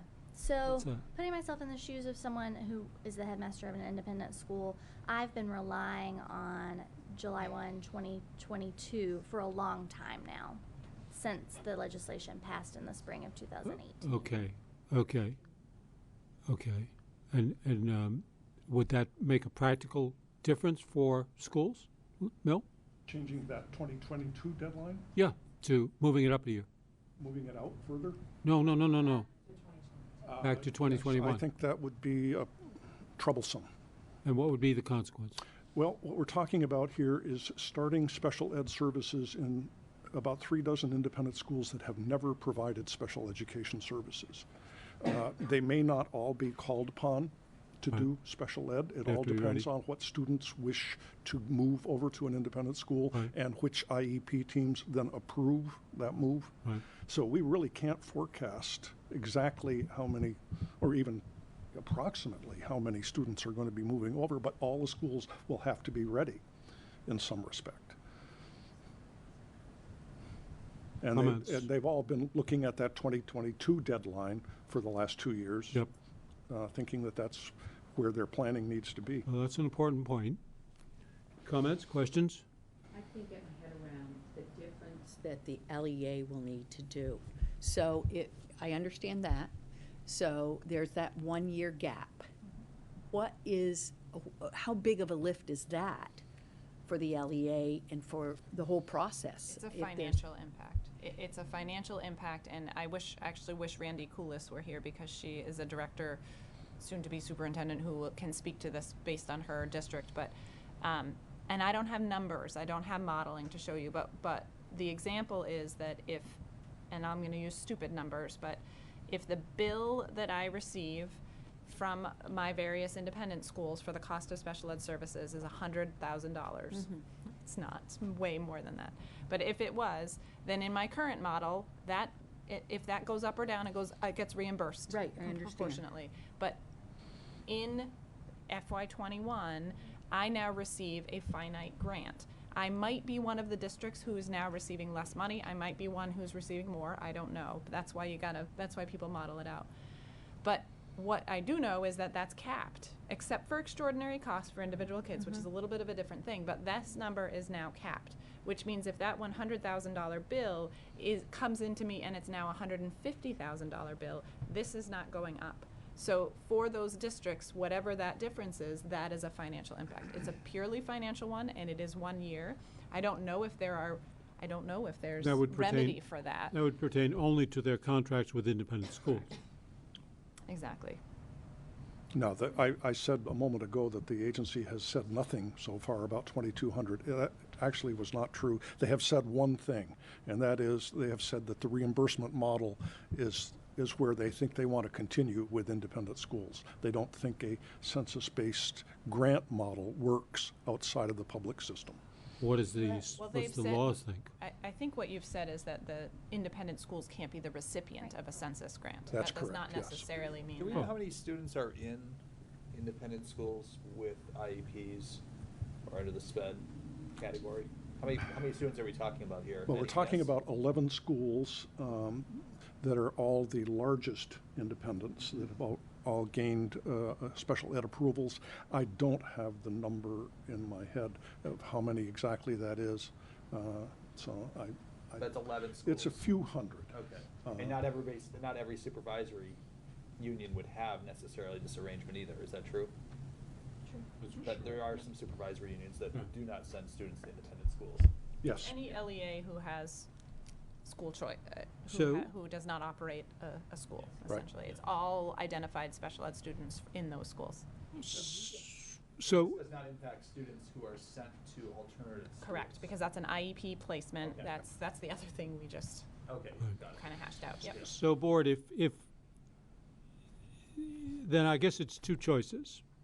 We either move to accelerate the implementation date to 2021 and stay with the present, start your rulemaking in November of this year, which has the downside of catching schools a year early before they've had a plan, a track, and many of them have to staff up for this, build on-campus capabilities that they may not have.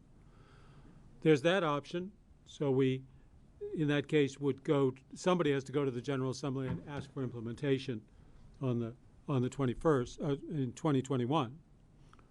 The other option is we leave the implementation of those rules until 2022, suffer this 1 year disconnect, although it's finite in scope, and consider whether or not we want to push, sort of accelerate the pre-rule process so that it's ready by 1 November, so that we'll have rules ready a whole year before they're needed? Or should we postpone implementation of initiation of rules, this whole pre-hearing business? That too would require legislative action. Though I think you have three choices, those three choices. Where do you come down? When they have a staff up, how is that different from, with the census-based, is that, they have to, the way. It's just that these schools are going to be required to be providing special services that many of them are not now doing. That's one of the profound impacts of 173 on independent schools. And many of them don't have those capabilities on board now, and what Mill is saying is they know they're going to have to, and they're starting to build the capabilities to do so by 1 July 2022. And just, this is just real 101 stuff.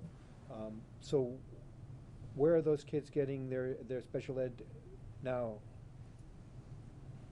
Largely public school and a small minority. But if they don't have a public school. Or they might come off of an IEP to attend the independent school. They If it's might choice. go off an IEP? If it's parents' choice to take their child out of a public school and place them in independent school, Right. they would self-select off. Or under the law, 2022, an ALEA could send a child to that school in a way that they cannot do now because the school doesn't have the capabilities, but now was required to have them. Right. So it's a big lift for the independent schools to make this shift. There's no doubt about that. But anyway, I want you to. And sorry, this is Oliver. Please. I guess one related. We're assuming we're talking about independent schools in Vermont, but it starts getting a little sticky where there's an independent school outside of Vermont, and I don't know to what extent we can extend our reach beyond our borders, because of the current 2200 rules indicate approval in another jurisdiction under their rules is sufficient. So I'm just wondering, and I guess it's an Emily question. Oh, that was the end of the Emily All question. right, we'll see if we can get an answer to your question. Yes, your current rules state, and this is really about where Vermont tuition dollars can go. Under your current rules, a school district may deem an out-of-state independent school as approved for Vermont tuition dollars if that school is approved under the laws of that state or by an accrediting agency, NEASC being the most current popular one. The wrinkle in approval in Vermont that the Act 173 requirements add is that if a school intends to receive public dollars, it must also demonstrate the ability and willingness to comply with the requirement to provide special Right. education.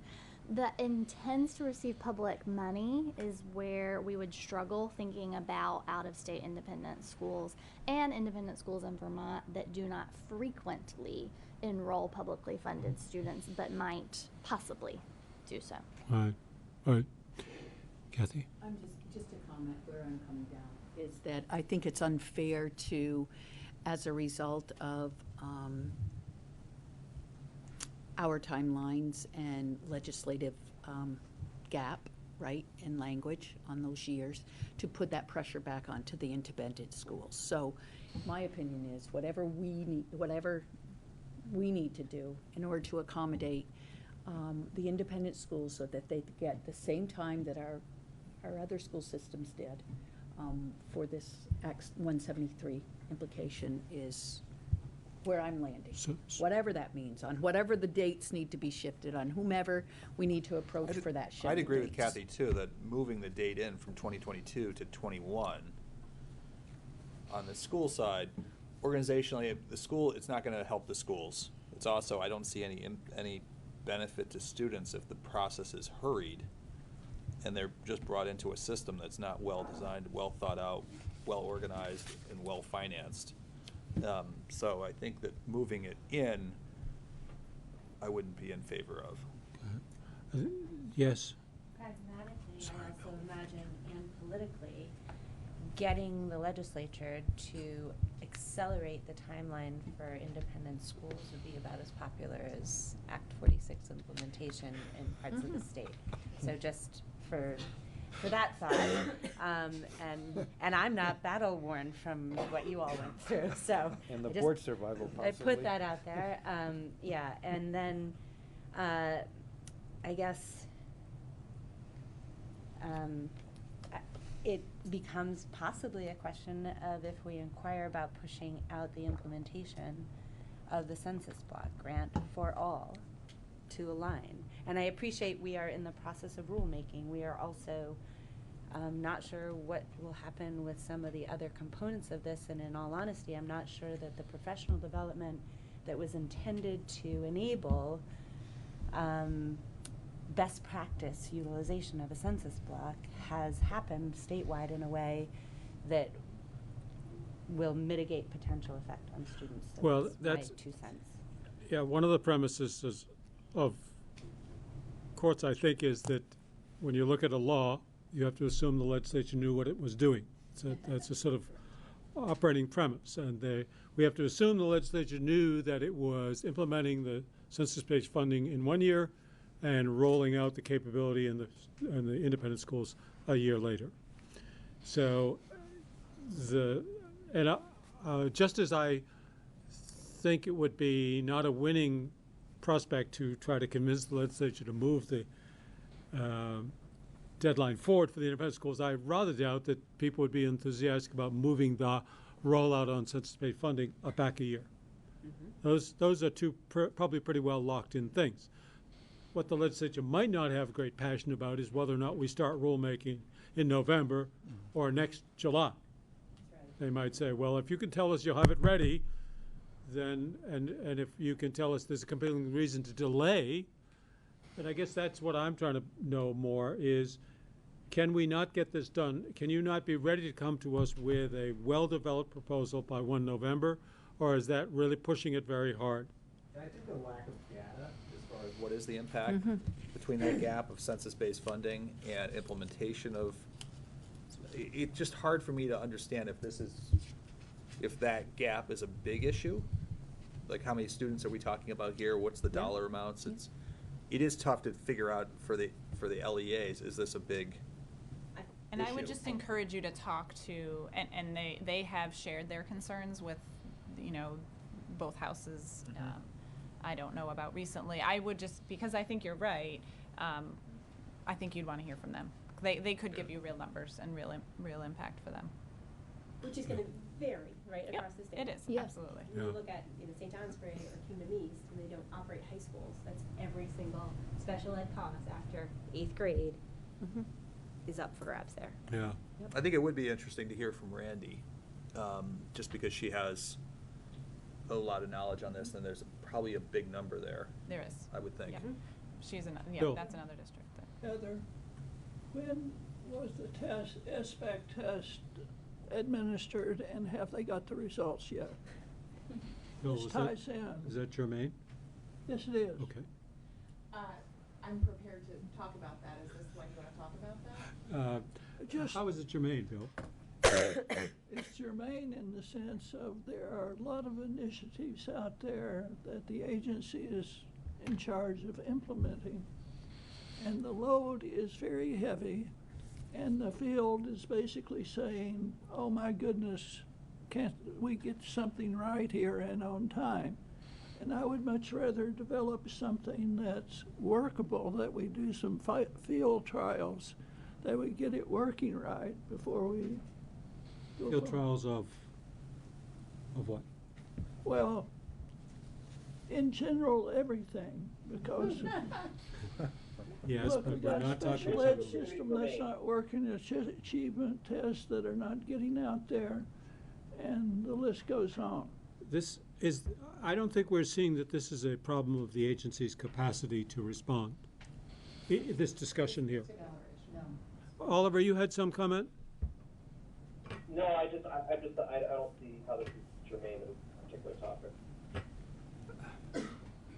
Yeah, I mean, if you're concerned about agency's capacity, I'm not hearing that as an obstacle here. to getting the rule developed.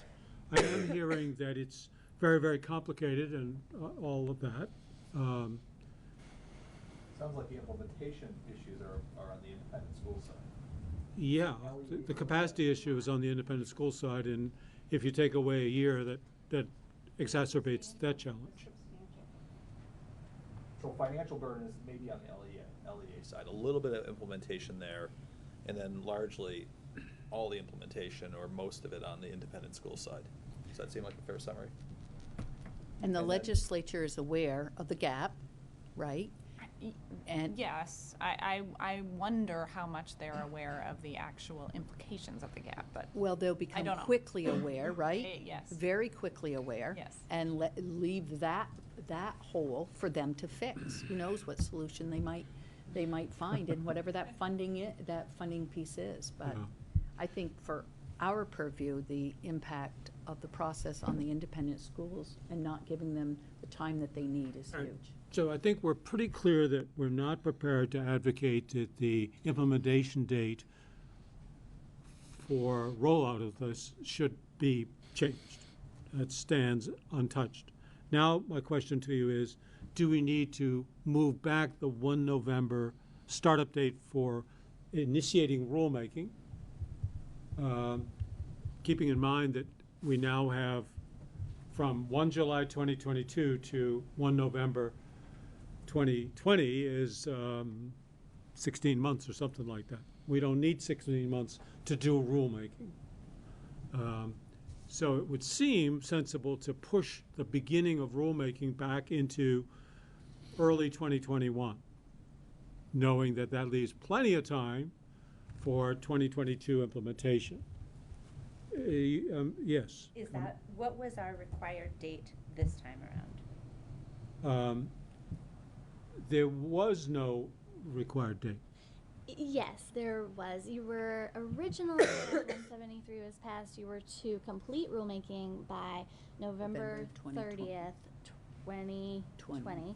And we saw that you were not going to make that, and so in the big bill last year, the date was changed to an initiation date of August of 2020. That's right, pardon me, Yeah, yes. 2 changes. So we're ahead of schedule, which is a good place to be. So, does that answer your question? It does. I was just Yeah. trying to figure out, Yeah. we've got March floating Yeah. out there, you Yeah. mentioned Yeah. July. Yeah. I'm sensitive mostly to the timing that, a couple of things, that we get public comment in a time that's accessible for those who are affected Yeah. by it. Yeah. And then secondarily, that school boards and districts are able to plan for their budgets and the impact on their budgets related to the outcome of these rules. So, as would be the same case with the rules we're just Well, going through that's a right now. great point, and the timeline that we are working on with regard to 1300 and 2360, we sort of pushed it up a little bit in the last couple of months so as to ensure that when we had the public comment period, it was during school season. And so here are we now in February initiating rulemaking, and it's going to satisfy that objective. So if we initiated rulemaking with regard to 2200 along about now next year, we would satisfy that goal of public comment in that time. So that would give us 12 months to go from where we are now to you coming to us a year from now with a highly developed consensus proposal for 2200. Would that be a useful thing to do? Would that make a difference to y'all? Because it's either going to be November 1 or sometime 6 months after that. More time is better. You folks, Emily and Yes, I Megan? think that ideally you all would, just as the chair said, initiate rulemaking in February or March of next year. And why not give yourself a little room and be early, that you Yeah. initiated in February and you're required to do it in March, for instance. And then move through rulemaking with all due haste like you will do for this, because there's also a significant benefit to districts, as Kim is saying, to see that the rules are done. I can rely on those being Yeah. the rules, and I Yeah. don't have to initiate the change tomorrow. I have 6 months or so to respond and plan. I think the extra time on this, I can already kind of sense that there's going to be a lot of give and take, and to try to come up with compromises versus a group of winners and losers, I think the extra time is going to be really helpful to try to come up with some solutions between the independent schools, the LEAs, and the agency. I just don't see that happening in the current timeline. Okay. Would you agree? So is there a consensus emerging here that it would be this board's, that we're going to stay with the implementation date of 1 July 2022, not going to mess with that, not going to ask the legislature to mess with that, we're going to live with the disconnect, whatever it looks like. As Kathy says, maybe the legislature is going to have to make some financial adjustments for those LEAs that are caught in this bind. And we, on our side, would, if we had to, we could initiate rulemaking 1 November.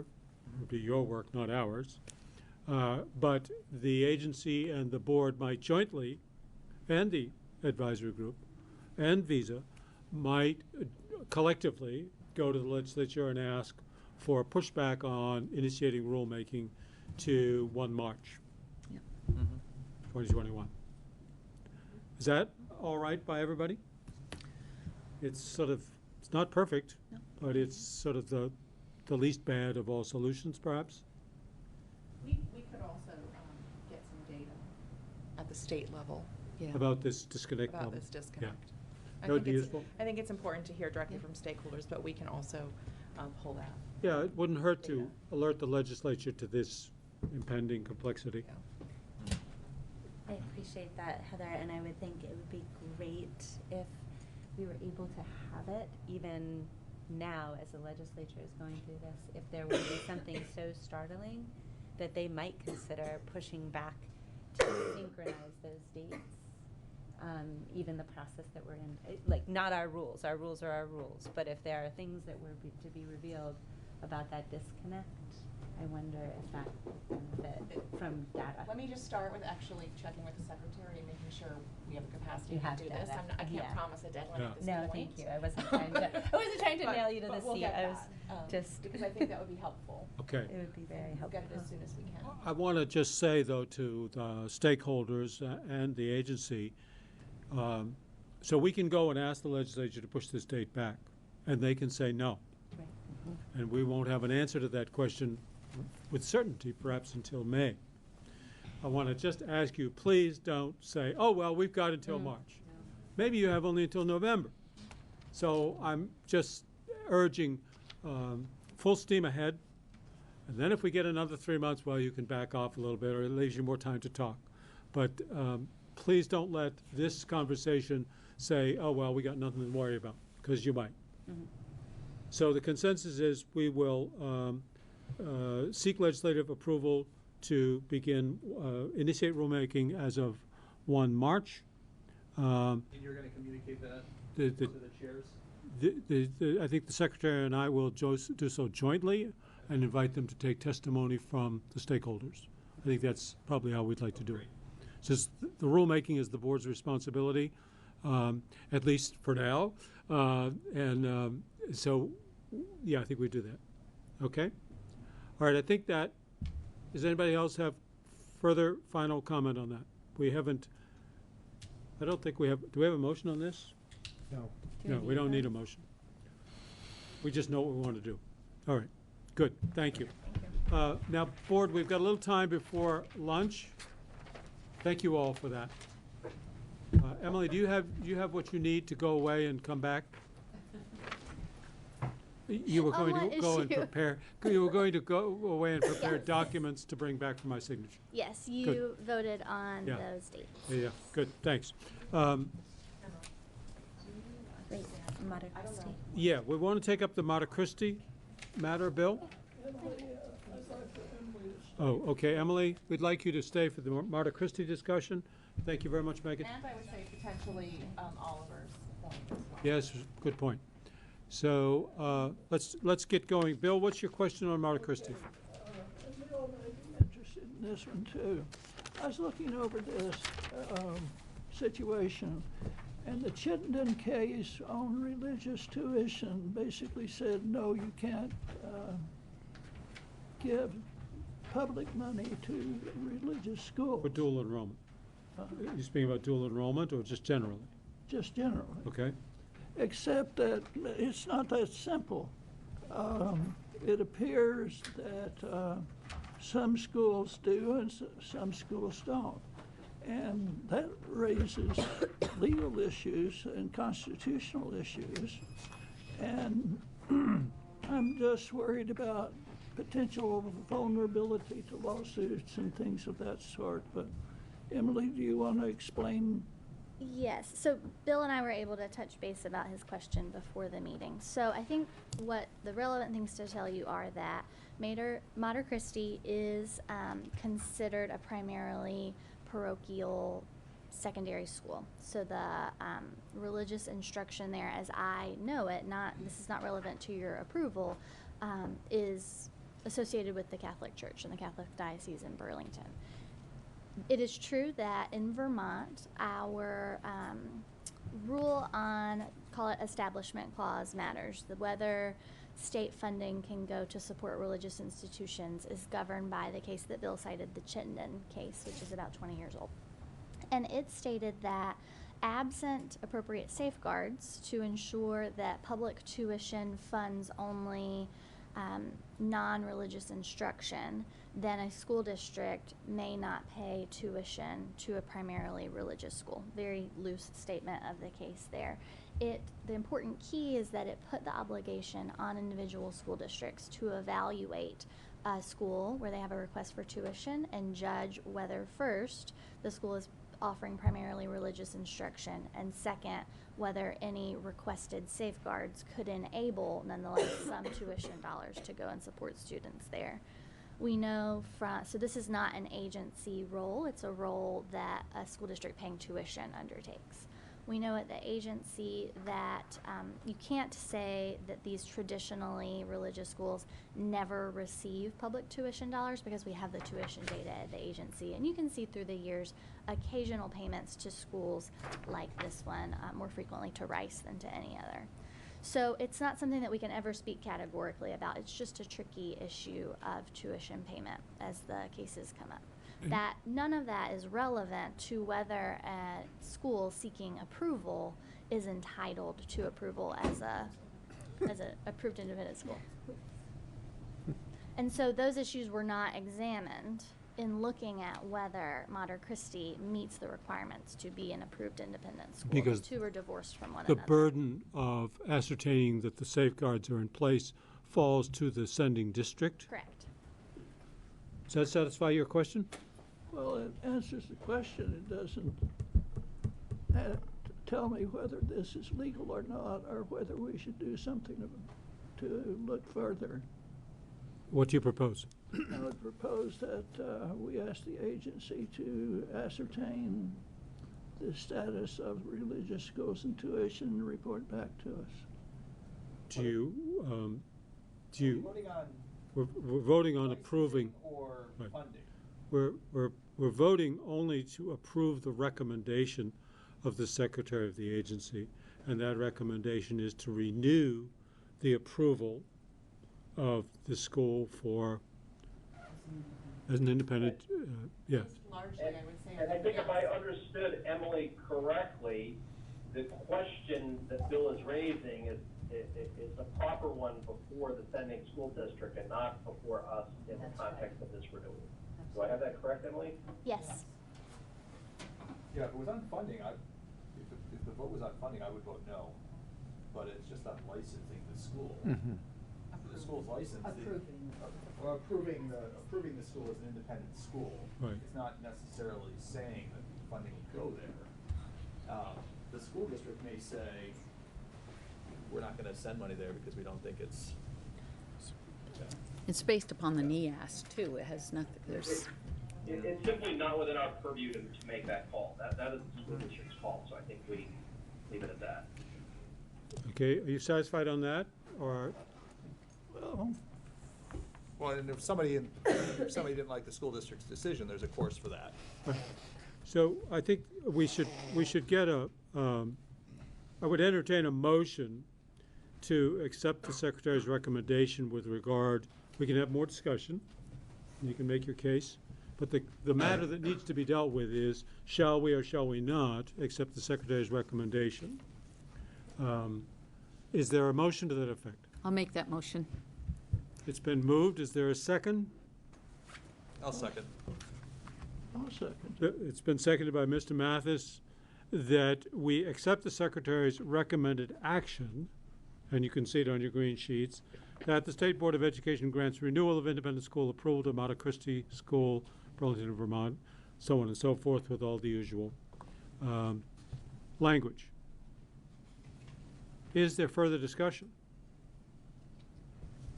Yes. I get, probably to Bill's point, is there liability, not to us necessarily, it's more a curiosity, if that decision on whether or not public funds are being sent to a religious school is applied, I don't want to say indiscriminately, but kind of differently from school district to school district? Is there a statewide liability in that? That's a really hard question to ask. Can I say that no one would ever bring action against the state for the current status quo? No. I can tell you that the state is following the direction of the Chittenden case to, we certainly work with school districts who have questions about how to decide a request or not, but the case left it to the school districts, not to the agency, to make the ultimate call, so we're following that direction. It's also difficult because Chittenden is a Supreme Court case that's not been codified. We don't have anywhere in Vermont statute that tells you how to do this. The legislature has left it to that court decision to govern action. Interesting. Except for Article 3 of the Constitution. Except for that. We don't have a problem here. Well, the courts were perhaps aware of that. Well, of course they were. So, I mean, you want to second guess the court's ruling, that's a different matter. No, you're taking me down a different path. I've just basically informed you that this thing is out there, and so be it. So just, this is in regard, Chittenden case with regard to Rice? No, it was in the Rutland area. I can't remember the name of the school. It was Barstow School, and I was superintendent of schools at the time. St. Joseph's or whatever it is? I think it Yes. was. So Here nor there, though, this is not the subject of what we're doing here. This is strictly based upon the approval of a school for, to operate as an independent Right. school within the state of Vermont under the NEAS, Hey, can I just- period. We also license Rice in other schools. Rice is an approved independent school. Approve. Sorry, approve, sorry. Yes, approve. is there further discussion? I was just gonna say that. Are you ready for the question? Those in favor of the motion to accept the Secretary's recommendation, please indicate by saying aye. Aye. Opposed? Opposed? The ayes have it. You have accepted the Secretary's recommendation. Bill, thank you for bringing that up. Oliver, tell us about what you want to discuss. Yeah, thanks. So those board members who were with us in 2018 may recall that in the context of the Act 46 discussions, the board considered and took action to reassign the Arlington and Sandgate school districts to the Southwest Vermont Supervisory Union and effectively dissolve the Battenkill Valley Supervisory Union. I'm a little nervous, and I don't know if Heather has any updated information, but I do keep tabs with what's going on with school districts in this part of the state, and my sense is that there hasn't been a whole lot of action, and I was reading minutes and reviewed a recording of a recent school board meeting in Arlington, which indicated that they would be seeking some sort of, they might be seeking some sort of an extension. It wasn't entirely clear, but it seemed like that may be the case. And what I wanted to highlight for this board is that this is a process that's been underway since 2010.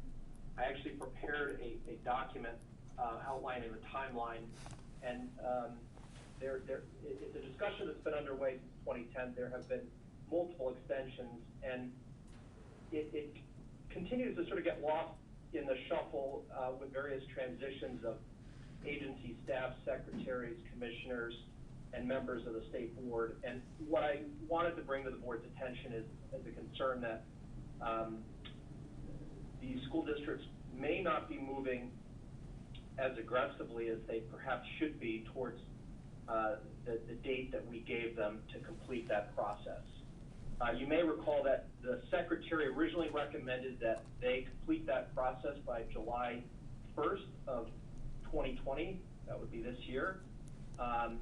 The supervisory unions asked for an extension, which we gave them. So we gave them to July 1st of 2021, which is a little ways off, but if you step back and you think about the steps necessary to be taken, if that process is not underway, I would have some concerns, and I think we, as a board, may want to consider inquiring as to the status of that merger and seek some sort of status report from the affected boards. So I don't know, Heather or Emily, if you guys perhaps have more up-to-date information. I'm going to look at Emily. Yeah.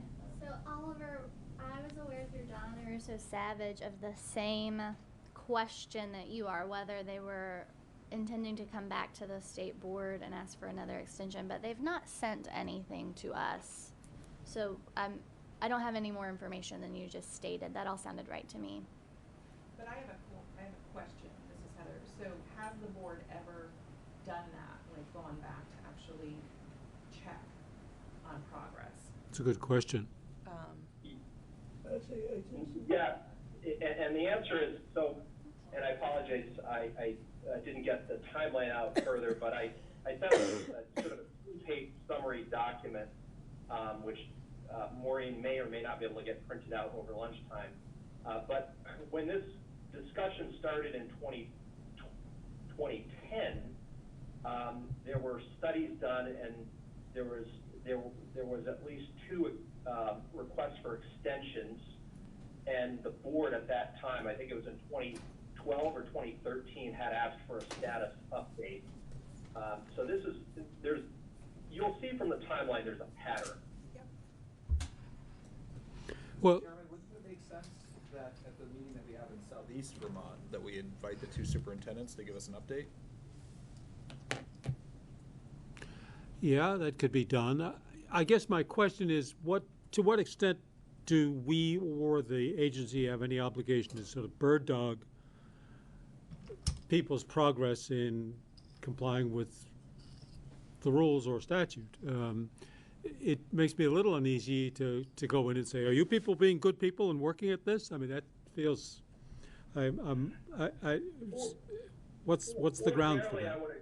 I would agree with you, John, but there's literally a decade of history here, and I'm just concerned that we're going to be here next year, and there's going to be some sort of a story about why they're not able to meet the deadline that has already been extended at least 2 or 3 times. Yep.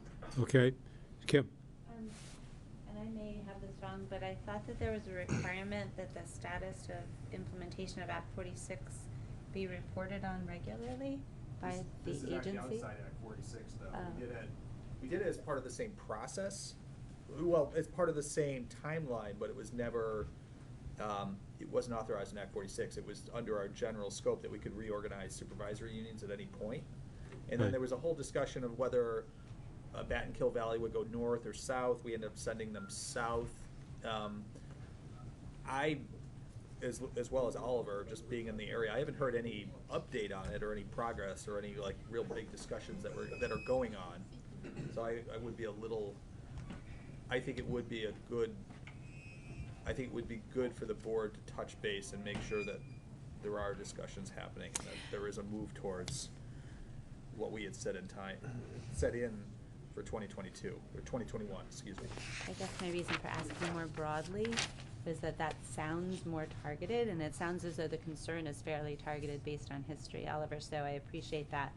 But it doesn't strike me as a bad idea to know the status, appreciating that this was technically outside of Act 46. It was in the same theme of unification, and to what extent do we or anybody have a report on the status of those, even if it were in a chart form, like this one's suing, this one, you know, this one's fully implemented, budget approved, board elected. I just don't know myself. Yeah, one really specific concern I have is that back in 2018, when we issued that order, included within that was a directive that the 2 school districts appoint members to the Southwest Vermont Supervisory Union for the purposes of assisting with the transition planning. And from my review of the various meeting minutes and just a listing of board members at the SVSU, there's no evidence to suggest that has happened. So that's a bit of a red flag. That's a non-compliance issue then. I think that you gave them more time on that. Oliver, did you see any green sheets on that issue in subsequent board meetings, maybe early last year?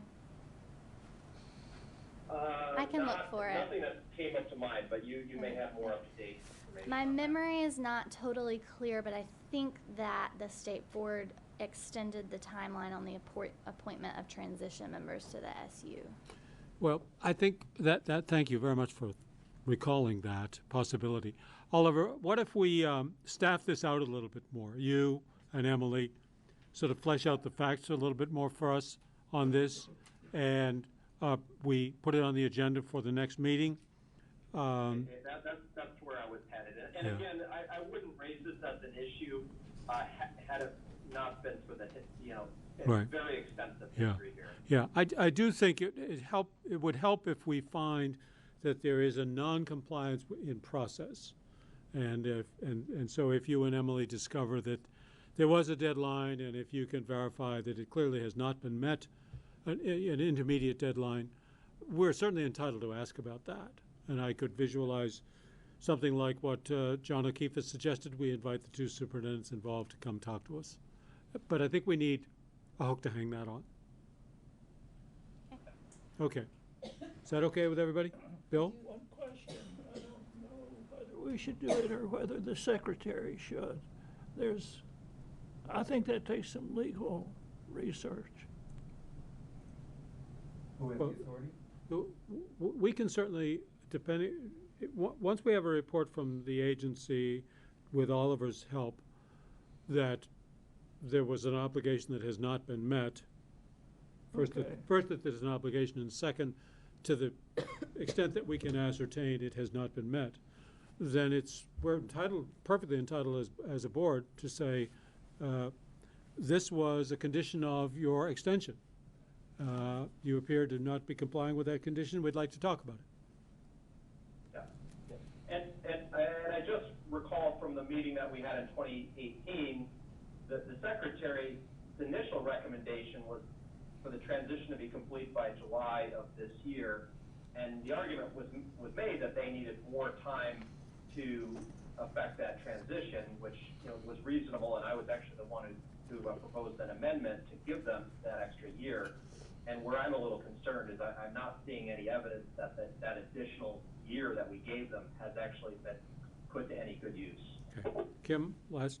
Just thinking about it in context of the rules again that we just set in motion and the implementation date of that being next year, it would be pretty important, I would imagine, that they know where they're getting their block grant funding from.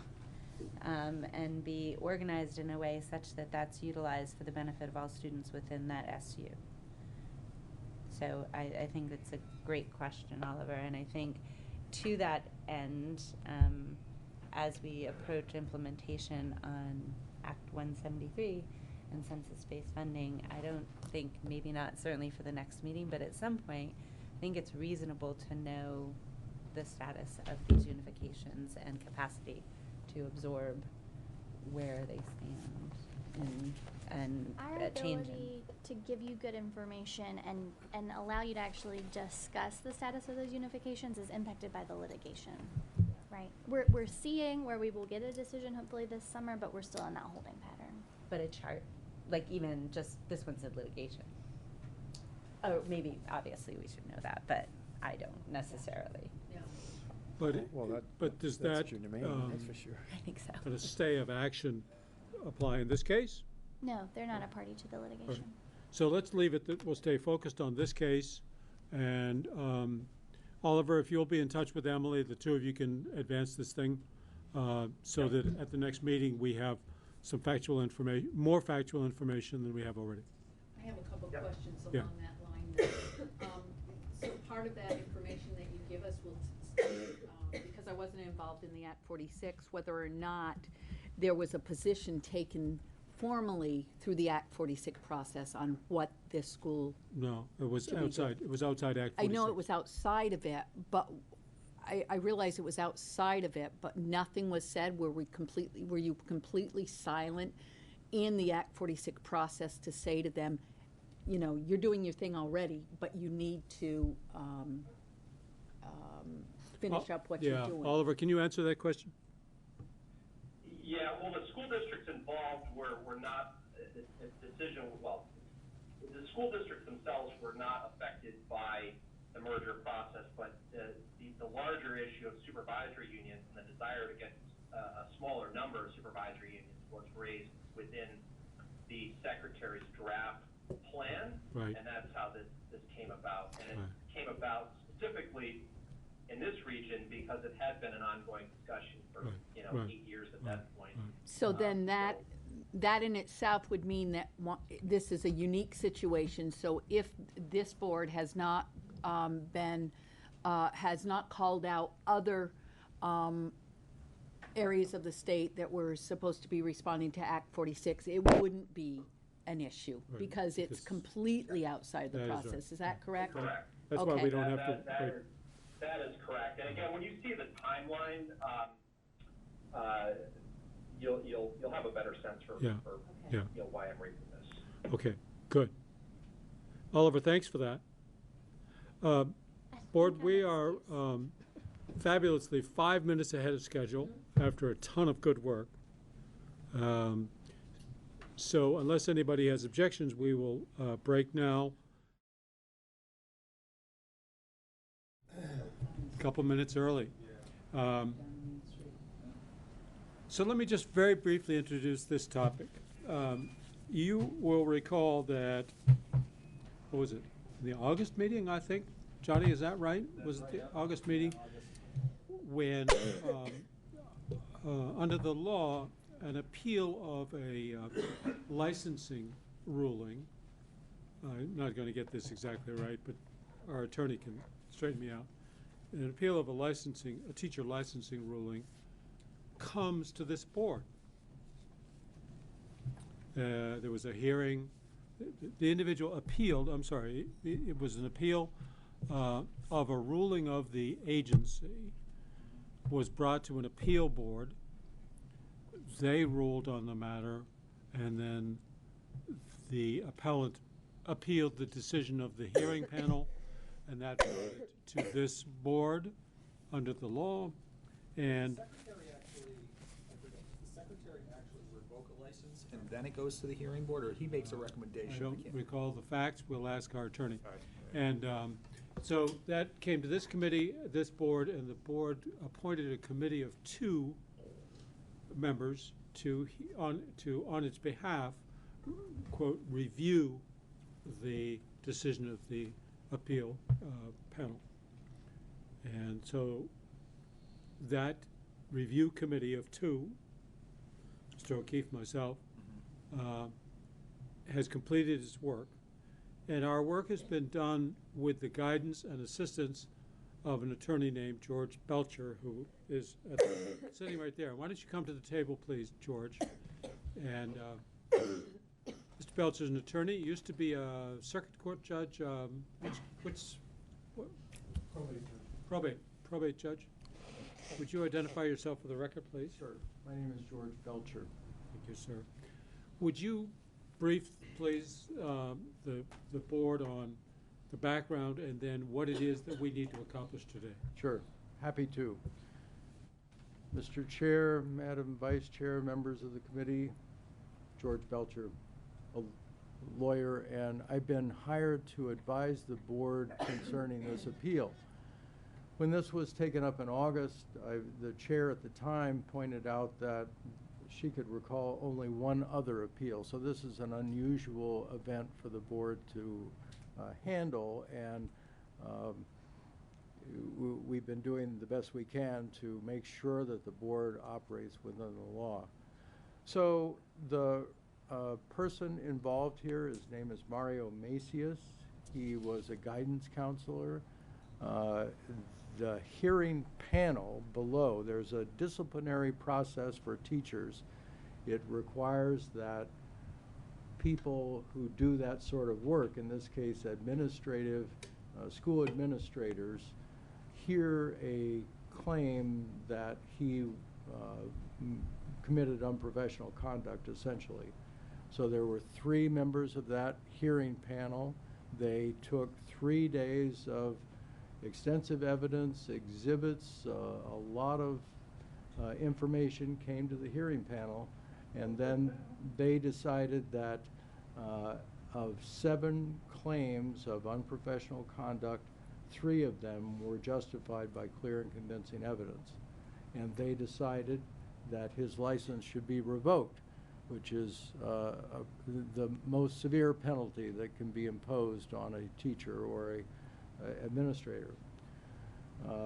Mr. Macias, through his lawyer, appealed the decision, as was stated, and that appeal comes to this board.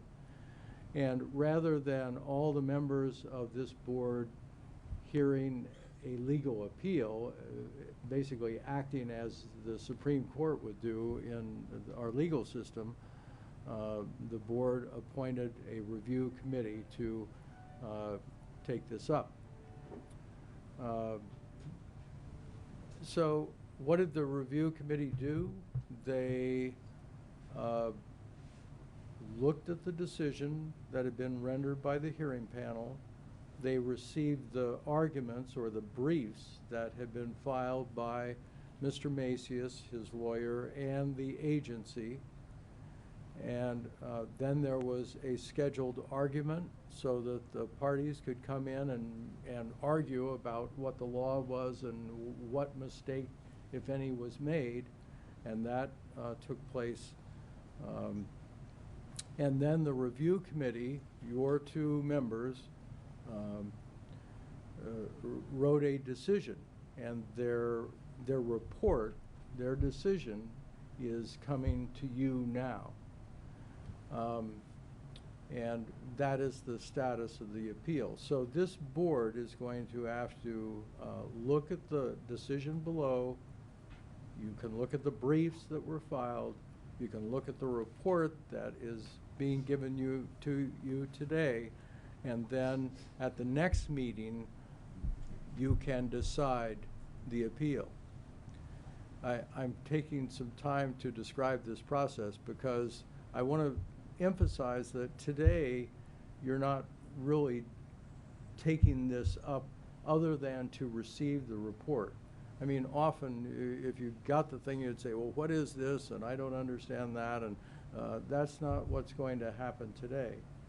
Today, you're going to receive the report and get some of the background documents. And I also need to explain that when a parent board appoints a subcommittee or a subgroup to consider something and then they report it up, the parent group needs to have access to all the information that the subcommittee had. And in this case, the briefs are going to come to you. The briefs make references to the testimony that was rendered to the hearing panel.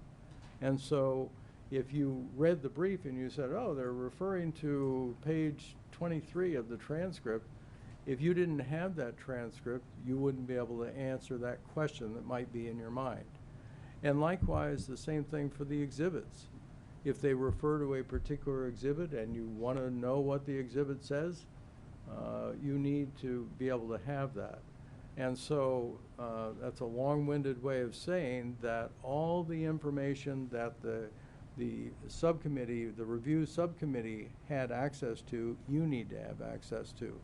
And we're going to give you all that information. And it's the so-called record on appeal, the pleadings, that is the complaint that was filed and his answer. It's the transcript of the 3 days of hearing, and it's all the exhibits. And all those things are going to come to you by email. As a matter of fact, they have to come to you in separate emails because it's so voluminous that we can't bunch it all into one email. And that may be a little overwhelming.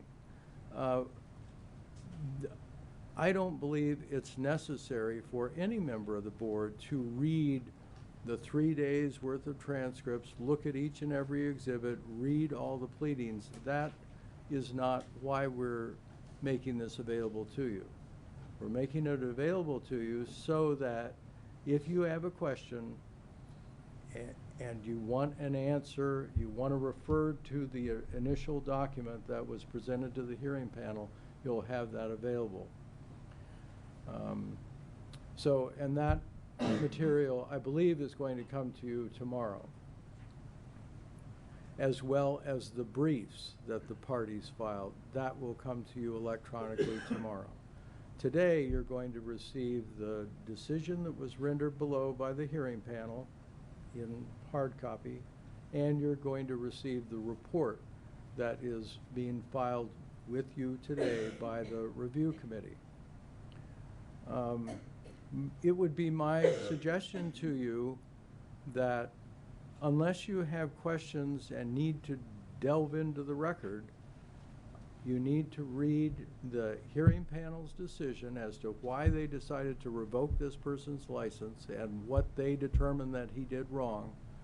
You need to read the briefs as to, particularly Mr. Macias is claiming that he shouldn't have his license revoked, that it was unfair to him, and he's got all sorts of arguments about that. Are you referring to the brief for our appeal or the original brief? I'm referring to the brief that came to the subcommittee. Okay. Your committee. And so you will have that brief, and I suggest that you read it, because that's his argument that he's making as to, he says something went wrong, and his brief would tell you why. And the agency has filed a responsive brief and said nothing went wrong. This is a perfect decision. I shouldn't use that term. It was a good decision. And then the report by your two committee members who evaluated the briefs and the decision below. And the question that the board will answer at the March meeting when we take this up, you will have had an opportunity to look at all of the documentation. I think, is it correct to say that the question will be, shall the board accept the report of the review committee? Or will the board say that and issue an order? I think it does both. Okay. It accepts the conclusions of law and the findings of the review committee and their suggestion, and then the board, if it decides, would decide to affirm the decision that was made below, or to reject it and to send it back or do something else. So one of the potential problems that we want to avoid, and I'm very respectful. I mean, this is the Vermont State Board of Education. You folks deal with very many heavy matters, and you're entrusted a lot of responsibility in your jobs. In this matter, because you have access to the record that was created below, the record includes some very confidential student information. It includes some very confidential student performance records. The record includes a student who was frankly alleged to be fairly fragile and made a complaint. And so the students' identities and their information that may be contained in the record needs to be maintained confidential. What happened by the hearing panel is when they were about to hear something that was confidential, the press was in the room, and they would go into executive session so that they could take that information confidentially and it would not be disclosed to the public. So, but that information will now be coming to you, and it's, I'll say, critical. It's essential that you maintain the confidence that of the material that is coming to you. And because it's coming to you electronically, we ask and I'll say demand that you not forward the material to someone else, that you not print the material. It's there for you to look at, and you can look at it and evaluate it, but you should not print it, and you should not disclose that information. You shouldn't talk about it with your friends and neighbors. It should be maintained confidential as you would maintain any student information that might come to you. And that's a... And sorry to interrupt, when you say should, I mean, this is, we cannot, I mean, this is a Yes. purpose issue. Exactly. Federal law prohibits us from Right. discussing or disclosing any student information. Yes, thank you. This is a member who's with us from Hawaii. In the email by which this material will come to you, it will say that if you can't honor that requirement, you shouldn't open the attachment. You should not. You can decide you don't want that burden, and you can recuse yourself and say, I don't want to do it. But if you go forward in your role as a board member and accept the information, you need to honor and agree to the confidentiality of the material. So what's going to happen from here? I'm going to pass out the hearing panel decision and the review committee decision. You'll be receiving electronically the information that I've talked about probably tomorrow. And then at the next board meeting on March 18th, then the board, after having read the material, you'll be able to discuss it among yourselves. One of the things that may happen, and I don't know whether it will, is the parties might show up, and they will have received a copy of the proposed decision by the review committee, and by law, they have the ability to come in and argue, say the review panel did something crazy as well, and we disagree with this, we disagree with that. They have the right to do that. They may do that. They might not. I don't know what's going to happen, but that would happen at the next meeting. And they can file a written brief as well. They can file a written, yes, a written brief. After they're given that opportunity, the board can elect to go into deliberative session so that you can talk amongst yourselves off the record, and then once you reach consensus and all your questions are answered in deliberative session, then you'd go back on the record and vote what you want to do with the appeal. Just to add a couple clarifications. So whereas everything that you will receive, and it'll come from me tomorrow, George has prepared all the documents and a covering memorandum at my request. I will be forwarding that to you tomorrow morning, and it'll be 4 separate emails. Is that right? Yes. I think it's 4. One with a long cover letter reviewing these admonitions about confidentiality. And I just can't stress to you enough the imperative that that this board honor its legal and ethical obligations about treating this material confidentially. And if, as George says, if If that's some kind of problem for you, then do us all a favor and just don't open the documents. Because I can just tell you, it would be a terrible event were this board to be the source of any of this information. Not that there's anything about it that's so dastardly that it would be on the national news, but nonetheless, this gets to be a question of our own personal ethics. The documents that are in front of you here are public documents. That's why they're printed, that's why they're available. And if somebody from the press walks in and wants to have them, they're entitled to them. And they will be posted on the website because they are the record of duly elected officials in a legal process. That is to say, the hearing panel issued a public report, and the review panel, which is John O'Keefe and I, is actually this whole board. Also, our report is public. But nowhere in their report and nowhere in our report is any reference made to the confidential information.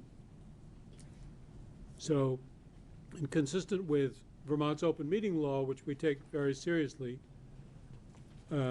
we are making this available to you here and now in writing. Thank you, George. You might wonder why wasn't this in the pack before, the reading pack? And the answer to that question is one simply of timing. About 10 days ago, our attorney, as required by law, transmitted to the appellant and to the state, whose actions were appealed, copies of the decision of the review panel. And we wanted to be sure that they had this decision in hand before these became a public document, just simply out of courtesy and fairness to them. And so we wanted to leave enough time to be sure that the documents were in hand of the appellant and of the state before they became public. They are now public documents upon their distribution here, and Maureen has copies if anybody in the public wishes to have one. But that's in stark contrast to everything that will be sent to you by email, all of which is not public documents. Please. So, I'm not gonna have a say in the vote at the end, but I'm just wondering, like, so what is then the outcome? Like, what are we hoping will happen with the vote? Like, what are we voting on? Well, when we vote next month, Yeah.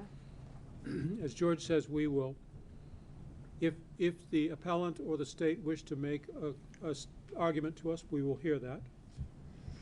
And then with George, we will go into deliberative session. And I want to just clarify what that is. That is not executive session. Executive session is a provision under Vermont statute whereby public boards can go into a private meeting for certain specific purposes. In this case, this board is acting in what's called a quasi-judicial capacity, which is a term stipulated by statute. And boards in quasi-judicial functions can go into what's called deliberative session. Most people might call it an executive session because it looks the same. The board alone and its advisors are in a room privately and can confer together, but can take no action in private. Just like an executive session, you have to come out of deliberative session, then you make your motions. I guess it would be the hope on the part of your review committee and the attorney that the board will endorse the findings of the review committee. But the board is free not to. The board is free, having looked at the evidence, to come up with its own conclusions. Whatever those conclusions are then will will come out of deliberative session and we'll make them public. Did the local district have a 1752 meeting? 1752, are you familiar? I'm not familiar with what it is. Well,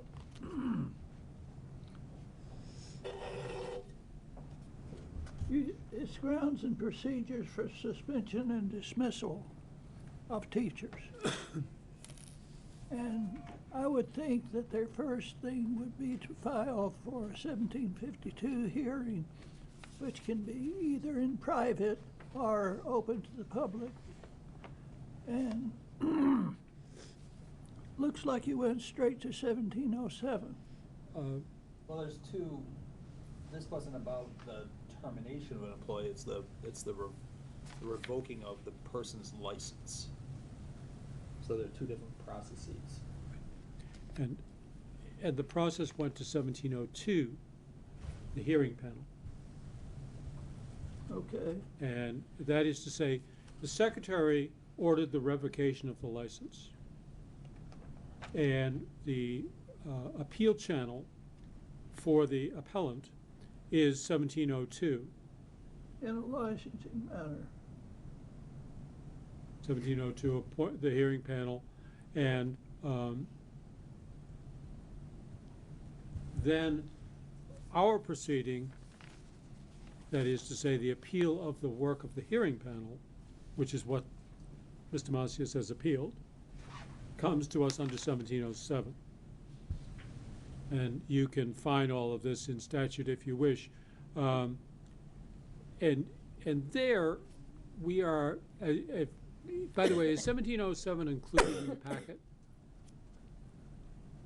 It's in the decision by the review committee. Okay, that's right. We incorporated right. So in the review committee's decision, you will see the criteria under which we can make a finding.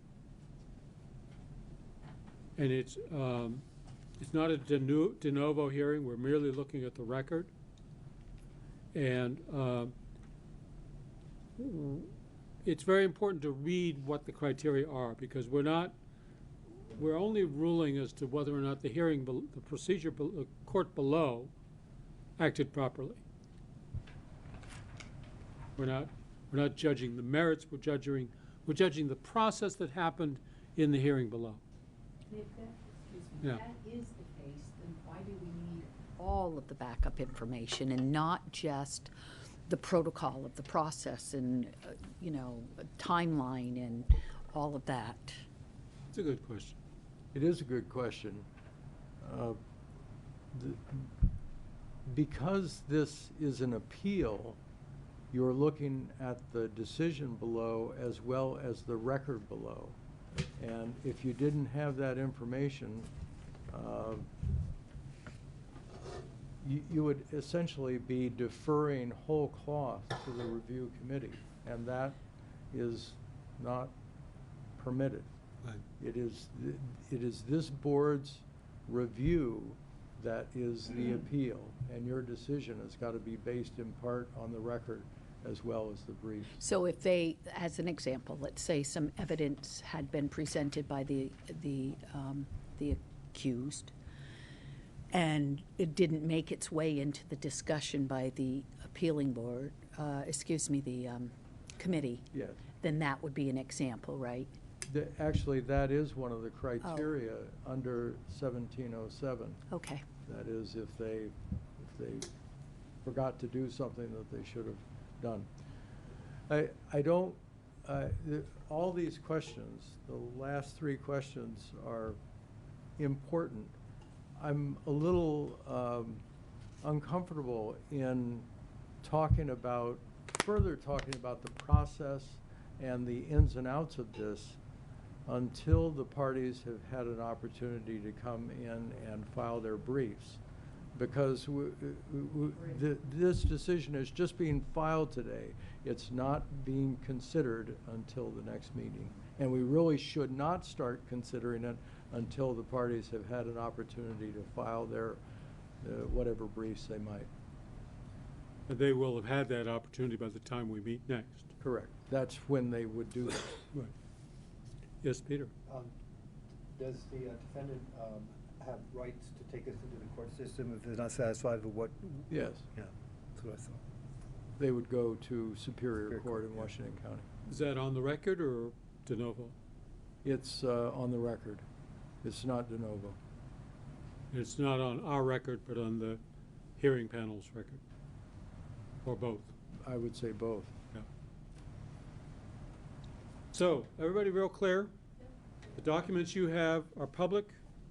The documents you will receive tomorrow are not. Great. Okay. Thank you very much. Mr. Belcher, Nice thank to you see so much. folks. We will see you on the 18th.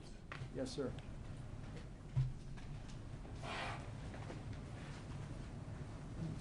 Interesting, huh? Yeah, I was on it was much different, but I was assigned to. Right, right. Just a single person to do this and report back to the board. Yeah.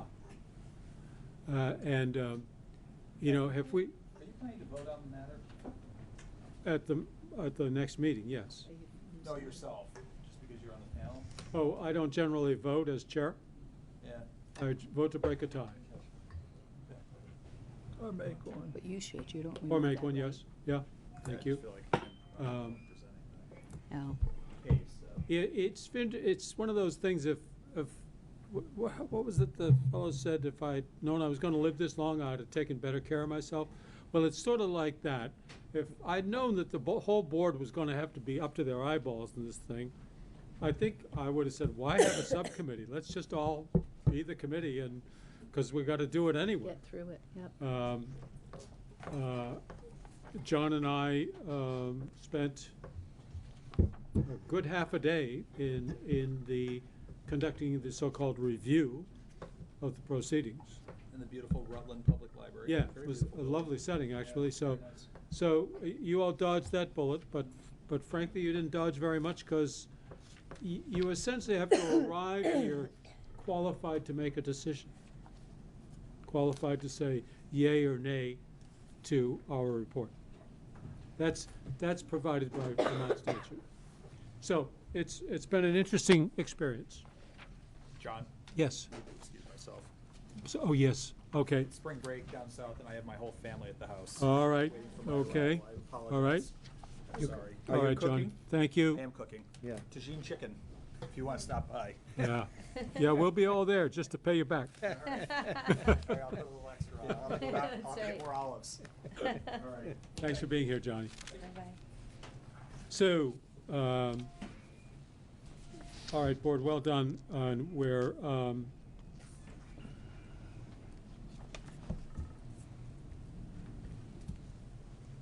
right on track. Madam Deputy Secretary. Thank you, Chair. I just invited myself to start getting ready, so. Let's see.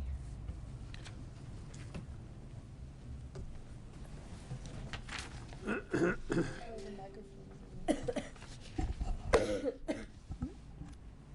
the way of the projector, I don't know if there's a way to move it to the other side of the projector. I can't hear. The microphone is. I'll move Oh. that. Yeah. There. Is that the way it usually looks? It's, okay. Just wanted to make sure. This way, does it all end up in? It's We right have it in our now, packet, so.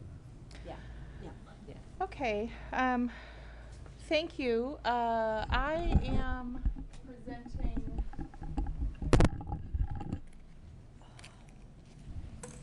a presentation that is Secretary French's, that I'm quite familiar with, but I wanted to acknowledge that he actually wrote the presentation and has actually given it to the General Assembly and to other folks before this. And it is the agency's latest perspectives on Act 173, which is, of course, what the board talked about for the bulk of the meeting today, and then thinking about literacy reform as a unique way to move forward with the conceptual organization that Secretary French has laid out. So, as you will recall, hopefully, Act 173 was passed before Secretary French was named the secretary. So we had a fair amount of transition happening at the agency. during the time when Act 173 was passed, and starting some work in that space to start to begin to address the implementation needs and the law itself in terms of the agency's roles. When Secretary French came into his role, he wanted to almost immediately, he saw this particular bill as a very sea change type of bill, act at that point in terms of our education system in Vermont. And so he wanted to pretty quickly come up with a very coherent approach rather than perhaps immediately start looking at professional learning opportunities for the field. He really wanted to take a step back and figure out, like, what is it that we're trying to do here. And so he kind of threw some ideas out, and our teams at the agency agreed. He really settled on looking at the education quality standards that were passed by this board and looking at some levers that wouldn't require additional statutory changes, wouldn't require anything other than we focus on them, and actually they're already in existing rule, in other words, and so focusing on them was something that we could pretty immediately do as an agency. So the 4 levers that he has talked a significant amount about are educational support teams, local assessment plans, curriculum coordination, and needs-based professional development. So these are all sections of the education quality standards that, from the agency's perspective, are natural linkages with what is required in Act 173. Does that make sense? Can we ask questions as we go along? Sure. Can you put some more meat on educational support teams? What is that coming from the agency, or where is no, it? So no, there is actually a rule about in the education quality standards. There is language in that rule series about education support teams and what the requirements are at the district level for ensuring that they're functioning well. Are you talking about explaining what educational support teams are a bit more?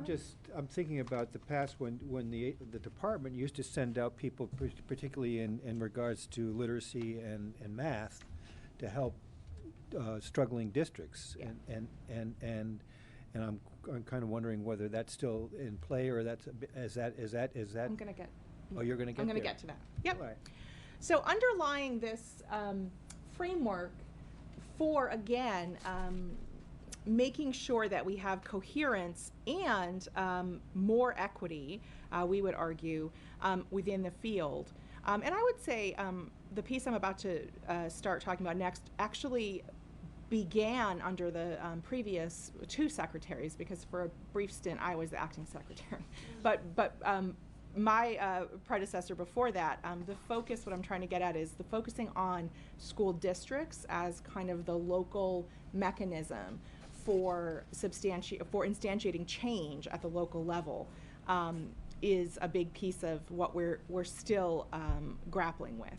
So the model is that the AOE provides leadership, support, oversight for our districts, our SUs and our school districts, who then, because they do by statute, have the responsibility for ensuring that their schools are functioning and doing well in the context of what the legal statutes are. So I'll give you some examples of that. And before I do that, I will say part of this frame is because, from the agency's perspective, when we look at a statewide sort of canvas, you will have, in some districts, you will have tremendous variability, not even so much from district to district, but within districts. So you will have tremendous variability in what an education support team looks like from school to school within the same district. You will have tremendous variability in terms of what types of reading supports are happening within a particular district within different schools. And so the idea is, if we actually, as a state, shore up our districts and really, as Secretary French would say, really hold our leadership at the district level accountable, then that actually will move us forward as a state in terms of ensuring equity.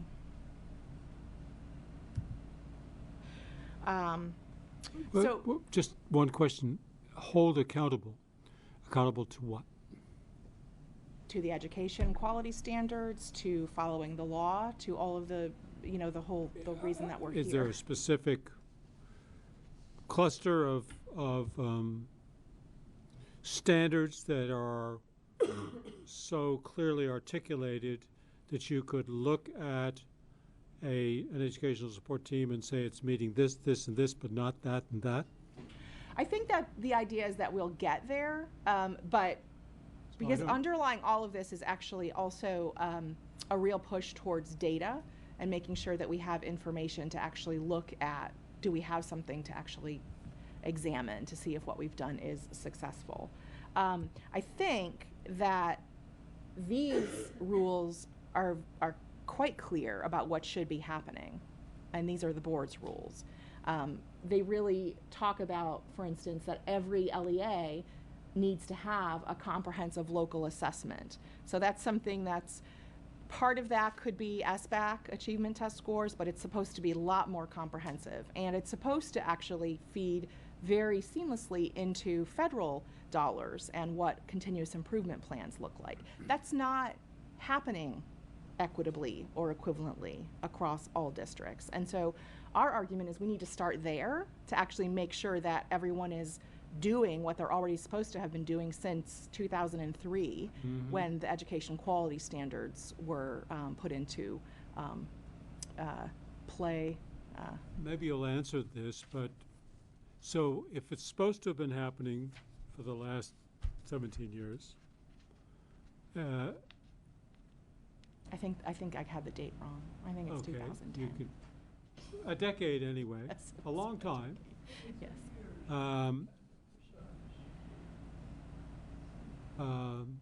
And presumably the agency has known that and been doing something to support and oversee and to hold accountable. So what are we going to do really differently now that's going to go from the way it's been for the last 10 years to something much better? I think the real difference is the clear link in terms of the AOE taking responsibility for informing districts.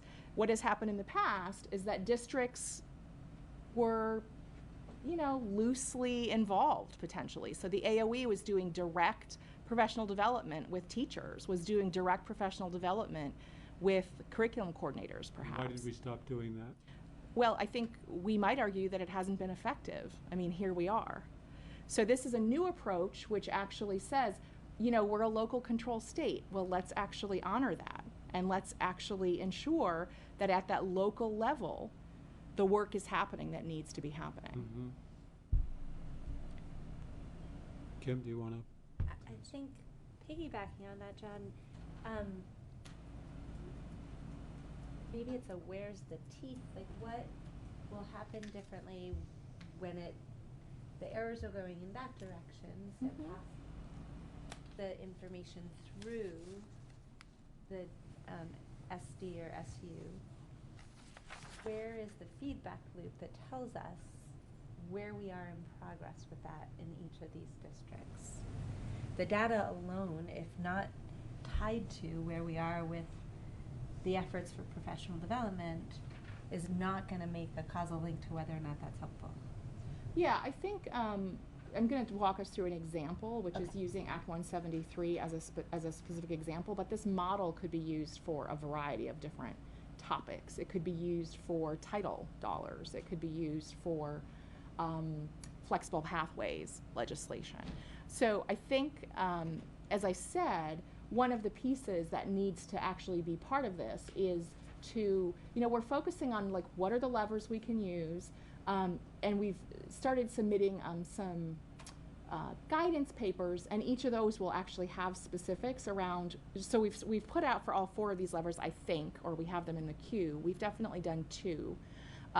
Here's what the agency's interpretation conceptually is of these rules. Here's what needs to be happening. And so the next step would be, and we're working on this, what is the agency's evaluation plan around that? So hear you, and we're in agreement that that's really important. We just haven't gotten there yet. I just didn't know where the authority was to, I think it's important information to capture, and is it the state boards to say it needs to be captured and presented to us, you know, at dates certain? Does the law not allow for that? Is there a place where you are, you know, able to demand accountability to implementation? The local control issue challenges that, I think, at every point, but I just didn't know, or if any of you all know, where's the authority to ask that there be accountability? Well, because I think there should be. I don't want to be unclear about my feelings about From it. the hardest line perspective, I mean, we have an obligation because we actually, by law, manage the federal dollars that the state gets, and so we absolutely have the authority to say, if this isn't happening, then your dollars are at risk, and the state's dollars are at risk. I think it's right that, and my understanding is there are conversations happening right now about where is the board's authority, where is the agency's authority happening. So I think historically, the agency has implemented what the rules are. Has implemented what the state board's rules are, and you know, I'm not sure that there's an exact answer for that's not what we're doing anymore. Certainly, things changed when the Department of Education became the Agency of Education. So all I'm trying to do here is to lay out sort of what our framework is for thinking about how we can most efficiently work with the field. Happy to take questions, but I want to make sure I'm able to get through it as well.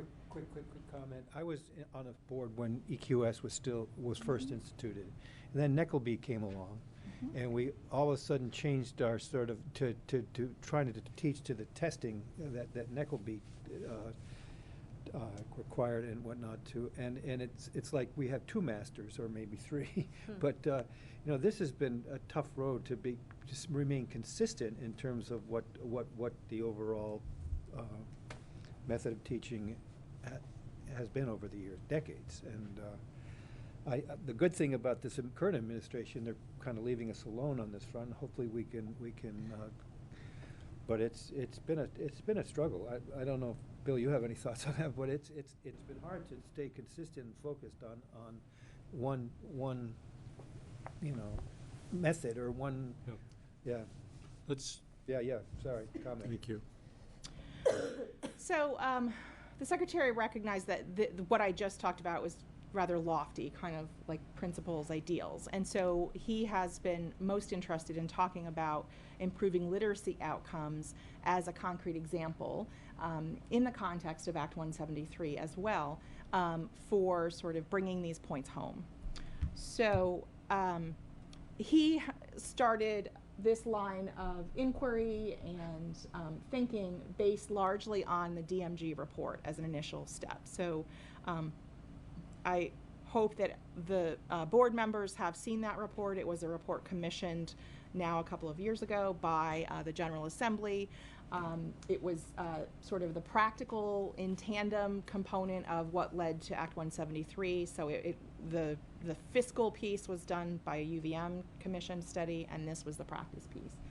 So in the DMG report, core reading instruction and the teaching of reading and challenges in terms of our outcomes with ELA linked to reading are directly specified multiple times. And so that's where the focus comes from our agency on let's take a look at how we can apply this framework to literacy. So part of this also comes from, in addition to what was detailed in the DMG report, taking a look at what's been happening with both our SBAC scores and then our NAEP scores. And so for, we somewhat recently switched to SBAC scores with some of the changes as Peter was saying around federal accountability, you can see that in 2016, 17, and 18, we've been rather flat, if not slightly downward. And this is just as one example, grade 3. It pretty much looks the same for with a few differences here and there for all of our grades. So the scaled score is actually, the average of what students actually performed on ELA, and you can see that it's been pretty flat, if not, as I said, going down. And in terms of proficiency, only about, at best, 50% or slightly more than 50%, approximately 50% of our students are scoring as proficient on the SBAC. And so I think the secretary, when he looks at this, is like, why aren't we making a big deal of this? Why aren't we paying attention to this? Coupled with the fact that when we look at a completely different achievement test, which is the NAEP, which is a national achievement test, so you could argue there's something unique about the SBAC, for instance. That's why our scores and other state scores look like that. Perhaps that's true. But the trend is also there in the NAEP, which is either flat or slightly down curve. This is for grade 4 reading. You have a slide that shows the poor children, the socioeconomic status. I don't, but the gaps are quite large in both of these. What happens is, you're talking about this drop in the last 3 years. When you look at the poverty kids, the bottom falls out of the distribution. Yes, but every state is encountering that. Yes. And most states to a greater degree than we are. I wouldn't argue too much with you. Yeah. So you'd have to say, how come we're looking more like the national average when we used to not be? And anyway, that's another question entirely. And this approach would certainly be focused around addressing any Precisely. Equity gaps that certainly underlie these broader Yeah, trends. I'm sure it would. Go back one slide. It says that the average scaled score, is it assuming that 5,000 is the highest you can get? I'd have to In go the back SBAC? and look. Yeah. I don't know. I'd have to go back and look. Because I just assume if we're getting 50%, I don't Probably. know. I was just wondering, yeah. Yeah, I'd have to go back what and look. the score looks I can like, get that for you. Heather, just, The what? you can talk about this later, but No, for the very first average The scaled scale score, like score? what? Yeah. So that on She wants the average. range. It's Yeah. probably 0 to 5,000, but I can get that Okay. for you and the check. question that screams off the page is, where's 2019? I know. So But we can let talk me- about that. Okay. You get through or this. I can do now. So Also, you keep saying this approach will, I'm confused on the approach, but. So we can the get back to- approach is actually using those 4 levers and actually providing supports so that we're ensuring that all districts are focused on those 4 levers. Yeah, I would, one way to characterize this is going wholesale as opposed to retail.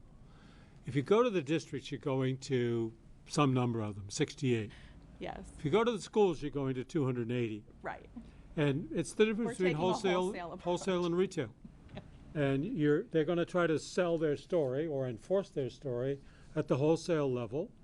And the premise is that if they enforce it on the districts, the districts will in turn, enforce is a word you all don't like to use, will in turn facilitate with their schools. Is that not That's a the model? reasonable, yeah.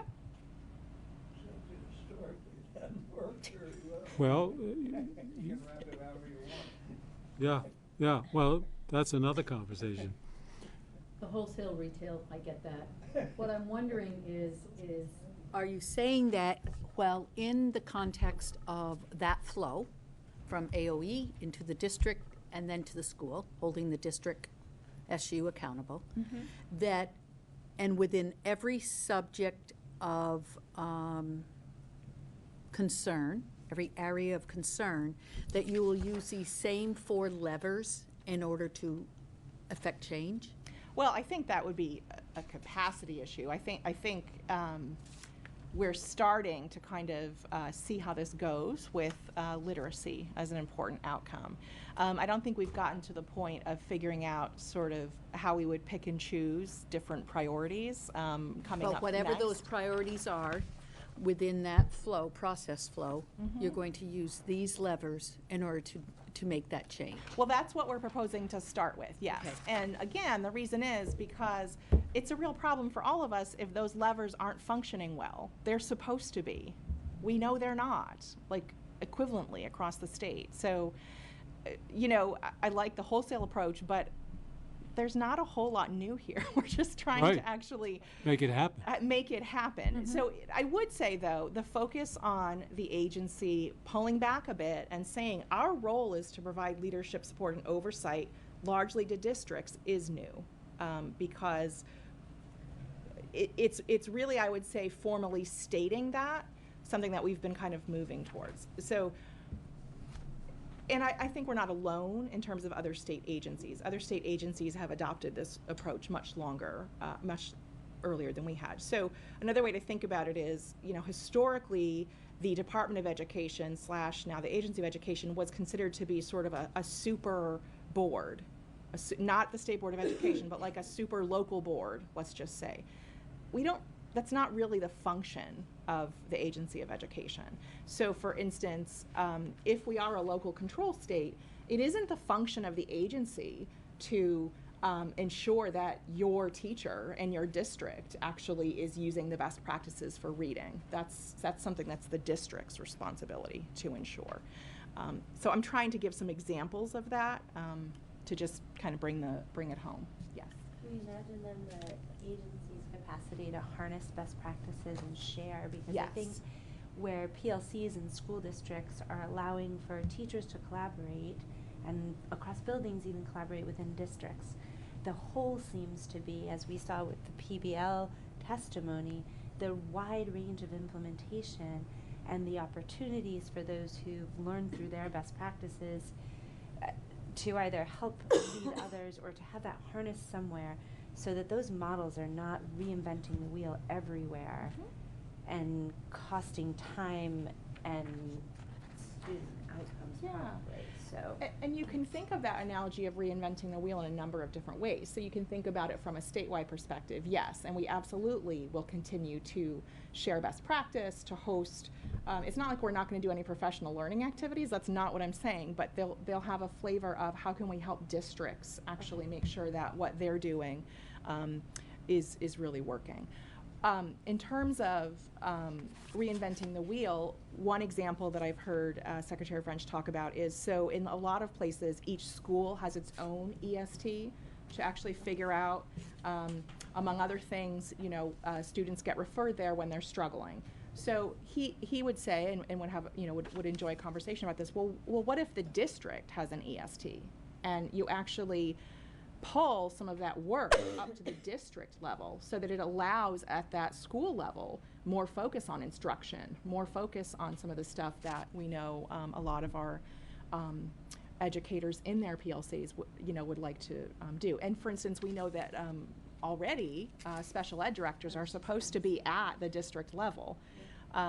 Curriculum coordinators are at the district level. So again, I think we're stating what's kind of already on the books and just really trying to make it happen. But it's new and it's different, and so I don't want to undersell the fact that, you know, it takes some, you know, working through, and it takes some explanation. And I will, after this presentation, I'd be happy to talk about where 2019 SBAC scores are. I'm very happy to talk about that. So back to thinking about reading and the teaching of reading and literacy, more broadly speaking. One of the issues that is emerging nationally is there is a renewed interest, if you could call it renewed. It seems to kind of go up and down historically on literacy, and some recent national studies. This one was commissioned by Education Week, which is one of the most central media outlets for education in the nation. Commissioned a research study and showed that, so these are the most popular instructional material products that are used for teaching reading, teaching literacy. And this particular study, and I can get the actual link for you if folks are interested, is showing that these actually don't have a lot of evidence underlying them as working. So when you actually look at what the literature on teaching reading shows, these are not necessarily A, following those practices, and B, they're not actually linked with showing an increase in reading in any kind of a substantive way. So all of them collectively, or I mean, there's some that are showing better evidence than others, or are these all just losers? I'd have to go back and look exactly at that, but I know, for instance, that the Fontes and Pinnell does not have a strong outcomes associated with it, but it is very common in our state. So this is showing up in a literacy bill that's happening in the General Assembly right now, where there have been some different approaches talked about. Should we, sort of pendulum swing back? Should we mandate structured literacy, which is kind of a literal pendulum swing from where we currently are? There's testimony, I think, on that happening right now as we speak, or was today. So we'll see where that sort of lands. What we do know is that there are 5 different components that are required for good literacy instruction. And I don't know all 5 of them because I'm not a literacy teacher. But it isn't just phonics, and it isn't just sort of whole language like absorbing, and I know I'm butchering that analogy. It's really, I know, Jenna, sorry. It's really a combination of approaches that get you to making sure that all students have competencies or proficiencies in those 5 different components of teaching. You're right in that the background on each of these programs is not very good. In fact, they suck. It's pretty bad stuff, and we have not focused in any kind of coherent way into the teaching literacy, or teaching math for that matter. We're fragmented. Mm-hmm. Well, I think we can break down the suck too, right? Like, does the curriculum, does the outcome suck because of the delivery? I mean, there's a human person in the middle of all these programs too, right? And that person's not particularly trained in depth to the program. So I think it's hard to tease out. Well, actually, you can tease out some of this stuff. What we haven't talked, and maybe we will later, is the effect of socioeconomics. Well, that too. It's the most important predictor variables, and when we look at the nature of the state, we're segregating. Mindful of time, let's let Heather continue. So one of the concrete pieces that we have invested in this year, or we will be investing in, we've talked about it publicly already, is in the interest of how can we, if we move towards a more wholesale model, I really like this, how do we, what are some of the outcomes we can actually look at? So I think, Kim, you'll like this approach. So we have landed upon Lexiles and quantile measures as one approach. So these are not solely focusing on those proficiency scores or scale scores, Sabina. These would actually be coming along with those scores on each student's report and as part of what's on the state report card. So why we're interested in these is because they provide a common measure that can actually be used across different achievement tests. And that's really important because we have the SBAC now. Yes, the feds have loosened up some of their requirements, but from where we're sitting, there's no way they're going to not have some kind of an achievement test that's linked with performance in terms of holding schools accountable. That's not something that we're hearing is going away.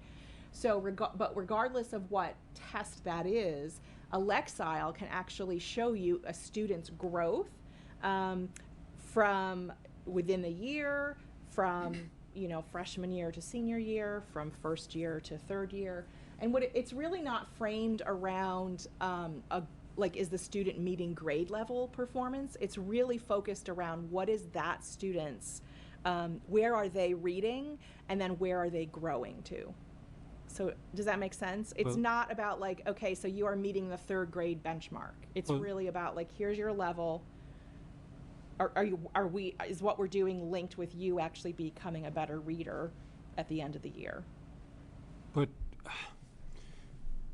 it makes me a bit uneasy. Are you suggesting that we don't have a frame of, a kind of objective frame of reference that applies to all children? No, Or we will still have those. do both? This is just in addition. Yep, this is in addition to, I'm sorry if I misspoke or No, that you- was you didn't. I unclear. may have just- This is in addition to the SBAC proficiency and scale scores.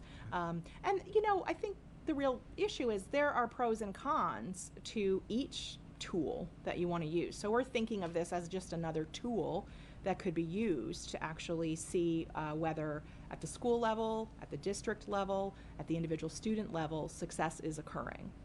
One of the things that's really exciting too about Lexiles is that they actually have mapped these onto, as students get ready to graduate, they've mapped them onto a series of college and career readiness tasks and skills. So students who, for instance, are planning highly technical careers, there's actually information that says, surprisingly, even, you're going to go through the CTE program, but you're still going to, you're going to have to be reading at this pretty high level because the technical manuals in that field are really, really highly, the reading ability is really high, which we think will actually engender some really nice conversations between school counselors and students about their next steps after high school and making sure that they're prepared and ready. Just baffled, if you would.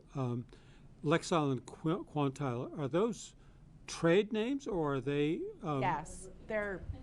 So we're buying a product that's yes, they're a product. we're counting on. Yes. And that's the common measure.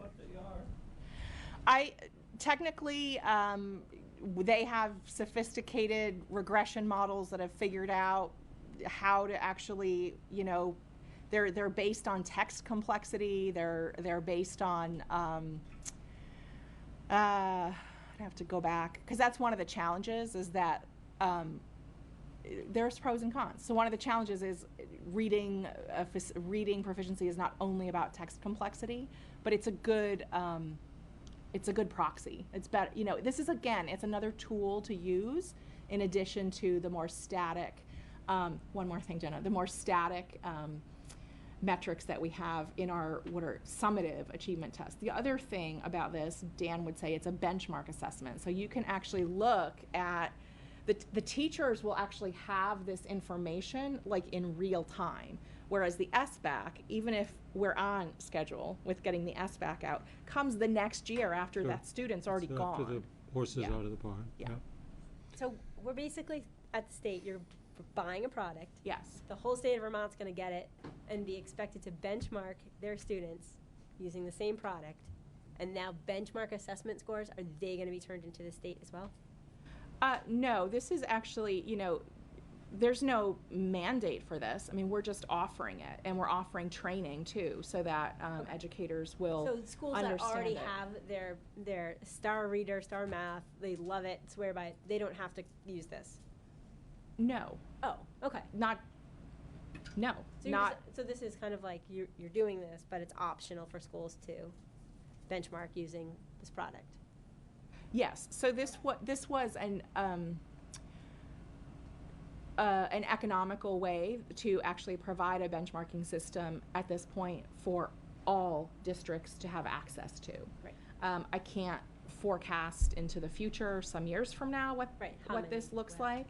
But no, this does not mean that you have to buy into Lexiles and you have to, not use your own benchmarking system. It really is voluntary. So it will be there. It will be offered to educational leaders at LEAs, and if they choose to use it, that's great. And if they choose not to, that's fine at this point too. Is this a way of scaling different curriculum products so that you can talk sort of the same language? I really don't know. Well, yes, except again, it really is just, it doesn't capture everything that's in a material that's in reading materials. It captures, it's largely based on text complexity and a few other components. So I'm hard pressed to say that would be sort of a veridical comparison that you could use, but it would help you. For instance, if you're a teacher and you've been using a textbook that maybe you're getting sort of like, results with, not that most teachers don't even use textbooks anymore, but let's just say a material, you're using like an article or something, and you take a look at some of this lifestyle stuff and you're like, well, actually it's like 5 levels above like where most of my students are reading, then you know you've got some work to do. So it could help in that work, I think, like just sort of calibrating as you're going along. Okay. But whether it could help make broader curricular decisions in terms of materials at the LEA level is a good question. And you know, we're not in the business right now of declaring what those would be. So.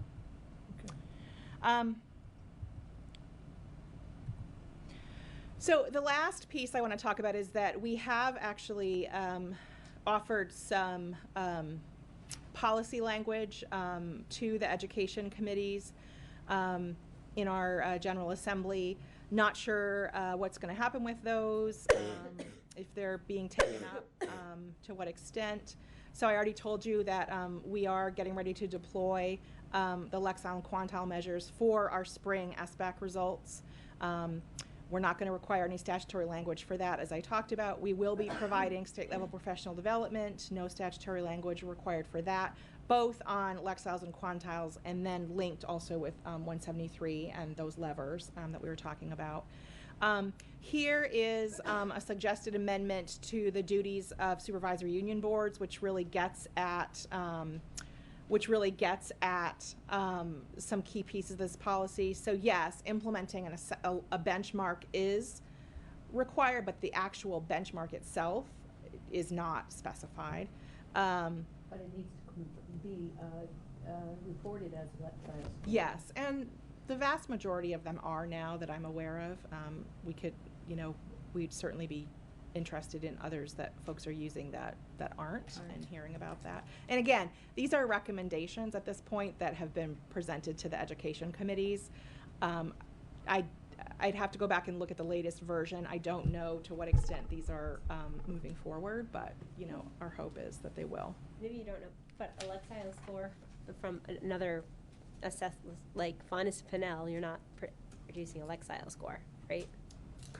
You could use it in conjunction with that, but it's not set up. Right. Well, Fountas and Pinnell doesn't, I don't think it has the outcomes that would be linked like with Lexile score. So this is pretty big for that, your first, yeah. Dash there is pretty big. Mm-hmm. There's a lot of schools that are Faunus Pinnell based assessments for So this pre-K 3. So they're asking schools to really. This is a very significant change, is it not? Yes. I mean, if you're saying essentially that all districts would be required to report Lexile scores, all schools in all districts would be required to report Lexile scores. I think that's what this proposed amendment requires. Right, but it's not specifying what that benchmark would be, and it's largely linked with the fact that that list of reading products that we know are not effective. What's the timeline? Not specified. I think, again, this was an initial just to kind of start the conversation. And does the legislature necessarily have to get involved in this? They would with something like that. If we were going to require as a state that, you know, right now what's required are SBAC scores. But if we were going to require that, you know, maybe we would decide as a state, like, yeah, we have to do SBAC scores, we always will, but we're much more interested in benchmarking. Like, that would require a change. Looks like there's conversion charts. I'm in 16 VS. There are conversion charts, yes. Well, I'm not sure that's a local responsibility. Which, Bill? The superintendent? Which one? I'm in 16 VSA 261A, and then also, what part of 261A? Well, this is specified as the responsibility of the board, of the local school board. Well, Supervisory union. Yeah. SU. And then on the next slide, the final slide, the secretary has suggested actually requiring this work to be linked with the annual evaluation of each superintendent. So again, this is holding the boards more accountable for what's happening at the local level in terms of literacy outcomes. Well, the superintendent too. Yes, and the superintendent, yeah. So that's what I had to share with you. As I said, these last 2 slides with policy elements, certainly Secretary French has spoken about these and has taken questions from the General Assembly on them. I don't know what movement there has been on that. As I said, I think even today they're taking testimony on some of this stuff. So it would seem that there's been a flattening, if not a decline, in proficiency, reading proficiency. Certainly you've shown us grade 3. Yep. Perhaps this is true at other SBAC levels. It is. Again, look where that is happening. It's happening in the very bottom of the distribution, which is pulling down the whole distribution. Right. So I guess my question is, how fast are you going to turn things around? I mean, it's been on this slow, either flat or declining pattern objectively and compared to other states. Well, I think that first we're looking for some support around these 4 levers as making sense to actually focus on. You know, I don't know if we've actually gotten to the point of figuring out what a timeline for improvement would be. I think what's been most salient is actually just identifying that we have a problem, and I think that's been kind of astounding for some of us, which is that we've just been not paying attention to Well, when you say you want support on these levers, from whom and why? Why not just if you? Well, because I think that, and I don't mean any formal, you know, I guess what I'm saying by support is, you know, if folks think this is a good idea, you know, endorse this with us. You know, that's all I'm saying, because certainly it's an easier prospect to get the type of change we're talking about if it's not solely sort of like a cudgel approach coming from on high that you will do this. So that's really what I'm talking about. From whom are you soliciting this support or endorsement? Well, at this point, I think we're sharing it. It would be great if we got support, you know, yes, this is a great idea, move forward. I'm not talking about formal support, but from, you know, we're sharing it. We will be sharing it with the Superintendent's Association, with the Principals Association.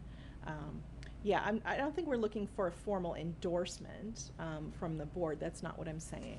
But, you know, we're at the point now we're taking feedback on it. Certainly if folks think, you know, this is a terrible idea, you know, we'd want to hear that. Yeah, Kathy. What's confusing to me, again, is the levers, because the report that is beyond page 1 does not tell me how these specific 4 levers are going to necessarily have an impact on all of this. I don't get the connection. Well, the 4 levers are actually this body's work of how we actually get largely, like, broadly good academic outcomes. I understand that, but where's this connection? To me, this is a conversation about the 4 levers that we feel, Big Bratt, you know, Yeah. state feels, will have an impact. But I don't understand how using these as levers necessarily shows me in this presentation why that's the case. So I would argue that issues around teaching to the test aside, which are a concern perennially, any assessment that's worth its salt is going to actually show improvement up or down. And so If these 4 levers are actually seen as so critical that they're part of our education quality standards in terms of ensuring that our local systems are doing what they should, then you should absolutely, as an ultimate outcome, see an improvement in students' academic outcomes, in this case as measured by SBACs or NAEP scores. There might be some leading indicators in the middle that you'd want to look at. These would be the ultimate, final outcomes that you could think of. So, for instance, we would, in terms of leading indicators, take a look at Lexile scores as well. Are they improving once we actually put more focused attention on these and ensure that local systems have the supports they need to make sure these 4 levers are functioning? Can you name a place or places that have used these 4 levers and they've sustained them over time and they've improved their school or their district as a result? We certainly have some information on some best practices in our state on each of these. I don't know if they've been necessarily linked to the outcomes that are in this presentation, but that would be part of what we're doing, I think, as Kim asked about, like sharing best practices. We could take a look at that. Yeah. It would be interesting if the agency provided some kind of like test protocols for each driver, right? Like if this is in place in your school, this was what this would, just kind of the if-then for each of the drivers. Because I agree, and I think these are 4 great levers. Like if all 4 are in place, they're functioning, you're gonna have, hopefully, you're gonna have progress and have positive outcomes. I would, no doubt, think there's a recipe for success in here.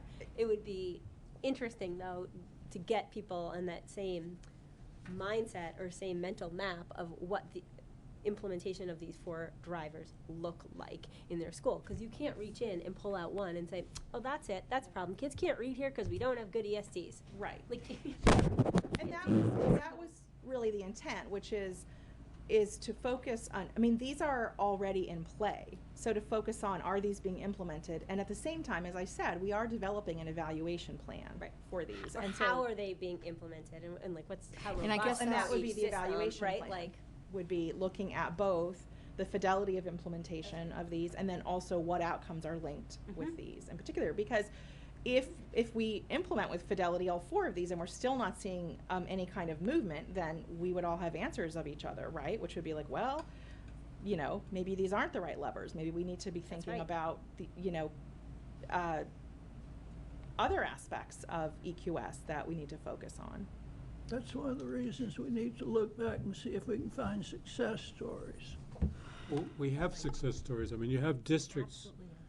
If you map the performance of districts by any measure you want, it's a curve that looks like this, right? Well, and if you're just using our achievement test scores, our SBACs, as an example, we have very high need districts that nonetheless mean high need in terms of demographics. Right.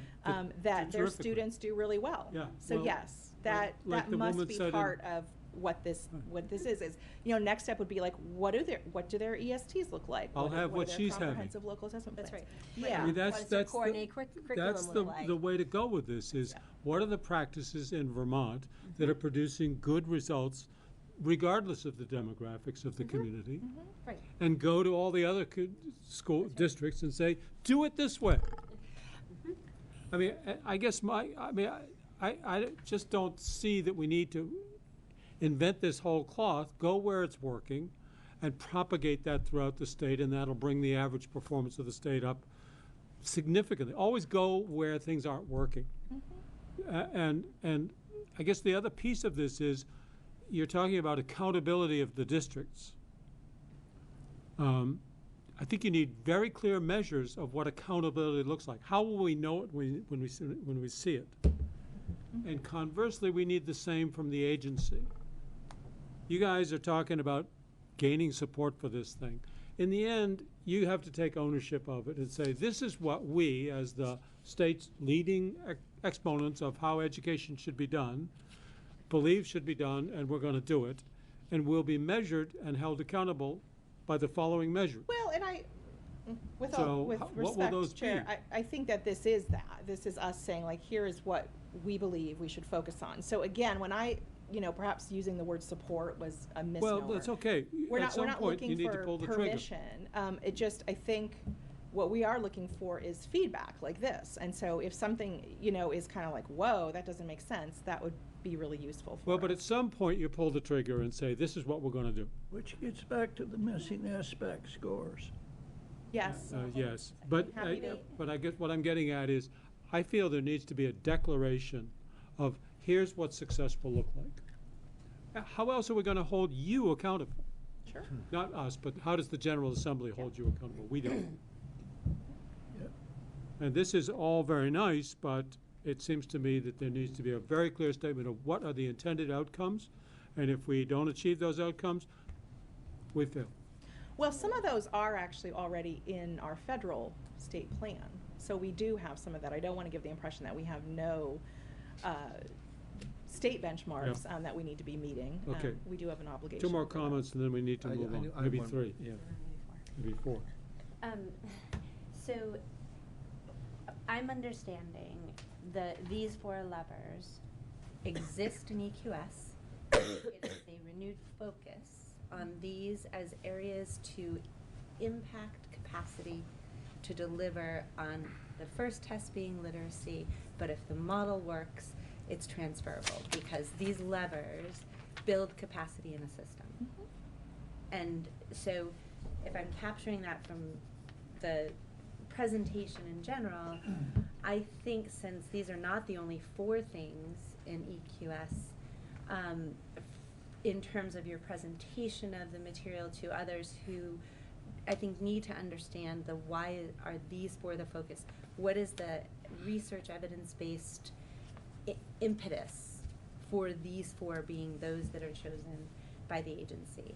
And I would take some responsibility on our part that if they're in the EQS, whoever was here at the time or whoever wasn't here at the time, their state board rules that we propose to want to maintain as ours because it's setting the what for students and quality in the state. I'm very appreciative of the notion that the agency is taking responsibility for the accountability of local districts to be paying attention and doing this, because we say in all these legislation there's no teeth in it, nobody's penalized for it generally, and so if you've got capacity, you embrace it because you view it as best practice and you do it. And if you don't have capacity, it's another thing that needs to get done that may not get done. And so I'm appreciative of this lens. I think explaining the why is going to be important, offering some of examples of what it looks like on a theme of, something where it's happening and what it looks like. I think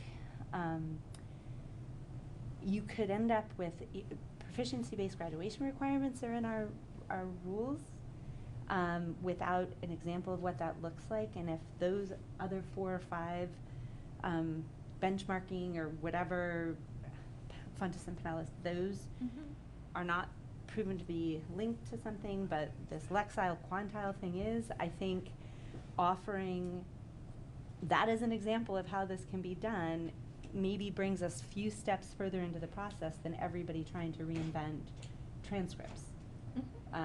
So I think the last thing we want to do is create another PBGR with grade 3 literacy. So to the extent that what we ask gives something to offer, like it sounds you guys are doing, and you're going to provide support to it in the field, that feels steps ahead to me. The idea of asking for policy that boards look at this and do so in the context of superintendent evaluation, I have no problem with that, and I sit on a board. But I do also think included in your loop of people, you would include the SBA, I think. It sounds like best practice type stuff that has a little structure to it that frankly I think our decentralized system could benefit from. Can I just add or just respond to that? Is that okay? Just a little bit.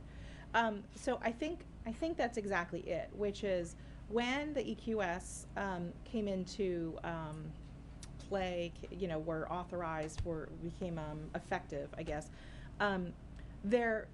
and I think, Bill, you mentioned this before, there's just been so many initiatives going on in the education space. The education quality standards was happening at the same time as flexible pathways was happening and all this other stuff. And so the department, the agency, I would say, was not able to actually really focus on the EQS in a way that said, okay, part of this is education support teams. Part of this is local assessment plans. Part of this is like having really high quality needs-based professional development. Everyone understand what that is?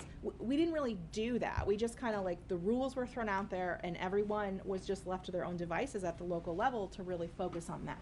We did do some work on MTSS and some other things that I would say touched on these EQS principles, but we really didn't take, we didn't have the capacity at that time, or, there was just so much else going on. So I think that is exactly it. Like, we're trying to really sort of refocus on, okay, these are already on the books. Let's make sure we're all on the same page. I've got to interrupt. We're really running back on time now. I want to just give the Deputy Secretary 5 minutes to explain where are the missing SBAC numbers, please. Yes. So I wanted to do a little bit of, because I don't know if anyone has ever explained this. Do you mind if I use the board? Go right ahead. I don't know. I said Pictionary. Thanks, sorry. Sorry, Eleanor. That'll teach you. Okay, so the big issue going on right now, that doesn't work, with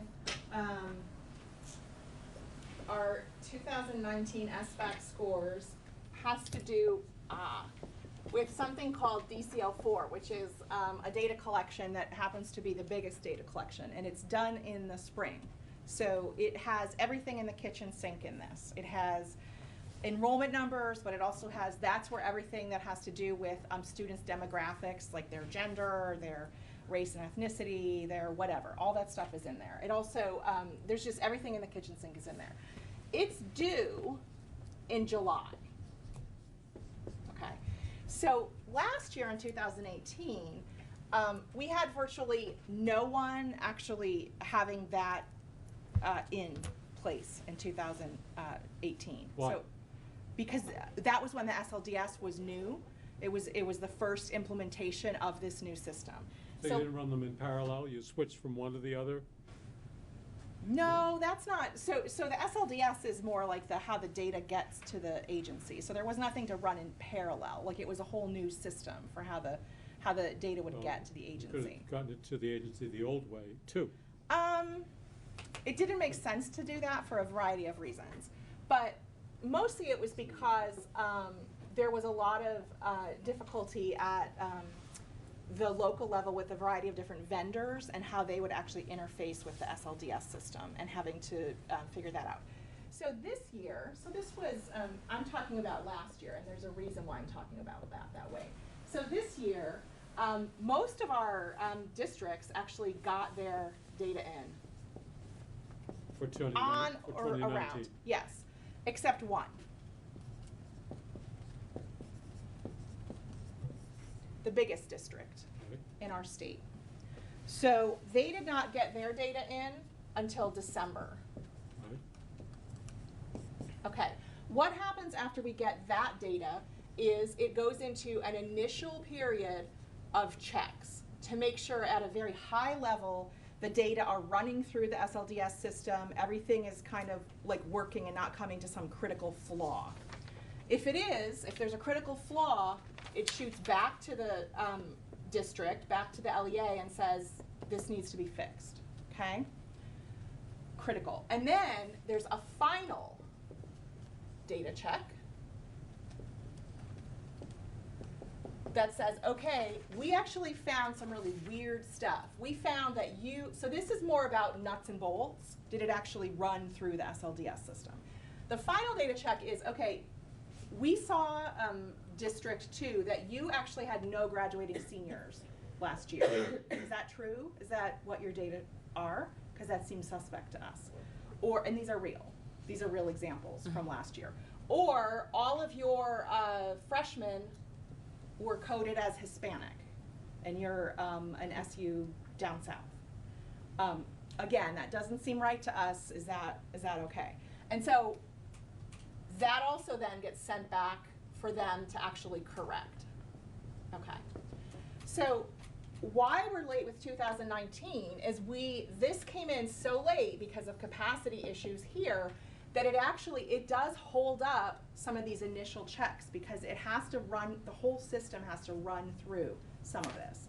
So why that's related to SBACs, and I understand the confusion, which is, but the SBACs were in the spring, why can't you just give us the overall scores as a state?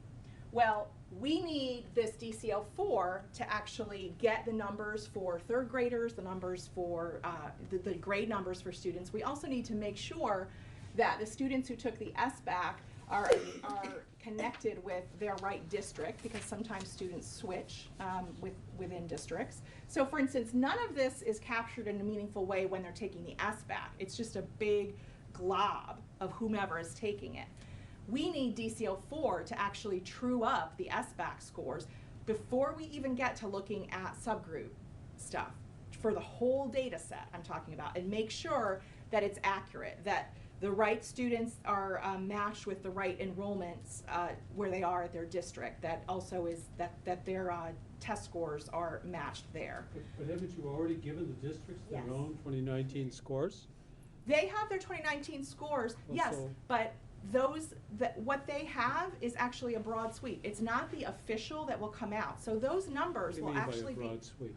So it says my child, my town, the state. Yeah, it is including all of the kids that I was just talking about, which are actually in error. They're not actually going to be apportioned to your district because they were supposed to be somewhere else, for instance. All that has to get trued up. So I mean, several constituents have sent me their school board report showing 2019 data for the SBAC. Yes. By grade level. Yes. It's not the telling me that official- information is not reliable? No, it's not. It's not official data, and I've asked our team about that. What's the difference between official data and being Official reliable? data is what we hold the schools accountable for. That is not data that the schools are held accountable for. That is to give them a broad sweep of, hey, looking at this same kind of uncleaned data from time to time, just focused on a broad sweep of who took your SBACs. Right. Without going through the process of actually truing up who students are with the data that they have. You know, my understanding is that local LEAs can use that just in a broad sense to look at like, oh, like our scores are way higher than they were, way lower than they were last year. It's not the official SBAC data. But if you can give that to individual schools, I mean, we don't care what school these kids went to. We just care that they were in a Vermont school, and we'd like to know how they There did. are some kids who took the SBAC who really shouldn't have taken the SBAC. They're supposed to take an alternative assessment, for instance. Why though? Why would that be? Because of the local, what happened at the local level, that, you know. And again, like, we have to be really careful about this, because this has to do, these data have to do with assigning comprehensive supports to schools, which is talking about hundreds of thousands of dollars. So we have to be very careful about this. We would be in good stead if our largest district had actually been able to have the infrastructure to get us the data when everyone else did. We're really behind because we waited months for the largest district. We could not go ahead with doing any state level reports without the largest district's data in the data set. I think that's a design problem. When I was director of the New Jersey assessment, we tested 440,000 kids per year, and we got them back in 4 weeks, and we had all the kitchen sink stuff.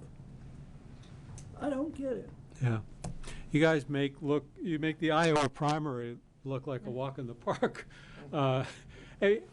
You could have produced a report for the state without Burlington, and just for comparison purposes, you could have taken Burlington out of the prior year results as well, and you could have given people a picture as to how we're doing. I think the decision is that that's not an official report, Yeah, well, and but- so we wouldn't, do that because it would inevitably be used as though that was the agency saying these are what the scores are, when that's not what we would have been saying. It was not, the data were not able to be trued and checked sufficiently. So are parents going to be reissued other scores? No, their individual kids will be fine. No, but on the individual kid one, it has your district and it has your state.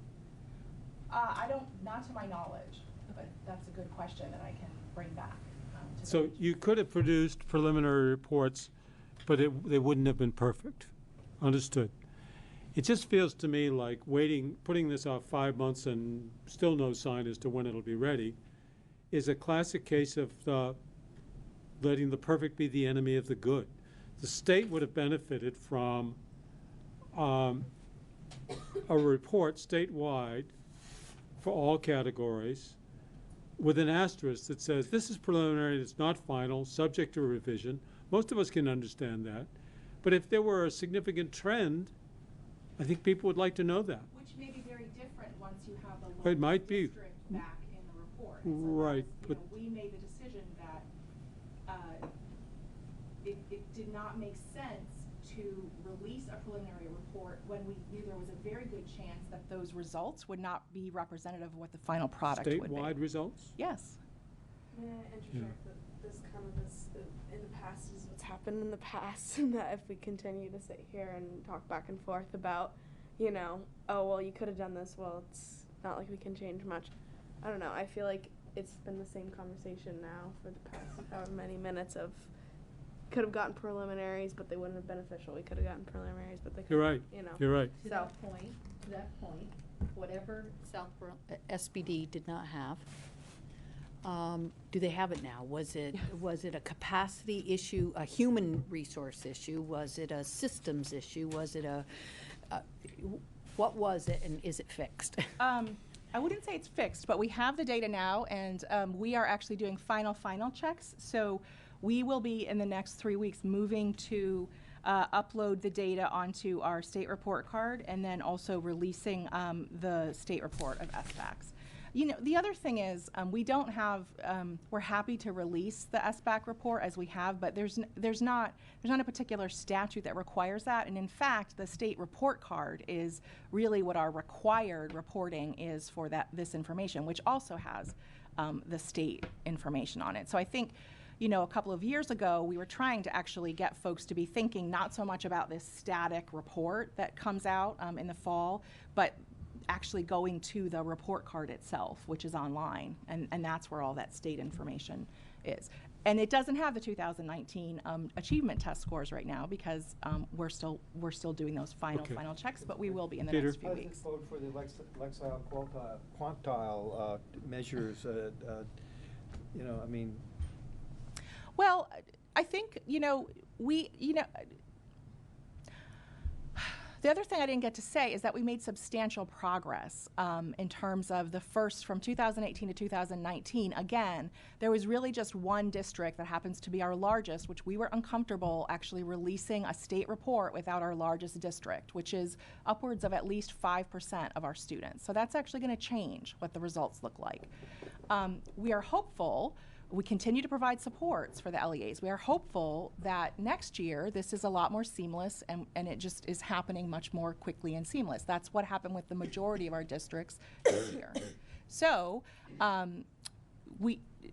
would actually, so the Lexiles would actually kind of spit out when the SBAC information is put up on the report card. It would be there. Okay. Thank you. We need to move on. Thank you very much, Heather. You can go sit in the cooler seat over here. Or leave. And so now we want to take up the PBL. Just a little debrief from our session last meeting on the 21st and talk about Kim's good work in pulling this report together.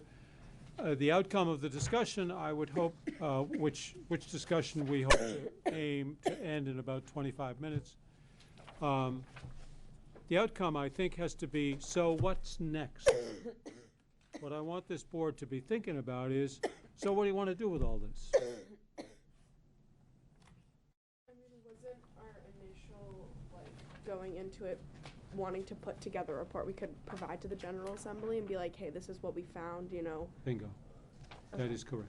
That is correct. And a further piece of that was we wanted it to be sort of what we found as opposed to what we think. Yeah. So And- it was and- simply just a statement of here's Right, not this is what we think you guys should do. Right, right, right. And so Kim's report does that. And we did, at the request of the Senate Committee on Education, we went ahead and presented Kim's draft report. I regard it as draft until this body endorses it. And we explained, Senator Bruce had his own schedule for this, and we had to honor that. So was it Tuesday, Peter and Kim, that you presented to the Senate Committee on Education the report?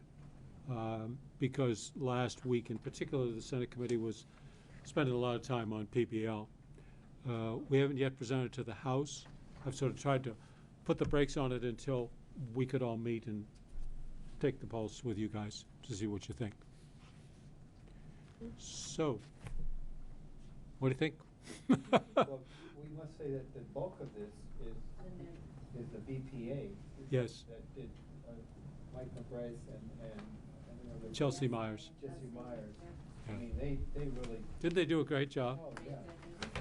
I mean, I was just very impressed with the ability to it's virtually verbatim capture.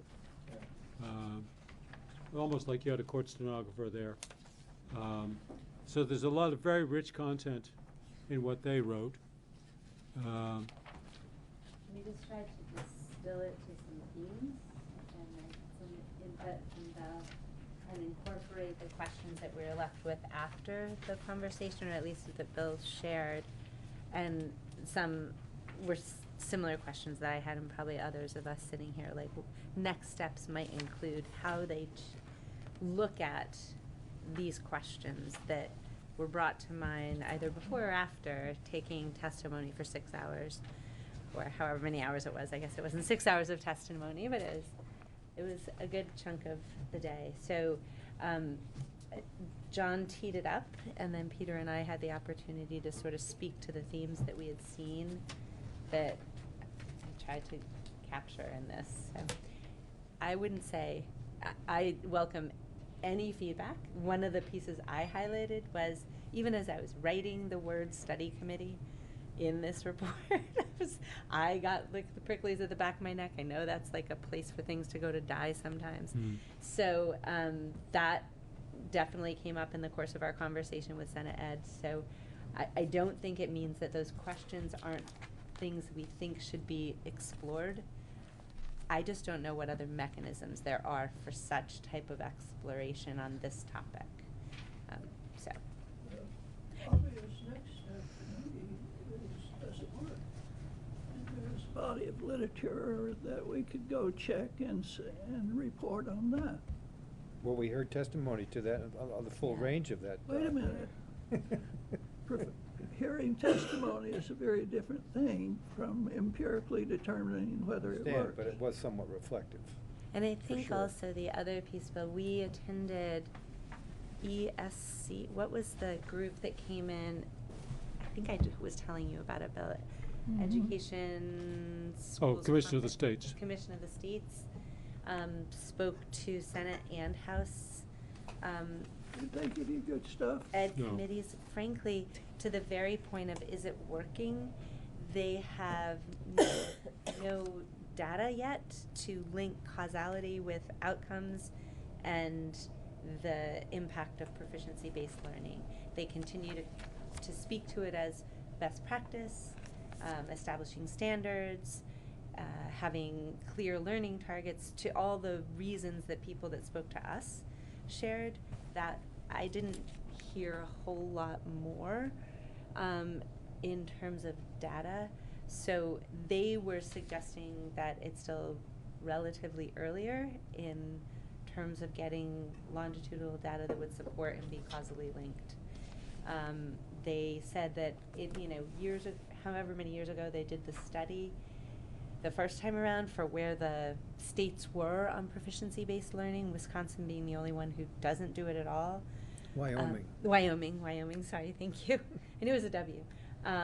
Was left that Vermont was more progressive in that arena before than relative to the field we are today. Others have progressed more quickly from 5 years ago, I think, when they looked at this, whatever that timeline was that they had looked at this before. Maybe it was 6.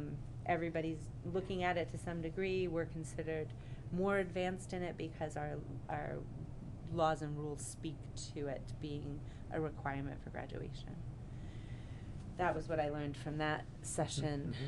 Yeah, and when we asked, is there any evidence that PBL has, say, enhanced learning for disadvantaged, since that was, one of the big advocacies for PBL is that it addressed equity issues. Mm-hmm. And in theory, one can see that it might, that and individualized learning Yes. might be very powerful tools. But when we asked explicitly, is there any data at all that shows that PBL is moving the needle for disadvantaged children or youngsters for whom school's not a great place to be? The answer is, oh no. Like, it's almost as though this fellow anyway hadn't thought to even consider that possibility. So there appears to be, we have not yet seen a source either in Vermont or even in a school district. So far as we know, nobody has come back to us and said, we've moved the needle with these kids. Well, I actually thought that John Downs and David Ruff gave better testimony at our hearing than that fellow did at the State House. Agreed.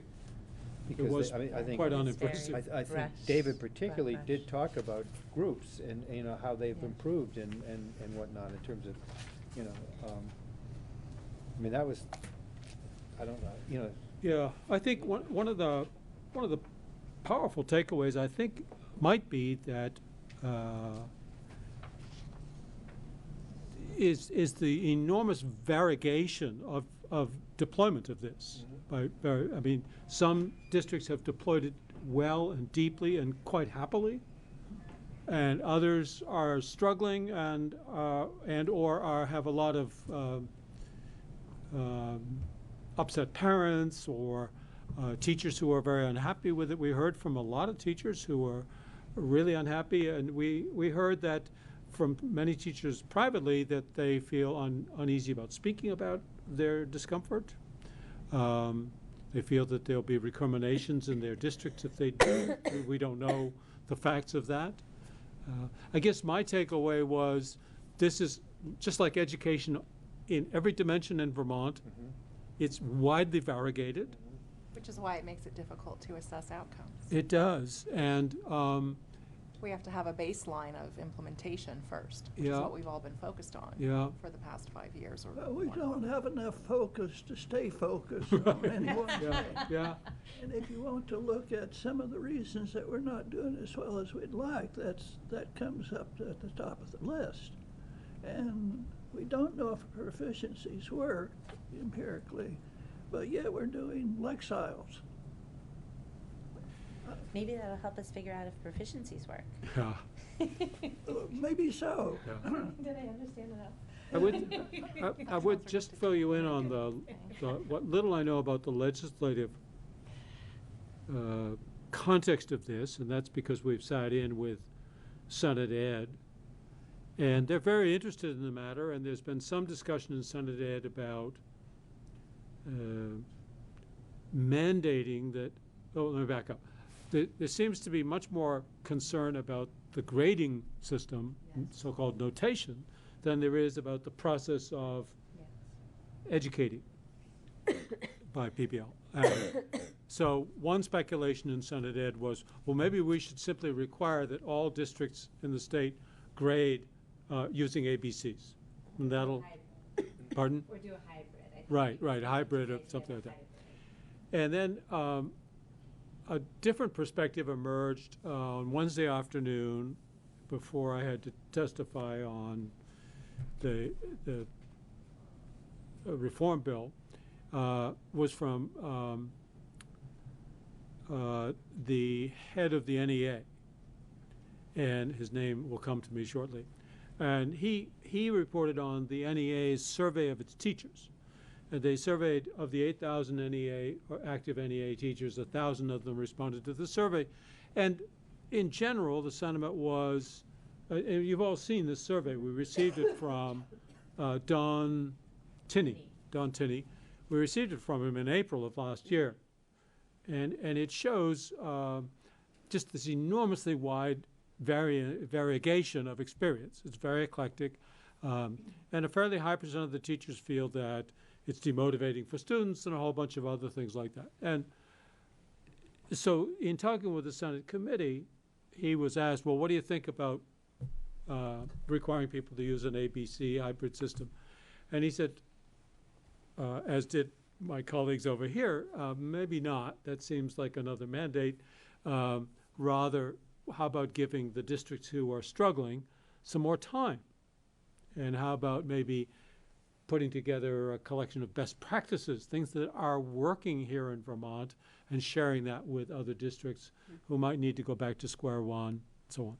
So that seemed to me to be a kind of a very wise suggestion from Mr. Tinney.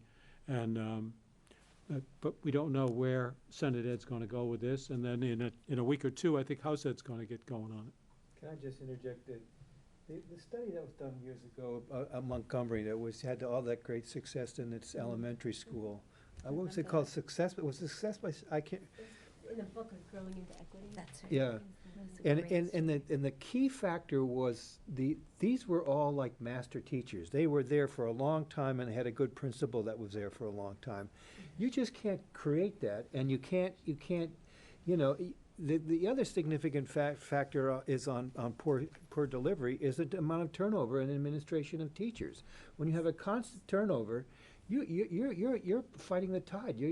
I don't care what you're going to do. So Peter, what Montgomery had was all four of these things. Right. Yeah. And then they had special sauce. Yeah. Right. Yeah. So Yeah. every school has special sauce. Yeah. And the Yeah. special sauce Yeah. at Montgomery, it was Beth O'Brien. Right? Yeah, Like, Beth, and she's and her amazing. statistics, yeah. Right. And so I think, you know, and there's an X factor here. Yeah. These are four great things that Montgomery has. Yeah.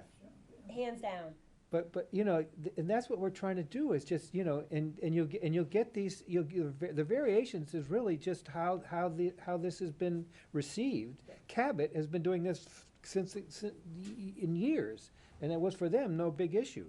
Right. Well, I'm gonna try and pull you guys back to reality here because unfortunately we don't live in a perfect world where every school district has, you know, amazing teachers who have been there forever.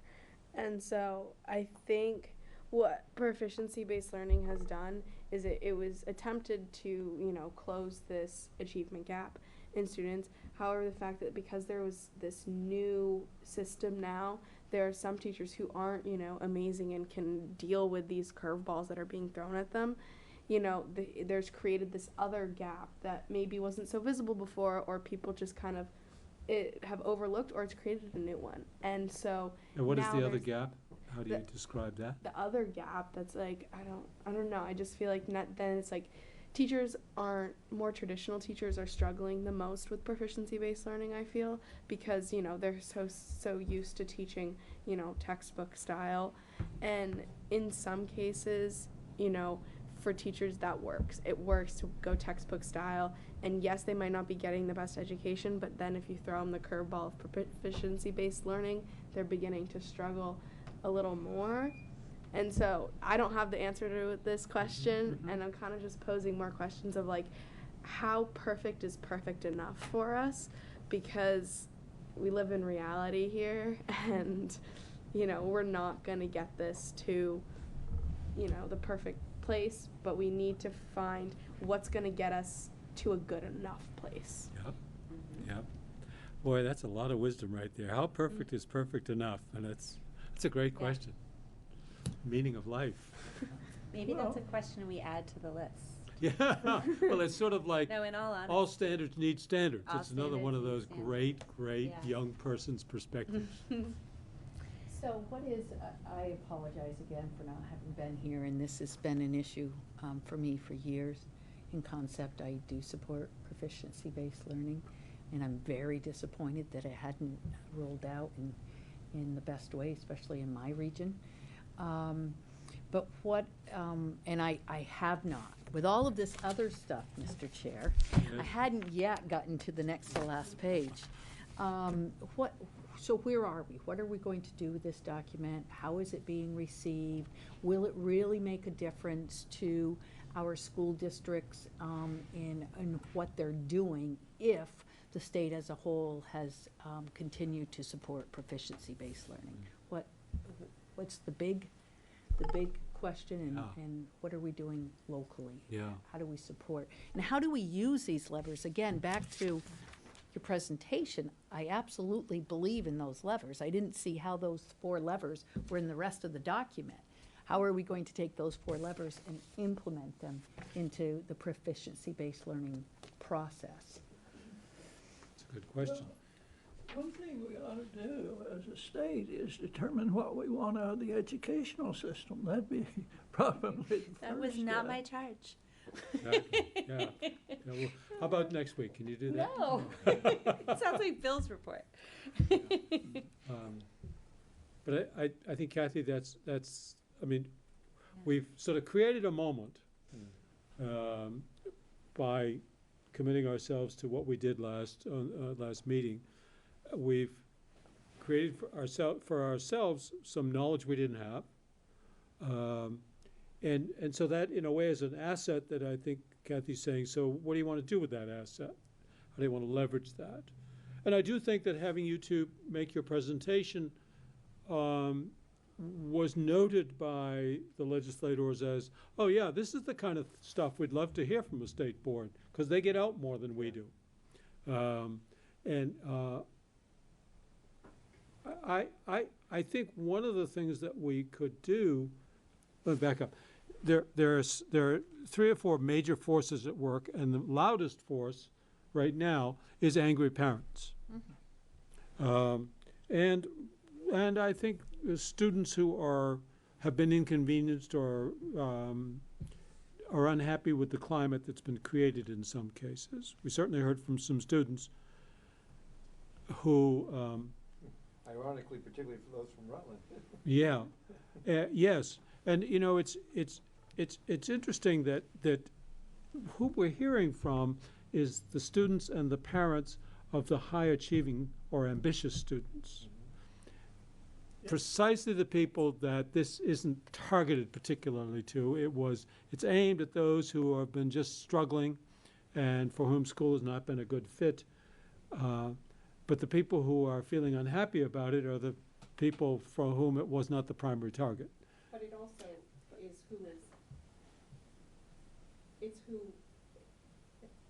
I don't know, I think we target it towards all students. Of course we. But I think who's frustrated is the folks that. That's right. They didn't need to see change because they were just fine with. They were doing fine, And right. And this is requiring perhaps all students, Right. if it's done right. And this is diverting, I agree. and it has diverted resources, perhaps, to all students at the expense of those students who, by their performance, just naturally attracted attention and support from educators. I think there's almost a kind of a class struggle that has resulted out of all this. But God, you may be very right. And not only that, too, it's also the students, and I don't mean to classify, but it's also probably being the most aggressive students and the astute students, they probably have at home a powerhouse behind them to be vocal about it, to present it, to, you know, I mean, the take kids it who- on as an issue. The kids who testified were like our kids here, bright, articulate, thoughtful kids. They're the empowered kids. And the youngster for whom school is just a maybe so, maybe not kind of proposition, they don't show up at these meetings. They're not on the student council, most of them, and they don't feel empowered to stand up and talk to 12 old people or a couple old people and a whole bunch of young, bright people. Or maybe they do, but we didn't do a good enough job. Maybe so, we of didn't get them there. finding them. Yeah, yeah, That might be one of the things you think that would happen with a good PBL system, that there yeah, are more. right. The other point to make is we heard from Hope, the student who didn't come from a powerhouse at home. Right. You know, she Exactly. And yet And I do wonder very much, because yes, she was a senior, so she came into this high school, and all of high school is proficiency-based learning for her. So was she just like one of those amazing students who can just excel and power that was through, definitely- or was it that proficiency-based learning offered that That to just her? gave her an additional. I would go with the former on that. Yeah. I mean, she's clearly a youngster who's adapted to change and different situations. But can I just say, Kathy and I, you probably know from the tech center, these are unsung, you don't hear about the success stories from tech centers because it's completely different demographics. But Right. you've probably heard from parents like I have, if it wasn't for the tech center, those kids, they would have dropped out or whatever, and the tech center made all the difference in these kids' lives Right. for those who went there. That's been going on for a while, and it's just, and I'm just hoping that whatever proficiency base is reaching, that they're reaching some of those kids that could be in the regular ed program that are, and it's working. We just don't hear from them as strongly as we do from this other sector. When we were in Colchester in November, it seems to me we had a presentation about one student in particular. He was in a tech program, and it was, do you remember that? Oh, the video. Yeah, They it showed was a of young man, and he had wanted to do just some kind of low-level job, but he discovered that he needed to know mathematics and needed to strengthen his reading abilities if he wanted to. I can't remember the particulars, but it was one of these kids. He was I think he was in the CTE program, and he was a kid who showed how, with the right support, he could really make himself much more classically educated than he might have otherwise, and equipped himself to go on to VTC or something like that. Well, and again, we can't forget that there was a time where there were a higher percentage of kids coming out of Northwest Tech Center going on to college than there was out of the regular school, out of BFA. Percentage-wise. So, don't get me down the path on tech education, because I believe that we've abused it for far too long, and that we are doing a whole lot of right in tech centers, and if we could distribute that over the rest of the population, we would excel at And you see that an incredible rate. when you have a tech center in the regular ed campus, and they're sharing classes, and they're it really makes a difference on both sides. And then proficiency-based learning, of course, as well, is opening up an opportunity for an entire different demographic, which is the adult in our state that we need to capture and need to get into the workforce, that haven't excelled sometimes in the standard classroom. And proficiency-based learning, like the guys I'm working with on probation and parole that may not have a high school diploma, is bringing them to a level they've never been before. Yeah. And so if we can get it right so that it is a seamless pathway from the kindergarten in through out adulthood, I believe would be great. And it's unfortunate that it rolled out in the state of Vermont in some areas in the way that it did, because I think we're missing a huge opportunity. I wonder too, you mentioned some of the states. I think, Kim, you had said that Vermont started out maybe earlier than some of the rest, and they've long ago gone past where we are. What did they do? How did they implement it across the state? He did not tell us. The gentleman who spoke did not illuminate that really, except to say that those that were more advanced were speaking to it somewhere in their legislation, and we had done that quite a bit ago, but our implementation, probably because of our decentralized absolutely experience, and maybe easier now after Act 46 and unification and more centralized distribution of wholesale. And most states have left it elective. It's nothing like universal in most Or it could have been states. cherry-picked. Maine is the only other universal state, and they've kind of pulled back from some of their requirements. Most of them were districts could electively choose to undertake it, and they might get some financial assistance or something like that. So it was more of a laboratory, kind of a slow rollout sort of thing. Ours was jump in both feet, ready or not, here we come. And but it's been in law since 2013, well, and it's been in 2020. it's been in rules since 2013. 2014. Anyway, nonetheless, it's been a lot of years. to have been able to, but there's been lots of other initiatives in the yeah. interim. And so I think one of the things I think would be helpful, because if we just talk for a second about what model we want this report to be like for the next time we do something similar, so that we're, what I was trying to do was sort of set the structure for kind of what it was.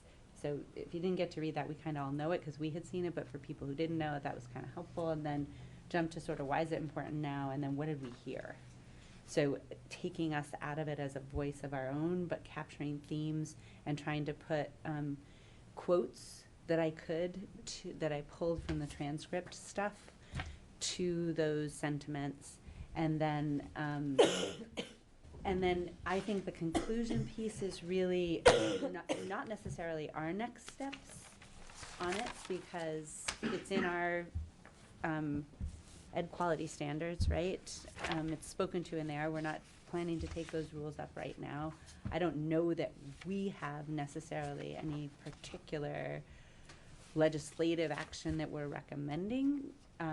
But these are questions that I think, one, we heard, and two, we think are reasonable questions for somebody to be answering, whether, and I would argue that probably we don't have the expertise or the data to even do it, particularly if we want more comprehensive information around actual implementation around the state, or I'm hearing that from the national guy and from our local experiences, we can't necessarily pull our causal data to say how we're doing, but we probably have stories or of experiences where it's been implemented. So the study committee, I think I would make a friendly amendment to whatever else you guys think. If we think these questions are important, how do we want to recommend these answers come to be?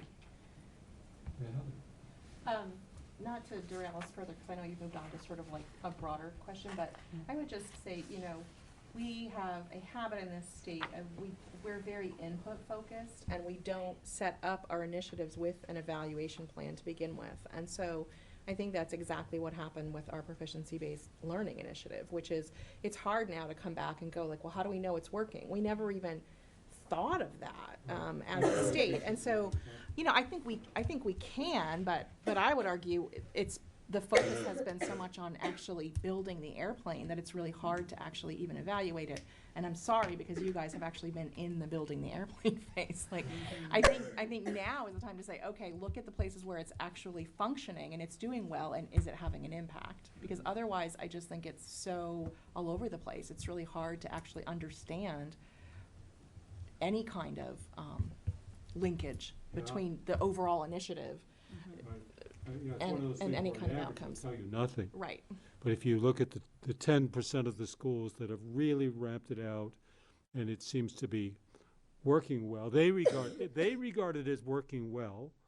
Then you go in and say, okay, so how have you moved the needle? Right. What's the outcome? I think we can do that. And if we did that, then we would know that if it's optimally deployed, this is what you get for improvement.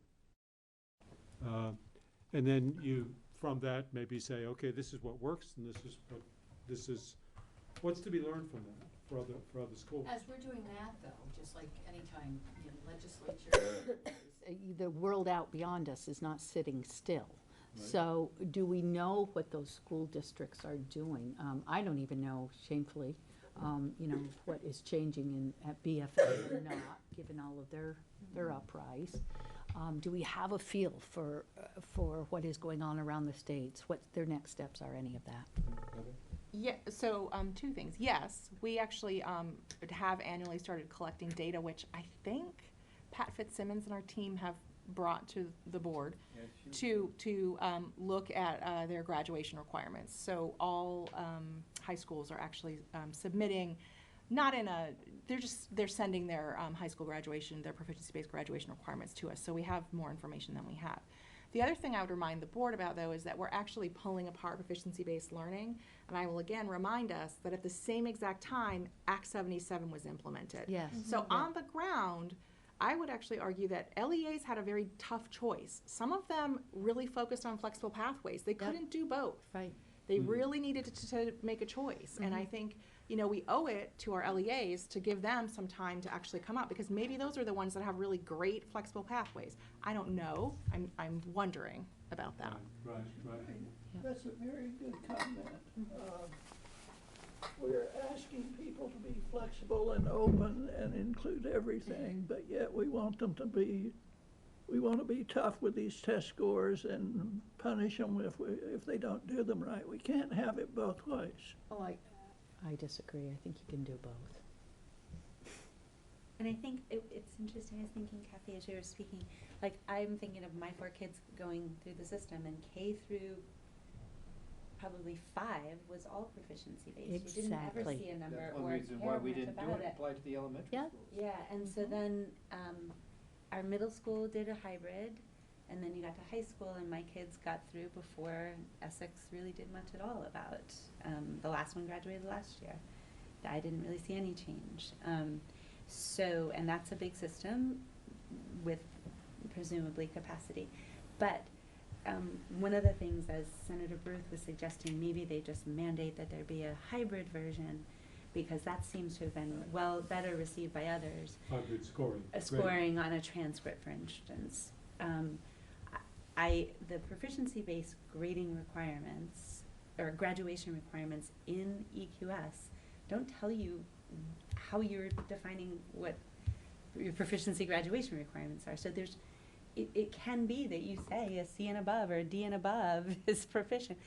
It would not be in the spirit of probably the intention, but there's also, I said with all due respect, no teeth in it. Yeah. So before you jump to do something that's going to either impact kids graduating this year or not till next year and be a knee-jerk reaction to 6 hours of testimony, you know, please pause and let's maybe assess where we are, which was the ask in this. Before any changes to the current law should be considered, there should be an assessment of where we are now, looking at these questions. And so, again, kind of thinking about, it doesn't mean whatever we approve on this for release to the world, because we kind of just spoke to it. We didn't necessarily, it's draft, and we did say we were going to put something out from this.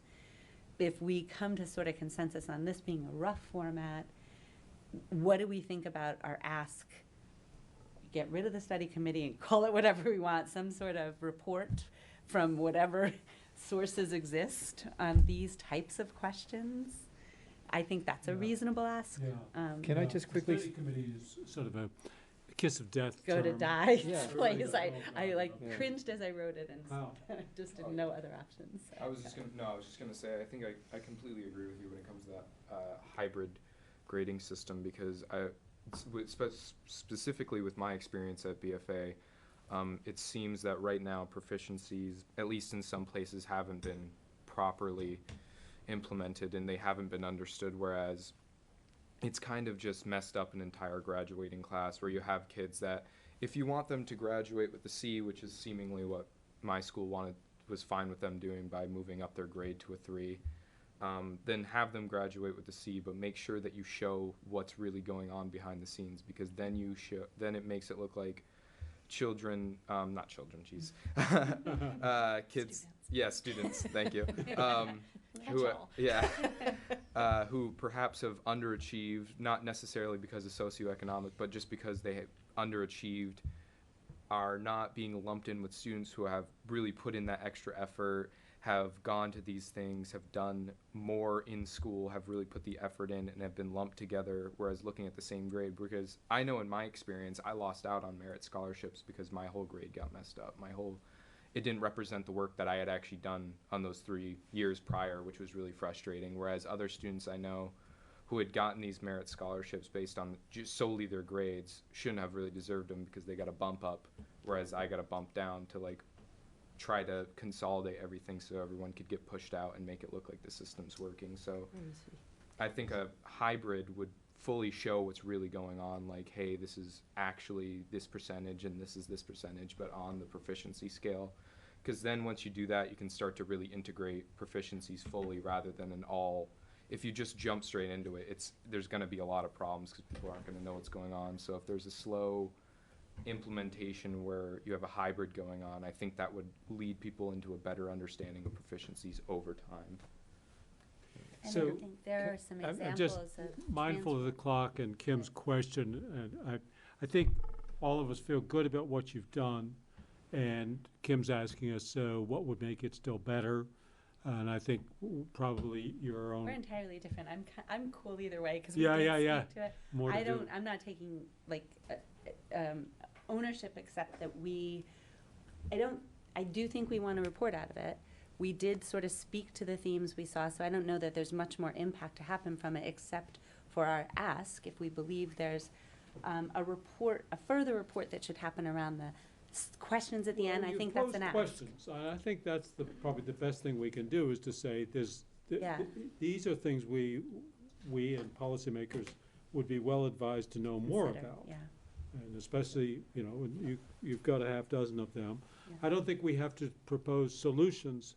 I think we can say, we learned a lot, and it just made us understand how much we don't know. Well, you're right, and if what we can become is a trusted, Right. respected information gathering committee, Right. that the legislature can, in good faith, take the information that we gather and do as they will with Right. it.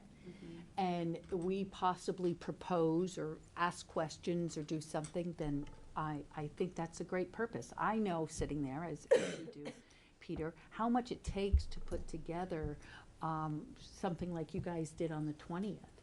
And that detracts from all of the other important work, not that it's not important, that the legislature needs to do. So if we can take that burden off AOE and off the legislature by being a trusted entity to gather information and report it back as it was submitted, then I think it's it's wonderful. I don't think we have to be too aggressive in No. And the other thing, there's two things that might take away. The woman from Woodstock's talking about how this took 10 years to really put together, and it took the community input was absolutely critical to get outside the school and engage the community. And the tech ender, the woman that was the tech center director, she said what she'd like to see is the grading system done at a regional basis. That would make a big difference. I mean, those were just, some simple things like that could go a long way. Well, I think to Kathy's point, we've already gotten some recognition for the hard work you did on the 21st and what Kim has done pulling this together in Peter's video. That is to say, I think people have seen that we went out and did something that the legislature itself has not done and doesn't regard itself as particularly well suited to do, and that's a model for us. You remember when we first started talking about this 3 months ago, we said, let's go out and show that we can provide some useful information to the debate. And I think this is a very good first step and a real first success at that. Mindful of the time and mindful of a hockey game that's impending, I want to, if you're willing, I'd like to switch over to the last topic of the day. I guess let's you and I talk about framing the questions and probably leave alone words about a study committee and just sort of talk more about some of the things that we've talked about that we don't know and that we need to learn more about. Before Yeah, Okay. I just want to know if we go final on this And so before let's- the next meeting. But, no, we will. I'd like, are you okay with that? I'd like to have the time to read it, more for content than anything, All but right. I think the format is critical. You're right in putting all the work that you put into it. And I think that if we're going to be doing this with some regularity, let's really put the work into, Peter, the Vermont League of City and Towns book that came out every year, right? I mean, everybody knew that book just by the cover as it was stuck into our mailboxes, right? Let's take some time, develop our own format, make it useful, and make it something that the legislature, no matter which education committee or not, they're going to say, oh, that's a report out of the State Board of Education. Mhm. Be very consistent in our format, in our presentation. That's a good idea. All of it. That's a great idea.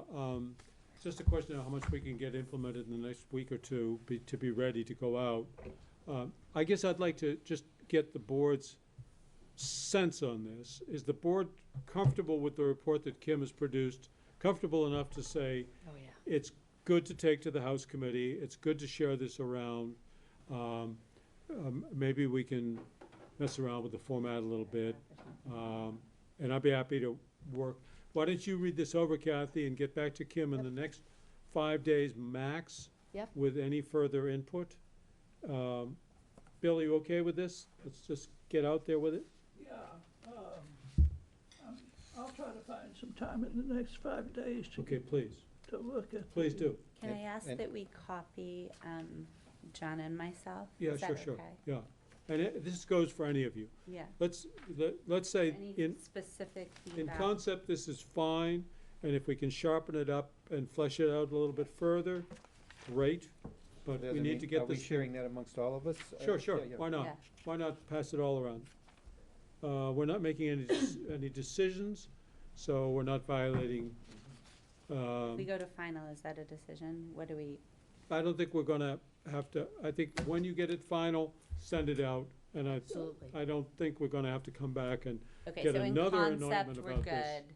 Yeah. We're gonna take final friendly amendments. Yeah, yeah. And John and I will go to final on something that, and I'm not familiar with the things that you guys are familiar with from having seen a particular format. So Yeah. those of you who We are, have to do if we can. I know Yeah, that it doesn't John have makes to it be look this pretty time, or right. whatever, Yeah. yeah. Just be the idea of consistent it. is my Yep, idea, is agreed. my Okay. thought. Good. All right. Good work, everybody. And thanks again, Kim and Peter, for your work on this, and Bill contributed as well. I'd like to switch gears. Last topic. Covered a lot of ground today. Good work, you guys. I want to, last night in thinking about, Peter and Kim and I have been spending a lot of time at the State House and are pretty close to this bill that, it's not a bill, not yet a bill, it's still just a draft, that the Committee on Education, Senate Committee on Education is working on and looking at. I want to pass these around to you, because I'd like to start out by setting some context. And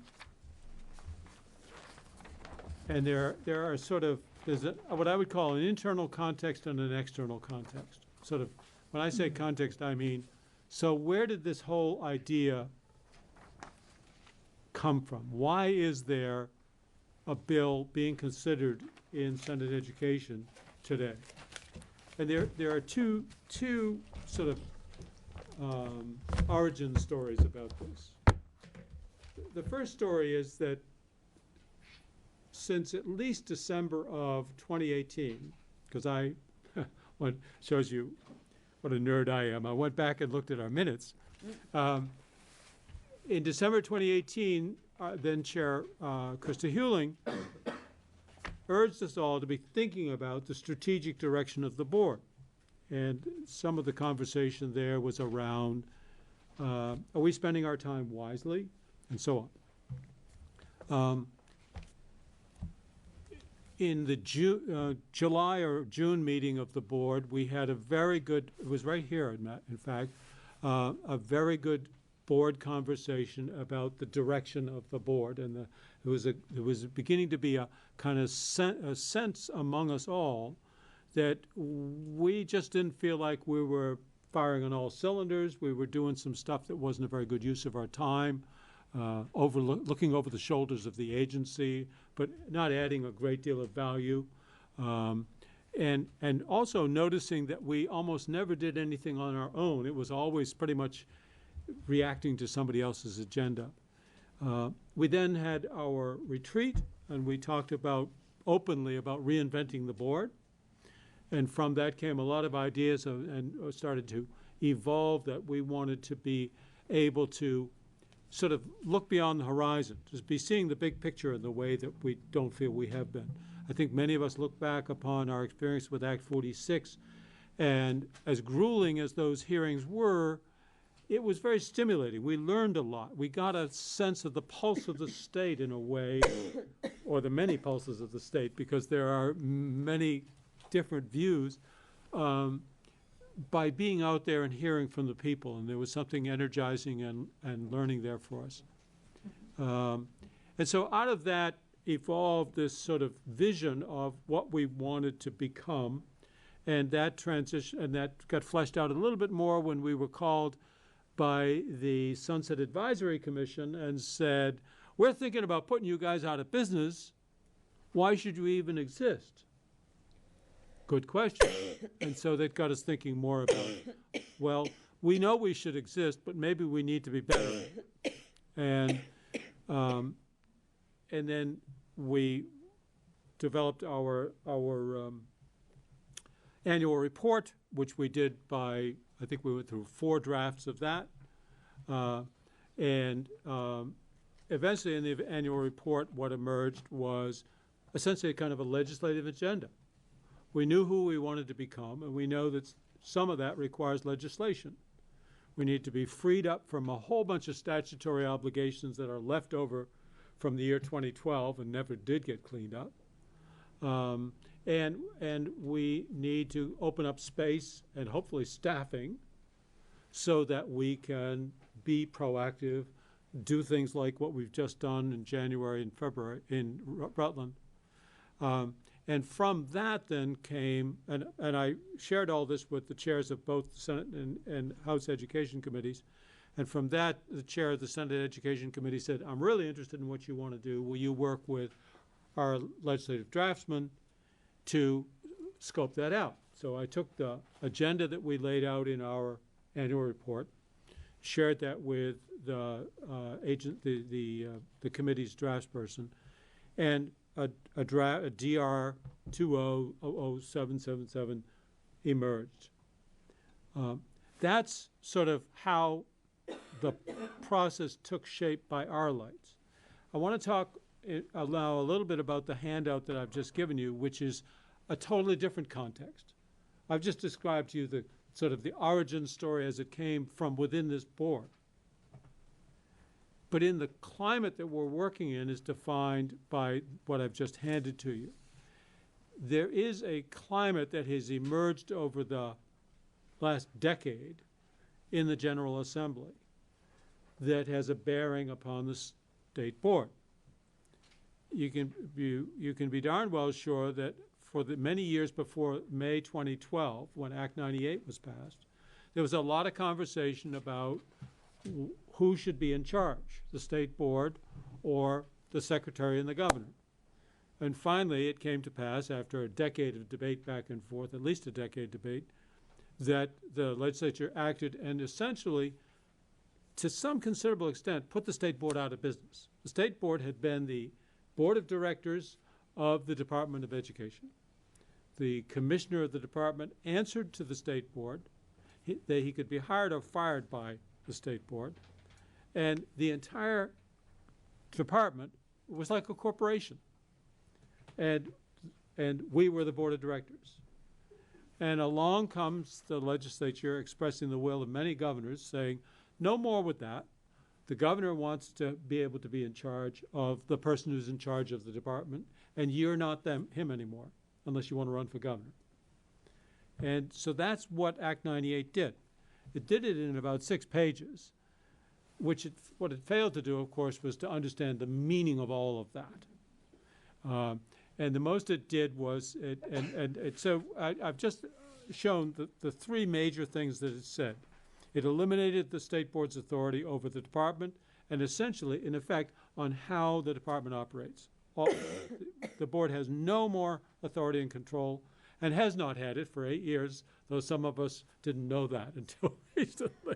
But to his credit, the current secretary has been very assertive and clear about that, and I think we've all gotten the message.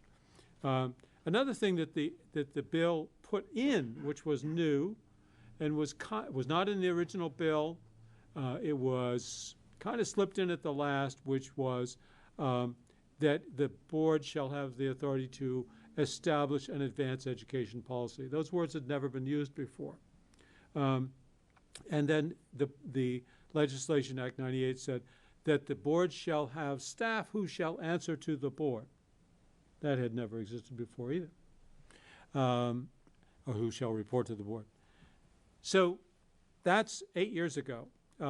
Act 92 came along and cleaned up some housekeeping stuff, and did clarify that the board shall adopt rules. Then nothing really has happened since then that that shapes the board's role and mission. I do note, though, that in June 2015, the governor signed Act 46 of 2015, which placed an enormous responsibility on the state board to adopt a so-called state plan. And some of us still have the scars to show for it. So that's just a way of saying that while the first two were about limiting the board's authority, Act 46 was about saying, yeah, well, we've limited your authority, but we think you're very important and we want you to be part of this process. In fact, we'd like you to take the fall for Act 46. And we obliged. That's why we're still in court today. January 2017, hot on the heels of much conflicting points of view about Rule 2200, several senators introduced a bill to transfer all rulemaking authority from the board to the agency. There were a lot of people who were annoyed at the board's rulemaking. But there was a House version and a Senate version, and neither went anywhere. But they had quite a lot of sponsors. Act 49 was passed later that same year, and it ordered the board to stop any further work on Rule 2200. Quite an unusual event for the legislature to do that. But it should tell us that there was a lot of annoyance in the General Assembly about that, enough that that passed very clearly. But then again, a year later in May, the legislature said, yeah, we said that about the board, but we really want them to be in charge of the rulemaking for Act 173. They wanted to get rid of us after Act 46. Yeah.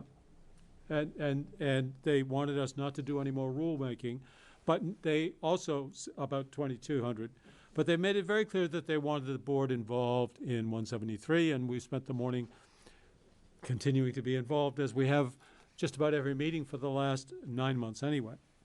So this is sort of in the name of kind of mixed messages, conflicting messages. Just like all good parents, we're getting from our parents, we're getting conflicting messages. And then more of these get rid of the state board bills in January. Both the House and Senate version dissolve the state board, transfer. This time isn't just take away their rulemaking authority, get rid of the whole thing. To my knowledge, those bills have not gotten any attention. And then in the autumn of last year, the Sunset Advisory Committee, it's not listed here, it's a separate matter because it's a committee of the General Assembly, recommended the abolition of the state board. Originally, they were going to say, just get rid of it. Peter and I testified to them on the 13th of November, and we shared with them the board's own work that had come out of our retreat, was emerging in our annual report, that we understand some of your concerns about the state board, and we will intend to address them. And so that commission's report